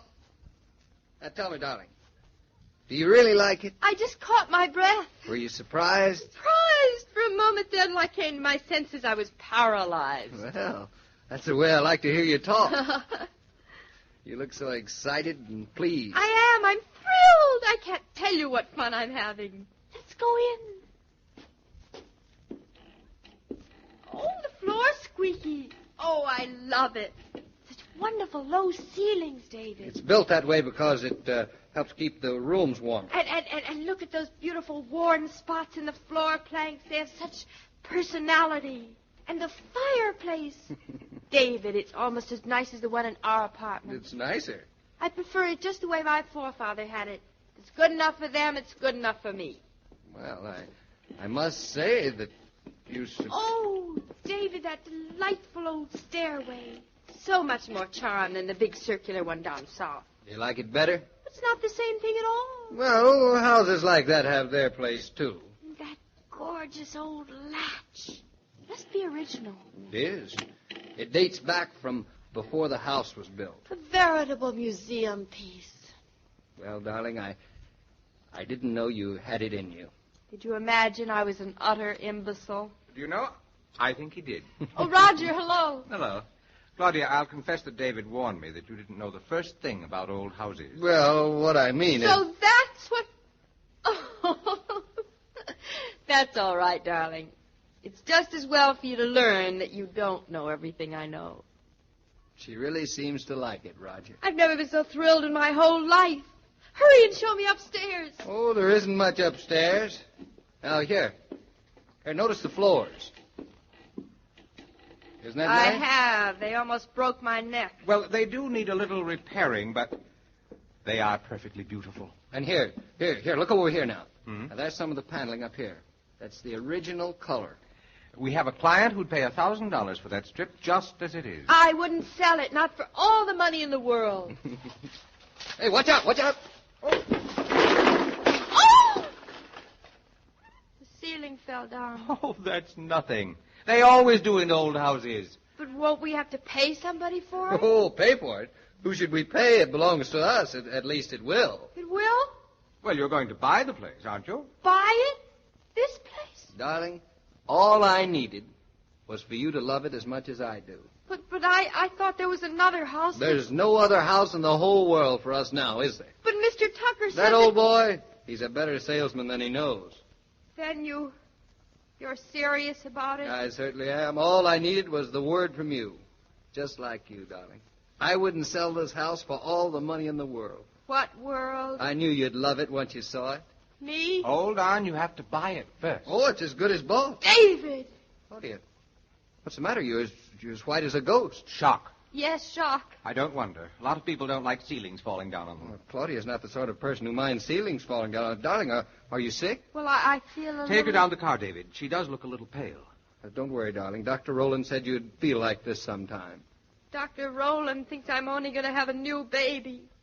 He doesn't know I'm going to have an old house, too.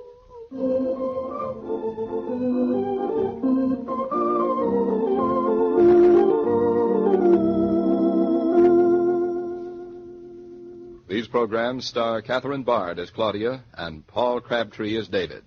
And the entire production is supervised and directed by William Brown Maloney.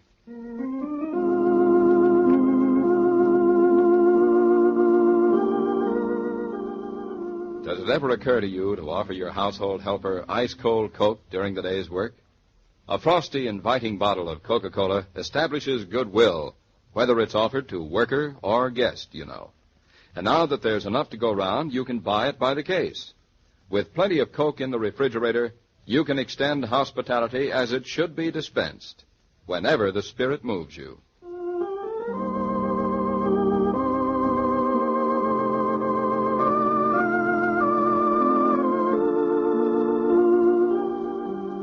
Every day, Monday through Friday, Claudia comes to you, transcribed, with the best wishes of your friendly neighbor who bottles Coca-Cola.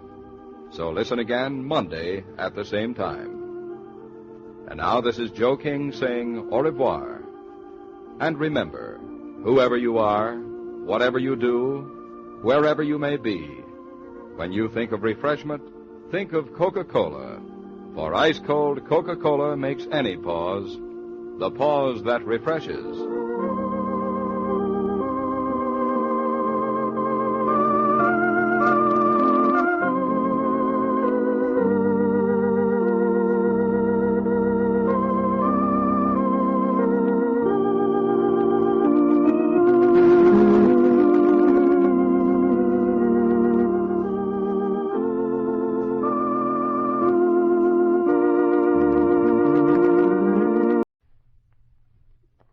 Coca-Cola bottler presents Claudia.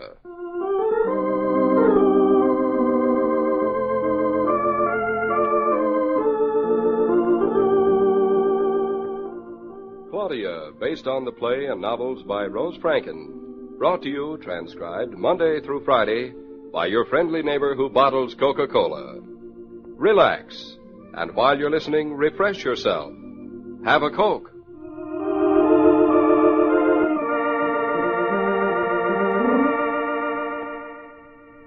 And now, Claudia.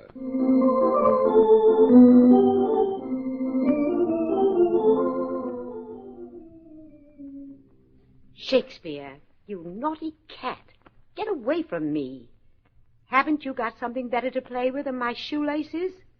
Oh, come back here. I didn't mean it. Shakespeare, where did she go? Come on, tell me.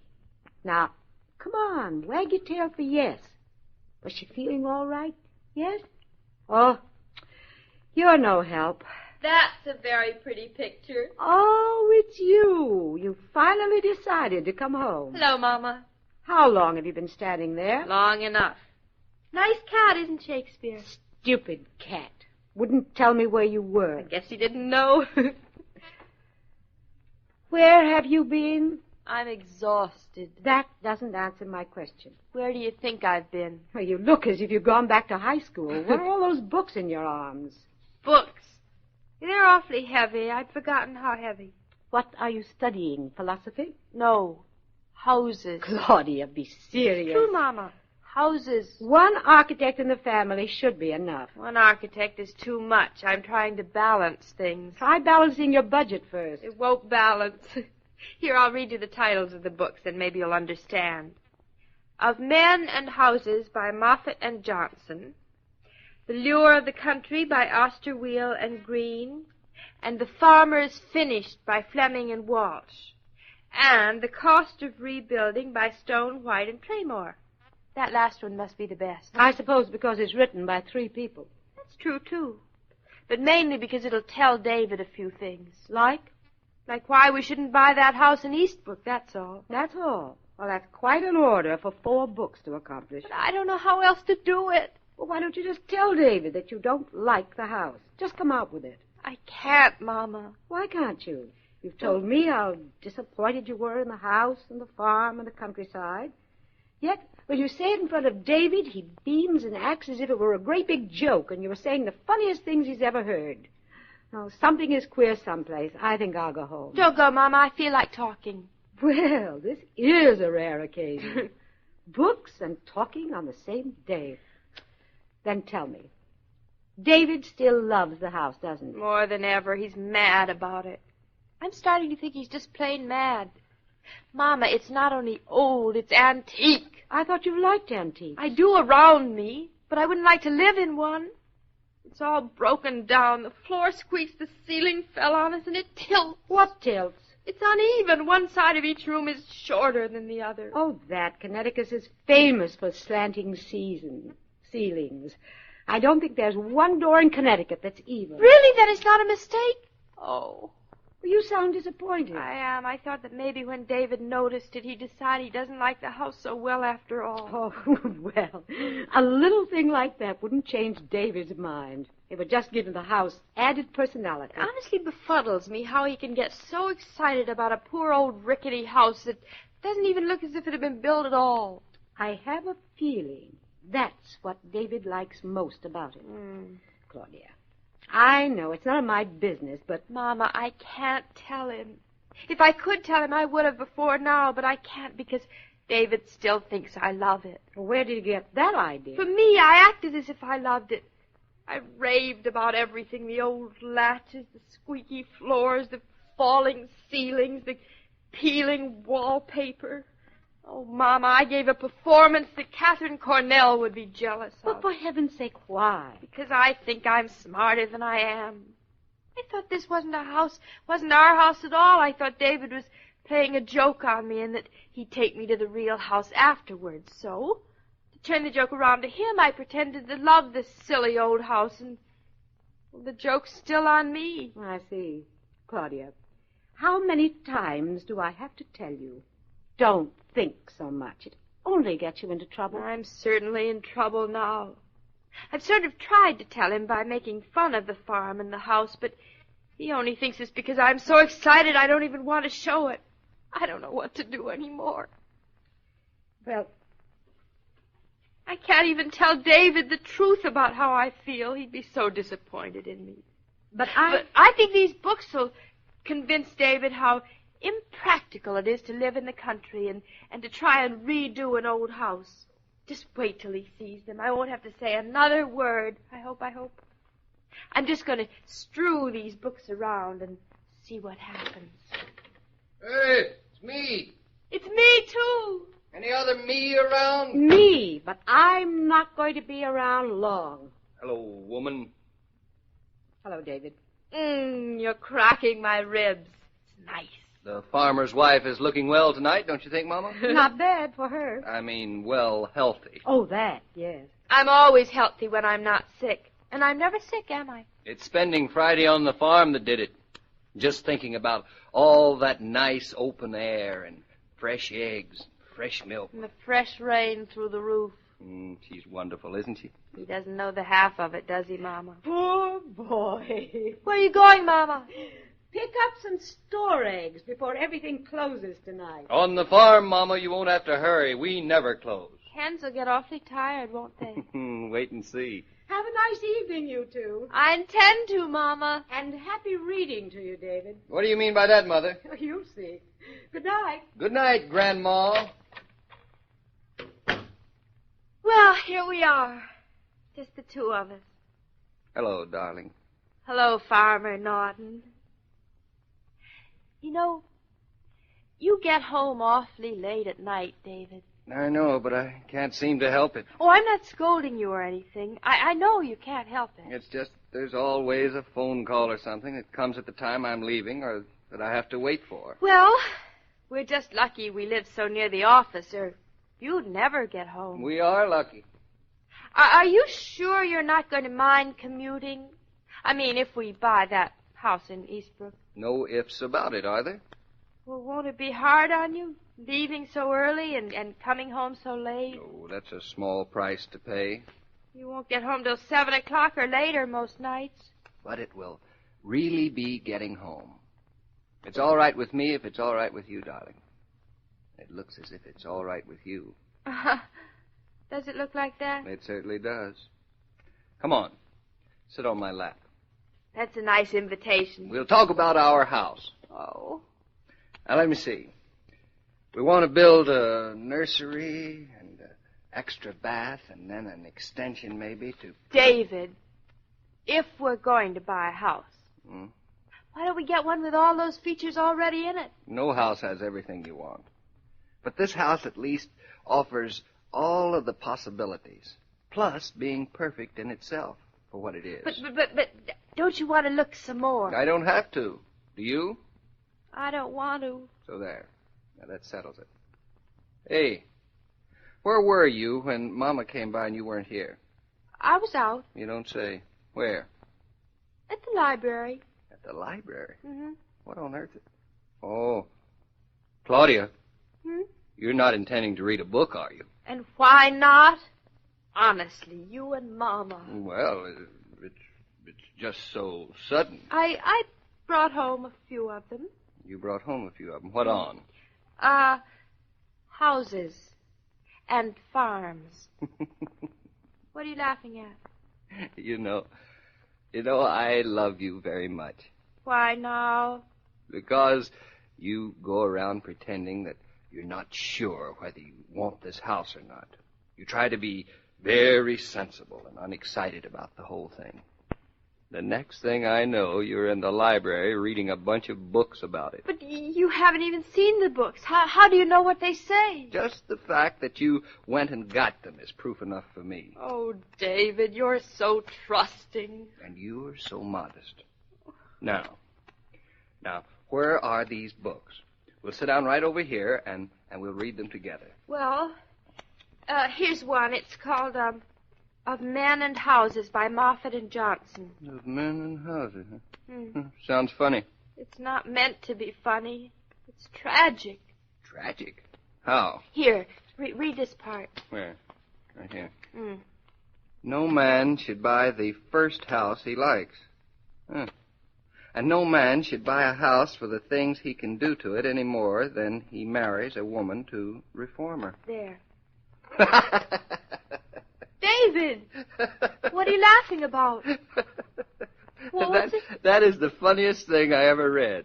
It is? Why? Because I married you to reform you, and it's worked perfectly. David, be serious, please. I am. Now, take a look at you now. You're the perfect recommendation, according to this book, for buying the house. I am. Yes, you. Now, what else does the book say? Nothing. This book is a dope. Here, read another one. All right. You were very clever to bring these books home. I was, wasn't I? We'll spend all evening reading them. Maybe it wasn't so clever. Now, let me see this. The cost of each egg when homegrown is about 3 times the cost of an egg bought on the highest open market. Now, what do you think of that for a statistic? That's ridiculous. Why?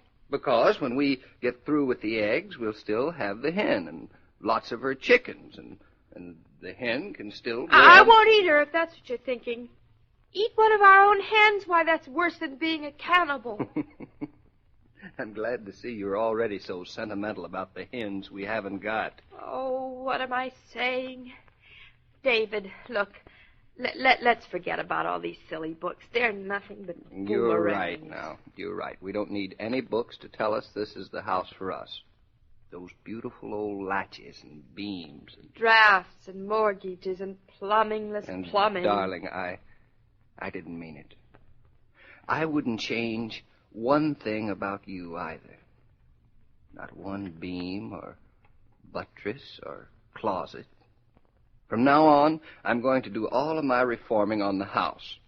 I mean, our house. I'd much rather you did it on me. You mean you like it just the way it is? Darling, you are wonderful. David, can't you take a hint? You mean these books? Yes, these books. Sure, I know why you got them. Only you could think of that way of telling me you love the house and want it exactly as it stands. Oh, what's the use? I've tried, but everything I say and do works backwards. Oh, David, kiss me so I'll shut up.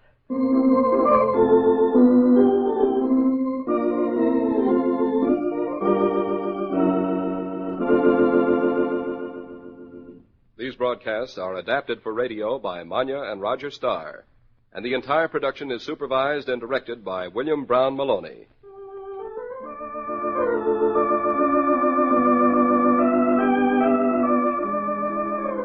Next time your patience wears thin while you're marketing, take a look around for one of those familiar red coolers. You find them in more and more food stores nowadays with Coca-Cola ice cold and ready for you to enjoy on the spot. In the middle of your shopping, pause and treat yourself to a bottle of ice cold Coke and see how much easier it is to shop when you're refreshed.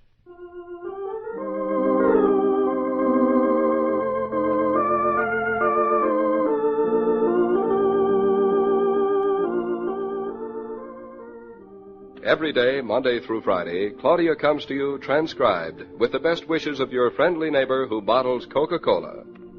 So listen again tomorrow at the same time. And now this is Joe King saying au revoir. And remember, whoever you are, whatever you do, wherever you may be, when you think of refreshment, think of Coca-Cola. For ice-cold Coca-Cola makes any pause the pause that refreshes.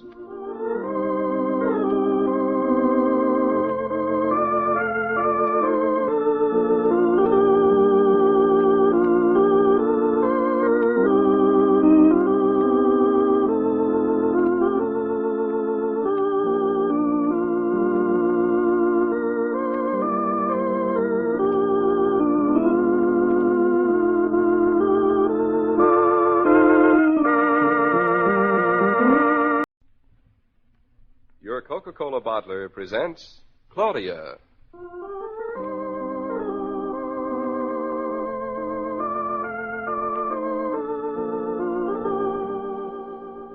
Claudia, based on the play and novels by Rose Franken, brought to you transcribed Monday through Friday by your friendly neighbor who bottles Coca-Cola. Relax, and while you're listening, refresh yourself. Have a Coke.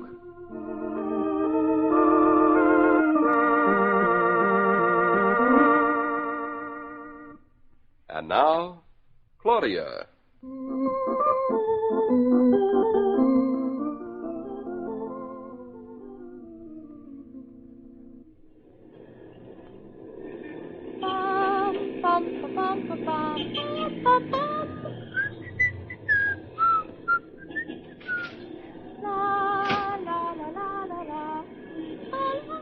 Hello, Julia. Yoo-hoo. Claudia, darling, did I keep you waiting? Not at all. I just got here. Good. Let's go right in and see about my hats. Good. It'll just take me a moment, my sweet, and then we'll go to the hotel for a cup of tea. That'll be fine. Mrs. Norton, good afternoon. We've been expecting you. Good afternoon, Miss Eleanor. I've been trying to get down here for weeks.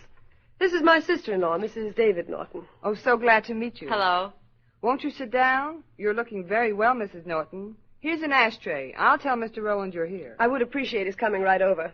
I don't hardly see any hats around. You don't? Where I get hats, they're all over the place. Well, hats are mostly made to order here. Oh. Claudia, why don't you get yourself a hat this afternoon? Get one here? This is the best place in New York. Roland and Francis have a superb winter collection. But I don't need a hat. I've got a hat. Which you're carrying in your hand. That's where I always wear them. That's where they look best on me. It's a very nice hat, but you can always use another.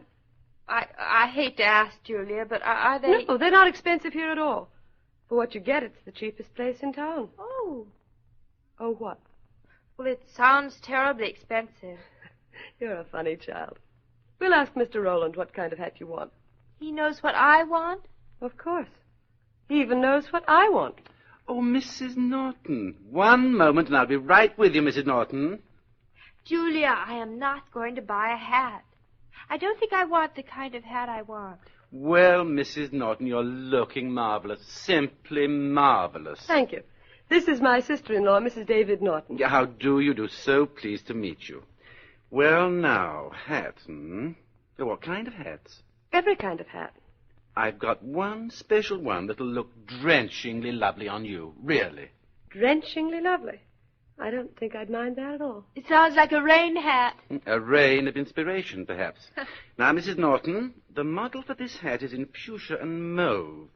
But I shall have it made for you in chartreuse and olive. Much better for you. As you say. Of course, the young Mrs. Norton here could wear the fuchsia and mauve, but... I'm not buying a hat, thank you. Well, you're making a fearful mistake. Well, I shall fetch it for you. You're really going to love it. How much do you think it's going to cost, Julia? Oh, between 85 and 110. What? Yes, that's right. For heaven's sakes. That's a third of the price for having a baby. Well, you can't compare prices that way, my sweet. Why not? It's the same money, isn't it? Well, here we are.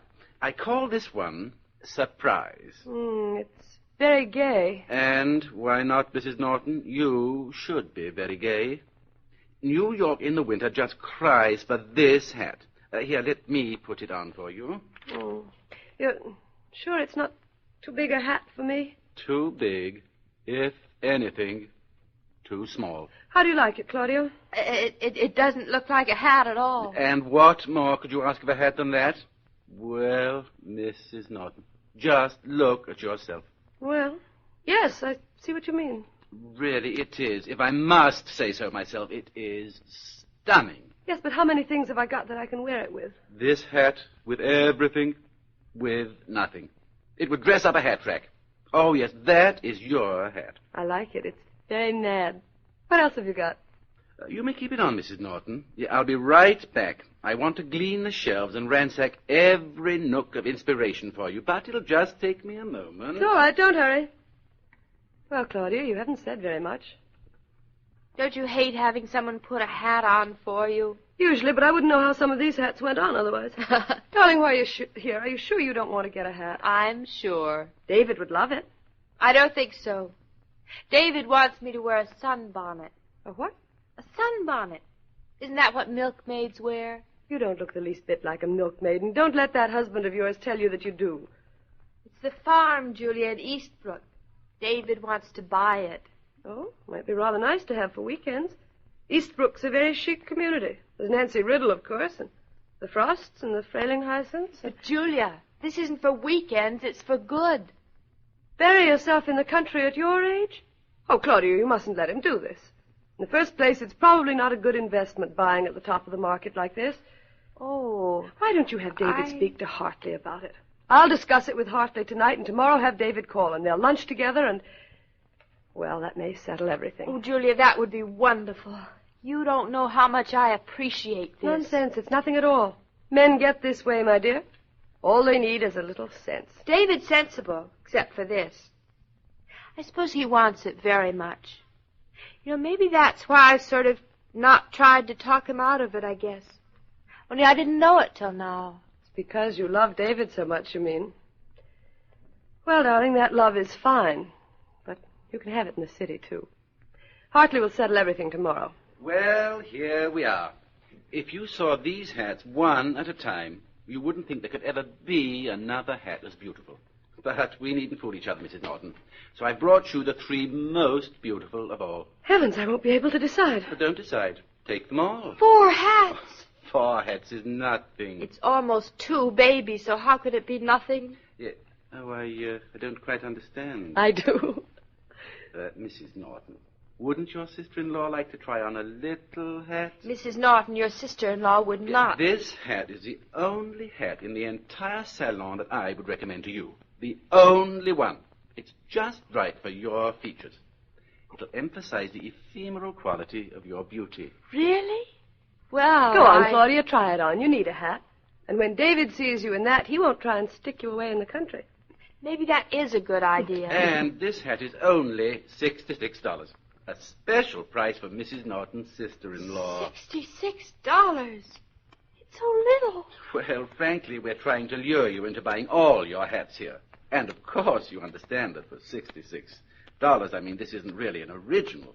But it is one of our best models. Well, I meant so little the hat, not so little the money. You should wear little hats to match the tilt of your nose. Go on, my lamb. Try it on. Well, I'll try it on. No harm in that. Just permit me... But if you don't mind, I'd rather do it myself. Of course, some ladies must do it themselves. But you're going to love this, Mrs. Norton. I should think all that tulle and that large bow would be very becoming to you, Claudia. How do you like it? Stunning. Oh, really stunning. Yeah, but that's not... that's backwards. Back to front. You mean It's all wrong? But it's so very becoming like that. It's backward, but it's beautiful. Perfect. Just like that. From now on, it must be worn backwards. All hats with bows in front must be worn with bows in the back. Why, it's an inspiration. A whole new flood of inspiration. Are you sure it looks all right, Julia? I didn't think I looked like me at all. It is drenchingly beautiful. Still, I guess I better not get it. It's too expensive. Too expensive? You shall receive it as a gift. I give it to you. But I... You wear it backwards, and between you and me, we shall start an entirely new vogue that will sweep the country. It's a gift? Oh, I couldn't. Go on, take it, my lamb. With all my grateful thanks, the hat is yours. Yeah, backwards. Always backwards.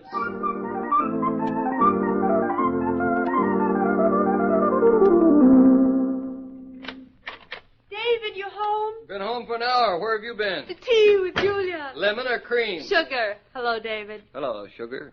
Oh, you haven't been home for an hour at all. What do you mean I haven't? Your ears are still red from the wind, and your cheeks are cool.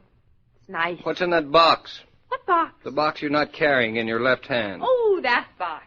It's a hat box. But your hat is in your right hand. That is my old hat. Aha, now we're getting someplace. You've bought a new hat. Well, I didn't exactly buy it. Not exactly, eh? You see, I met Julia at Roland and Francis. Who are they? Hatters. Mad hatters, I really think. David, they charge $100 a hat. You mean each hat? Well, put it on. Put it on, put on. What's It the better look hurry? good. Doesn't have to look good. I didn't pay for it. You didn't? Then I was given it to lure me into being a customer. are you kidding? It is a joke, isn't it? You took that hat under a false pretense. But that's not the only reason. It was given me because I started a flood of inspiration when I put it on. Oh, sounds wet. And because I'm drenchingly beautiful Sounds in very wet. it. Well, I like it. Whether or not you'll think so. Oh, drink to me only with thine hat, darling. Put it on, put You're it on. really curious, aren't you? If it looks nice, we'll go down and pay the man for it. We'll do nothing of the sort. It was a present. He'd be insulted. David, one thing first. What now? Am I never going to see this gift horse of a hat? I told Julia about the house in Eastbrook. What'd she say? She thinks she knows the place. If it's an old salt box, it must be a beautiful house, she says. Julia has excellent taste. She liked this hat, too. Just remember that. Anyway, Julia would like you to talk to Hartley before you do anything about the house. Why? Because she says he might have some very good business advice to offer you. He knows a lot about investing in real estate. David, the farm is a real estate, isn't it? Yes, darling, it is real estate. I'll call Hartley tomorrow and lunch with him. No harm in hearing what he has to say. Would you be influenced by it? I might. Whew, that's a load off my mind. Now I'll put on the hat. Ah, and put a load right back on it, huh? Julia says when you see me in this hat, you'll even change your mind about the farm. Do you want me to? Don't worry. Nothing will change it now that I know you want it, too. I don't think you're so smart after all. There! How do I look? Well, what's so funny? You look like a milkmaid all dressed up. David! Oh, darling, it's silly. It'll scare the daylights out of the cows. It's not for the cows. David, don't you like it? Well, Well, of course I like it. You look wonderful. Very glamorous. I do? Like a Christmas tree. Oh, I hate you. Turn around. Why? Claudia, you've got that hat on backwards. Backwards is frontwards for this hat. I beg your pardon? Backwards is what started the flood. But I think you've got it on backwards. Oh, you. But I like you best of all. Backwards, frontwards, backwards. Any old way. Come here, hat. All right, hat. Careful, David. You'll knock it off. Who cares about a hat? Not me, darling. Not me.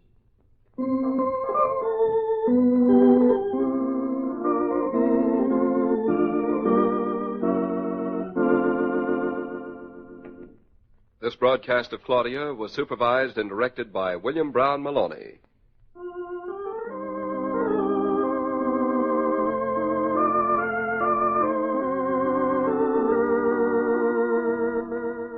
The friendliest house on the block is usually the house with plenty of Coke in the refrigerator. That's the house that kids like to stop at, the house the neighbors like to visit. Yours can be such an inviting, hospitable spot if you keep the refrigerator well stocked with Coca-Cola. You can still get this matchless way to hospitality for only 5 cents. Mighty little to pay, you'll agree, for the pause that refreshes.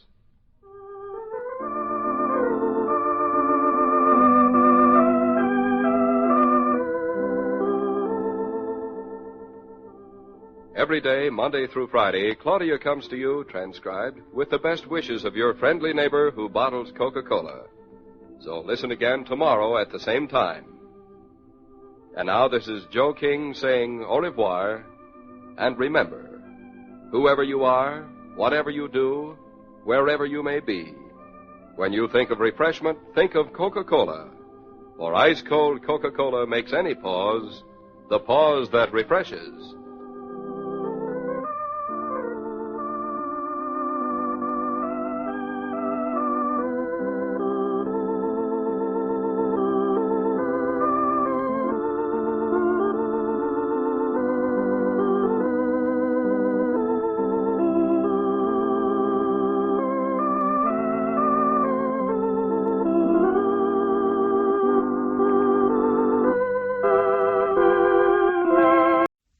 Coca-Cola bottler presents Claudia.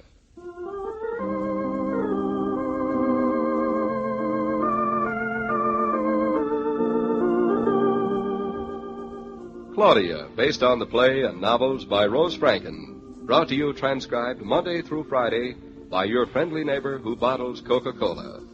Relax, and while you're listening, refresh yourself. Have a Coke.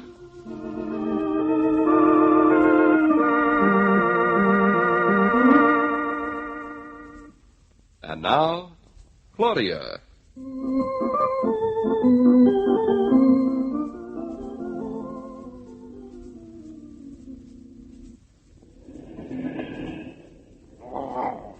You don't have to growl any more, Bluff, because we are going to move to the country. Just as soon as we take David to lunch with Hartley, it's all going to be forgotten. David promised to listen to Hartley's advice. Oh, I hope he won't be too disappointed when he hears it. Taxi! Hey, taxi, are you taken? David! Yes, sir. No, sir.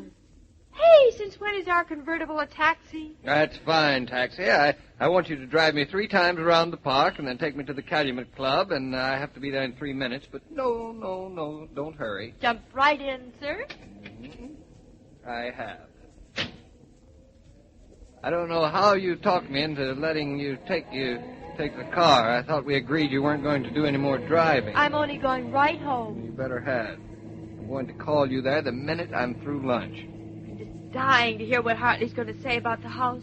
What's so worth dying about in what Hartley says? Well, I think Hartley's pretty smart about houses and things like that. I know, but I've been thinking about it all morning, and I don't exactly see why we should be too upset just because Hartley doesn't like it. But, David, you said at breakfast that Hartley's very smart about investments and money and all that.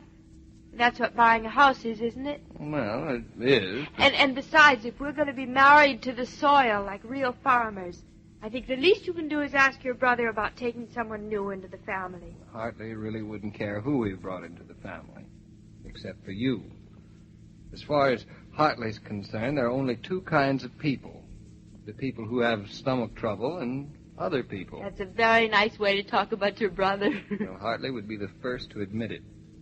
I'm just trying to tell you that we shouldn't put off buying a farmhouse just because it has a gravity spring instead of a stomach pump. But if he does like it, wouldn't you feel a lot better about buying it? Not particularly. You know you would.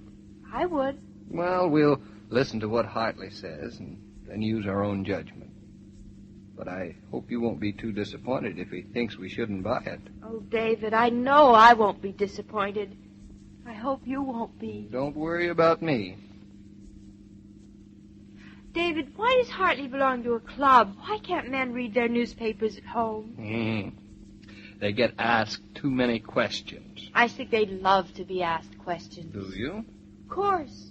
People only ask questions when they think you know the answers. Nobody ever asked me any. I wonder why. I wonder. Well, here we are at the Calumet Club. Just pull over, driver, and let me out. Here you are, sir. Many thanks, driver. Oh, sir, you're too generous. Now, you go right on home, and don't drive around. Give Hartley my love. And David, good luck.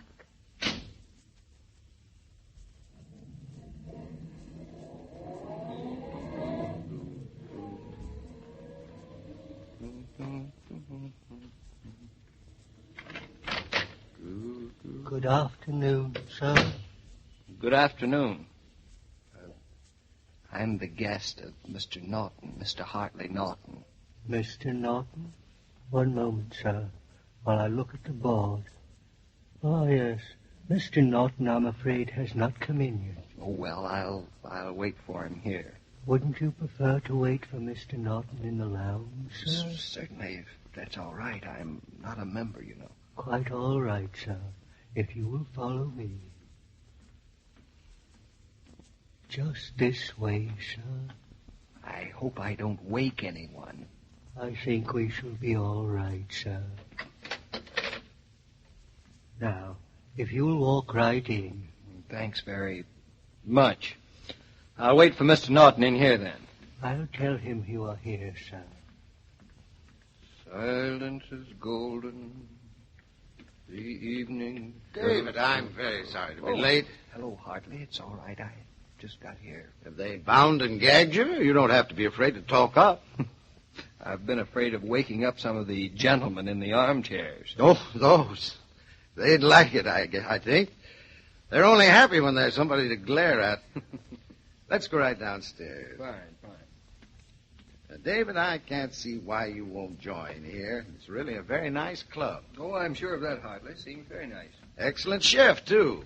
The doctor sends him a copy of my diet directly. Well, here we are.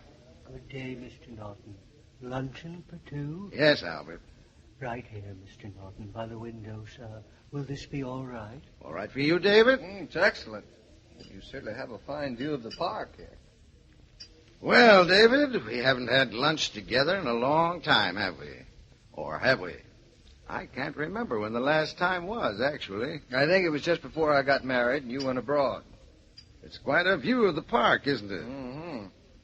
By the way, what's this story Julia was telling me about a farm in Connecticut? What story, Hartley? Julia said something about meeting Claudia. Claudia saying that you were about to buy a little farm in Connecticut. She seemed to think that you were planning to live there. I told her somebody got something mixed up. Someone certainly did. It's not a little place at all. It's 80 acres. 80 acres? Mm-hmm. That's a good-sized farm for Connecticut. Rather large for weekends, isn't it? Can't see what you need with such a place now, neither can Julia. We're not going up for weekends, Hartley. We're planning to live there all the time. Live there? You mean you're serious about it? We certainly are. Why, don't you think it's a good idea? Well, it's a little sudden. And then you're buying at the top of the market. As a matter of fact, I think we can get a bargain, Hartley. The man who owns it wants to sell it for personal reasons. The place has been in his family for generations. Well, some of those very old colonial houses have very fine lines. They're a temptation to people from New York to come up and play cute all over the place. I must say I don't like that. What about the grounds? Have you got a better view than this? Than Central Park, you mean? And the park doesn't give one any trouble. It's not up to me to get a gardener to keep the grounds clean. David, whenever I've bought a place, I've regretted it. The trouble is that you think of grounds, Hartley, and we're thinking of land. You think we're buying a place to sit on and be looked at. We're thinking of buying a place to work on, to make, to claim as our own. You sound serious, David. Does Claudia want to do it as much as you? Yes.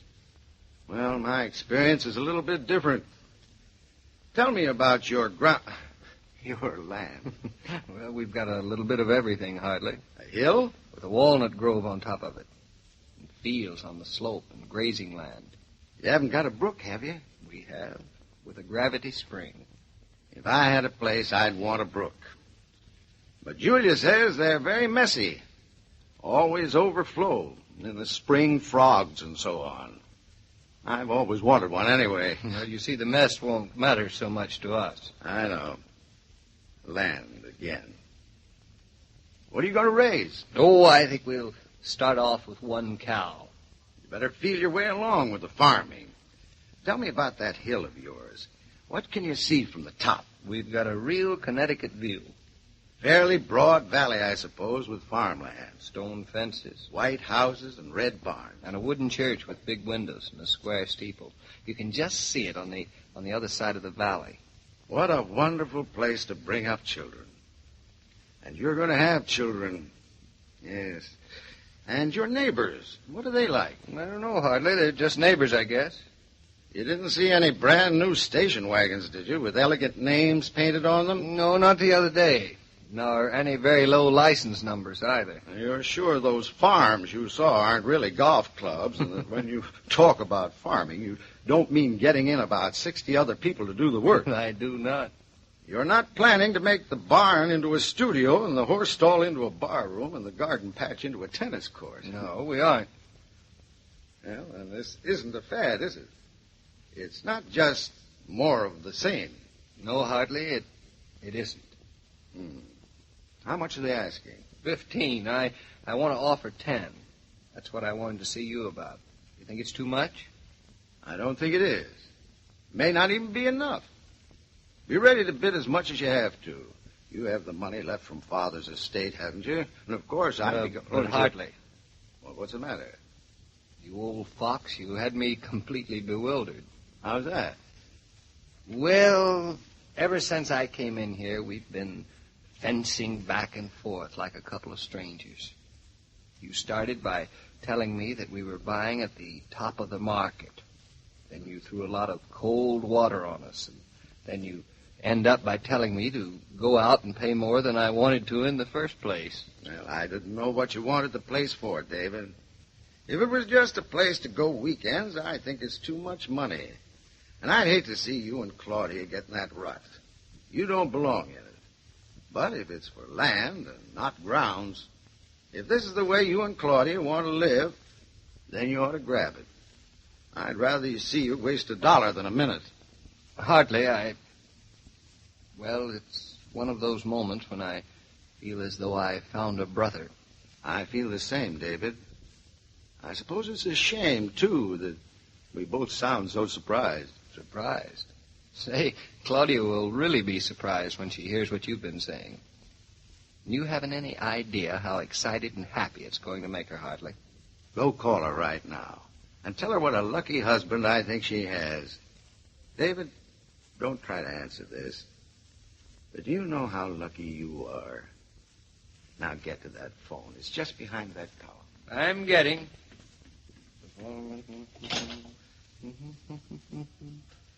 Plaza 5597, please.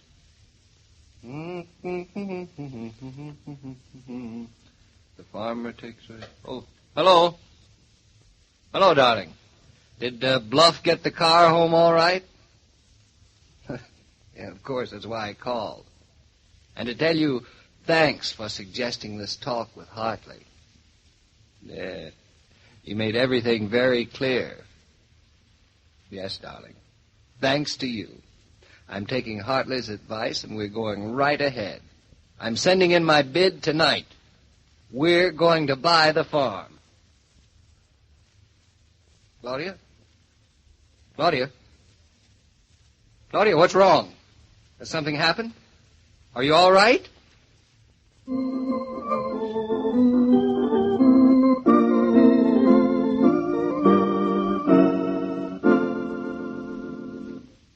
This broadcast of Claudia was supervised and directed by William Brown Maloney.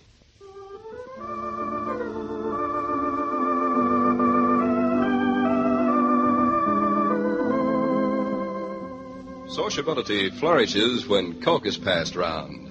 No need to bother with glasses. Just bring on the frosty bottles and an opener, and guests are all set for the pause that refreshes. But be sure you have plenty of Coca-Cola in the refrigerator, because it always goes fast. Ask the man of the house to have a case put in the car next time he stops at the service station. Or order a case from your grocer.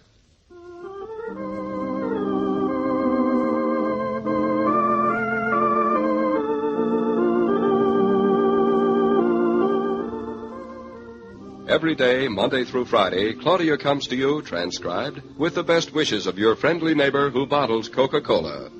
So listen again tomorrow at the same time. And now this is Joe King saying au revoir.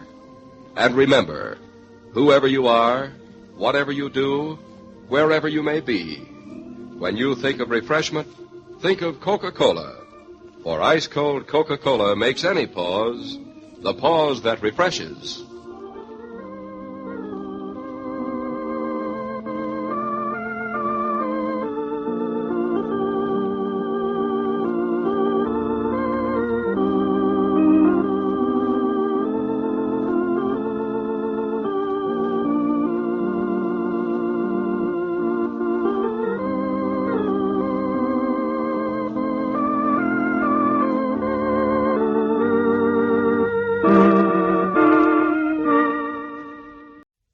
Coca-Cola bottler presents Claudia.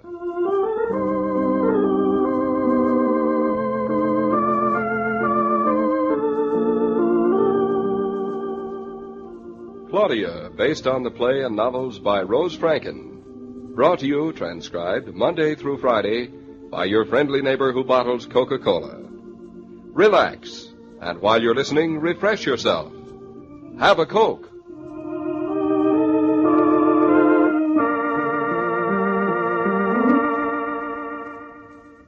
And now, Claudia.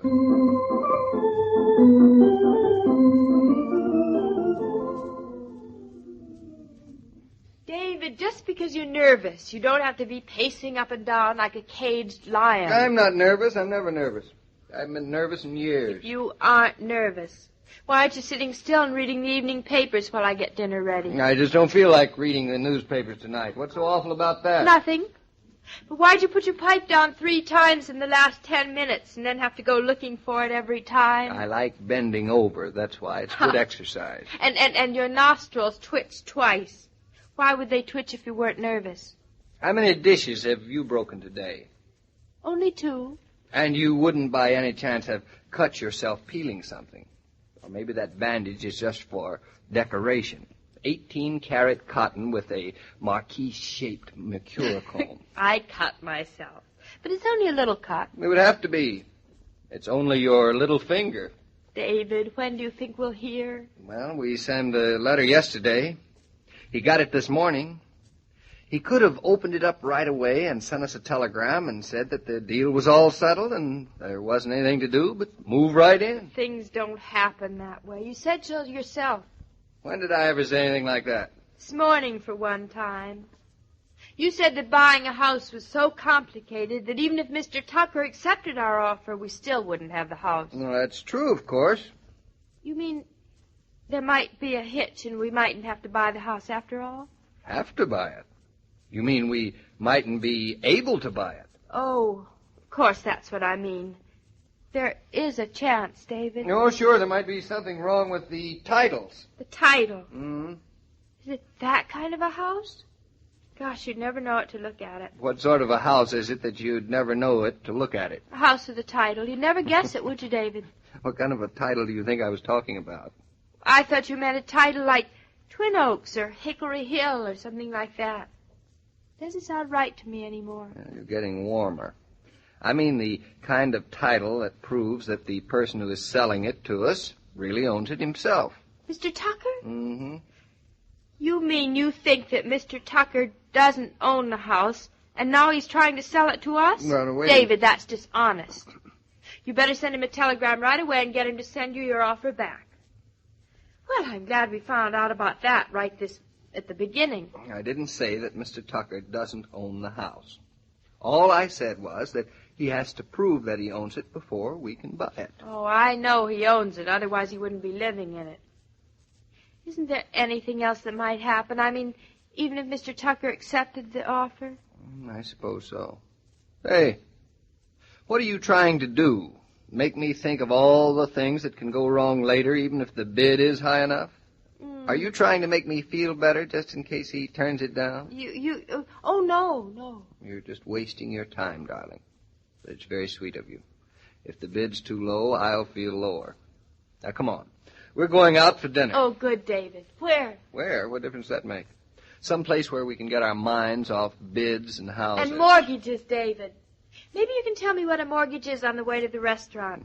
I'll go change, and you can serenade me with the hurdy-gurdy. Why do women always have to change? What would you like to hear? Chopin? Tristan and Isolde? Beethoven's Fifth? And so, Tsarina, we play now from Tchaikovsky, the Symphony Pathétique. Quiet, please, in the balcony. 1, 2, 3. Toreadora, put your coat and hat on. We're going out to dinner. Let's go down the street.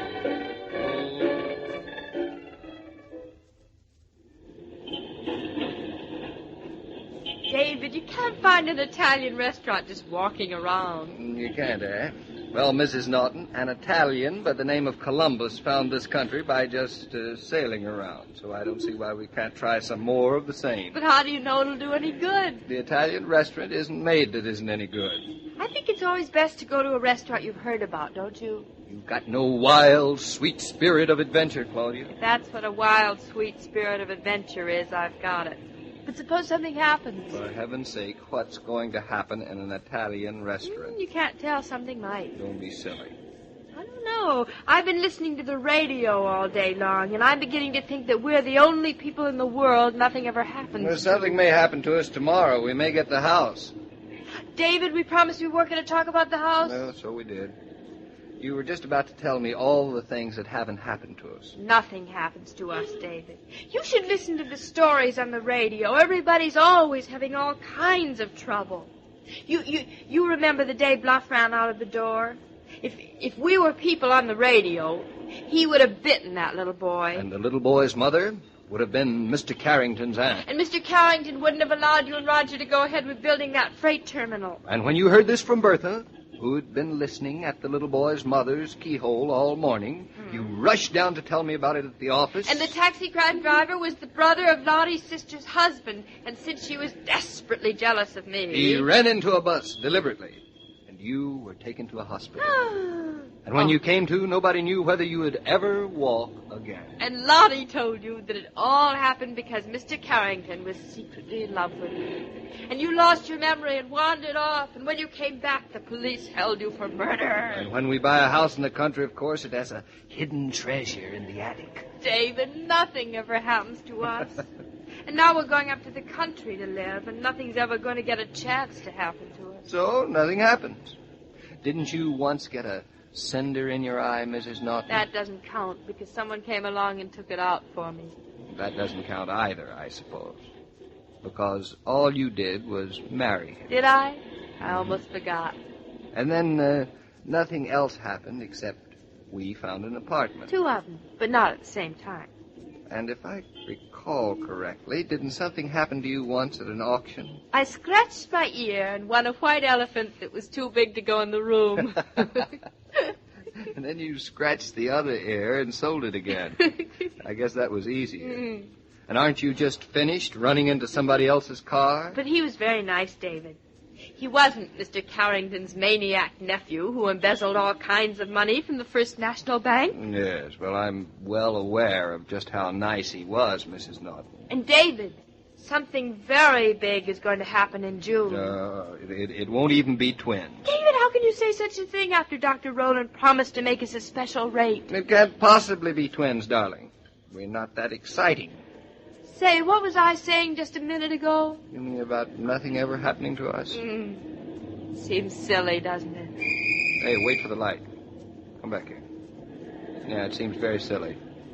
The things that have happened have been such big things and such small things, we just don't even talk about them half the time. They're the things that make living and marriage real and exciting. Oh, David, I'm happy tonight. I feel that everyone loves me, and I can love everything back, and behind it all there's a reason. And what we feel now, this is only the beginning. The page in front of the first page. David, you're so very sure of everything. You must think I'm an awful coward when I worry all the time. It's I don't ever want anything to change from the way it is. Never. Darling, someday something will happen, and you'll stand it. You'll be braver than you can imagine. You know, ever since I first looked at that house, I've had the feeling that I could see exactly how everything's going to turn out. I've known it has to be ours and how happy we'll be in it. Of course, all of that was before I started sweating out Mr. Tucker in our bid. Oh, the bid again. You promised you weren't going to mention it all evening. Come on, we can go now. If you don't feed a man, how do you expect him to keep any promises? Yeah. I know there's going to be a fine place right around the corner. I bet you. I bet you. Here we go. Pizzeria. What's that mean? Means I win my bet and keep my promise. Come on, let's go in. Good evening, good evening, good evening. A lady and a gentleman. For dinner? We certainly are. Oh, that's fine. We have a nice table over here by the wall. Thank you. My, that's a nice picture you have on the wall. Is that Naples? Yes, madame, that is Naples. And that on the other wall, that is Jamaica Bay. Most Italians, they can talk all they want to. But, lady, you can take it from Luigi. Jamaica Bay, she's a lot better looking than Naples. That's fine, Luigi. David, what part of Italy is Jamaica Bay? I've never heard of it. Jamaica Bay, my dear, is in the far western part of Italy. Oh? Very far. As a matter of fact, it's about 5 miles from where you're sitting. It's right here on the south side of Brooklyn. Why doesn't anybody tell me these things? We're doing our best. Well, Luigi, what can you give us for dinner? Some antipasto? You like antipasto? Claudia, do you like antipasto? Oh, what are they? Yes, you like them. And Miss Minestrone, Luigi. You have good minestrone? It's all a homemade minestrone. It's the best minestrone in New York. It's a real minestrone bolognese. That's fine. And a little spaghetti. Or you like ravioli? Both. And what will you have to eat? To eat? Scallopini. I bring a chicken cacciatore for the lady and scallopini for you. And a salad? Of course. And a bottle of wine. Senor would like a lacrima Christi. Ah, senor, you have a fine dinner, you see. David, this sounds wonderful. What is it? What do you mean, the wine? It's white wine, dear. Is it very expensive? It can be. Claudia. David, what's wrong? We just got through saying that nothing ever happens to us, and now something has. What's happened? I walked out of the house without my wallet. I have exactly 18 cents in my pocket. Oh. Isn't it too bad we aren't in a restaurant we know? How could I do such a silly thing? I wonder. I wonder. Never happened to me before. Maybe you're right. You know, you've never been nervous before. I'm not nervous. Why should I be nervous about a little bid on a little house? I'm sure I don't know. I'm not a bit nervous. You do seem awfully calm about the whole thing. Don't you even consider the possibility of washing the dishes in here all night long? Just because you forget your wallet, I have to wash the dishes. That is not fair. No, all right, you win. I'm just as nervous as you are about the bid. Just as nervous, but for a different reason. What did you say? I said, look, darling, I'm holding your wallet. Isn't it wonderful, David? We both don't get nervous in the same way.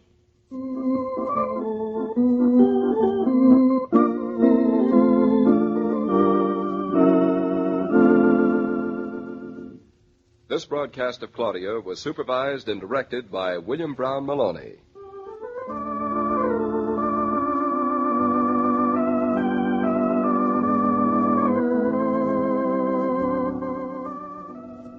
When Dad brings home a case of Coke in the car, the youngsters think, I'll ask some of the kids in after school tomorrow. You think, just in time for my club meeting. And Dad thinks, now there'll be plenty of Coke if I want a spot of refreshment after my chores. Yes, everyone in the family enjoys a feeling of extra well-being and anticipated pleasure when that hospitable case of Coca-Cola crosses the threshold.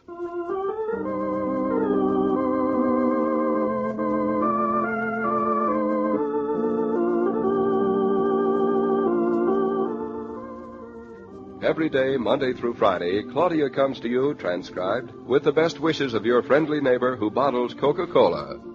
So listen again tomorrow at the same time. And now this is Joe King saying au revoir. And remember, whoever you are, whatever you do, wherever you may be, when you think of refreshment, think of Coca-Cola. For ice-cold Coca-Cola makes any pause the pause that refreshes.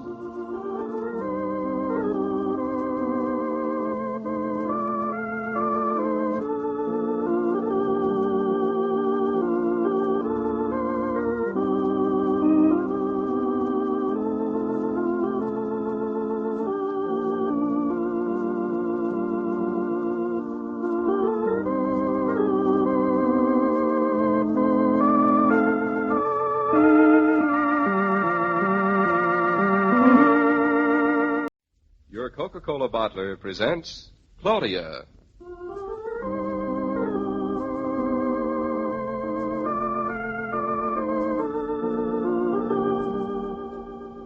Claudia, based on the play and novels by Rose Franken. Brought to you transcribed Monday through Friday by your friendly neighbor who bottles Coca-Cola.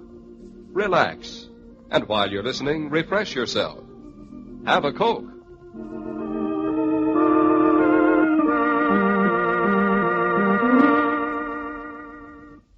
And now, Claudia.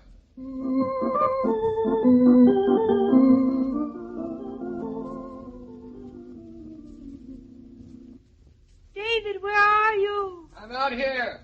Where's out here? Out the front door. That's a nice place to be in your pajamas. I'm back in it now. That's even nicer. Say, what time does the mail usually come? Not so early. Can't you answer a question straight? What time does the mail usually come? Later than now. I give up. Comes at 8:31 there. Does that satisfy you? 8:30. It's almost 8:30 now. And you are not even dressed. Dressed? Who wants to get dressed on a morning like this? Honestly, David, you're behaving like a schoolboy waiting for his first love letter. Come to think of it, that's exactly the way I feel. Aren't you ashamed? Not the least bit. I'm enjoying every moment of this. Enjoying it? Well, in a horrible kind of way, like a Boris Karloff movie. How are you? Me, I'm fine. Say, look, if you want to make yourself useful instead of just standing around worrying, why don't you squeeze the orange juice? I'm not that worried. You were until I suggested the orange. All right. I'll squeeze, but just today. Of course, just today. Have I ever asked you before? Well, no, darling. 1, 2 spoonfuls? Yes? Aren't you nervous this morning? Me, of course not. Why should I be nervous? You, dropped the coffee pot. There was some butter on it or something. Made it slippery. Oh, is that it? I'll pick it up. I've got it. Ow. Ouch! Oh, you all right? I'm fine. I hurt you. Where did I hit you? Here, let me see. Right here over my left eye. There. How's that? All cured. Darling. Don't you want to hit me over the other eye so you can cure it, too? I don't mind. It's nice here on the floor. But it isn't squeezing the orange juice or percolating the coffee. Who cares? You will. You're sure now you're not excited or nervous that I can trust you with this coffee pot? I am positive. Because it's not every day we wait for the mail to tell us whether we've bought a house or not. Don't remind me. I'll drop the coffee pot again. Somehow I just keep hoping the mail isn't going to come at all today. I keep hoping it'll come right away. David, Mr. Tucker may not accept a $10,000 offer. I know, but then again he might. So he might. Shh. There. Did you hear something? No. I think it's the mail under the door. I'm going to see. David, if it is the letter, open it before you tell me. If it is, you better get the aromatic spirits of ammonia ready. Well? I must have been imagining things. There's nothing out here. Oh, David, the suspense is terrific. You're telling me. I could have sworn I heard that mail. Darling, what makes you think we'll hear from Mr. Tucker this morning? Well, I sent our bid in night before last. Registered mail. It has to be answered by return mail. That means today, all right. Are you going to be terribly disappointed? If what? If the bid is refused, of course. Oh, I'll survive. Sure you will. I guess I will, too, but I'll still be disappointed, terribly. If it's refused, it's all for the best. Are you going to be one of those everything is for the best kind of women? I might be. Any objections? You bet. I couldn't stand it. Well, whether you can stand it or not, if we don't get the houses for the best. David, you've got to believe in something. I'd rather wait and see what the letter says. Oh. I wonder what's happened to that blasted mailman. Should have been here by now. Just this morning he's late. I guess I might as well get dressed. Certainly. Don't you want to become a landowner with your tie on? Claudia, keep an ear on the door, would you? I'll keep an ear on it. I'll keep an eye on it. Shh, there. I heard it, too. I thought you weren't nervous. I'm not. I'm just keeping you company. Well? Nothing. But look, the mail's been delivered to all the other doors. That means... There's no mail for us. It can't. I've got to hear today. Maybe in the 11 o'clock mail. And, David, if we have to wait to know, I'm sure it's for the best. That does it. Does what? You said it again. Now I'm sure that letter will be bad luck. You are? But bad luck for who, David? For you or for me?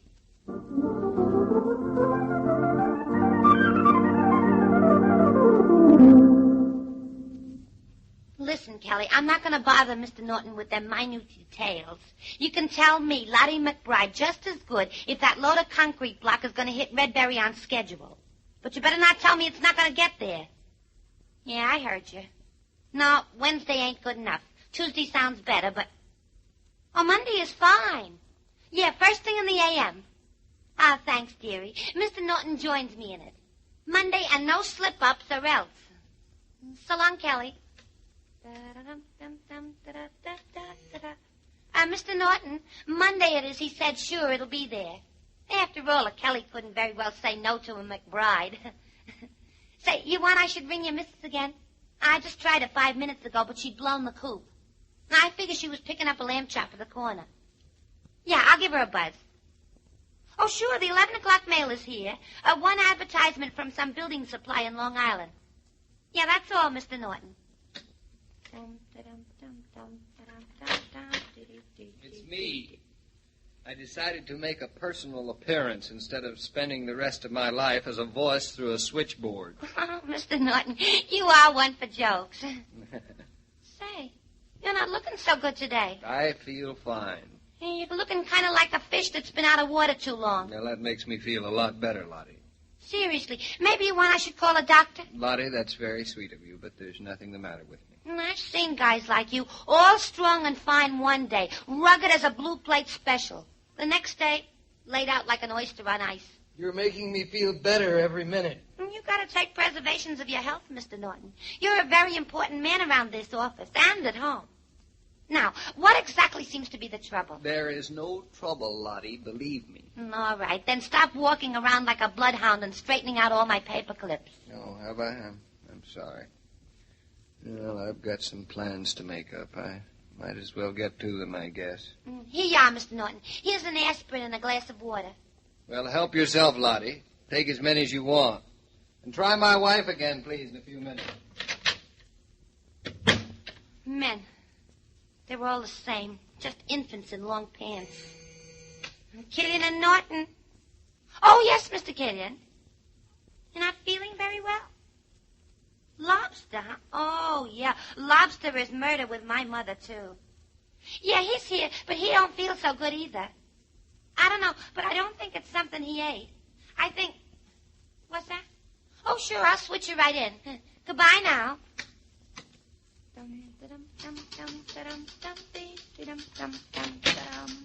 Hello, Lottie. Oh, well, gee, if it ain't Mrs. Norton. Come right in, honey. Thanks. Is Mr. Norton here now? Sure. He's on the telephone. Oh, let me know when he's through. Then I'll go in. Okie-doke. Say, it seems to be contagious today. What is? You're not looking so good yourself. I'm not? And your spouse, he's walking around here like a zombie. He is? Yeah, and Mr. Killian calls up and blames it on the lobster. He did. What were the three of you doing last night? Nothing. Oh, sure. Hang that one on someone else's ear. Well, to tell you the truth... I thought so. We've been waiting for a letter. You've been waiting for a letter? Mm-hmm. Ah, go on. Oh, really? It's a very important letter, all about our future. Oh, a friend of mine. She got a letter like that once, all about her future. From the Federal Bureau of Investigation. Oh, this isn't that kind of a letter. Not quite. Oh, there. The little light is out. And Mr. Norton is off the telephone. Go on, go right in. Thank you. If he changes his mind about that aspirin, I got a whole medicine chest in my top drawer. Though I never take nothing myself. I may want it for me, Lottie. Darling, is that you? It's me. Come on in. I'm in. Is anything the matter? I don't know yet, David. Don't know what yet. If anything's the matter. Oh, I've been trying to call you. I was on my way here. Oh, so I see. Well, we're a couple of dopes. We are? Here we are, standing around looking like a couple of terrified waxed figures. It's nonsense. I refuse to waste another atom of worry. From now on, I don't care. The letter came, David. The letter... It came? Yes. It came? Well, what did it say? I don't know. You don't know? I didn't open it. You mean you... Well, where is it? Right here in my pocketbook. You came all the way down here and never... I couldn't. I didn't have the courage. Well, where is it? Where is it? Here. This is it, all right. Well, aren't you going to open it? Well, sure I'm going to open it. You won't see a thing holding it up to the light, David. I tried. Oh, I was just... Doesn't feel very thick. No. I see what you mean about not opening. Well, we can't put it off forever. No, you can't. Funny, all of a sudden I'm nervous. David, I can't stand it. Open it. All right. Your hands are shaking. I can't help it. It's silly, I know, but I can't help it. Well, David? Well, that's that. Here. Look for yourself. David, I've forgotten how to read. Tell me. Mr. Jared Tucker returns my letter with one word on it. Yes? No. No? Yes. He says in one large word on it, no. Oh, David. Darling, are you all right? I'm fine. You won't sell us the house? Well, not for $10,000. The title.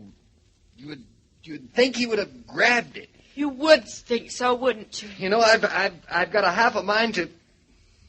No, wait a minute. Now, darling, now don't you worry about Me worry? Why, David, I never felt better in my life. I know. You're being a swell sport about it. No, I'm not. No, I'm not. I'm awful. I had no idea. I just assumed David, don't be so upset. Please try not to... I really thought... It's such a wonderful little house, the brook and the meadow and... Darling, honestly, believe me, I'm not upset at all. Claudia, you're really wonderful. You take it like a man. I didn't want that old house in the first place. Much you didn't. But you were right.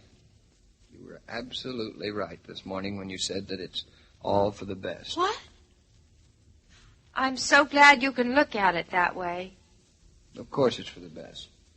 Because now I realize just how much more I want that place. How much more? And how much more you deserve it if you want it. And, darling, we're going to have it now. You just wait and see. Oh, David, I don't mind the waiting. It's the seeing that worries me.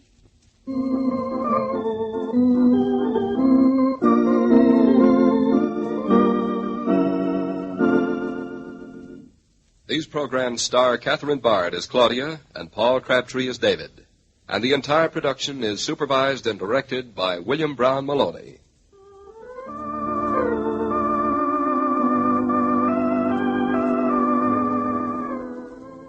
Lady, if you ran a business today and had lots of employees, know what you'd do? You'd probably install a Coca-Cola cooler so that you and your staff could pause and work refreshed. Well, goodness knows you do a full day's work and then some right in your own home. So why shouldn't you work refreshed? Why not stop for a moment right now for delicious, refreshing Coca-Cola?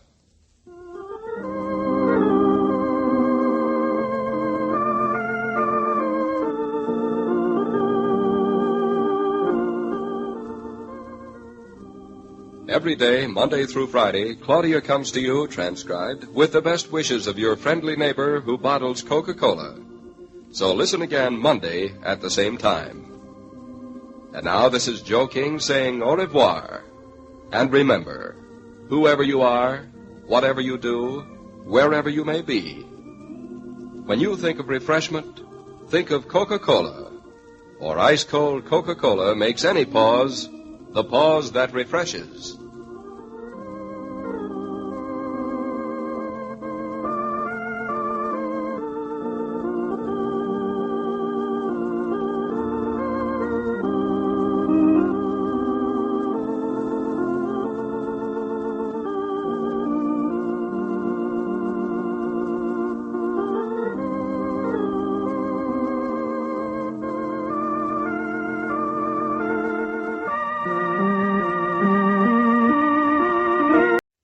Coca-Cola bottler presents Claudia.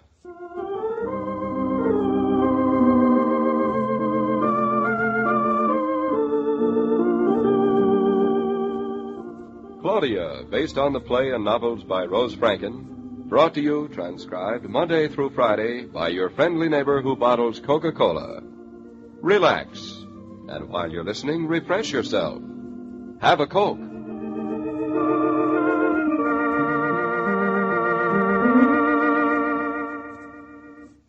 And now, Claudia.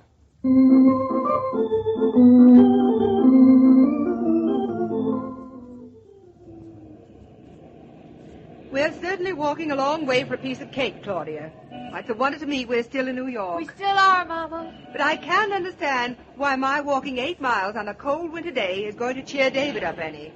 He's your husband, of course, but I don't think he's the kind of man who's terribly amused by other people's discomforts. It's not 8 miles. 9, then. You know it isn't anything like that.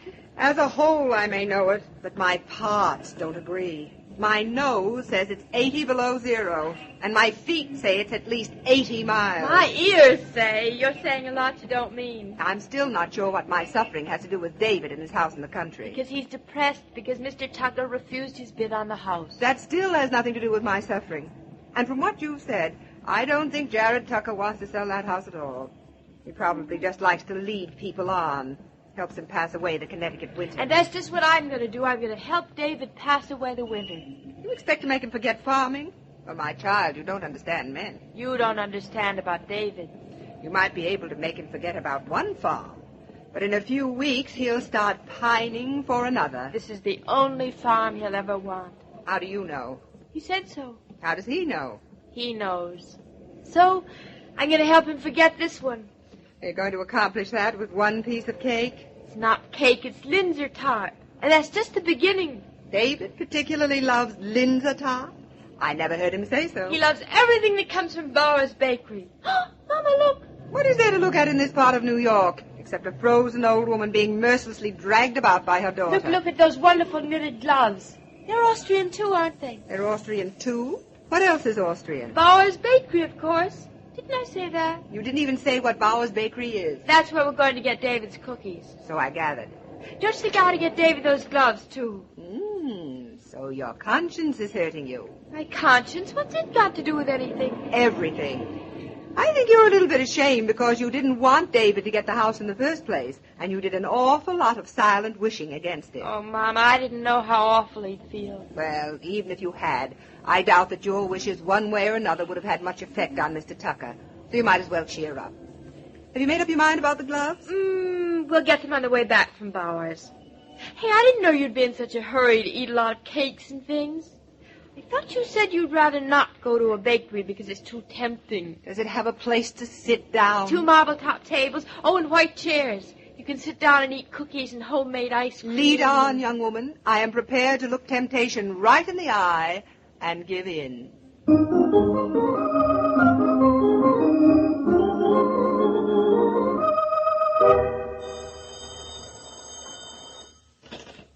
Hello. Oh, yes, Kelly. Is that what's going on? Well, I suppose I ought to go up there and see it myself. Tomorrow? Well, I don't exactly want to go to Connecticut tomorrow. Maybe later in the week. I know, but you see, I don't... Well, all right then, Kelly. I'll let you know later. Goodbye. I hope you don't mind my having listened to that, David, but it's the sort of conversation that I don't think Miss McBride would have approved of. I know, Roger. By the way, have you had a chance to go over the surveyor's sketch of Carrington's freight terminal site? No, I haven't. I think I have it somewhere on my desk. What? It's right here on top. I believe I detect Miss McBride's fine hand in this. You know, David, the trouble with efficiency, like Miss McBride's, is that it succeeds in saving you time and fails to tell you what to do with it. I think the trouble is that you haven't asked her. Probably so. Here, let's take a look at the sketches. Now, this is a rather difficult one. Don't I know it? Carrington wants to put this project through, but he certainly managed to pick out a terrible spot to do it in. Yes, I know it's bedrock. Let's look at the other print. I believe that has something to do with bedrock, too. The other one?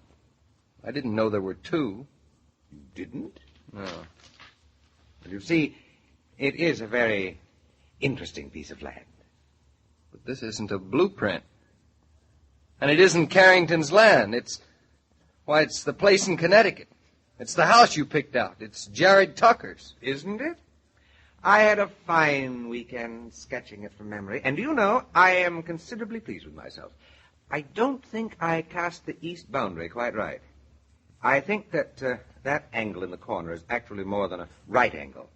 But the rest of it is really... I hope you enjoyed yourself. I certainly did. I guess one sign of my overwhelming age is the readiness with which I leap at vicarious pleasures. Merely the suggestion of you and Claudia living on that farm is enough to keep me contented for a day. I hope now we can talk about it. David, why don't you want to go to Redbury tomorrow? You said yourself there wasn't any real reason for going. Neither is there a real reason for not going. Oh, yes, there is. Jared Tucker is all the reason I need. Poor Mr. Tucker. Only following his own notion of business ethics. Business ethics, my foot. It just doesn't look right for me to be beating the daylights out of a 77-year-old man. And if I did meet him, I'm afraid I'd succumb to temptation. Because he turned your offer down? Good heavens. If I had gone through life assaulting all the men who turned down my bids, there wouldn't be anyone left to be 77 years old. It isn't just that Tucker turned my bid down, but it's perfectly clear he doesn't want to sell. All he did was send back my letter with a large no scrawled on it. He didn't suggest that we ought to bid more. He didn't even suggest that the place was for sale. I don't think he wanted to sell it in the first place. He just wanted to show it off.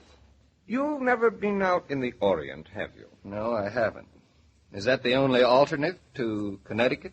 I think you'd take Mr. Tucker more in your stride if you'd spent some time in the Orient. Learning patience, you mean, and the annihilation of all selfish desires. Not at all. Not at all. Observing the Chinese. What does watching the Chinese have to do with Jared Tucker? Well, perhaps you remember that the old Yankee traders used to do a lot of business with the Chinese. I don't know who taught whom what, of course, but I do know that between a real New Englander, like your friend Tucker, and a real Cantonese, there's about an eyelash of difference, and that's all. When did you learn so much about Chinese and New Englanders? About New Englanders, I'm just beginning to learn. About the Chinese, I learned many years ago. When I got through MIT, my father gave me a Wanderjahr. That must be nice. What is it? It was a year that used to be very popular with American fathers of means. When their sons got out of college with a lot of crazy and advanced ideas, they were sent abroad to cool off. Oh. 1 year of travel was supposed to make the most ardent socialist settle down happily in his father's business. Did it work? Usually. I traveled around the world looking at the famous buildings of antiquity, making appropriate and profound remarks in my journal, which I have since burned. I also spent a few months in China, which is what brings me to Jared Tucker. Well, China may bring you to Jared, but I fail to see the connection. The Chinese, David, are a very civilized people with, I always thought, rather little to occupy them. Bargaining is one of their favorite pastimes. I think Jared Tucker is exactly the same way. But Jared Tucker isn't bargaining. He said no, period. I don't mind. A man's not selling his house. That's his business, all right. But I don't see why he had to get everyone believing he wanted to sell it. You don't know how he's hurt Claudia. She's hardly said a word to me all weekend. David, can't you see this is part of the pattern? What pattern? A fine Chinese pattern.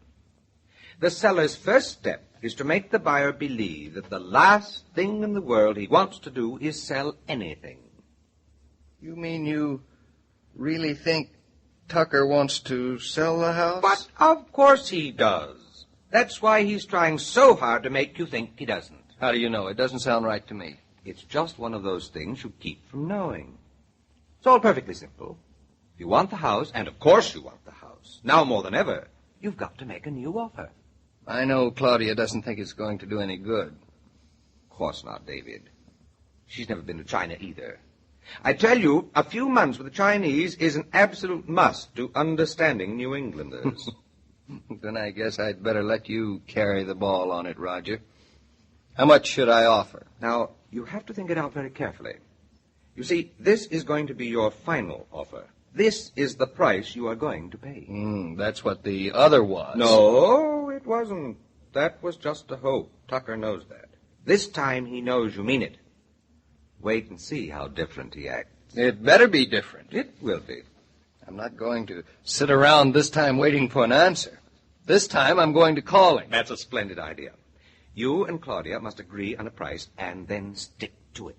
Aren't you going to help us? May I? May you? Didn't you notice how low I was till you started talking just now? And Claudia, she's even worse. Just wait till she hears we've still got a chance. Why don't you call her? Why don't we all go out and have dinner together and discuss the offer, and then you can make your call. I think that's fine, Roger. But why shouldn't you come over to the house for dinner? Because we'd rather go out. Because, David, this is my party. I've found a fine new little restaurant where they have the most inspired lobster Cantonese. But, Roger, I thought you couldn't eat lobster. That was before I moved to the country and remembered the Chinese. Now then, get on the phone, tell Claudia to meet us down here.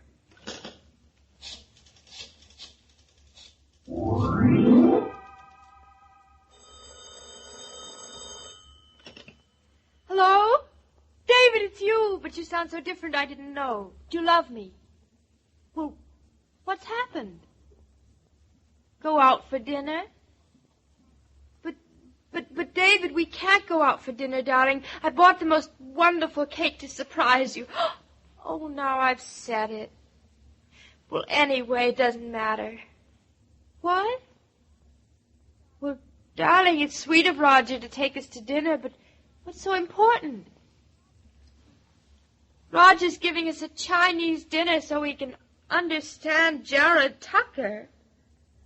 Well, I don't understand. What's there to understand about Jared Tucker? Well, darling, I'd love to come. Of course, I'd be glad to. I'll be down in a minute. But, David, I spent the whole afternoon climbing Austrian mountains so you could forget him.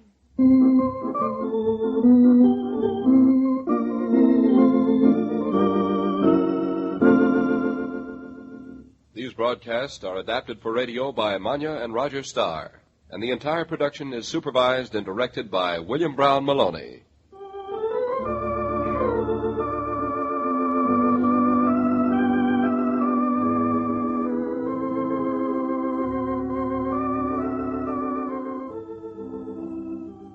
Good neighbors are the salt of the earth, and they deserve special coddling.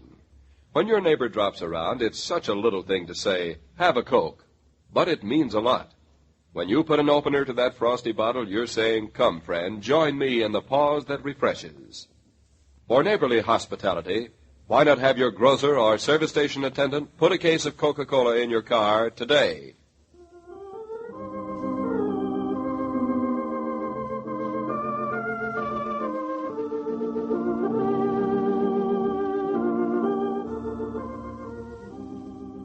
Every day, Monday through Friday, Claudia comes to you, transcribed, with the best wishes of your friendly neighbor who bottles Coca-Cola. So listen again tomorrow at the same time. And now this is Joe King saying au revoir.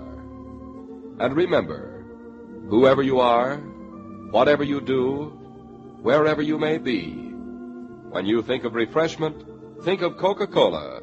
For ice-cold Coca-Cola makes any pause the pause that refreshes.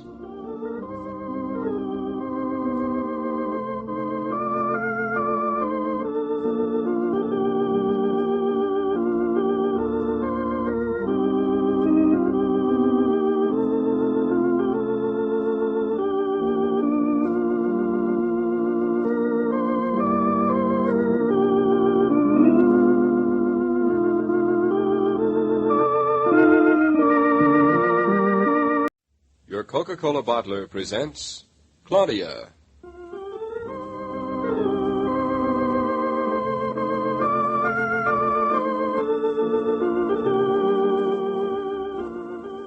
Claudia, based on the play and novels by Rose Franken.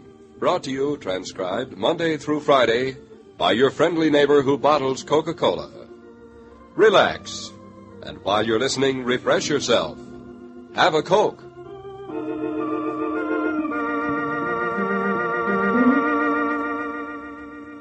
And now, Claudia.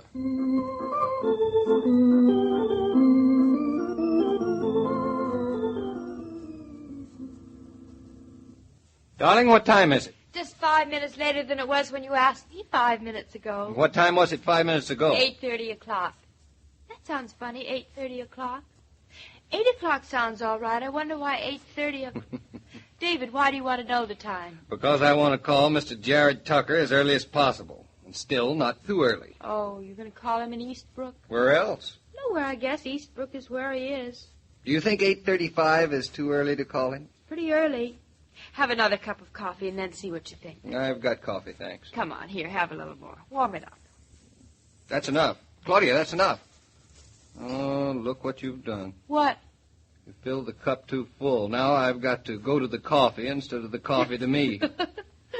You've got fine manners. I think he should be up by 8:30. 8:40. I think he's been up for hours. You do? I do. After all, he's a farmer, isn't he? What about the cows? He's probably been milking them for hours. It doesn't take hours to milk a cow. It doesn't? Then why start so early? Because early is when the cows like to be milked. Imagine willingly becoming a slave to a cow. Personally, I think cows are spoiled. They always have their way. They're just taking after their sex. What sex? Cows are ladies, darling. How many times do I have to tell you? I know they're ladies. What do you think I thought they were? I wouldn't know. Of course, everybody knows that cows are... Anyways, I was saying, I don't know why anyone has cows unless they have to. You've got to have them if you have a farm. Why? Because it isn't a farm without cows. Good, then let's not have a farm. Let's just have a house in the country. If we have to have something. You're cute. You always say I'm cute when I say something you don't think I mean. You're smart, too. Huh. Darling, you have to stop kidding me sooner or later. What do you mean? For days now, you've been pretending that you don't want the farm just because you don't want me to worry that you'll be terribly disappointed if we don't get it. That's it, isn't it? No, David, it isn't. See? That's exactly what I mean. You just won't admit it. You just won't believe the truth when you hear it. Because I know the truth when I hear it. When you raved about the house, got excited about the old beams and latches and floors, then I knew. You couldn't pretend all that, darling. Couldn't I? I know you too well. You don't know me at all. David, where are you going? To the telephone. I'm going to call Tucker this minute and tell him our bid's gone up. Just because we decided last night with Roger that 2,000 more might do it doesn't mean it will, does it? No, but I'm going to offer it to Tucker and see what happens. Hello. Operator, give me Eastbrook 264 ring 3. Yes, my number is Plaza 55597. Yes, operator, I'll hold on. I need something to hold on to, too. Yes, operator, ring 3. Ring 3. That's a party line. How do you know about party I lines? read about them in a book. Oh, David, I think I'd love to live on a party line. You're the kind of person who would be forbidden to live on a party line. Oh, don't be stuffy. Everybody listens on a party line. That's what they're for. Think how well you get to know your neighbors without having to talk to them. Hello? Hello? Is he there? Ringing him now. Cross your fingers, darling. They're crossed. They look like table mats. And knock wood. My knees are knocking. Will that do? Fine. Well, where is he? Why doesn't he answer? Hello? Hello, Mr. Tucker? Yes, good morning. This is David Naughton. The weather here in New York? Not too good. The weather. What's that got to do with anything? David, he's crazy. Crazy like a fox.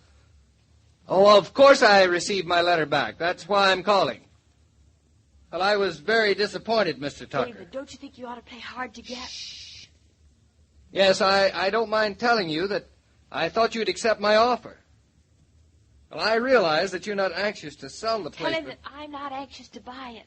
But even so, I thought it was a good price. The house needs a lot of repair. All it needs is a new house. Oh, no. I don't mean to say you haven't kept it up well, but Mr. Tucker, well, yeah, but I don't see what that has to do with the price of eggs. Eggs? What eggs? I mean with the price I'm willing to pay you. With his attitude, I wouldn't give him 1 extra cent. Now, look, Mr. Tucker, I've been thinking this matter over carefully. There must be a price which will be satisfactory to both of us. Now, my wife and I have decided that... Can't hear you so good. These phones ain't working out as well as they're supposed to. Yes, I heard that. You're offering me $2,000 more. Yep, I get you. That makes it 12 in all.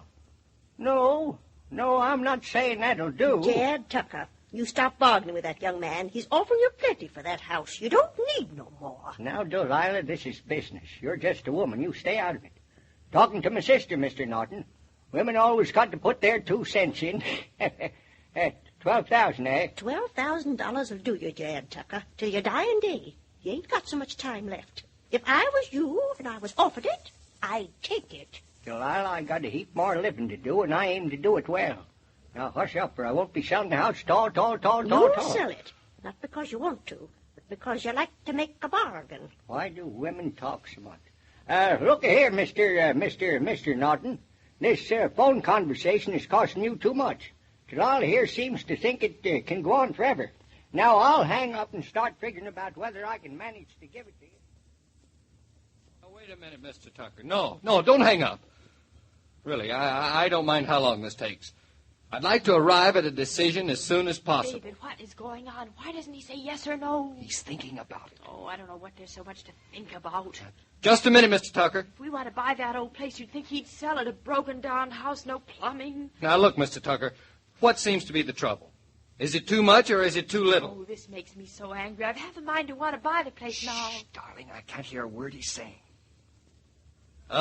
You think that's not enough, eh? Not enough? Well, I want you to... Yes, well, I want you to tell me how you feel about my new offer. Yes, it's $12,000. $12,000, eh? $12,000. Well, the place has been in the family for 103 years. 103 years' work has gone into each acre of that land. You're getting the sum total of it, best farmlands thereabouts, yep. Talk about a woman talking. Your tongue's as loose as crab-apple jelly that ain't set. I'll tell you, son, $12,000 ain't enough. For what ain't it enough? For the whole thing. But maybe I can whittle it down a bit around the edge. Now, the south boundary, for instance. Give it to him, far as the road. That's what it's always been. Well, it goes as far as the road, but I think that's mite too far. Pull that boundary back a little, say up to the lower pasture land. That's too far, Jared Tucker. My sister said it's not far enough. Well, pull it up to the second field. I'll need the lower pasture myself come next summer. Are you willing, son? If he's willing. It'll be a fine proof that you won't be going to heaven, Jared Tucker. I've half a mind not to let you come live in my house with me, much as you are my responsibility for being old. David, I don't think it's quite fair not to have all the land of the road, do you? You really hate to let any of it go, don't you? It's the principle of the thing. Oh, hold on a minute, Mr. Tucker. Yes, I know this is costing money. It's costing you acres, too. But, darling, wouldn't you rather have some of it than none of it? I'd rather fight for it all, wouldn't you? I don't think it'll do any good. Hello, Mr. Tucker. Yes, I understand your position, of course. David, don't give in to him. Well, what about the north boundary? It's supposed to be the brook. David, don't give up the brook. It babbles. Mr. Tucker, I don't think I can give up the brook. No, you see, my wife babbles. What? 500 feet in from the brook. David, hold the line a second. Just one moment, Mr. Tucker. Darling, listen. Would you give him the lower pasture for the brook? We'll have the meadow on the hill. I don't suppose we'll need more. Sure, why not? Oh, wonderful. I love a brook. It's worth the whole place. Mr. Tucker, I'll trade you the lower pasture for the brook. How's that? Nope, I won't give up both of them. It's a deal? David, will he? Yes, he will. That makes 76 acres now. Mr. Tucker, we've settled the south and north boundaries. The west one is the road, and the east one is the stone wall at the far bottom of the hill. Are you satisfied? I don't see how I can give you the far slope of the hill. Nope. I think that from the crest of the hill down the slope to the other side, I'll have to keep as mown. What are you aiming to do? Pick up them newfangled sleds that fit onto feet? You ain't ever going to be using the far side anyway. Are you, Jared Tucker? I'm ashamed to call you brother. I'm doing business, Delilah. It ain't nothing personal. The boy understands that. Business is business, and this is the way it's done. He's doing the same. In business, you give as little for as much as you can get. Now, son, there's a walnut tree atop the hill, you recall. Yep. Well, I aim to keep all the land from it on, and including it, of course. Now, that's the last point. We got to come to The walnut tree, eh? If I give you the walnut tree and that far slope, the place is ours. Well, how many acres will that make it? About 72, eh? David, I love that walnut tree. I love the whole blasted place, and he knows it. What about the walnut tree? I guess I don't particularly like walnuts. Yes, Mr. Tucker, yes. He's saying that's the easiest way to limit the property. Use a tree as a marker. With a marker on his side, of course. Darling, what do you think? What do you think? He's waiting. Can't we bargain? Oh, I hate to give up with bargaining. The bargaining's the best part. Yes, Mr. Tucker, I'm still here. I know this call is costing money. How about giving him the walnut tree if we can have half the lower pasture? Darling, you're wonderful. I didn't know you were as much in love with that lower pasture as I am. Mr. Tucker, how about... What's that? Oh, it's the walnut tree in the lower pasture or else. Oh, all right. But I'll find a way to get it back. Right, Mr. Tucker. The tree is yours with our love. So that adds up to 71 acres for $12,000 instead of 80 acres for $10,000. We're certainly a wonderful pair of businessmen. I think it's all set. Yes? Yes, agreed. Agreed. What's your answer, Mr. Tucker? Of course I'm paying for this call. Yes, David? What? You won't give it to me now? Oh, can't you? I see you want to talk it over with your sister. Well, that's very understandable. Yes. Yes, then I'll call you tomorrow. Goodbye, Mr. Tucker. Oh, but say it. Hello. He hung up. You wouldn't say yes? He wouldn't say no. Is it a good sign? I wouldn't know that either. Well, now you can see how stubborn the men were who built this country. I'm furious. If I'd known, I'd have bargained a lot harder. I'm starting to think you like the bargaining part better than the house. The house? David! I've been having such a wonderful time bargaining, I forgot all about the house.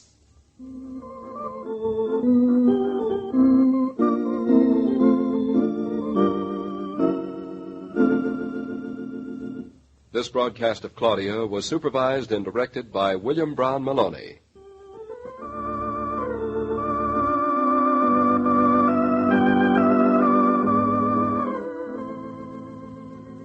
When you can't make up your mind between fish or chicken, when the bakery is all out of chocolate eclairs and you have to revise tonight's menu pronto, why not stop at that familiar red cooler and have an ice-cold bottle of Coca-Cola? Shop refreshed, and you'll do a better job of it. Now that restrictions are lifted, you'll find Coke around the corner from almost anywhere, so you can enjoy the pause that refreshes.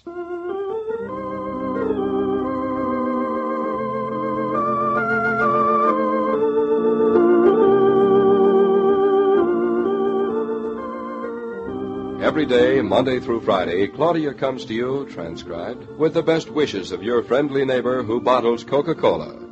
So listen again tomorrow at the same time. And now this is Joe King saying au revoir. And remember, whoever you are, whatever you do, wherever you may be, when you think of refreshment, think of Coca-Cola. For ice-cold Coca-Cola makes any pause the pause that refreshes.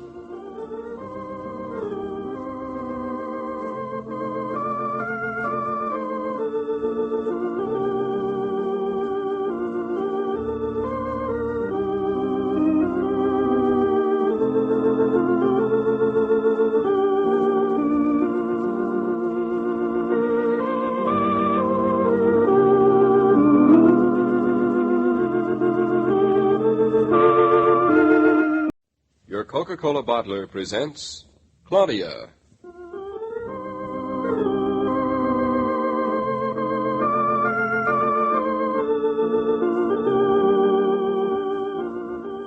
Claudia, based on the play and novels by Rose Franken. Brought to you, transcribed, Monday through Friday, by your friendly neighbor who bottles Coca-Cola. Relax, and while you're listening, refresh yourself. Have a Coke.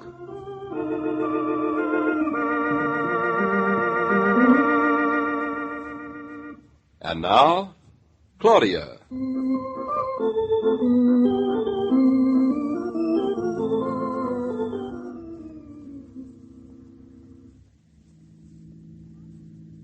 David, do walnuts come from a walnut tree? What do you suppose walnuts come from? A chestnut tree? Could be. Don't you know the difference between walnuts and chestnuts? Oh, sure. I was only wondering if Mr. Tucker's walnut tree was the kind of walnut tree that walnuts come from, or if they just called it that. I don't doubt for a minute that this is a real walnut tree with real walnuts. Then I don't think Mr. Tucker was very fair to make you give it back to him. But, darling, you said last night you didn't like walnuts anyway. Well, I don't much. You don't much. Last night you said you didn't like them at all. That was last night. Besides, you never said you didn't like them. Well, it isn't exactly the sort of thing I go around making speeches about, Claudia.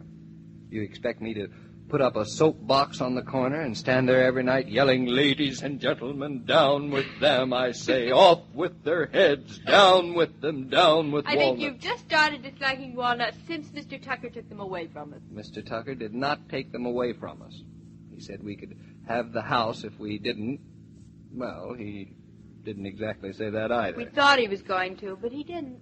But he did say we couldn't have the walnut tree. I think we shouldn't be so nice to Mr. Tucker. We ought to demand that he give us back our walnut tree. We aren't in a position to demand anything from Mr. Tucker, except that we hope he will let us buy his house. And you let me do the talking. I'm sure he's going to sell it to us. I wish I were sure. I know he's going to sell it to us. You seem to be getting a little bit sure of yourself every mind.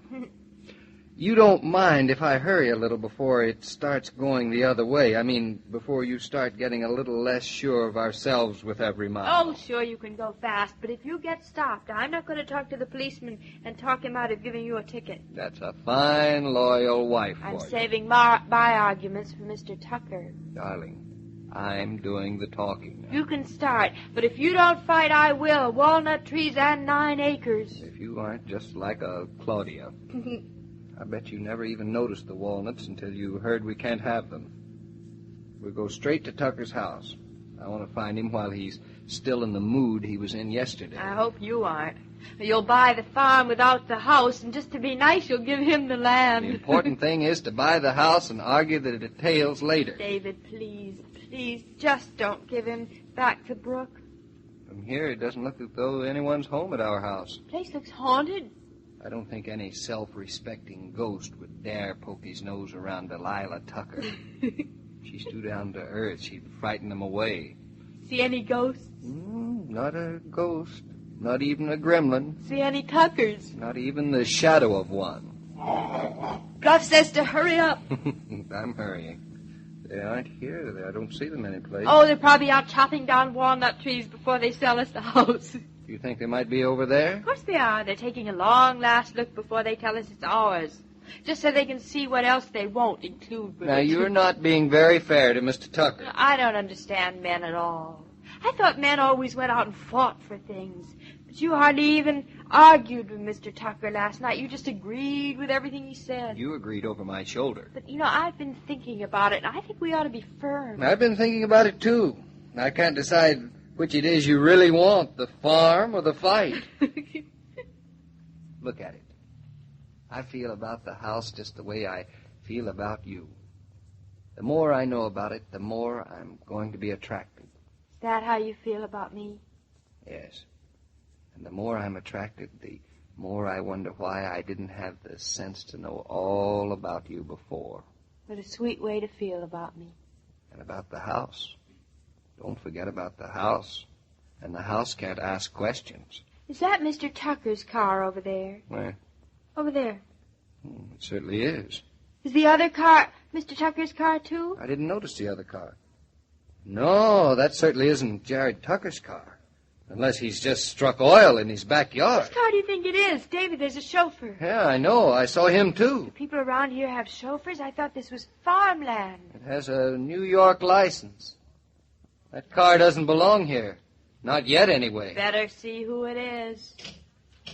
Now, if you stay out of the house, what would you do if some plaster fell down on your head? I don't think you've got brains enough to duck. If he hasn't got enough brains to duck, then the plaster won't hurt him. That goes for you, too. Fooled you, I ducked. Well, dear, you'd better come here and beard Mr. Tucker in his house before it's too late. Beard him in our house, you mean? I hope that's what I mean. Where is he? The door's closed. Well, knock. What are you waiting for? Look at it. Isn't it a magnificent door? We haven't got time for that now. Mr. Tucker probably isn't even going to include it anyway. He'll probably put in a revolving door he has stored in the attic. Where is he? Not locked. Then open it. Mr. Tucker? Oh, Mr. Tucker! How? Oh, Mr. Tucker, it's I. Me, it's me. Shh. Mr. Tucker, it's I, David Norton. Huh? He's coming. He's on the stairs. There's that squeaky spot. Oh, hello, Mr. Tucker. My wife and I decided to come up today and see if we couldn't get this whole business settled. You're not trying to hurry me, are you, young feller? You and Delilah, you're all trying to hurry me. Well, it's a good thing you can't do it, I say. Mr. Tucker. Oh, she's calling me, too. Oh, Mr. Tucker, you've left me all alone up here. No harm in it, Mrs. Reed. I'm talking to a couple of other city folks. Mr. Tucker, who is Mrs. Reed? She's town folks like yourselves. She's got a hankering for this place. Just listen to her. Well, I must say, Mr. Tucker, it's rather a strange way to show a house, walking off and leaving the prospective purchaser alone in the attic. I must say your behavior is not only rather strange, but you have a very peculiar way of talking. A sense of humor, shall we say? Shall we say? Now, see here, Mrs. Reed. You come here to talk about buying the house. I'm ready to talk, and let's leave all these others, as shall we say, out of it. Buying the house? Mr. Tucker, I don't feel that these people, this is the proper circumstances. I mean your friends. No, don't give that a thought, Mrs. Reed. These are city folks like yourself. Maybe you know each other. This is Mr. Norton in New York, and this is his wife here. How do you do, Mrs. Reed? Hello, Mrs. Reed. Good morning. Well, isn't this cozy? Norton, you aren't by any chance related to Julia Norton? Well, it just so happens that we are. She's my brother's wife. Really? Oh, isn't that nice? Well, my dears, shall we say this is the most outrageous house you ever saw? I suppose you're on your way to Nancy Riddle's house party and got lost. Shall we say? Well, I got no time for these shenanigans. I'm going to see if we let the kitchen door open. You can call me when you're through. Shall we say? You know, that ridiculous man thinks someone might want to live in this house. We think it's a very nice house. Yes, it's a real salt box. It was built in 1760. Certainly looks it, doesn't it? Of course, I do think something rather charming could be made of it. Do you? My dear, it's a question of the imagination you use. Now take the front door. Hideous, isn't it? The front door? You don't like it? The first thing I'd do would be to take that old relic down and put up something white and attractive. And then the door frame. Well, it was nice once. What about inside? Would you replace all that? I'd start with the stairs. Well, I tell you how I feel about it. The stairs are the single most remarkable thing about the whole house. I'd put them in new from top to bottom. And then I'd clean out the whole cellar and make room for a playroom. Oh, no. And you know that barn? The red barn, the big one. It's quite well situated, but I should move it about 50 yards nearer the house. Then I'd make it a guest house. You know, good plumbing and the second floor a studio. I'm very fond of watercolors, you know. I show every year at the Junior League. Well, Mrs. Reed, now, what else would you do? Well, naturally, I wouldn't leave this dining room the way it is. I'd build a partition here, and I'd make that over there into a very cute bar. Right over there. Uh-huh. You can guess the treatment. Pine paneling. Rather like a colonial inn, shall we say. Well, I think it's going to be a very big job, Mrs. Reed. You certainly wouldn't want to live here while it's going on, Mrs. Reed. And you know, it might take years. Yes, it would take years. Thank you, Claudia. Oh, my dears. Do you really think I'd live in a place like this myself? Oh, how cunning of you. Oh, where's that Tucker? Mr. Tucker? Mr. Tucker? Shall we say, I'm coming, Mrs. Reed. Well, have you made up your mind? I certainly have. Then you're not going to live here? You're not going to buy it? Of course I'm not going to live here. I've just bought a perfectly adequate place down the road. Perhaps you know it. It's that rather large white house on the hill. The Leach place. The Leach place? Oh, yes, the Leach place. That's a very nice house. I think you've made a very wise decision, Mrs. Reed. My dears, you're so right. But this is just the place I've been looking for my daughter to live in. Oh, you mean it's for your daughter, not for you. For your daughter? Well, Mrs. Reed, have you finished talking and thinking? Have you made up your mind? Indeed I have, Mr. Tucker. I give you $12,000, and you give me this house, 2 acres, and the barn. The rest of it, the hill and the brook and fields, and those silly trees on top. Chestnuts, are they? You mean you don't want the land? Do I get the house, Mr. Tucker? Well, maybe you do, Mrs. Reed, and then maybe you don't. I got to think the whole thing over, and I don't like being hurried on. No. I'll let you know tomorrow. Well, I'll wait 24 hours to hear from you. Goodbye, Mr. Tucker. Goodbye, Mr. and Mrs. Norton. Goodbye, Mrs. Reed. Now, what can I do for you, Mr. Norton? I beg your pardon? What can I do for you? Well, since that's 78 acres less than we want at the same price, I guess there's nothing you can do for me. Come on, Claudia. Say, wait, I ain't made up my mind yet, Mr. Norton. No, but I can see you're making it up now, aren't you? Goodbye, Mr. Tucker. Well, goodbye. You city folks sure do like to do things in a hurry, all right. It's bad enough to think of her getting the house, but when I think of what she's going to do with it... She can't even tell walnuts from chestnuts. Help me, somebody. This big beast, take it away. He's frightening me to death. How can I leave here with him in the way? It's Bluff. He's growling at her. Growling, that clumsy old dog. Why doesn't he eat her?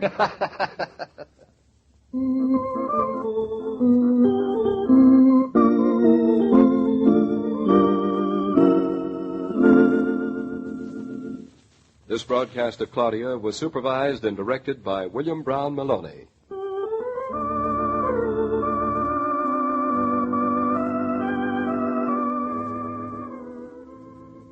When you order a case of Coca-Cola, just think what those 24 bottles can do. They can provide the youngsters with treats for the crowd, after school or after a game. They can give your guest a pleasing welcome at any hour. They can turn a simple snack into a festive party. And since Coca-Cola still costs only 5 cents, you can extend its friendly hospitality to yourself. Reach for an ice-cold Coke during busy hours and know what it is to work refreshed.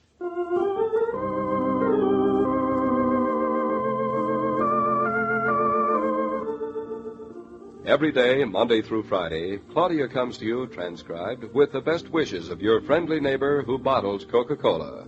So listen again tomorrow at the same time. And now this is Joe King saying au revoir. And remember, whoever you are, whatever you do, wherever you may be, when you think of refreshment, think of Coca-Cola. For ice-cold Coca-Cola makes any pause the pause that refreshes.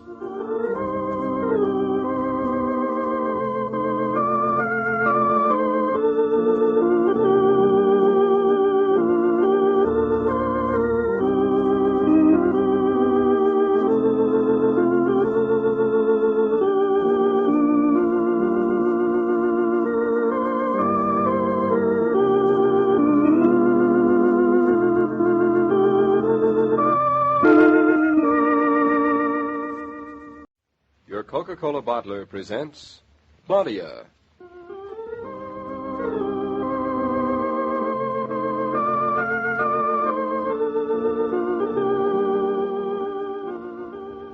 Claudia, based on the play and novels by Rose Franken.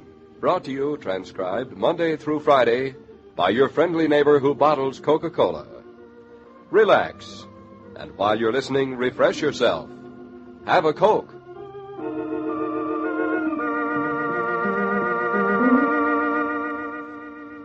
And now, Claudia.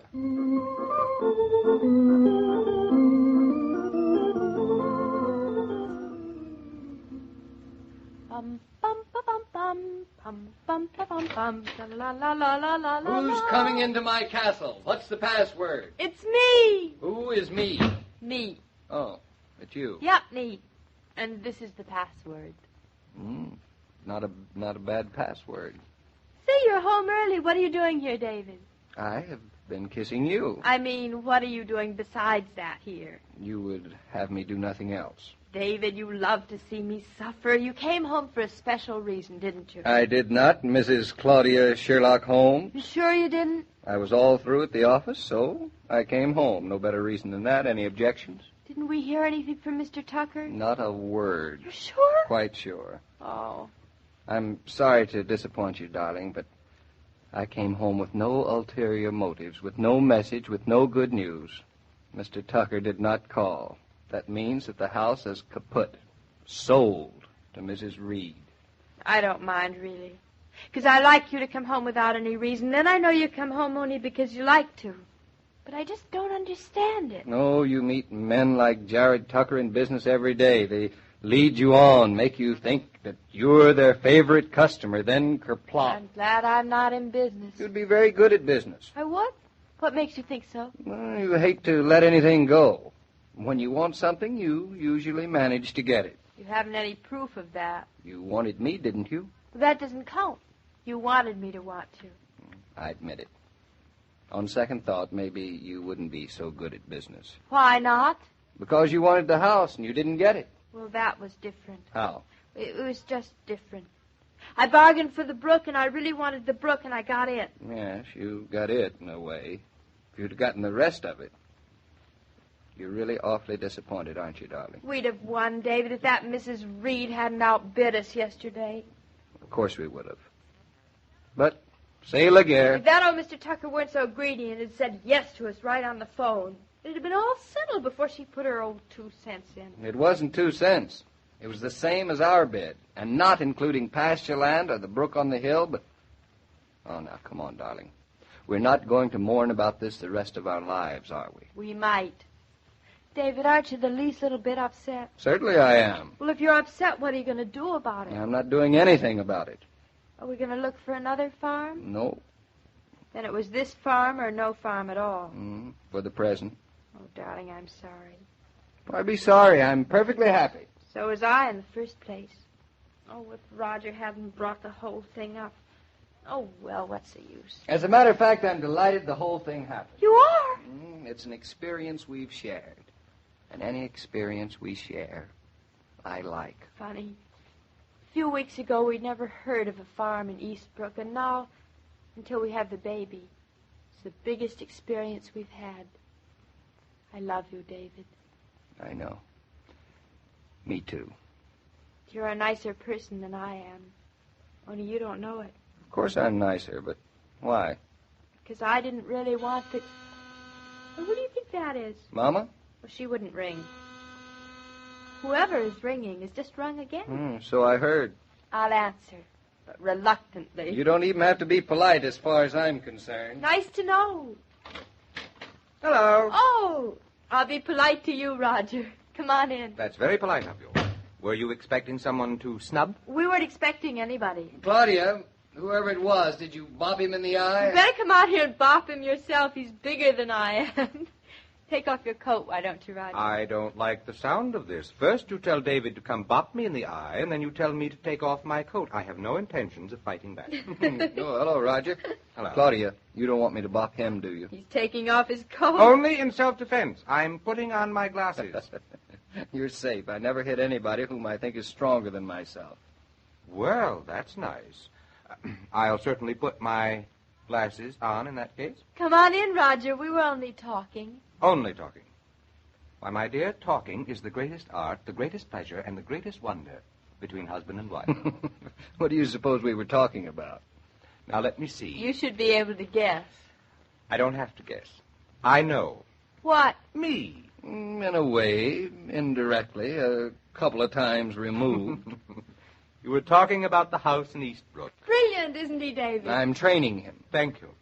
Well, what's the latest news? No news, and I've forgotten the whole thing. I haven't. I'm furious. You've got a fighter in the family, David. I think the acrid smoke of the muskets is tickling Claudia's nose. What muskets, David? Roger means that you're not going to give up the house so easily. Oh, I've given it up. What else can I do? I suppose it's all for the best. So David's convinced me. But I want you to know one thing. I'm not as fickle as you two are. When I want something, even if I don't get it, I still want it. Good boy. I'll use any means I can to console myself. I've been inflicting them on Claudia. But I'd give my right hand for that place. I wouldn't be so hasty, David, in committing your trusty right. Now, are you going to bop me when I take my glasses off? My right hand is perfectly safe, and so is your eye. Think so? David, give me your right hand. Honestly, nobody's making sense around here today. It's all so very clear. Don't you understand what I'm trying to tell you? You swore by your right hand. You mean he called? He did. Tucker called? Yes. It was a few minutes after you left the office. I was just putting on my hat. What did he say? I don't want to hear. You want to hear this? The farm is yours. The farm is... It's... yours. All you have to do is call him and confirm it.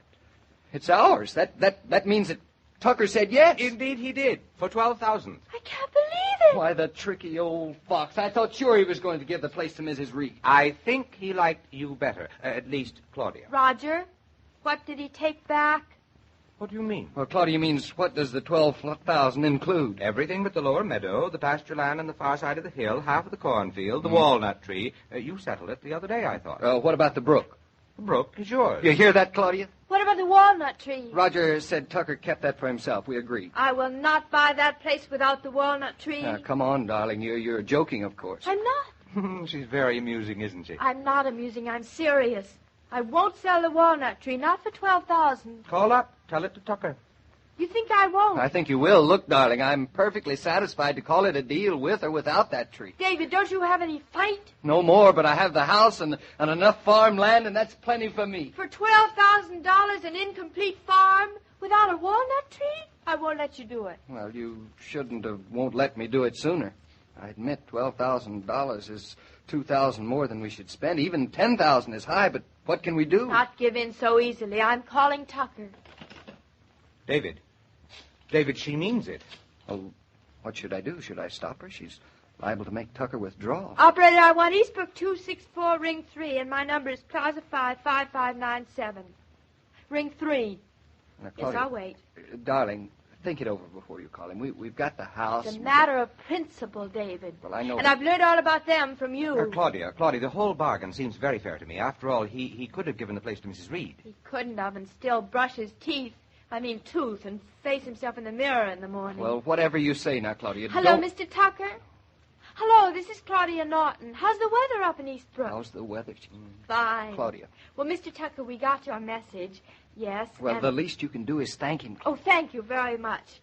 My husband is thrilled, Mr. Tucker, but there's just one thing.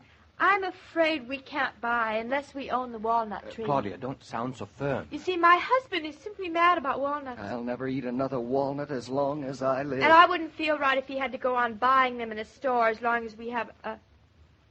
No, I'm not interested in the lower pasture. It's just the 11,500 with the lower pasture, eh? Well, that's awfully nice David, of you, did you hear that? Yes. $500 less and the lower pasture more. Now, that's fine, darling. You've done wonderfully. Just stop like yes, that. I understood that, but I still want the walnut tree. Mr. Tucker, the walnut tree will only make things complicated, like neighbors' apples. I wouldn't blame Tucker, no matter what he did now. Darling, if we lose this place, I'll know who to thank. Yes, Mr. Tucker, I'm still here. Nope, I still haven't changed my mind. But, well, how are we going to know if the the walnuts that drop on our side of the hill belong to us? Don't you see? We'll always have fights. And you better stop this one now. We won't have fight. Oh, they'll all belong to you. Well, no, that wouldn't do, Mr. Tucker. What? We can have the far side of the hill, give you the nuts, and get the place for $11,000. Grab it, you little fool. Grab it. David, get away from the phone or Leave her I'll... alone, David. This is getting interesting. Everything plus the pasture and the far side of the hill and $1,000 less. She's out yankeeing a Yankee. It's marvelous. It's very nice of you, but what about the walnut tree? Oh, you're pleased I appreciate the tree. Well, I'm glad you are, Mr. Tucker, because I appreciate it so much that now I'm not going to give it up. Roger, please mop my forehead. I'm too weak. Have you no faith, man? None at all. No. I don't want a piece of land across the road. No. Two No, immovable not that objects either. with one irresistible force. No, the walnut. What's that? I can have everything but the walnut tree for $10,000. I have just passed out. Call the doctor. Well, just a minute, please, Mr. Tucker. I'll have to ask my husband. You see, he's the one who likes walnuts. I just like plain nuts. David, what do you think? Should I take it for $10,000? Roger, you tell her.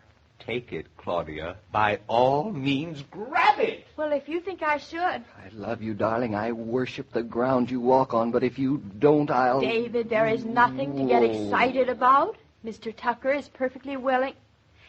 Mr. Tucker? Yes, Mr. Norton thinks it's all right with him. $10,000. Yes. Mm-hmm. What? The original what? Tract. The original tract, David. Thank you. We'll be up tomorrow. Oh, Mr. Tucker, now, about the walnut tree, He hung up. Claudia, congratulations. My dear, you were marvelous. I was? Well, now it's really all settled. Good old Tucker. I can't believe it. The place is really ours. Ours, the Nortons. We're going to live there. You and Claudia. Claudia, what's the matter? David, the house. I bought it. And all I wanted was the walnut tree.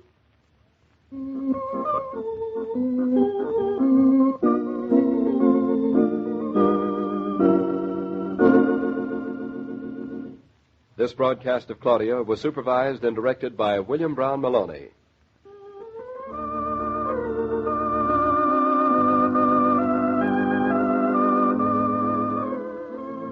Even a humdrum gathering takes on a festive air the minute that tray of ice-cold Coke turns up. Here's the gala touch, the friendly touch. Here's the pause that refreshes both hostess and guest, for it's refreshment in the twinkling of an eye. It's as simple as reaching for a bottle and an opener, yet it does worlds to liven up a party. Is there plenty of Coca-Cola frosting in your refrigerator? If not, order a case today.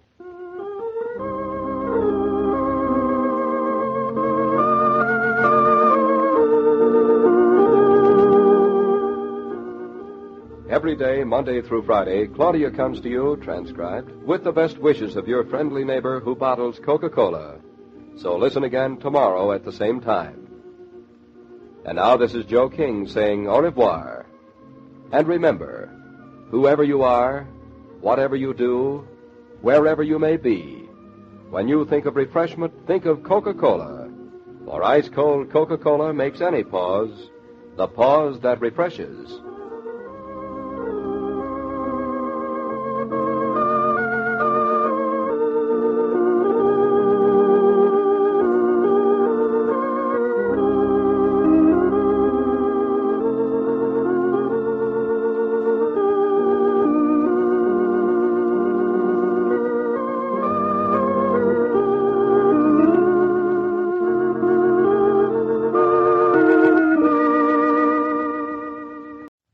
Coca-Cola bottler presents Claudia.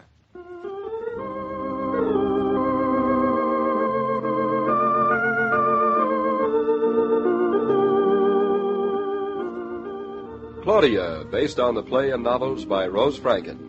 Brought to you, transcribed, Monday through Friday by your friendly neighbor who bottles Coca-Cola.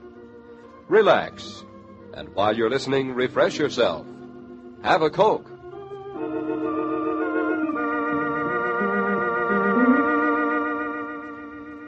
And now, Claudia.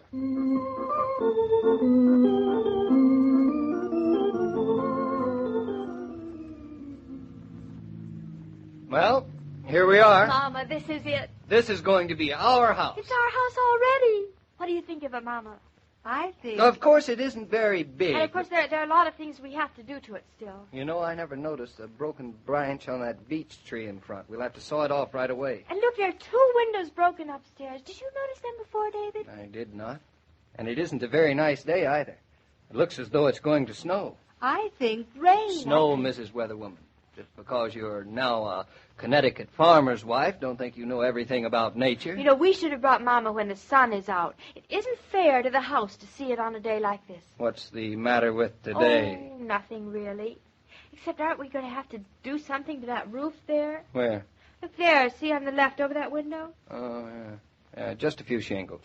What are shingles made of? All kinds of things. Cedar, or asphalt, or asbestos. I think... What's the best kind, David? I've got to learn all about houses right now. Well, all the other shingles on the house are cedar. Is that good? Oh, that's fine. Oh, why hasn't Mother said what she thinks of the house? I don't know. Should we ask her? I guess her silence means she doesn't like it. I guess her silence means you haven't given her a chance to say anything. Well, here's your chance. Say something. Go ahead. Do you like our homestead? Is it what you expected? No, it isn't what I expected. It isn't? I suppose it's what I should have expected from David's first descriptions.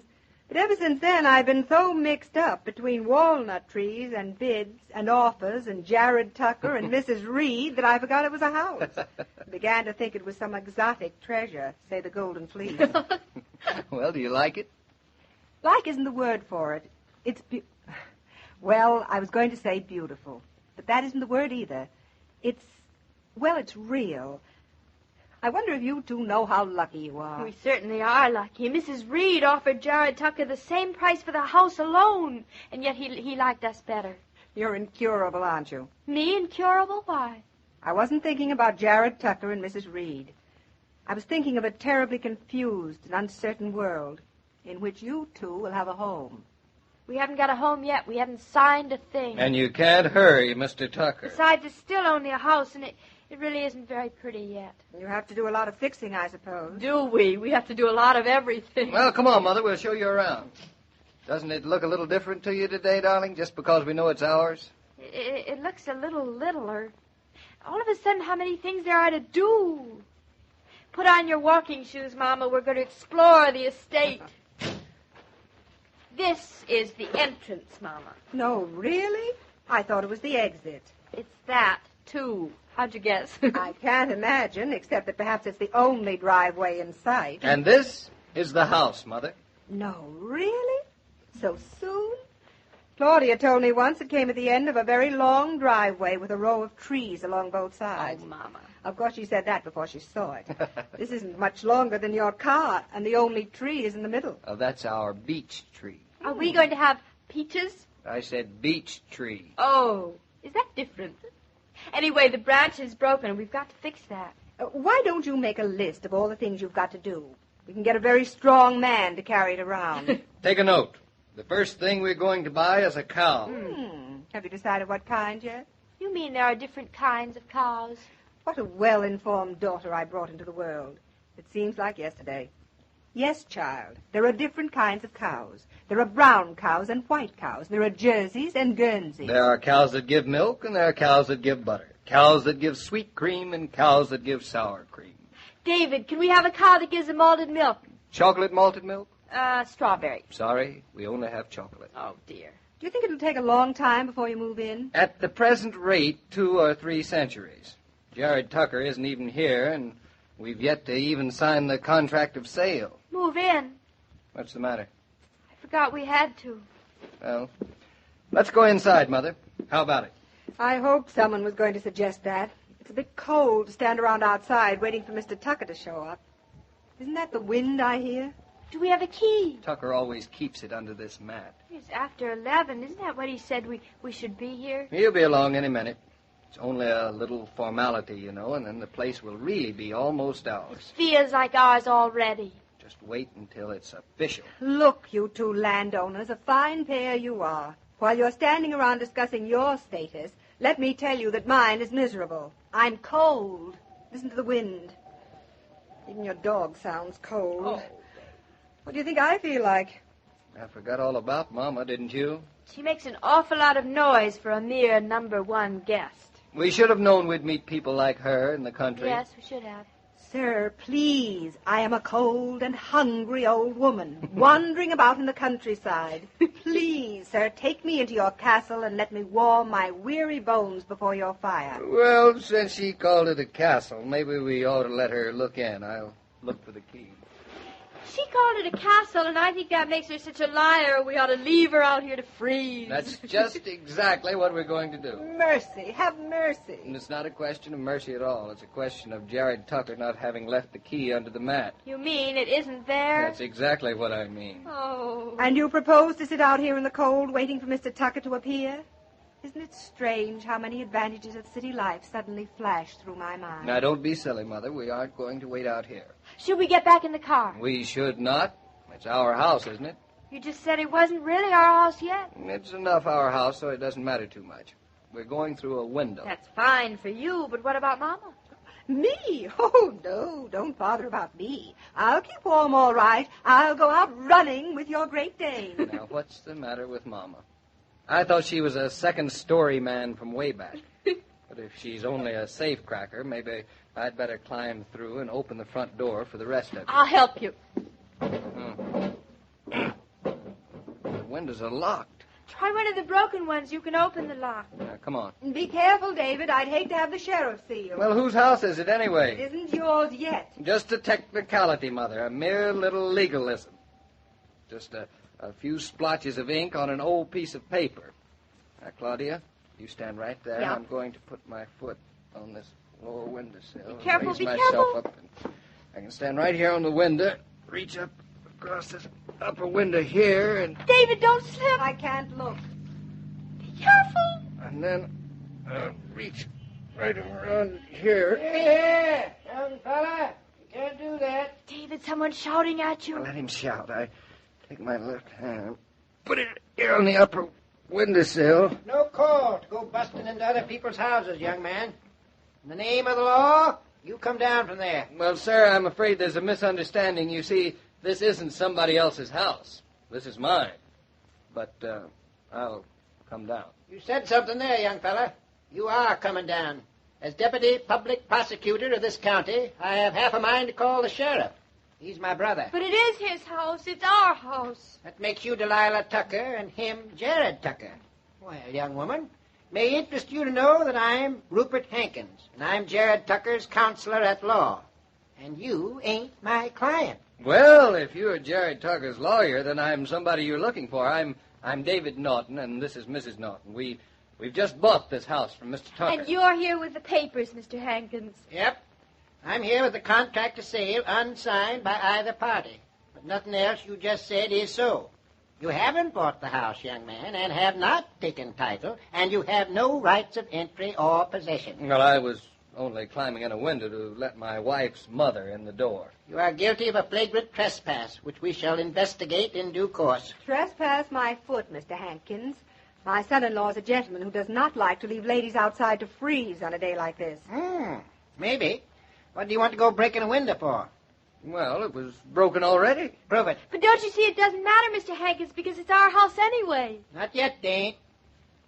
Well, legally, he's right, darling. You better go inside and get this window straightened out. Then we'll take up the contract. Why, Mr. Hankins, you too are a gentleman. Maybe. I'm a lawyer. You said straighten the window out. Aren't we going to sign the contract of sale? Maybe. The window comes first. All right. It's open. And I'm grateful. Why, it's just as cold inside as it is outside. Usually is. Well, Mr. Hankins, let's just forget about the window and sign the contract of sale, and we can finish this up with as little delay as possible. Maybe. Where do I sign, Mr. Hankins? You? You signing, or is he signing? Both of us. Yes. This is our house. Maybe. First, you got to get it. You ain't got it yet. Before that, we got to know how this window got broke. But, Mr. Hankins, it's our window. Now, see here, young woman. It ain't your window now, and it won't be when we've signed this. But I thought we were buying the house today. You thought wrong. You see, this here piece of paper, this doesn't give you the house. This says that you agreed to buy the house from Jared Tucker if Jared Tucker's got the right to sell it to you. But of course he has the right. He owns it. You think he has the right, and I think he has, and Jared thinks he has. But none of us know except the county clerk, and he isn't saying. Why isn't he saying? Because he don't know neither. Mr. Hankins mean that the deed has to be searched. Deed? What deed? We haven't done anything. Oh, yes, you have, young woman. You bamboozled Jared Tucker into selling the house to you instead of other people who would have given him a better bargain. Do you know why he did? I don't know, and I'm not asking. I'm Jared's counselor at law, and what part of his business isn't legal I ain't interested in. Did he give you any idea? He did not. Now, if you will admit to breaking the window, we can proceed. But we didn't. I admit it. That's better. And now, I trust you will retain me to search the title? Well, I should think it would be up to Jared Tucker to prove his title. It is. You want someone to confirm the findings on your behalf, don't you? All right, Mr. Hankins, I retain you. Who did Jared Tucker retain that you're confirming? Me. And you realize, Mr. Norton, that in the signing of the contract of sale, I am acting as your attorney? I realize. Claudia, look. It's snowing. And you and your wife understand that by signing this contract, you agree to purchase this property and all buildings, structures, and pictures appertaining thereto? We do. What did he say? In the event that Jared Tucker is able to establish clear title to same, and if you fail to execute the agreement, your deposit is forfeit? We do. Sounds like we're getting married again, David. Ah, that's the way you should feel about your first house. Maybe. All right. Sign here, please. This is it, Claudia. At last, you're first.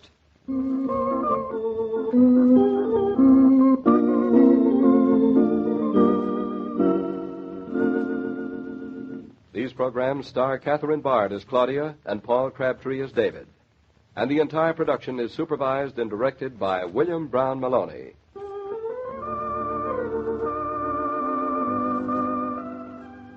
Are you one of those hostesses who fuss for hours on party preparations, getting yourself all worn out in the process? Or do you see that there's plenty of Coke in the refrigerator and easy-to-fix extras to go with it? If you stay rested and eager for fun, your guests will have a better time. And there's nothing that will express your hospitality more graciously than ice-cold, delicious Coca-Cola.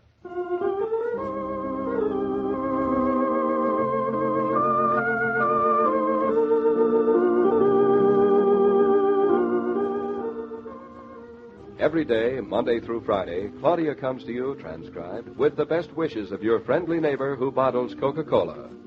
So listen again Monday at the same time. And now this is Joe King saying au revoir. And remember, whoever you are, whatever you do, wherever you may be, when you think of refreshment, think of Coca-Cola. For ice-cold Coca-Cola makes any pause the pause that refreshes.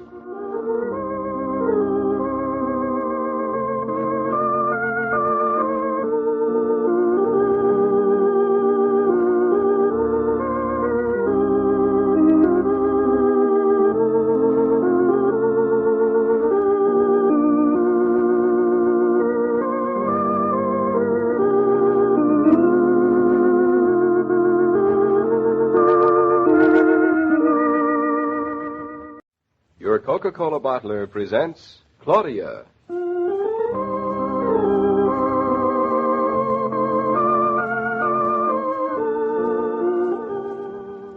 Claudia, based on the play and novels by Rose Franken. Brought to you, transcribed Monday through Friday by your friendly neighbor who bottles Coca-Cola. Relax, and while you're listening, refresh yourself. Have a Coke.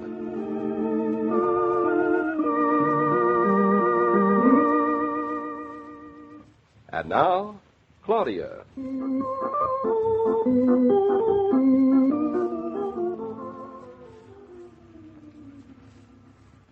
What are you going to do today, darling? Take it easy? Oh, I thought I'd milk a few cows, collect the eggs from under the hens, and reap the hay.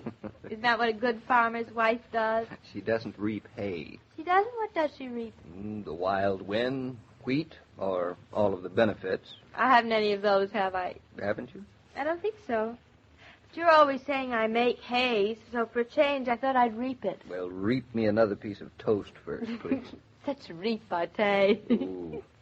David, do you realize you're starting to eat like a farmer? Well, I've got to get into shape for the spring planting. This city life's made me very soft.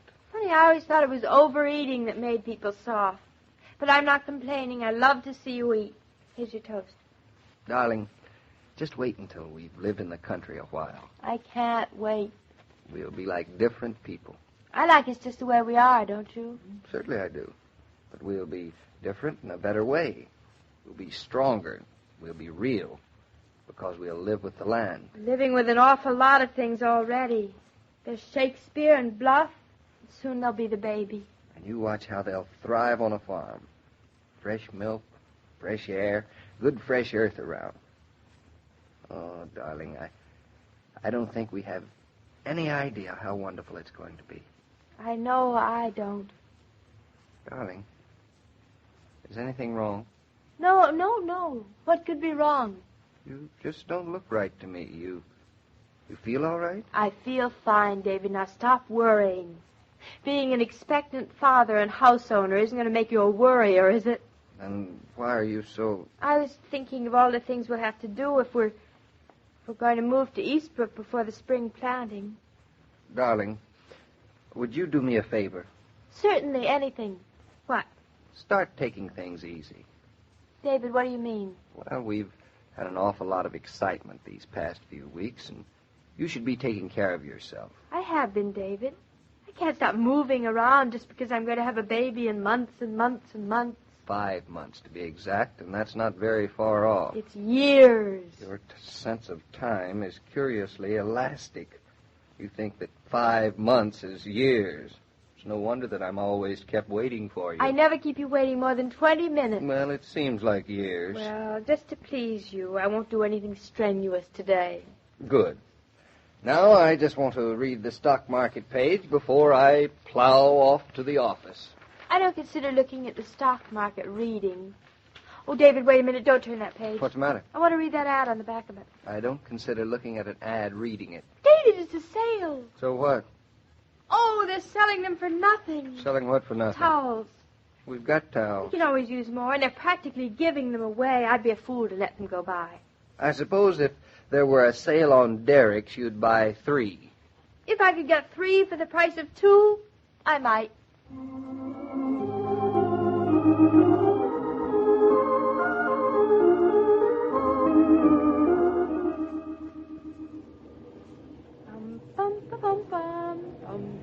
Bertha!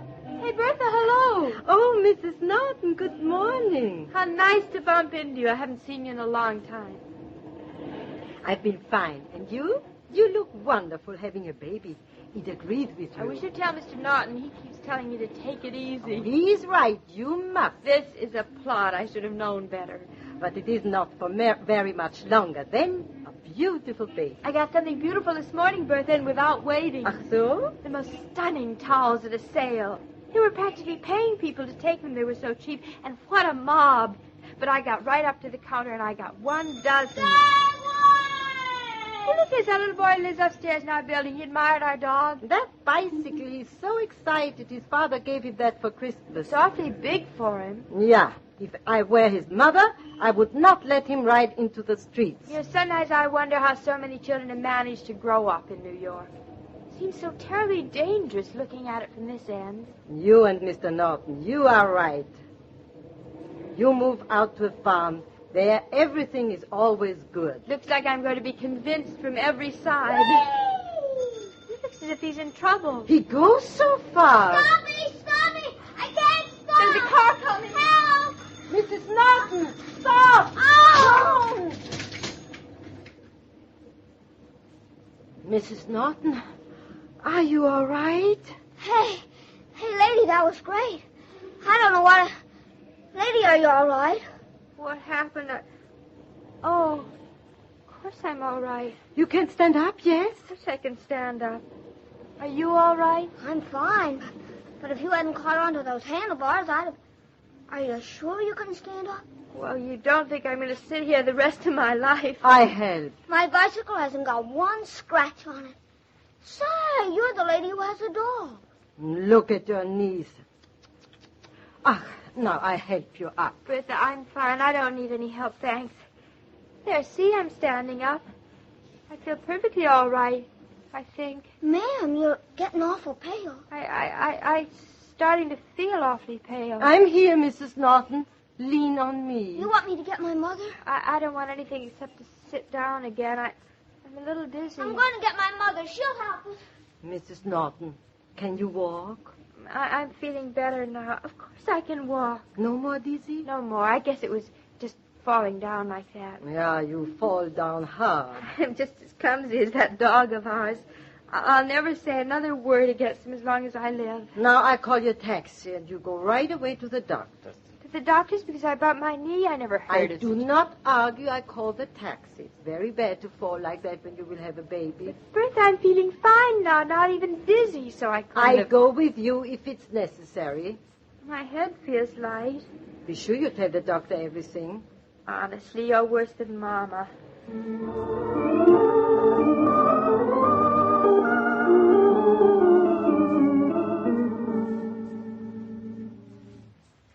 Now you stay there in the bed, and I bring you a hot water bottle. The doctor said I should stay in bed today because I was dizzy or something. But I feel fine, which just goes to show you I don't need all the pampering everybody seems to think I should have. You would like another pillow? Another pillow? Well, I guess I don't mind if I do. My back is sort of stiff, but just a little. Yeah, just a little stiff is genug stiff. I go downstairs and bring you up a hot water bottle. I left mine at Mama's, thanks. Maybe by tonight I can get up so when David comes home he won't have to know a thing. Oh, Shakespeare, come on up, that's right. Hello, you kitty, kitty, kitty, kitty. The bump on my head is sore. Oh. I pull down the shade and you sleep, and you wake up all fine. I'm fine now. I just feel sort of tired. Funny, I wasn't tired this morning, but David said I...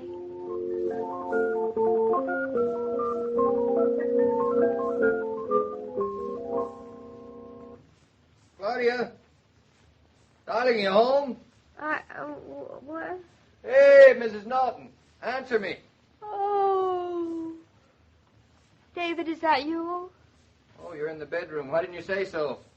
David, you're home. What time is it? 6:30. What are you doing in... Claudia, you're in bed. Well, I fell asleep. Have you been asleep long? I don't know exactly. I called you all afternoon. There was never any answer. I thought you were out. I guess I just didn't hear the phone ringing. Have you been sleeping all that time? I guess so. Well, how are you, David? You're looking fine. You look awful. You have a bump on your forehead. What happened? How could anything have happened? I've been sleeping all afternoon. You told me to take it easy. Now, come clean. You're not the kind of girl who goes to sleep in the afternoon without a reason. Isn't being sleepy a good enough reason? No, not for you. Ouch, David, don't lean on my knee. What's the matter? How did you do that, you little fool? How do you think I fell down? Ouch, I better not shout. My head hurts. Claudia, answer me. What happened? Don't you shout either. Dr. Williams said I should have quiet. Dr. Williams? You went to Dr. Williams? Bertha made me. But he said I was fine and Baby was fine. It was a big waste of money. You're sure you're all right? Call Dr. Williams. You had to go shopping for bargains. You couldn't resist buying a towel for 2 cents less than usual. You had to rush downtown. It was very crowded, I suppose. Jammed. It was a wonderful sale. I'll bet it was. I'll bet all you women pushed and shoved each other like cattle. What'd you do, faint? I did not. I just got dizzy. Claudia, if I ever catch you doing anything so crazy again, don't you realize you're going to be a mother?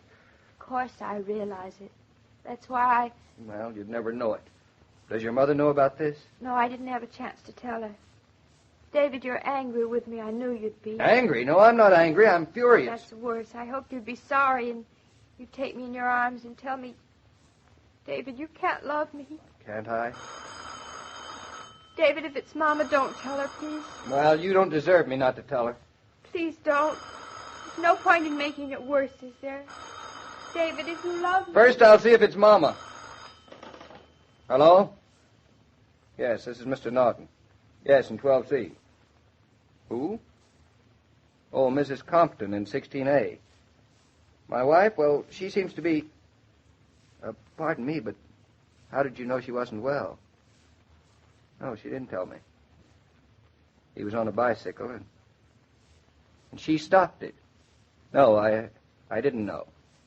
Thank you very much. Yes, she's fine, just resting a little. Yes, you're right.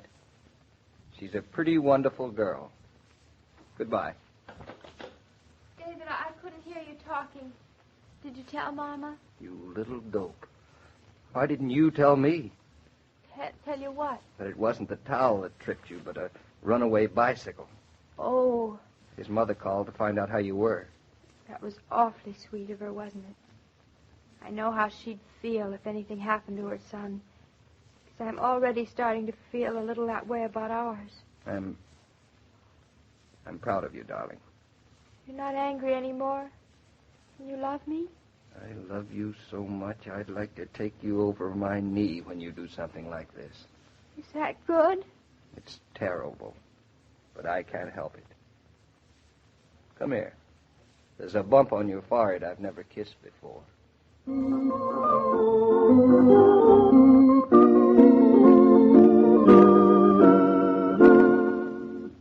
These broadcasts are adapted for radio by Manya and Roger Starr, and the entire production is supervised and directed by William Brown Maloney.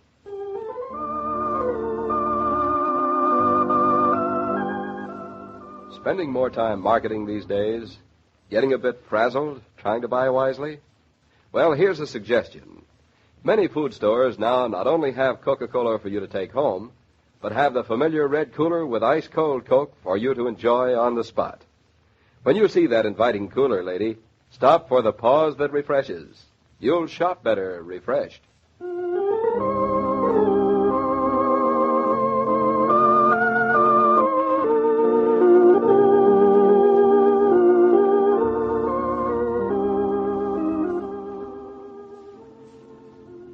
Every day, Monday through Friday, Claudia comes to you, transcribed, with the best wishes of your friendly neighbor who bottles Coca-Cola. So listen again tomorrow at the same time. And now this is Joe King saying au revoir. And remember, whoever you are, whatever you do, wherever you may be, when you think of refreshment, think of Coca-Cola. For ice-cold Coca-Cola makes any pause the pause that refreshes.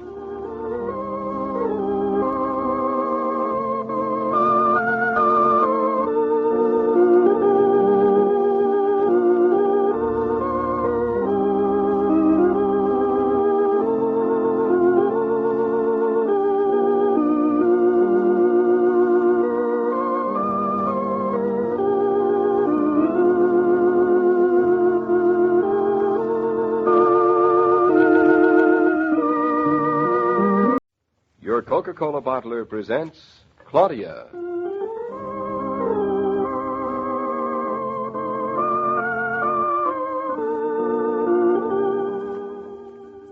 Claudia, based on the play and novels by Rose Franken.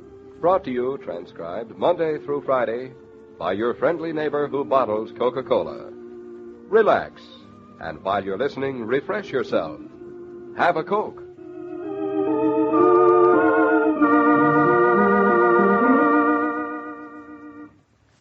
And now, Claudia.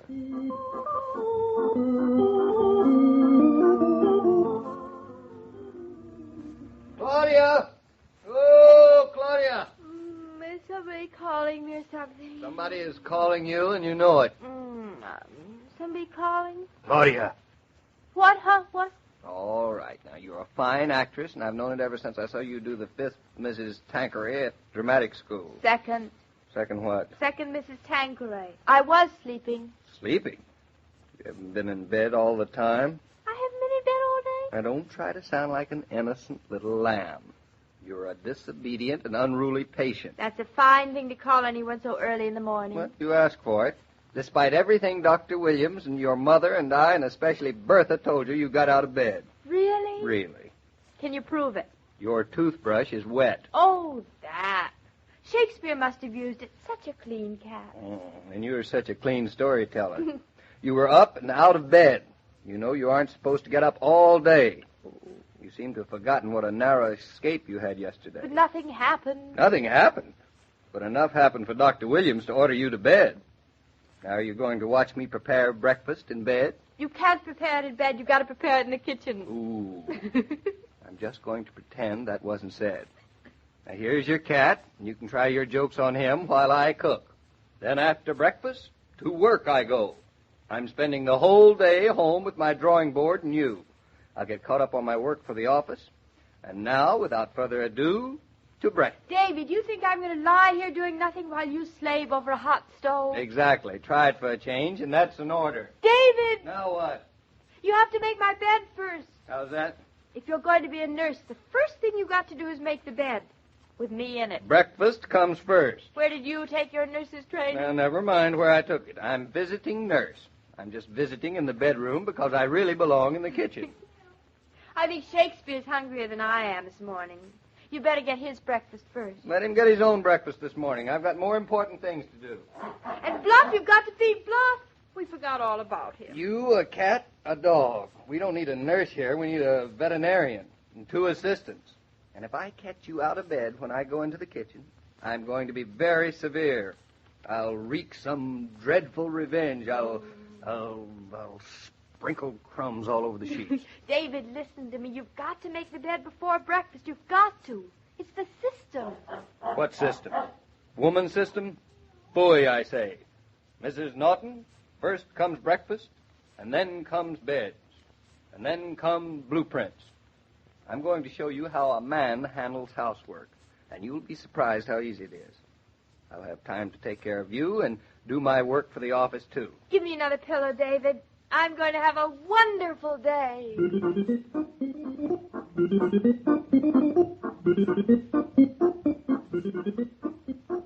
Sugar for the coffee, coffee for the sugar, perking for the coffee, coffee for the perking, coffee for the stove, stove for the coffee, coffee in the cuppy, cuppy in the saucer, sugar in the coffee, coffee in the mouthy. Claudia! What? You have funny sugar. It won't melt. Oh! What's the matter? Don't shout. I'm coming. Did you get the sugar out of the sugar can? Naturally. Oh, David, that's the flour.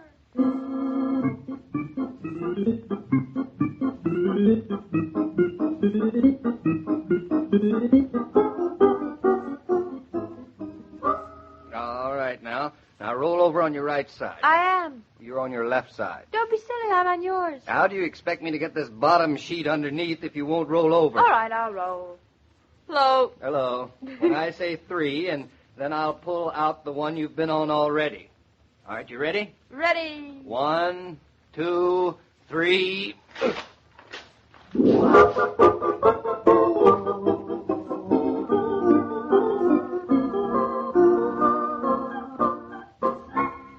Well, we finished breakfast in the bed. Not bad. Now I'm getting to work. What time is it? 11:30. 11:30? How did you get to be that? And time for Bluff's walk. That means me, too. When am I supposed to get my work done? When you get back, I guess, and after lunch.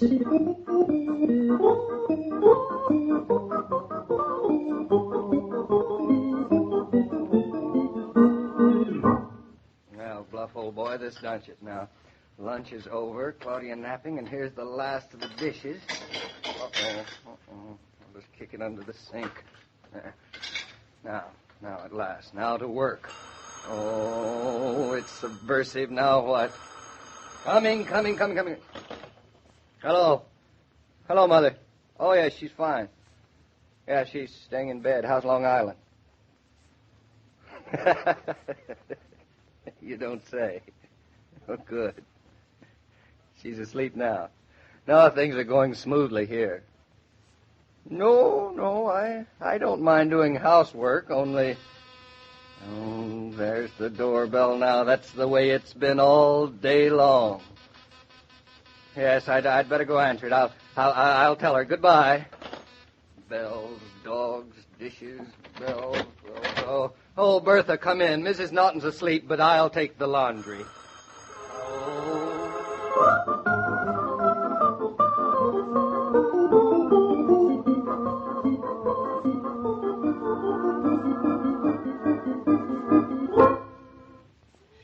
you've just finished a bowl of milk. Now, you'll have to digest it while I answer this.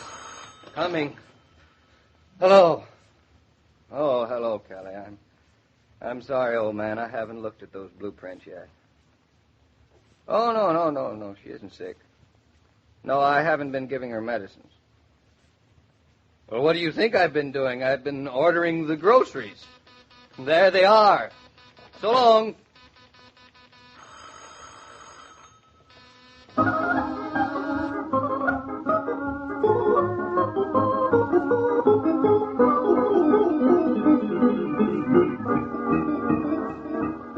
Oh, I won't move. Never again. Come here, blueprint. Oh, no. I don't believe it. I don't hear you. You shut up. David! I'm dead.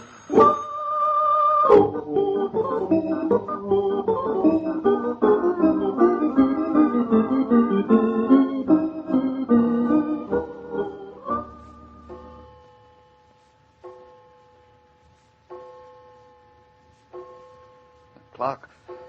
Oh, good heavens. Claudia! Claudia, what time do I start making dinner? What are you shouting for? I'm shouting because... What are you doing here? Oh, I just wanted to smell somebody smoking a pipe. Well, you get back in bed. I haven't smoked a pipe all day. I haven't done any work all day either. All I want is you to get back in the bed and tell me if it's time to start making dinner. It is. Then please get back in bed and I'll get back in the kitchen. And don't forget to make some dinner for Bluff, too. Claudia, if you don't get back in bed, I'll... Lamb chops, here I come.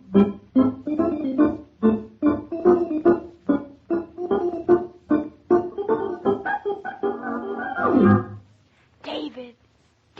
Huh? What? David, you put the lamb chops in about 10 minutes ago. Don't you think you ought to take another look? Lamb chops? What happened? I think you fell asleep. Asleep? Oh, my aching chops. And don't forget Bluff's supper. How can I forget him? He's practically had his mouth in my pocket all day long. Come on, old boy. All right, Bluff, old fella. Now, you just sit over there and watch Oscar of the Nortons do his stuff. Now, let's open up the little brick oven and take a look at the chops, Well, they look all right, don't they, Chum? Yeah. Daddy's an all right chef, isn't he? Here comes the chops, do-do-do-do, do-do-do-do. They do look a little dark, don't they? Oh, well, I like them dark, and so does Claudia. What's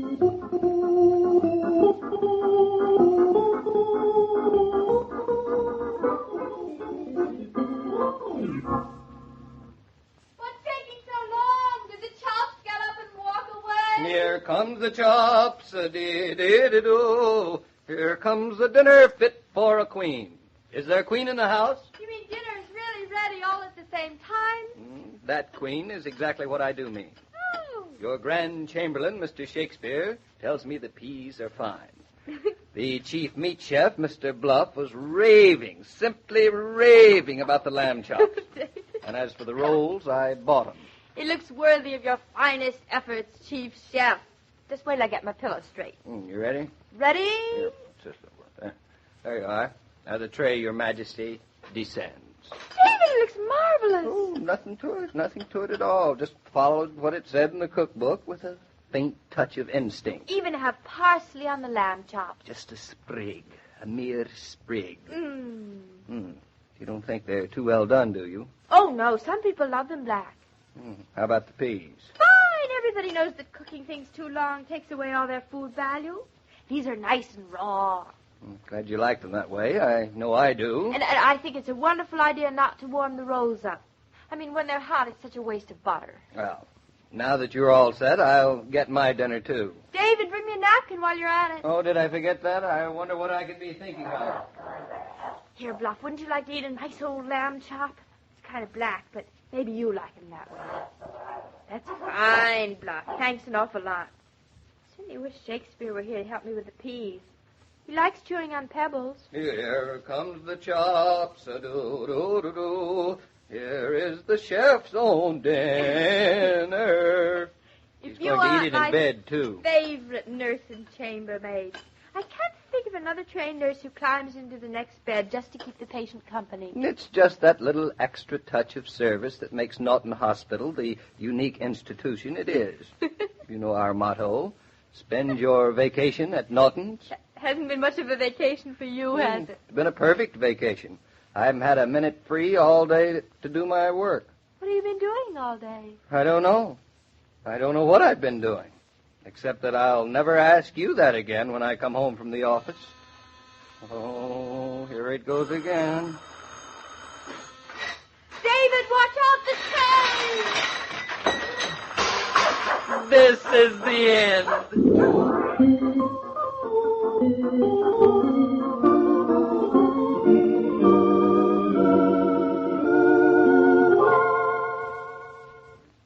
This broadcast of Claudia was supervised and directed by William Brown Maloney.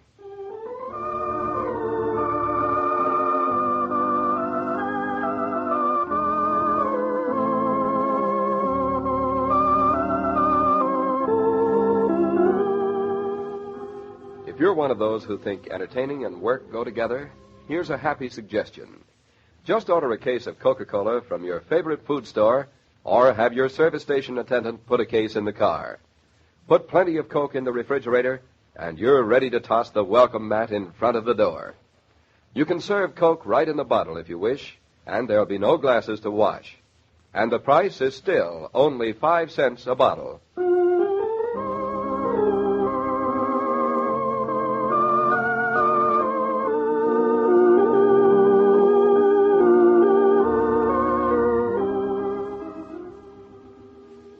Every day, Monday through Friday, Claudia comes to you, transcribed, with the best wishes of your friendly neighbor who bottles Coca-Cola.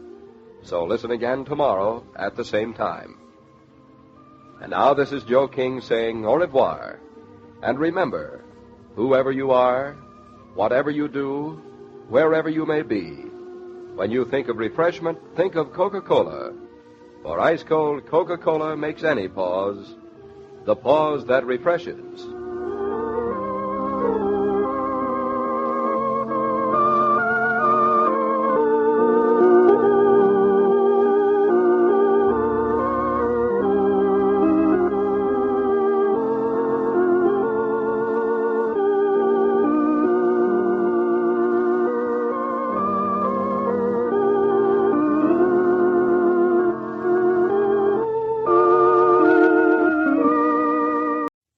Coca-Cola bottler presents Claudia.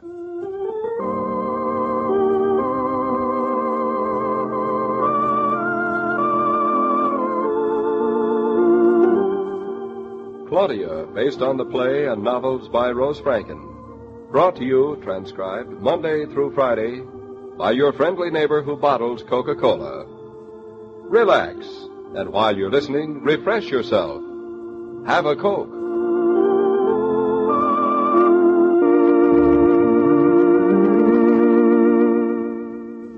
And now, Claudia.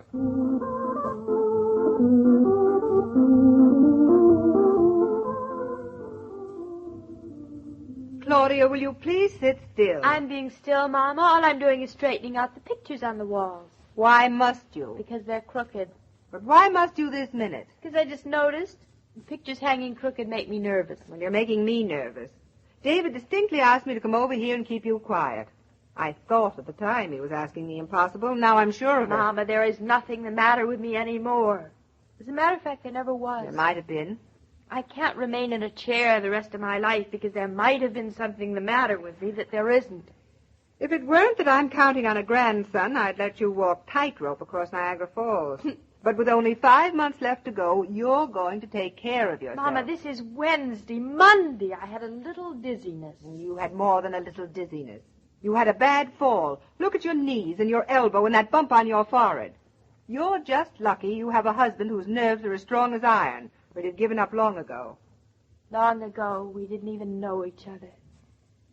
My, that really seems long ago. There you go again, not making sense. I'm starting to feel that there never was any time before I knew David. I remember very well. Too well when there was. I can't even imagine anymore what it would be like without David. But if this past hour is any example, I don't want to imagine. Seriously, Mama. Is it going to get more and more like this all the time? I suppose so. I hope so. I never knew there would be a man like David.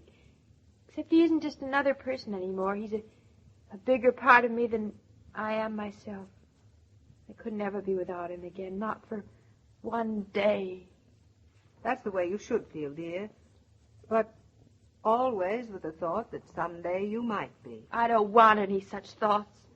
Why should I? David and I aren't ever going to be apart. That's what I said once. But things turned out differently.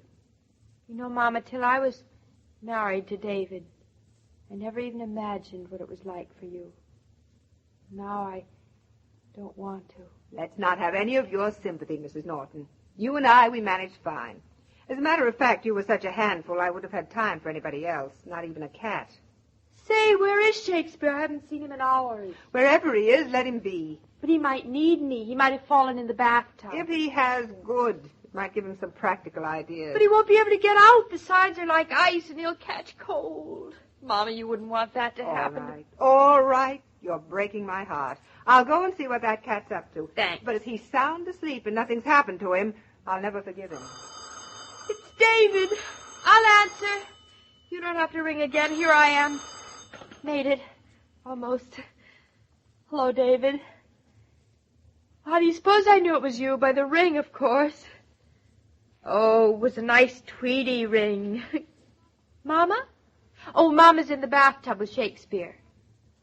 Oh, how would I know what she's doing there? Oh, here's Mama now. Mama, it's David. Where was Shakespeare? Asleep in the sun on David's bed. Oh. Hello, David. Yes, darling, I'll be good. When will you be home? In a little while. Oh, that's wonderful. I miss you.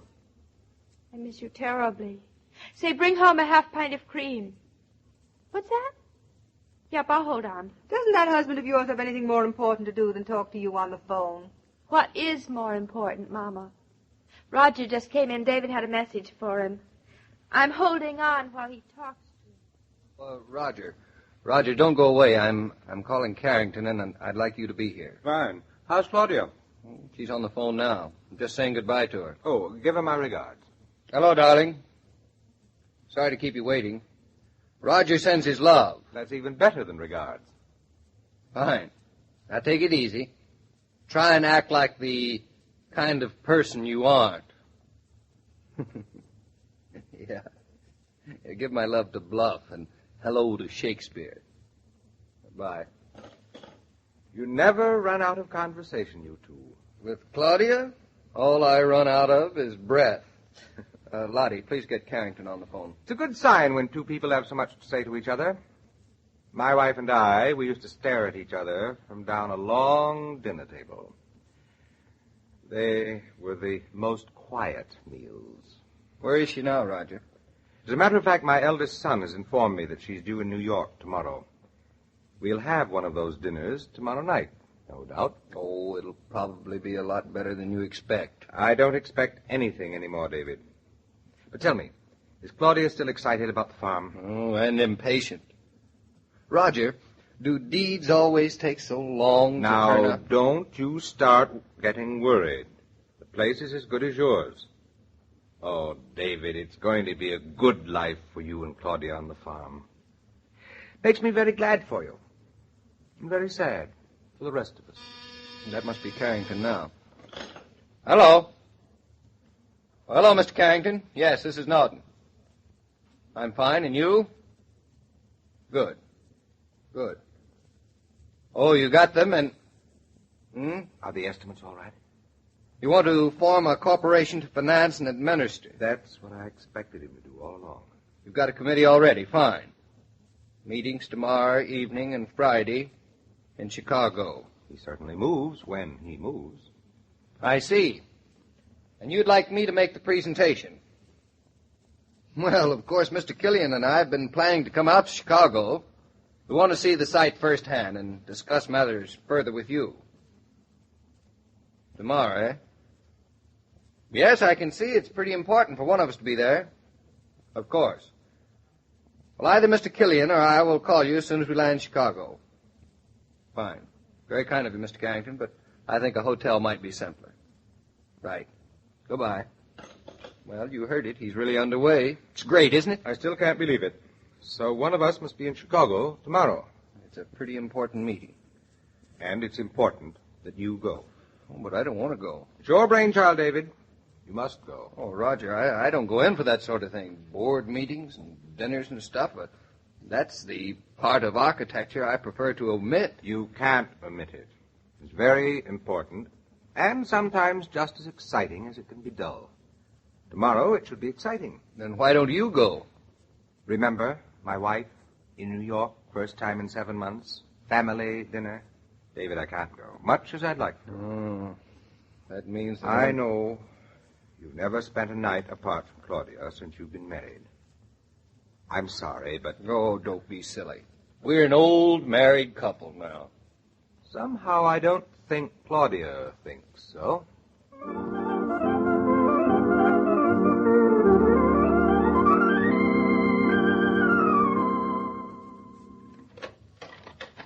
David, is that you? No, another. Oh, David, I missed you so. I feel as if we'd gotten married yesterday. How do you feel otherwise? Perfect now.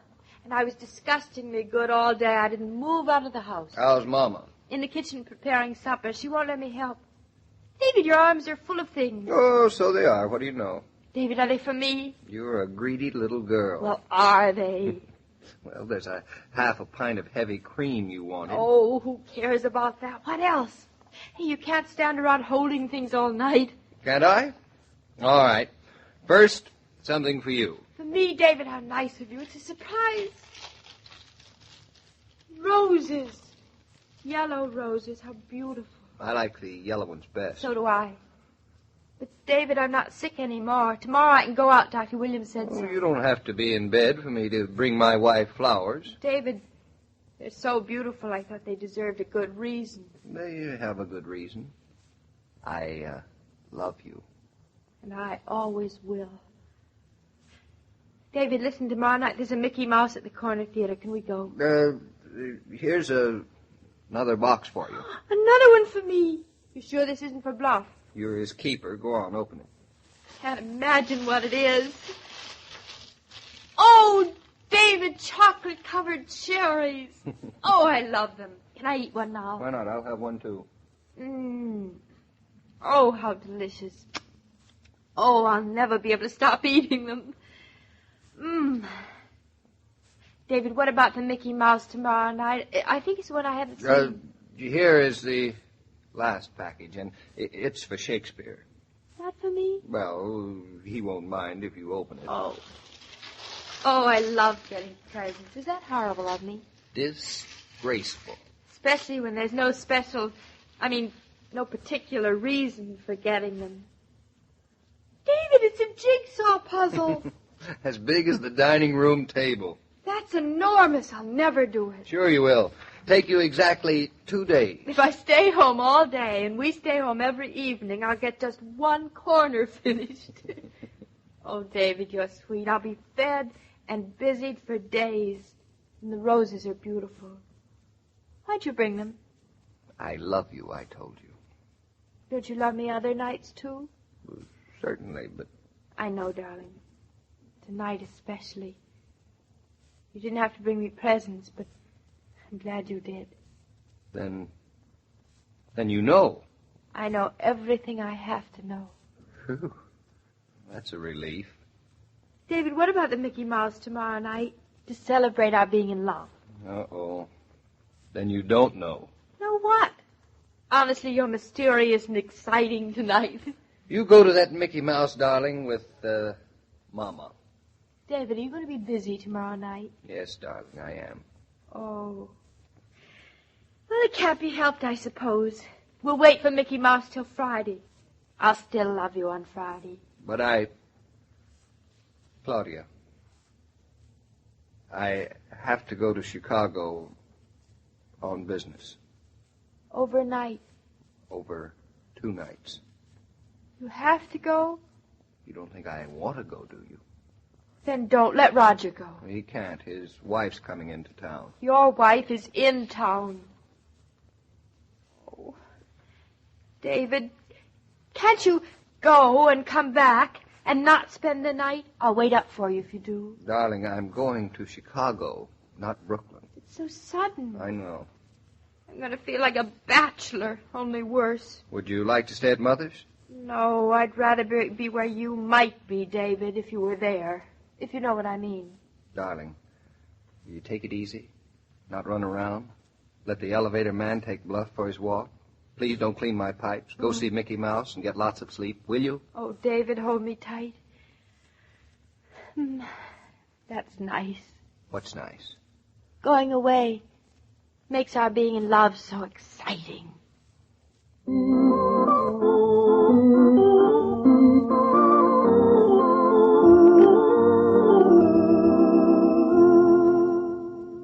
This broadcast of Claudia was supervised and directed by William Brown Maloney.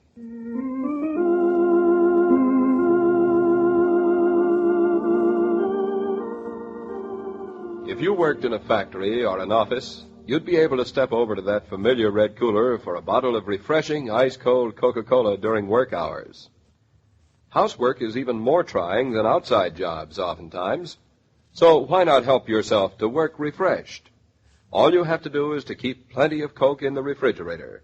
Then, when you need refreshment, pause, drink, and relax.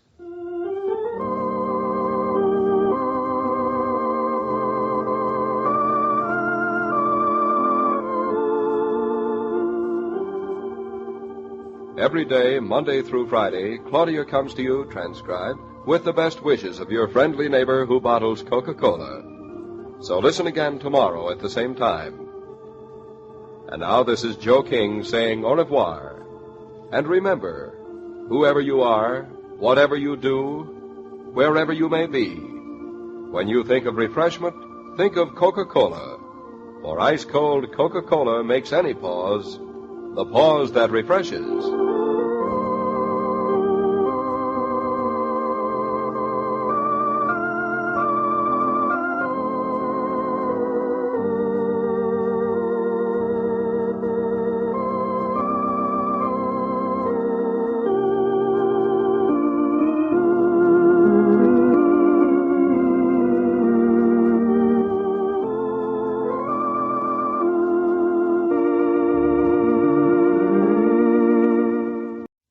Coca-Cola bottler presents Claudia.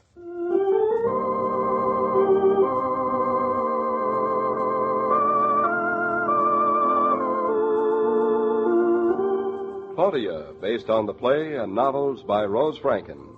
Brought to you, transcribed, Monday through Friday by your friendly neighbor who bottles Coca-Cola. Relax, and while you're listening, refresh yourself. Have a Coke.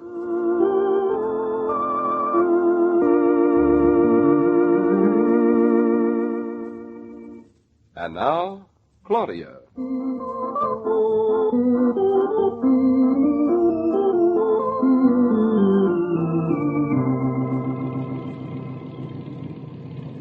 Well, here's LaGuardia Airport. Hey, where's that man going with your suitcase? We'll meet him again where we check in. Oh, I'm always very suspicious about people who go running off with my suitcase that way. I always think I ought to say goodbye to it and that I'm never going to see it again. You'll see it again, don't worry. How do you know? Because that's the way it's arranged. I know it's arranged that way, but that doesn't mean it's going to happen that way, does it? Look, darling, the airline people have it all worked out, just so it will be arranged that way. What? I don't know what. You've got me so confused, I don't know what I'm trying to say. I don't see why you're so excited, David. You told me all night that Chicago isn't really very far. It's just like going to Bronxville or... Where is Bronxville, anyway? Bronxville is in Westchester. Why do I fall for these questions? Now, just tag along with me, and when I talk to official-looking people, I'll be very happy if you'll try not to interrupt. I'll try. That's a step in the right direction. Maybe I should leave home more often. You leave home once every day, and that's enough for both of us. Say, David, let's start saying goodbye. Goodbye. Is that all? You have another 10 minutes. My watch was wrong. It's only 7 by that clock over there. Only 7 minutes? That isn't fair. I had 10 minutes of goodbye already, and now I've got 1, 2, 3 minutes left over, and I don't know what I'm going to do with it. Save it for the next time I go away. There isn't going to be a next time, is there? No. Next time, you won't be sick. Dr. Williams won't mind if I roll you up in a blueprint and take you along. I'm not sick now, David. Can I come along? You're not coming, period. Attention, please. Flight 239 for Washington, Winston-Salem, Savannah, Jacksonville, and Miami. Now ready for loading at Gate 7. Is that you? Didn't you hear what they said? Washington, Winston-Salem, that's in the South. Do you think Chicago's down south? I thought it was on the other side of the Mississippi, isn't it? I think you're thinking of the Swanee, and it isn't. Oh, this is exciting. You know, I'd like to come here sometime when you aren't going away so I could really enjoy it. You might find it very educational. Where are you hurrying to now? I'm giving up your geography lesson, and I'm going over there to check in. Where? What do you have to do that for? So the airplane people know I'm here. Can't they just see it when they look at you? I don't know why everything has to be so complicated. It has to be complicated so they know that the plane isn't overloaded when they try to take off. Well, how can it be overloaded? I thought there were just so many seats. Are you sure you've never been up in an airplane? Quite. I can't quite believe that anyone could ask such ignorant questions without knowing the answers. I don't think I ever bothered to say so, but I was the first woman to fly to the moon. Do tell. How was the cheese? Green. Why are you standing in this line? This is the checking in line. And my suitcase will be along in a minute. They're going to weigh it. You really think it's going to find us? It's a very intelligent baggage. It's full of books and blueprints. Attention, please. Announcing Flight 647, first section for Boston. Now loading at Gate 7. Is that yours, David? Not unless the wind is stronger than I think it is. It's hard for me to believe that there's strong winds way up in the sky. It looks so quiet and stately.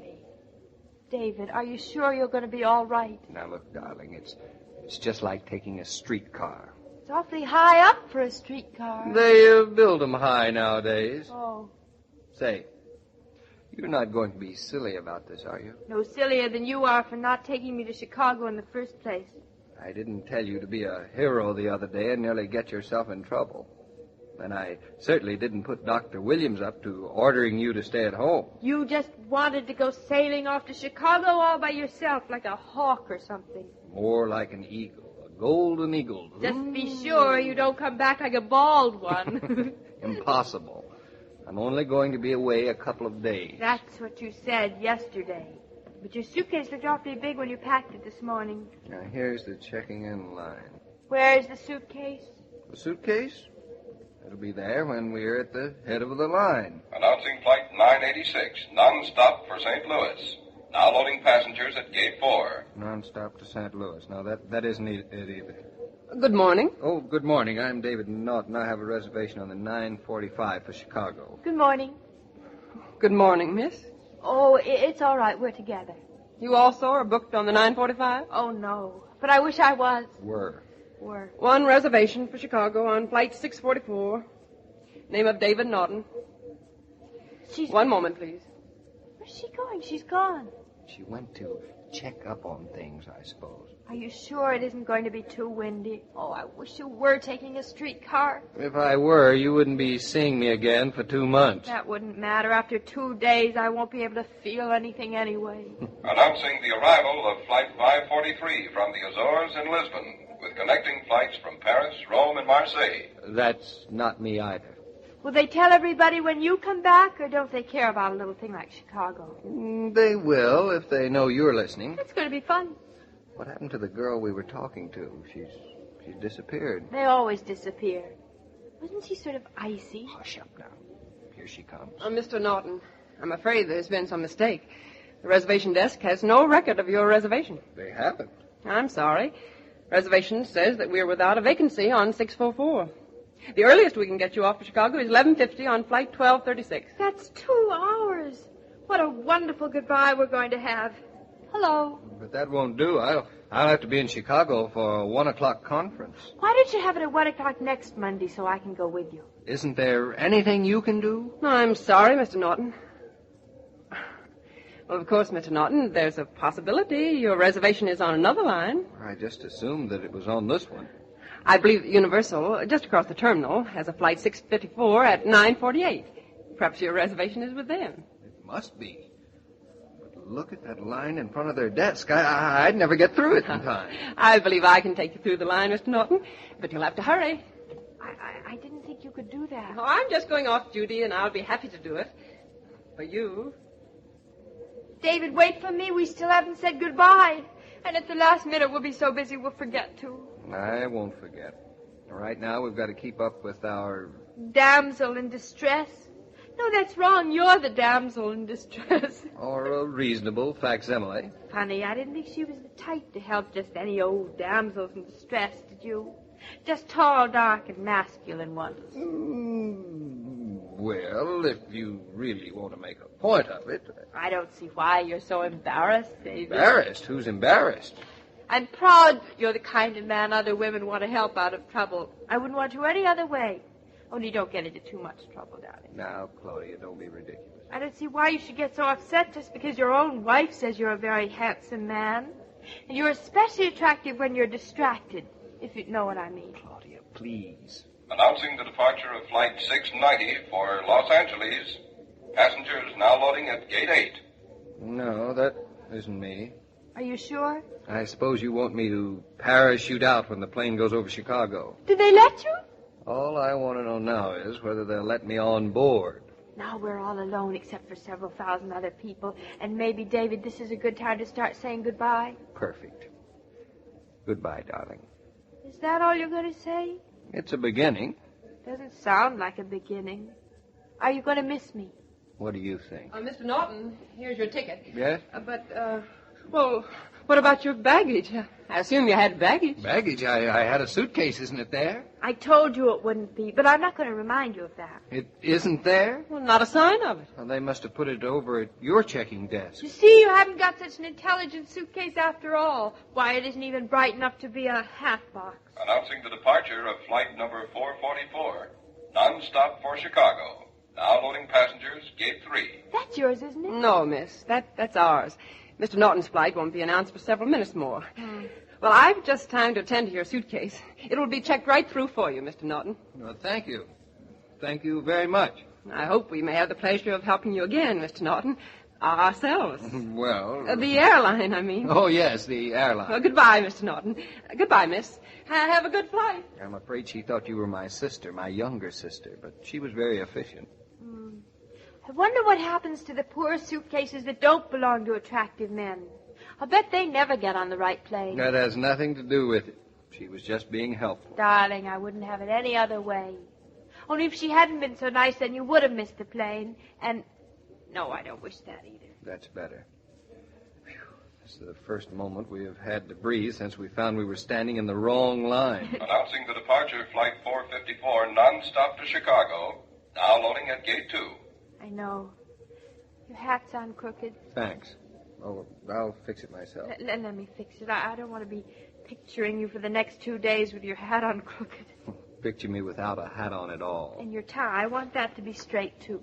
I'll picture you standing just the way you are, with your hands at my throat. You make me sound dangerous. You are terribly dangerous. I am? You are a menace to freedom.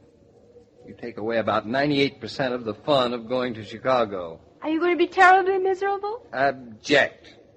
I won't stop crying till we fly over Indianapolis, and then I'll sob all the rest of the way. I must be awful, but I'd be a lot happier if you were going to cry all the way to Chicago. I'm going to bawl all the way home. Serves you right. Are you going to dream about me? I certainly am. You have no idea how funny you look in my dreams. Your tie's still crooked. You just fixed it. I know, but it's crooked the other way. David, hurry back. I haven't even left yet. And keep away from pretty girls on streetcars or I'll scratch all their eyes out. Tough guy, aren't you, Mrs. Norton? David, I'm afraid I'm not tough enough. Guess I'm not very tough either. Announcing the departure of flight number 694 for New Orleans, non-stop. Passengers now loading Gate number 1. Sure they haven't announced my plane yet? Positive. I certainly would have heard it. So would I. They haven't announced anything since you started looking for the suitcase, except they announced the other plane to Chicago a second time. A second time? I wonder... Claudia, come on. How do you know which way? It's got to be this way. It's around here. And down there. That's right. That must be where those people are. David, I think you'll make it. Barely. Well, here we are. Don't ever go away again. Here's till I get back. Now, please, don't do anything wrong. See you in 46 hours. David! We still haven't said goodbye. But, darling, I know we'll never really have to.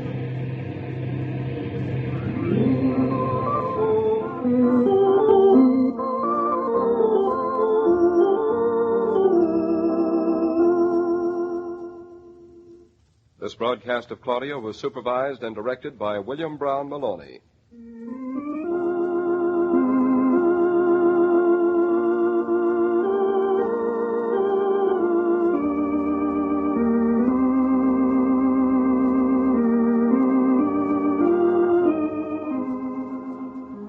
What a pleasure it is to have the sort of home people love to enter.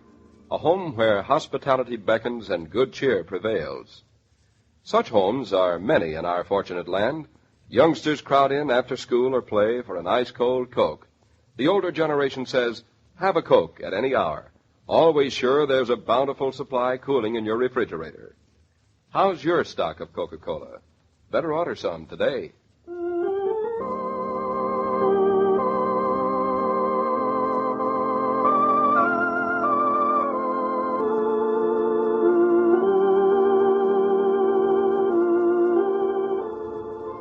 Every day, Monday through Friday, Claudia comes to you, transcribed, with the best wishes of your friendly neighbor who bottles Coca-Cola. So listen again tomorrow at the same time. And now this is Joe King saying au revoir, and remember, whoever you are, whatever you do, wherever you may be, when you think of refreshment, think of Coca-Cola. For ice-cold Coca-Cola makes any pause the pause that refreshes.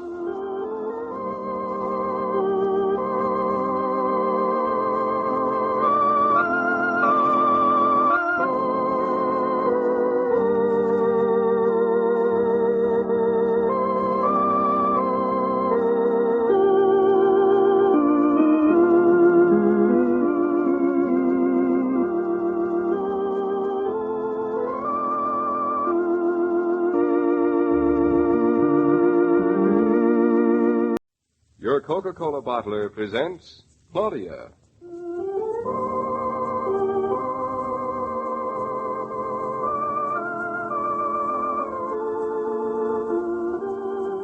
Claudia, based on the play and novels by Rose Franken. Brought to you, transcribed, Monday through Friday by your friendly neighbor who bottles Coca-Cola. Relax, and while you're listening, refresh yourself. Have a Coke.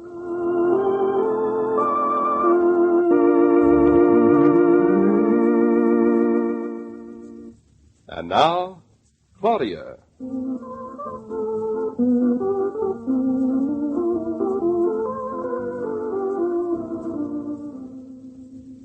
What time is it, Claudia? Just a little before 10. So late. I should be getting home. Oh, stay a little longer, Mama. What do you want to go home for? That parrot of mine has an insatiable appetite for conversation. Haven't I? I should think yours would have been satiated by now. Claudia, are you sure you don't want to come and spend the night at my house? I'm sure, Mama. Well, as you like, if you don't mind being alone. May sound silly, Mama, but I feel sort of closer to David here. His pipe's over there on the shelf, coat hanging in the closet. That's not silly at all. I understand very well.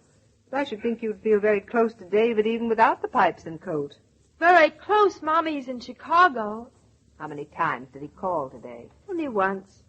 He said everything was going beautifully. The board committee was very enthusiastic about the freight terminal. The money would be raised, and... Oh, Mama, I'm glad it was so successful. It sort of makes it all worth it. There you go again. All worth what? Worth David's being away for 2 nights, of course. Oh. If the Chicago business hadn't worked out, it'd be such a waste.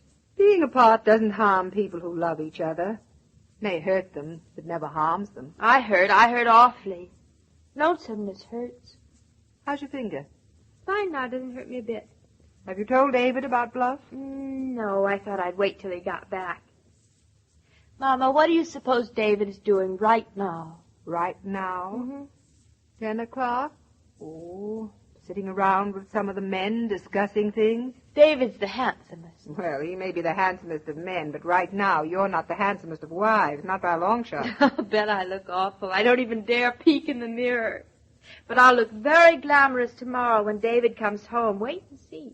You think you'll look glamorous tomorrow just because you're going to bed with your front hair in bobby pins? And cold cream on my face and oil on my nails. Hush up, hush. I don't want to hear any more of your beauty secrets. I might end up looking like you. In a way, a very little way. It's a good thing David went away. What very little way is that? Well, a woman needs a little time to herself to, well, keep herself up as well as she should. Who told you? What do you mean, who told me? I'm a woman, aren't I? Oh, that's right. The way you act most of the time, I keep forgetting you're going to be a mother. David doesn't forget. His future son received an airmail letter from him this morning. He sent him all his love. You'd think he'd been gone a year. Well, if you're going to be glamorous by tomorrow morning, I'd better be getting home and let you get started. I'm not the least little bit sleepy. It's funny, I'm never sleepy when David isn't around. Very funny. Mama, does my hair seem dry to you? Come over here. Dampish. It is wonderful, just right to put it up. You know, Mama, I don't see that men have any right to mind about a woman going to bed with bobby pins in her hair when they go to bed without shaving first. It's the same thing, isn't it? Don't ask me, ask a man. I did. He minds. Too bad. Good night. Good night, Mama. You don't want to stay? You sure? I'm sure, Claudia. Just the way you feel about your home, that's the way I feel about mine. But you're alone, Mama. So are you. Good night. Well, that's only one night. Well, it's only one lifetime, too. Maybe that's him. That's he, Claudia. When I think of the money I spent on your schooling, give him my love. Hello, David. Oh, darling, where are you? Oh, I miss you terribly. Nope, I'm fine. I mean, I'm as fine as I could be all alone. What's new? How'd everything go? Oh, I'm glad, darling. Mama's been here. She's been here all evening. Oh, Mr. Carrington sends me his regards. Well, you send them right back. I mean, you send him mine back. Darling, this is awfully expensive. When will you be home? I said I was fine, except I miss you. No, I'm not sad. Goodbye. I love you. Lots of them. Goodbye. Yes. Goodbye. Sweet dreams. Goodbye. Mama, he's... Mama? Oh, she sneaked out on me, Shakespeare. She thought I wanted to be alone with David. Well, now I'm alone with you. Come on, kitty, kitty, kitty, kitty, kitty, kitty. Oh, Shakespeare, are you as lonesome for another cat as I am for David? Because if you are, well, I'd feel awful for you. Come on now, baby. We'll sit right here on the nice soft sofa and we'll darn. Just a few more songs before we go to bed. Just one or two. Maybe just one more.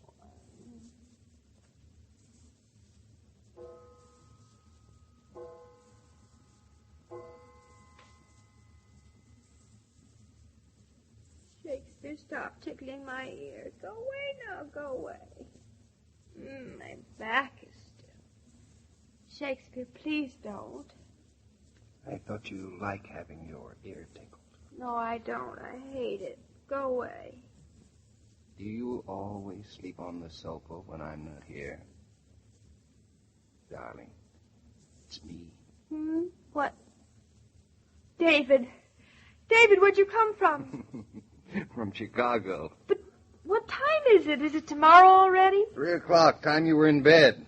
Or were you waiting up for me? Oh, David, I didn't know it, but I'd wait up for you forever. Don't you ever dare go away again. I've missed you so. Don't worry, I won't. That's why I came back. Did you hate it as much as I did? Don't talk, just kiss me. I hated it more. But just a minute ago, I talked to you in Chicago. Yeah, I took the next plane back because you sounded as if you were getting along so well without me. Don't fool yourself. Say, you look lovely. I do? You never fix yourself up like that for me. Were you expecting somebody Don't else? be silly. I was just... Good heavens, I just remembered. You were expecting somebody else? My hair, my nose, my nails, my bathrobe. Very stunning, very. David, I was supposed to look glamorous for you, but not tonight. Tomorrow. You want me to go away and then come back again? Don't even joke about it. I love you. Kiss me. Are you tired terribly? Would you like something to eat? Kiss me. I'm not tired. I'm not hungry. You look cute. I look awful. I'm embarrassed. Oh, so this is how wives walk around when husbands aren't around. They... Is this the way you look all day when I'm out? It is not. David, tell me everything that happened while you were gone. I told you when I telephoned. What happened here? Here, nothing. What could happen? Anything. Oh, well, nothing How's did. Shakespeare? Shakespeare, he insisted on getting into bed with me last night. He knew I was lonesome. That cat is this husband's best friend. How's Mother? She's fine, too. And you were feeling all well again? I always felt well. Now I feel perfect. I'm even getting sleepy. So am I. Where's Bluff? Let's go to bed. You need a shave. Darling, what's that bandage on your finger? Bandage? Oh, bandage. What for? Oh, I must have cut myself or something. Yes, you must have, but how? Well, how does one cut oneself? You could probably manage to do it with a blunted tomato. Nope, that's not how I did it. Guess again. Darling, no games tonight. Just you tell me how you did it. Straight off. Boom, just like that. I cut it. No. Yes, I did. You asked me how. Out of a piece of glass. Did you get any glass in it? Of course not. How'd you know? I washed it. Anyway, it's too small a cut. It's just a scratch. There couldn't be anything in it but itself. Now, can we go to bed? What piece of glass did you cut it on, darling? David, can people sue you for breaking their windows? Well, sure they can. Claudia, whose window did you break? Oh, I didn't do it. I'm not responsible at all, but we could sue them right back for my cutting my finger on the window, couldn't I? You don't sue for a scratch. Well, can you sue for a dog? What dog? Bluff, of course. How many dogs have we got? Well, if he was... Claudia, where is Bluff? Oh, David, I wasn't going to tell you till you had a good night's sleep because nothing's really wrong Now, anymore. Come on. Where is he? In the hospital. What? In the dog and cat hospital. David, why did you have to ask me about that scratch on my finger? It's all your fault. My fault? Yes. His? I should have had you locked up before I went to Chicago. What happened? You don't have to look so worried. Bluff is all right now. He only has 3 stitches on his right paw and 1 on his tail. The very tip of his tail. Oh, yes, and a few under his stomach. He must look like a patchwork quilt. I left him at the hospital in case he needed help or something. We can bring him home tomorrow, though. Bluff and your finger on a window pane that isn't ours. Can we sue or be sued?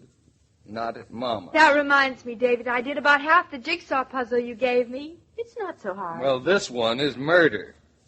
Claudia, I can't put the pieces together. Now tell me, where did Bluff... I took him for a walk, and he was walking backwards or something when a little French poodle started to bark at him. Well, poodles are scrappy little And dogs. it startled Bluff, and he jumped. No, not exactly jumped. Ducked would be more like it, more. Jumped, ducked. What's the difference? What happened? David, aren't you glad to be home? What happened, and then I'll tell you.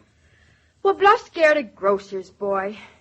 It really wasn't Bluff's fault. It was the poodle's. We ought to sue that poodle. Claudia, what happened? The grocer's boy, he ducked and...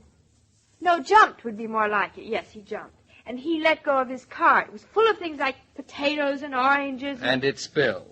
Well, what's so terrible about that? Oh, if that had been all, it wouldn't be terrible. But that isn't what happened. It didn't spill. It ran away. Not far, because it was stopped by the window of a drugstore. That's when it happened. What happened? I cut my finger. But there was no glass in it. I washed it. Aren't you glad? What was your finger doing in that window? Bluff ran after the cart. That's how he got cut, too. You sure you haven't forgotten anything else? Positive. Except it cost us $10 to sew up Bluff. And my Band-Aid cost 10 cents. And the drugstore man is going to sue the grocer, and the grocer's going to sue us, and I think we ought to sue somebody, don't you? And this little finger of yours with this little bandage on it is all the proof I have that this story isn't pure fabrication. Would I invent a story like that? I don't know. I just hoped you would.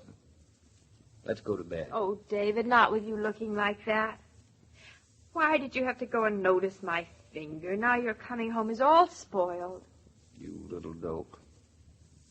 Come here. Let me tell you something. What? Why I love you, I'll never know. I know. Because I love you. Oh, David, I missed you so. I can understand why. Darling, I'll take the bobby pins out of my hair if you'll shave. I don't mind the bobby pins. I don't mind them at all.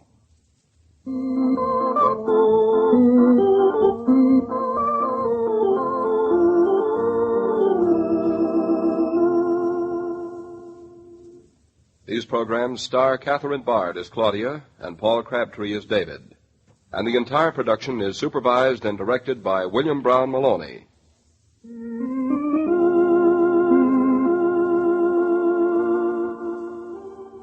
On days when shopping seems to hold one irritation after another, there's one good way to forget your irritation, and that's to pause for ice-cold Coca-Cola.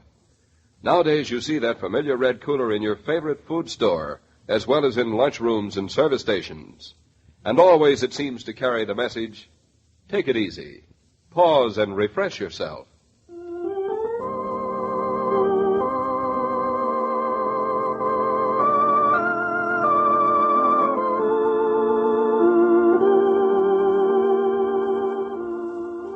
Every day, Monday through Friday, Claudia comes to you, transcribed, with the best wishes of your friendly neighbor who bottles Coca-Cola. So listen again Monday at the same time. And now this is Joe King saying au revoir. And remember, whoever you are, whatever you do, wherever you may be, when you think of refreshment, think of Coca-Cola. For ice-cold Coca-Cola makes any pause the pause that refreshes.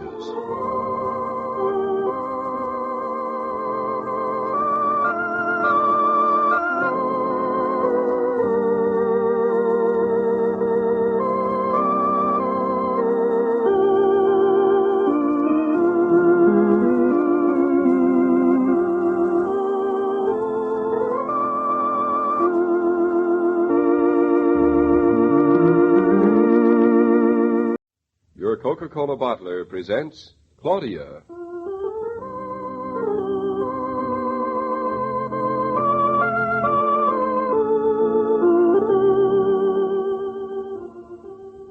Claudia, based on the play and novels by Rose Franken. Brought to you, transcribed, Monday through Friday by your friendly neighbor who bottles Coca-Cola. Relax, and while you're listening, refresh yourself. Have a Coke.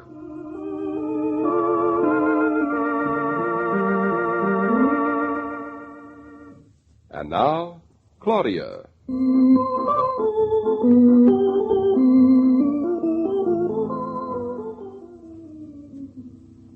David, you've got hours before dinner. You don't have to hurry. How long is hours? I'm hungry.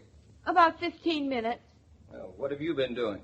Twiddling my toes. This is a very extraordinary occasion. Why? You've permitted me to shower, shave, and dress without interrupting me once. Not even one tickle. You feel nice and smooth and cool. What are you making that's kept you so preoccupied? I'm stuffing peppers. Oh, doesn't sound very nice. Don't you like them? I like the pepper part. You'll like the stuffing part, too, the way I make it. It's good enough to be eaten unstuffed. 2 apiece, is that enough? Sounds like plenty. The kitchen's warm. Let's go into the living room unless you have to watch those things. No, they'll cook faster if I don't. You know, I think watching things cook must embarrass them or something. I'll even put out the light so they won't think we're spying. I'm hungry. He's hungry, too. Say, you know who I ran into today? Somebody hungry? In a different way. Reggie Finch. Oh, I met him New Year's Day at Julia's party, didn't I? Exactly. I never forget a face. He was very nice. I told him to call us up sometime. He's pretty lonesome, I guess. Of course he is. He's only a bachelor. We're lucky. Neither of us are bachelors. He's hungry, too. And he doesn't want to wait. Oh, all right. But I'll feed you now. And you, too. Come along, both of you. You look like the Pied Piper of Hamelin. You compare these 2 monsters to mice? You haven't seen them eat. Bluff costs a lot more to feed than you. I have them all ready, baby. Come and get it. Look at them, aren't they sweet? Oh. They're pigs. I really think we're living in a zoo. Like it? It's crowded, but what do you think? Would anybody else? I doubt it. Nobody else is that crazy. I think all the clocks ought to stop. Our doors should lock, and you and I would live happily ever after. Just you and I, nobody else. Darling, don't you miss other people? Miss them? I haven't got room or time or desire for them, David. I've never been so happy. But, darling, it's not right for two people to depend so much on each other for company. We're not company, and we're a lot more than two people. We're you and me and Yeah, you Lottie. don't have to go through the list. I know it by heart. And that's enough for me. David, aren't you? Of course I am. Well, then don't frown like that. And don't worry about me until I tell you to. That's Mama. Want me to answer? Would you? I better watch Shakespeare so she doesn't steal Bluff's dinner. That cat has a tapeworm. Now take it easy, you beautiful old dog. Nobody's going to take your dinner away from you. Shakespeare, get away from that oven. You'll get singed. Then you'll be as angry as the singed cat. Careful now. Oh, they're beautiful. No, we're delighted. No, there's nothing to interrupt. It's 12C. Fine. It wasn't Mama. I couldn't be more surprised. It was Reggie Finch. Oh, he really called. And so quickly. You know, you get so used to saying, call me sometimes, or see you sometime. But when a person calls you, it's hard to believe. Where is he? What do you want? He was at the corner. He's on his way up here. Up here now? Do you mind?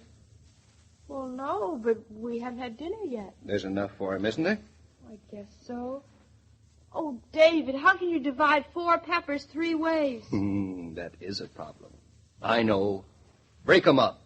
Then he won't know how many there were in the first place. Break them up? I've been so careful to keep them together. Reggie won't mind. But he's from Newport and Long Island. What do you think? People from Newport and Long Island never saw broken up green They peppers? may have seen them, but I'll bet the closest they ever came to eating them was a green tomato. He might not even want to stay for dinner, darling.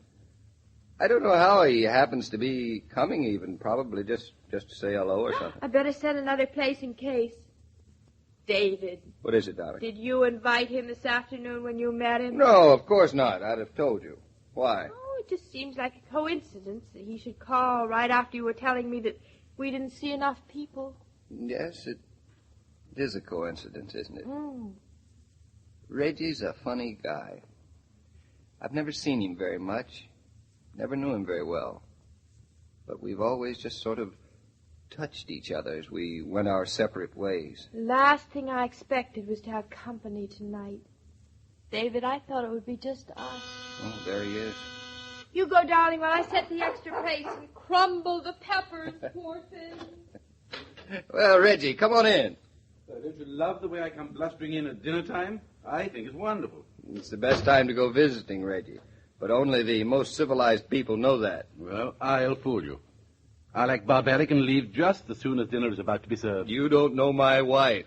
If her guests don't eat, she sends them off to the hospital. Oh, well, I've got another appointment. Thanks, anyway. Yeah, you can leave your coat right here. David, this is a lovely place. It is nice. We're leaving it. Oh? By desire or compulsion? Desire and compulsion. We're moving to a farm in the spring. To a farm? Mm-hmm. With pigs and cows and things? All of that, I hope. Well, of all things. Eastbrook. Who do I know in Eastbrook? I don't know. Let's see. It could be Nancy Riddle, probably. Oh, yes, Nancy Riddle, dreadful woman. Why does she have to paint her hair so orange? Funny, I thought it was red. Last year. Pussy, pussy, pussy, pussy, pussy, you two cats. You're worse than Shakespeare, both of you. Hello, Reggie. Yeah, hello, Claudia. I hope you don't mind this intrusion. Intrusion? What's that? Please sit down. She's very sweet, David. I told you. You're staying for dinner, aren't you? I'm so sorry. I was just telling David I had another appointment. Thank you for asking. So, you're going to become a farmer's wife, Claudia. I'm really sorry, but it looks like that, Reggie. Except, Well, I don't know a cow from a... What's the other thing? You'll learn, darling. You'll learn. Well, then, how do you know you want to live on a farm, of all places? Are you certain you want to let yourself in for living in the country all the year round? I do, for better, for worse, through weeds and through whatever else you live through on a farm. Oh, you're rushing into it, it seems to me. New Year's Day, you had no idea, did you? None at all. Isn't it wonderful? I adore rushing into things. I rushed into marrying David, and look what happened. You're having a baby. That's wonderful, too. You know, it's a sort of dividend for marriage, like having a brook on a farm. Well, I must say, I've never heard of a farm compared to a marriage or a baby to a brook. I think it's very perceptive of you, Claudia. What is David? Good heavens, he's big enough to eat me up. You needn't worry, Reggie. He just ate his dinner. Now I can understand why you're buying a farm. It's one way of keeping oversized pets in meat. Reggie, farms are for milk, not meat. Is she serious, David? Don't ask me. I only married her. Well, I'll be... Oh, you have another animal? This one's a cat. Oh, yeah, I thought it was a tiger. Yeah, look, the way it's advancing. How on earth have you accumulated all this? A house, a dog, a cat? In your few months married? Well, we haven't done much else. That's not true, David. We've also accumulated a baby and, let me see, what else now? Oh, my, that's plenty. I'm exhausted listening to you. I'm years older. And, well, you make me feel like a parasite. It's silly to feel like that, Reggie. After all, you're not us. And it's not your fault, is it, David? Claudia means that she feels lucky about life, Reggie. And, well, she might. No, I'm not you. I think I wish I were. That's Mama. Bet you it's Roger. Bet you 20 cents. It's a deal? Shake. Shake. Yeah. Sure. While you two are bargaining, would you like me to answer the telephone? I'll go. David, you didn't shake. Can't you take my word for it? No, I cannot. Well, I think I want to hear who it is. Oh, he's whispering. David, who is it? I'm sorry, Reggie. I didn't mean to interrupt you. Oh, not at all. This is very important. David, that's not fair. Who is it? Speak up, David. We can't hear you. Yeah, that'll do it. Thank you very much. That was Roger. It was. Where's your proof? My word. Won't do. Why didn't you speak up if it was Roger? Yes, why didn't you? Well, Claudia, you owe me 20 cents. Claudia, don't pay him. You have no proof. You heard that, David? No proof. Besides, we never shook. I said shook. I'll bet anybody 20 cents that it was your mother all along. Reggie, I think you're probably right. You're a fine one, Reginald Finch. Coming in here, into my happy home, breaking up my marriage, planting seeds of doubt into my wife's mind. Why, I've a half a mind. Why don't we call up your mother and see? That's a wonderful idea. I'll do it. You know what you've done? Claudia will never believe another word I say. No, it's not nice, David, to deceive your wife for a measly 20 cents. Darling, David, you confess. I have nothing to confess. My honor is unblemished. It's ringing. Oh, my, I shall be very embarrassed if you were speaking the truth, David. And won't you if you weren't? It's still ringing. Claudia, if we lose, I shall put up the 20 cents for you. There's no answer. You see? Oh, dear, oh, dear. No answer, Reggie. I know. Maybe your mother called up for you from outside, not from her home at all. Of course, that's what happened, isn't it? Of course. No, I'm not talking. David, isn't it? Now, come on. I said I am not talking. Call Roger. That's an idea. Oh, he's out, too. You covered your tracks well. David, I'll tickle you if you don't tell me. You wouldn't dare. Wouldn't I, though? Reggie, hold his hand. Here I come, David. Cry mercy. Claudia. Claudia, Well, David. Well. Stop. I confess it was a wrong number. Oh, a no. wrong number. Sorry to disappoint you, but it was a wrong number. Oh, you always spoil all the fun. Well, I guess we might as well eat. Reggie, you are going to stay, aren't you? Oh, no. I must be getting along. Another appointment. I told a chap at the club Oh, that... I'm awfully sorry. We really have enough. You see, Bluff and Shakespeare have already eaten. Well, maybe next time, Reggie. Yes, maybe. Reggie, it was awfully sweet of you to drop up. I enjoyed it. Well, yes, I'm glad I did. And come again soon. Yes, well, good night. Have a nice evening. We're really sorry you're not staying. You are? Mm-hmm. Well, now I suppose I could. You could? Yeah, you see, that other engagement, You mean you can break it? No, I mean I didn't have one. I was lonesome, thought I'd like to see you, but I didn't want to barge in on your dinner. Then you can stay. That's marvelous. No, I shouldn't. It's such an imposition. But eating alone is so... I know now. I know. We want you to stay, And we hope you want to, Reggie. And we have enough of everything, lots. Well, I do. I do want to, and I know you have enough of everything. That's why I felt alone. I came to call on you. I'm glad you did, Reggie, because we'll have a lot more of everything if you'll share it with us. Mr. Reginald Finch, would you do us the honor, good man, of staying to dinner? Oh, No, let me see. I had an appointment at the club. No, I couldn't possibly. Can't you break the appointment? Oh, please do. We're having stuffed peppers. Stuffed peppers? Yeah, I accept. I simply adore stuffed peppers. And do you know they never have them on the menu at the Ritz? Oh, so dull, the Ritz.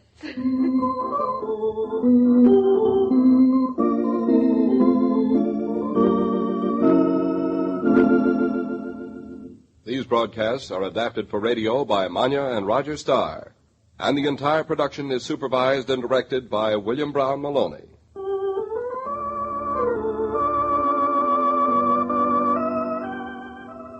Hospitality, fortunately, doesn't depend on spending a lot of money or going to a lot of trouble.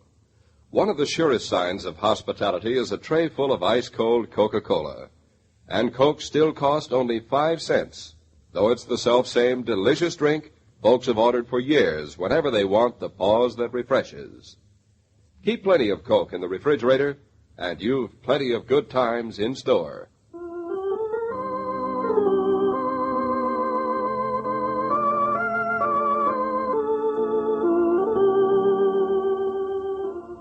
Every day, Monday through Friday, Claudia comes to you, transcribed, with the best wishes of your friendly neighbor who bottles Coca-Cola. So listen again tomorrow at the same time. And now this is Joe King saying au revoir, and remember, whoever you are, whatever you do, wherever you may be, when you think of refreshment, think of Coca-Cola. For ice-cold Coca-Cola makes any pause the pause that refreshes.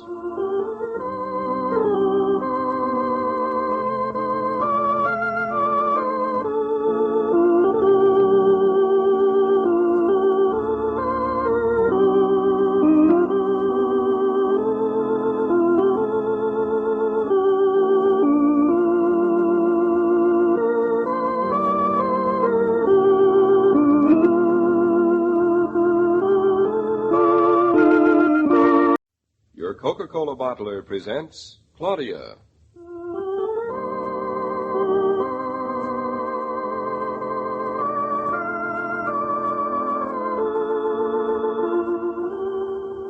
Claudia, based on the play and novels by Rose Franken. Brought to you, transcribed, Monday through Friday, by your friendly neighbor who bottles Coca-Cola. Relax, and while you're listening, refresh yourself. Have a Coke.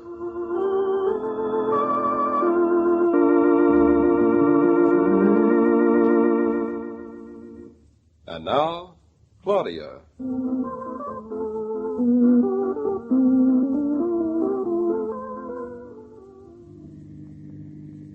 The farmer gets the deed, the farmer gets the deed. Hi-oh, the dairy-o, the farmer gets the deed. The farmer buys the house, the farmer buys the house. Hi-oh, the dairy-o, the farmer buys a house. Doesn't anyone have anything to say for the farmer's wife? Hasn't she got anything to say for herself? Only that she can't believe it. That's a farmer's wife for you, David, always doubting her ears. Her ears of corn. Oh, let's just plow that one under. This is harrowing. Ouch. Now, Mother, I never knew we could be so agricultural. I suppose it's a cinch when you only have to just talk about it. What else do we have to do except take the deed and hand over a certified check? Mr. Haggett said it would take such a long time, and it's only been a week. I couldn't believe it when we heard last night, and I still don't. I guess he didn't have much of a search after all. It was probably a very simple title. And it's a fine day for the closing. I wish it were simple enough so I could understand it. David, how many times have you explained what a deed is to that daughter of mine? Oh, hardly explained it at all, Mother. I don't think we went through it more than a dozen times. I still don't understand it. That just shows how complicated deeds are. Funny, I'd have drawn a completely different conclusion.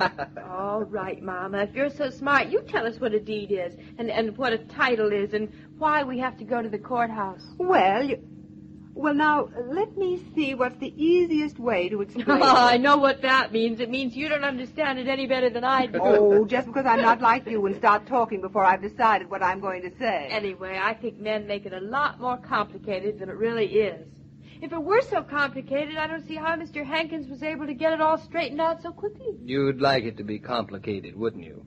Why would I like that? Oh, you'd like to drag it on for months and months and never know how it's going to come out. I wouldn't like that at all. I always like to know just where I stand. Yeah, especially if you're standing under a walnut tree that belongs to you instead of Jared Tucker. I guess that's what you wanted, another fight for a walnut tree. You really sure we aren't going to have this one? Well, I'm sorry to disappoint you, Kid Claudia, but you might as well take off the gloves. There isn't going to be any more fighting. It's simply going to be what the lawyers call a closing. Maybe we shouldn't move up to Connecticut. They allow women to drive up here. Closing. What a funny word. It's just a lawyer's word. Nothing actually closes. I feel as though something's closing all right. I feel as though a door were closing on a whole section of my life. Listen to that, Mother. Doesn't she sound soulful? I wonder why they ever let her leave dramatic school. She sounds like Sarah Bernhardt saying goodbye to our public for the 7th time. I am saying goodbye to Fritz and Bertha and New York. And that funny little delicatessen store where we got the hot dogs for lunch on my birthday. And I'm saying hello to no milk on your doorstep in the morning and no Fritz to keep the radiators from making noise. And when you go to the office in the morning, no picking up the phone. And disturbing Lottie. And I love it. That's what landowning means. You don't seem to realize that this is a very solemn occasion. You don't realize how much I realize. I realize it, too. And I'm going to celebrate it in a very solemn fashion. How, Mother? By singing, of course. Come on, David, give me the key. The farmer left the town. The farmer left the town. Hi-oh, the dairy-o, the farmer left the town. The farmer took his wife. The farmer took his wife. Hi-oh, the dairy-o, the farmer took his wife.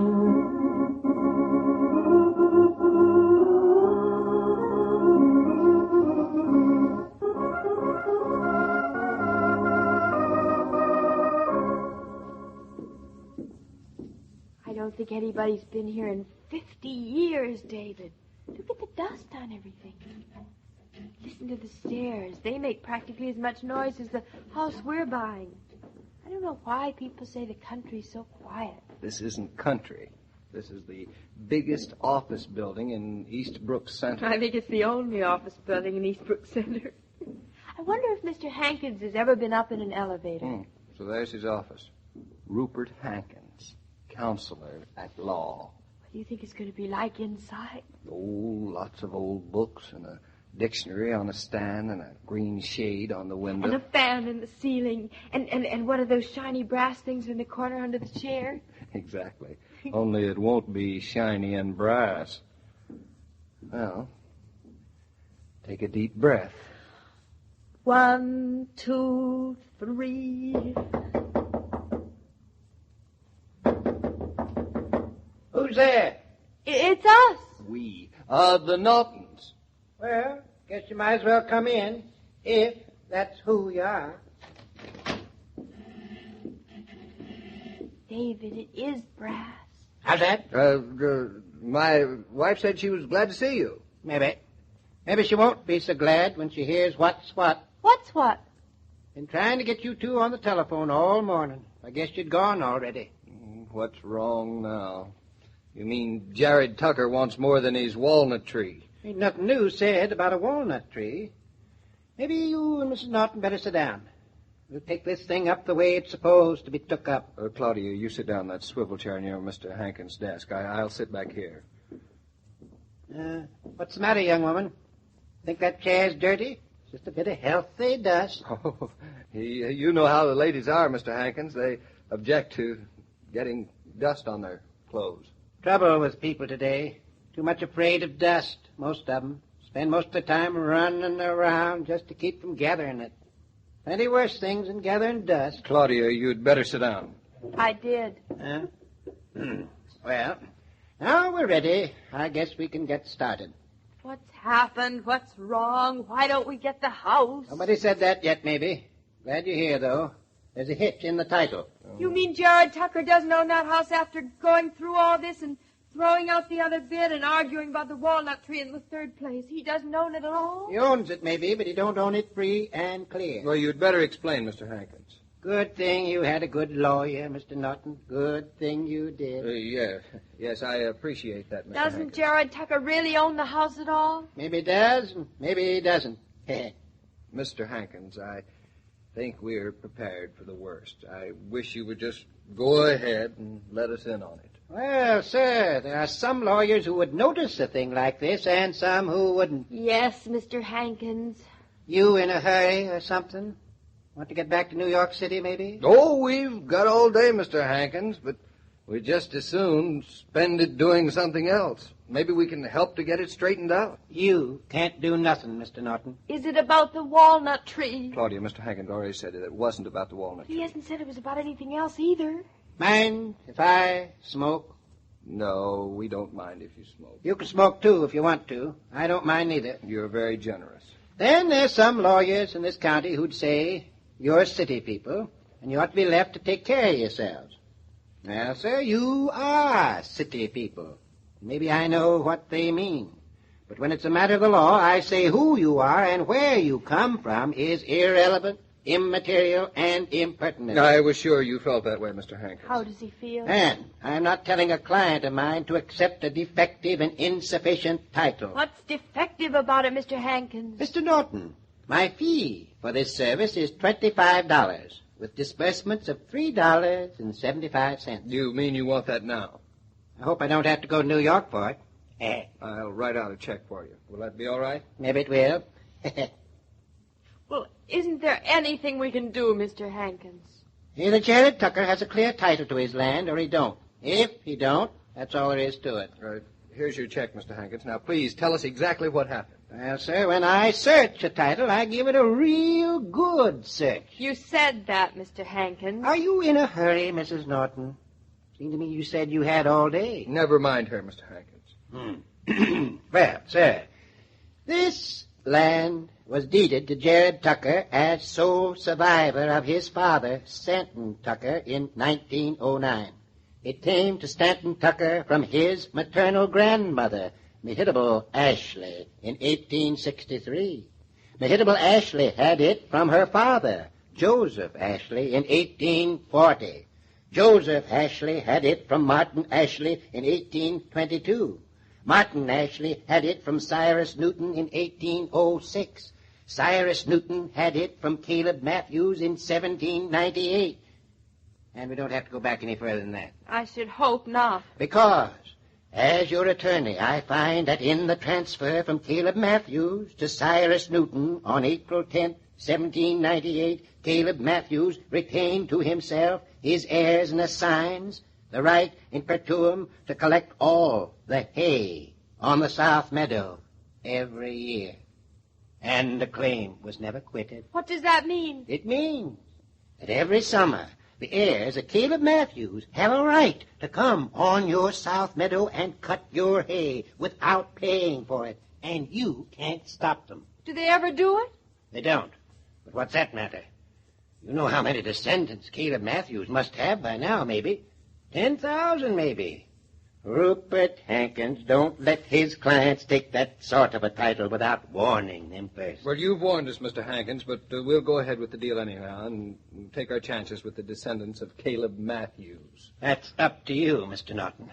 Of course, they got no right to trespass across your land to get their hay. Just let them try. I'll show them whose land it is. Then the deal's on again anyway, Mr. Hankins. That ain't all. Now what? We said that Jared Tucker is the sole surviving heir to his father's estate. But we can't prove it. Jared Tucker had a brother, and there ain't nobody can say for sure his brother's dead. You're sure he had a brother? I am. He went out west. No one knows what happened to him. We think he's dead, but we ain't sure. And Jared Tucker's land may belong to his brother? Maybe. There's no proof, no will, nothing? Never was probated. Then we might buy this land, and along might come Jared's brother, and he wouldn't want to have it sold at all. That's right. Might even be some kind of a very sharp trick. Even if you are city folks, I ain't going to let you fall for it. Seems to me Delilah Tucker's awful anxious to sell that house. I got her quit claim already. David, Jared Tucker isn't going to get away with it. But, darling, we don't know that he's trying to get away with anything. All we know is that the title isn't clear, and we've got to decide if we want to take a chance. You don't. You said men fought for centuries to establish their right to own land. Well, you just watch me fight, Jared Tucker. Mr. Norton, I can see your wife don't know much about the law. Mr. Hankins, I can see your law don't know much about my wife.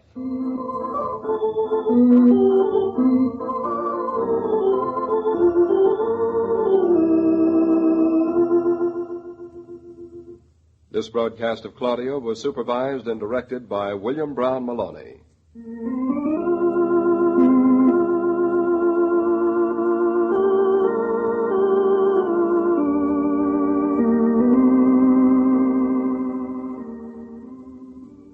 Have a Coke, says Junior to the gang, and he doesn't have to wait for the answer. Have a Coke, says Dad to his gin rummy partner, and he gets an immediate nod. Have a Coke, says Mom to her bridge foursome, and they pause, refreshed in anticipation. Why not pause for a delicious ice-cold Coca-Cola right now? You'll be able to finish your housework refreshed.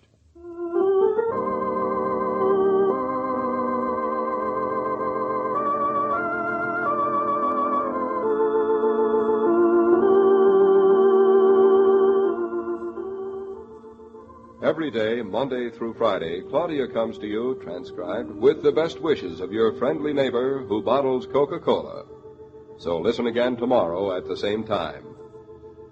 And now this is Joe King saying au revoir.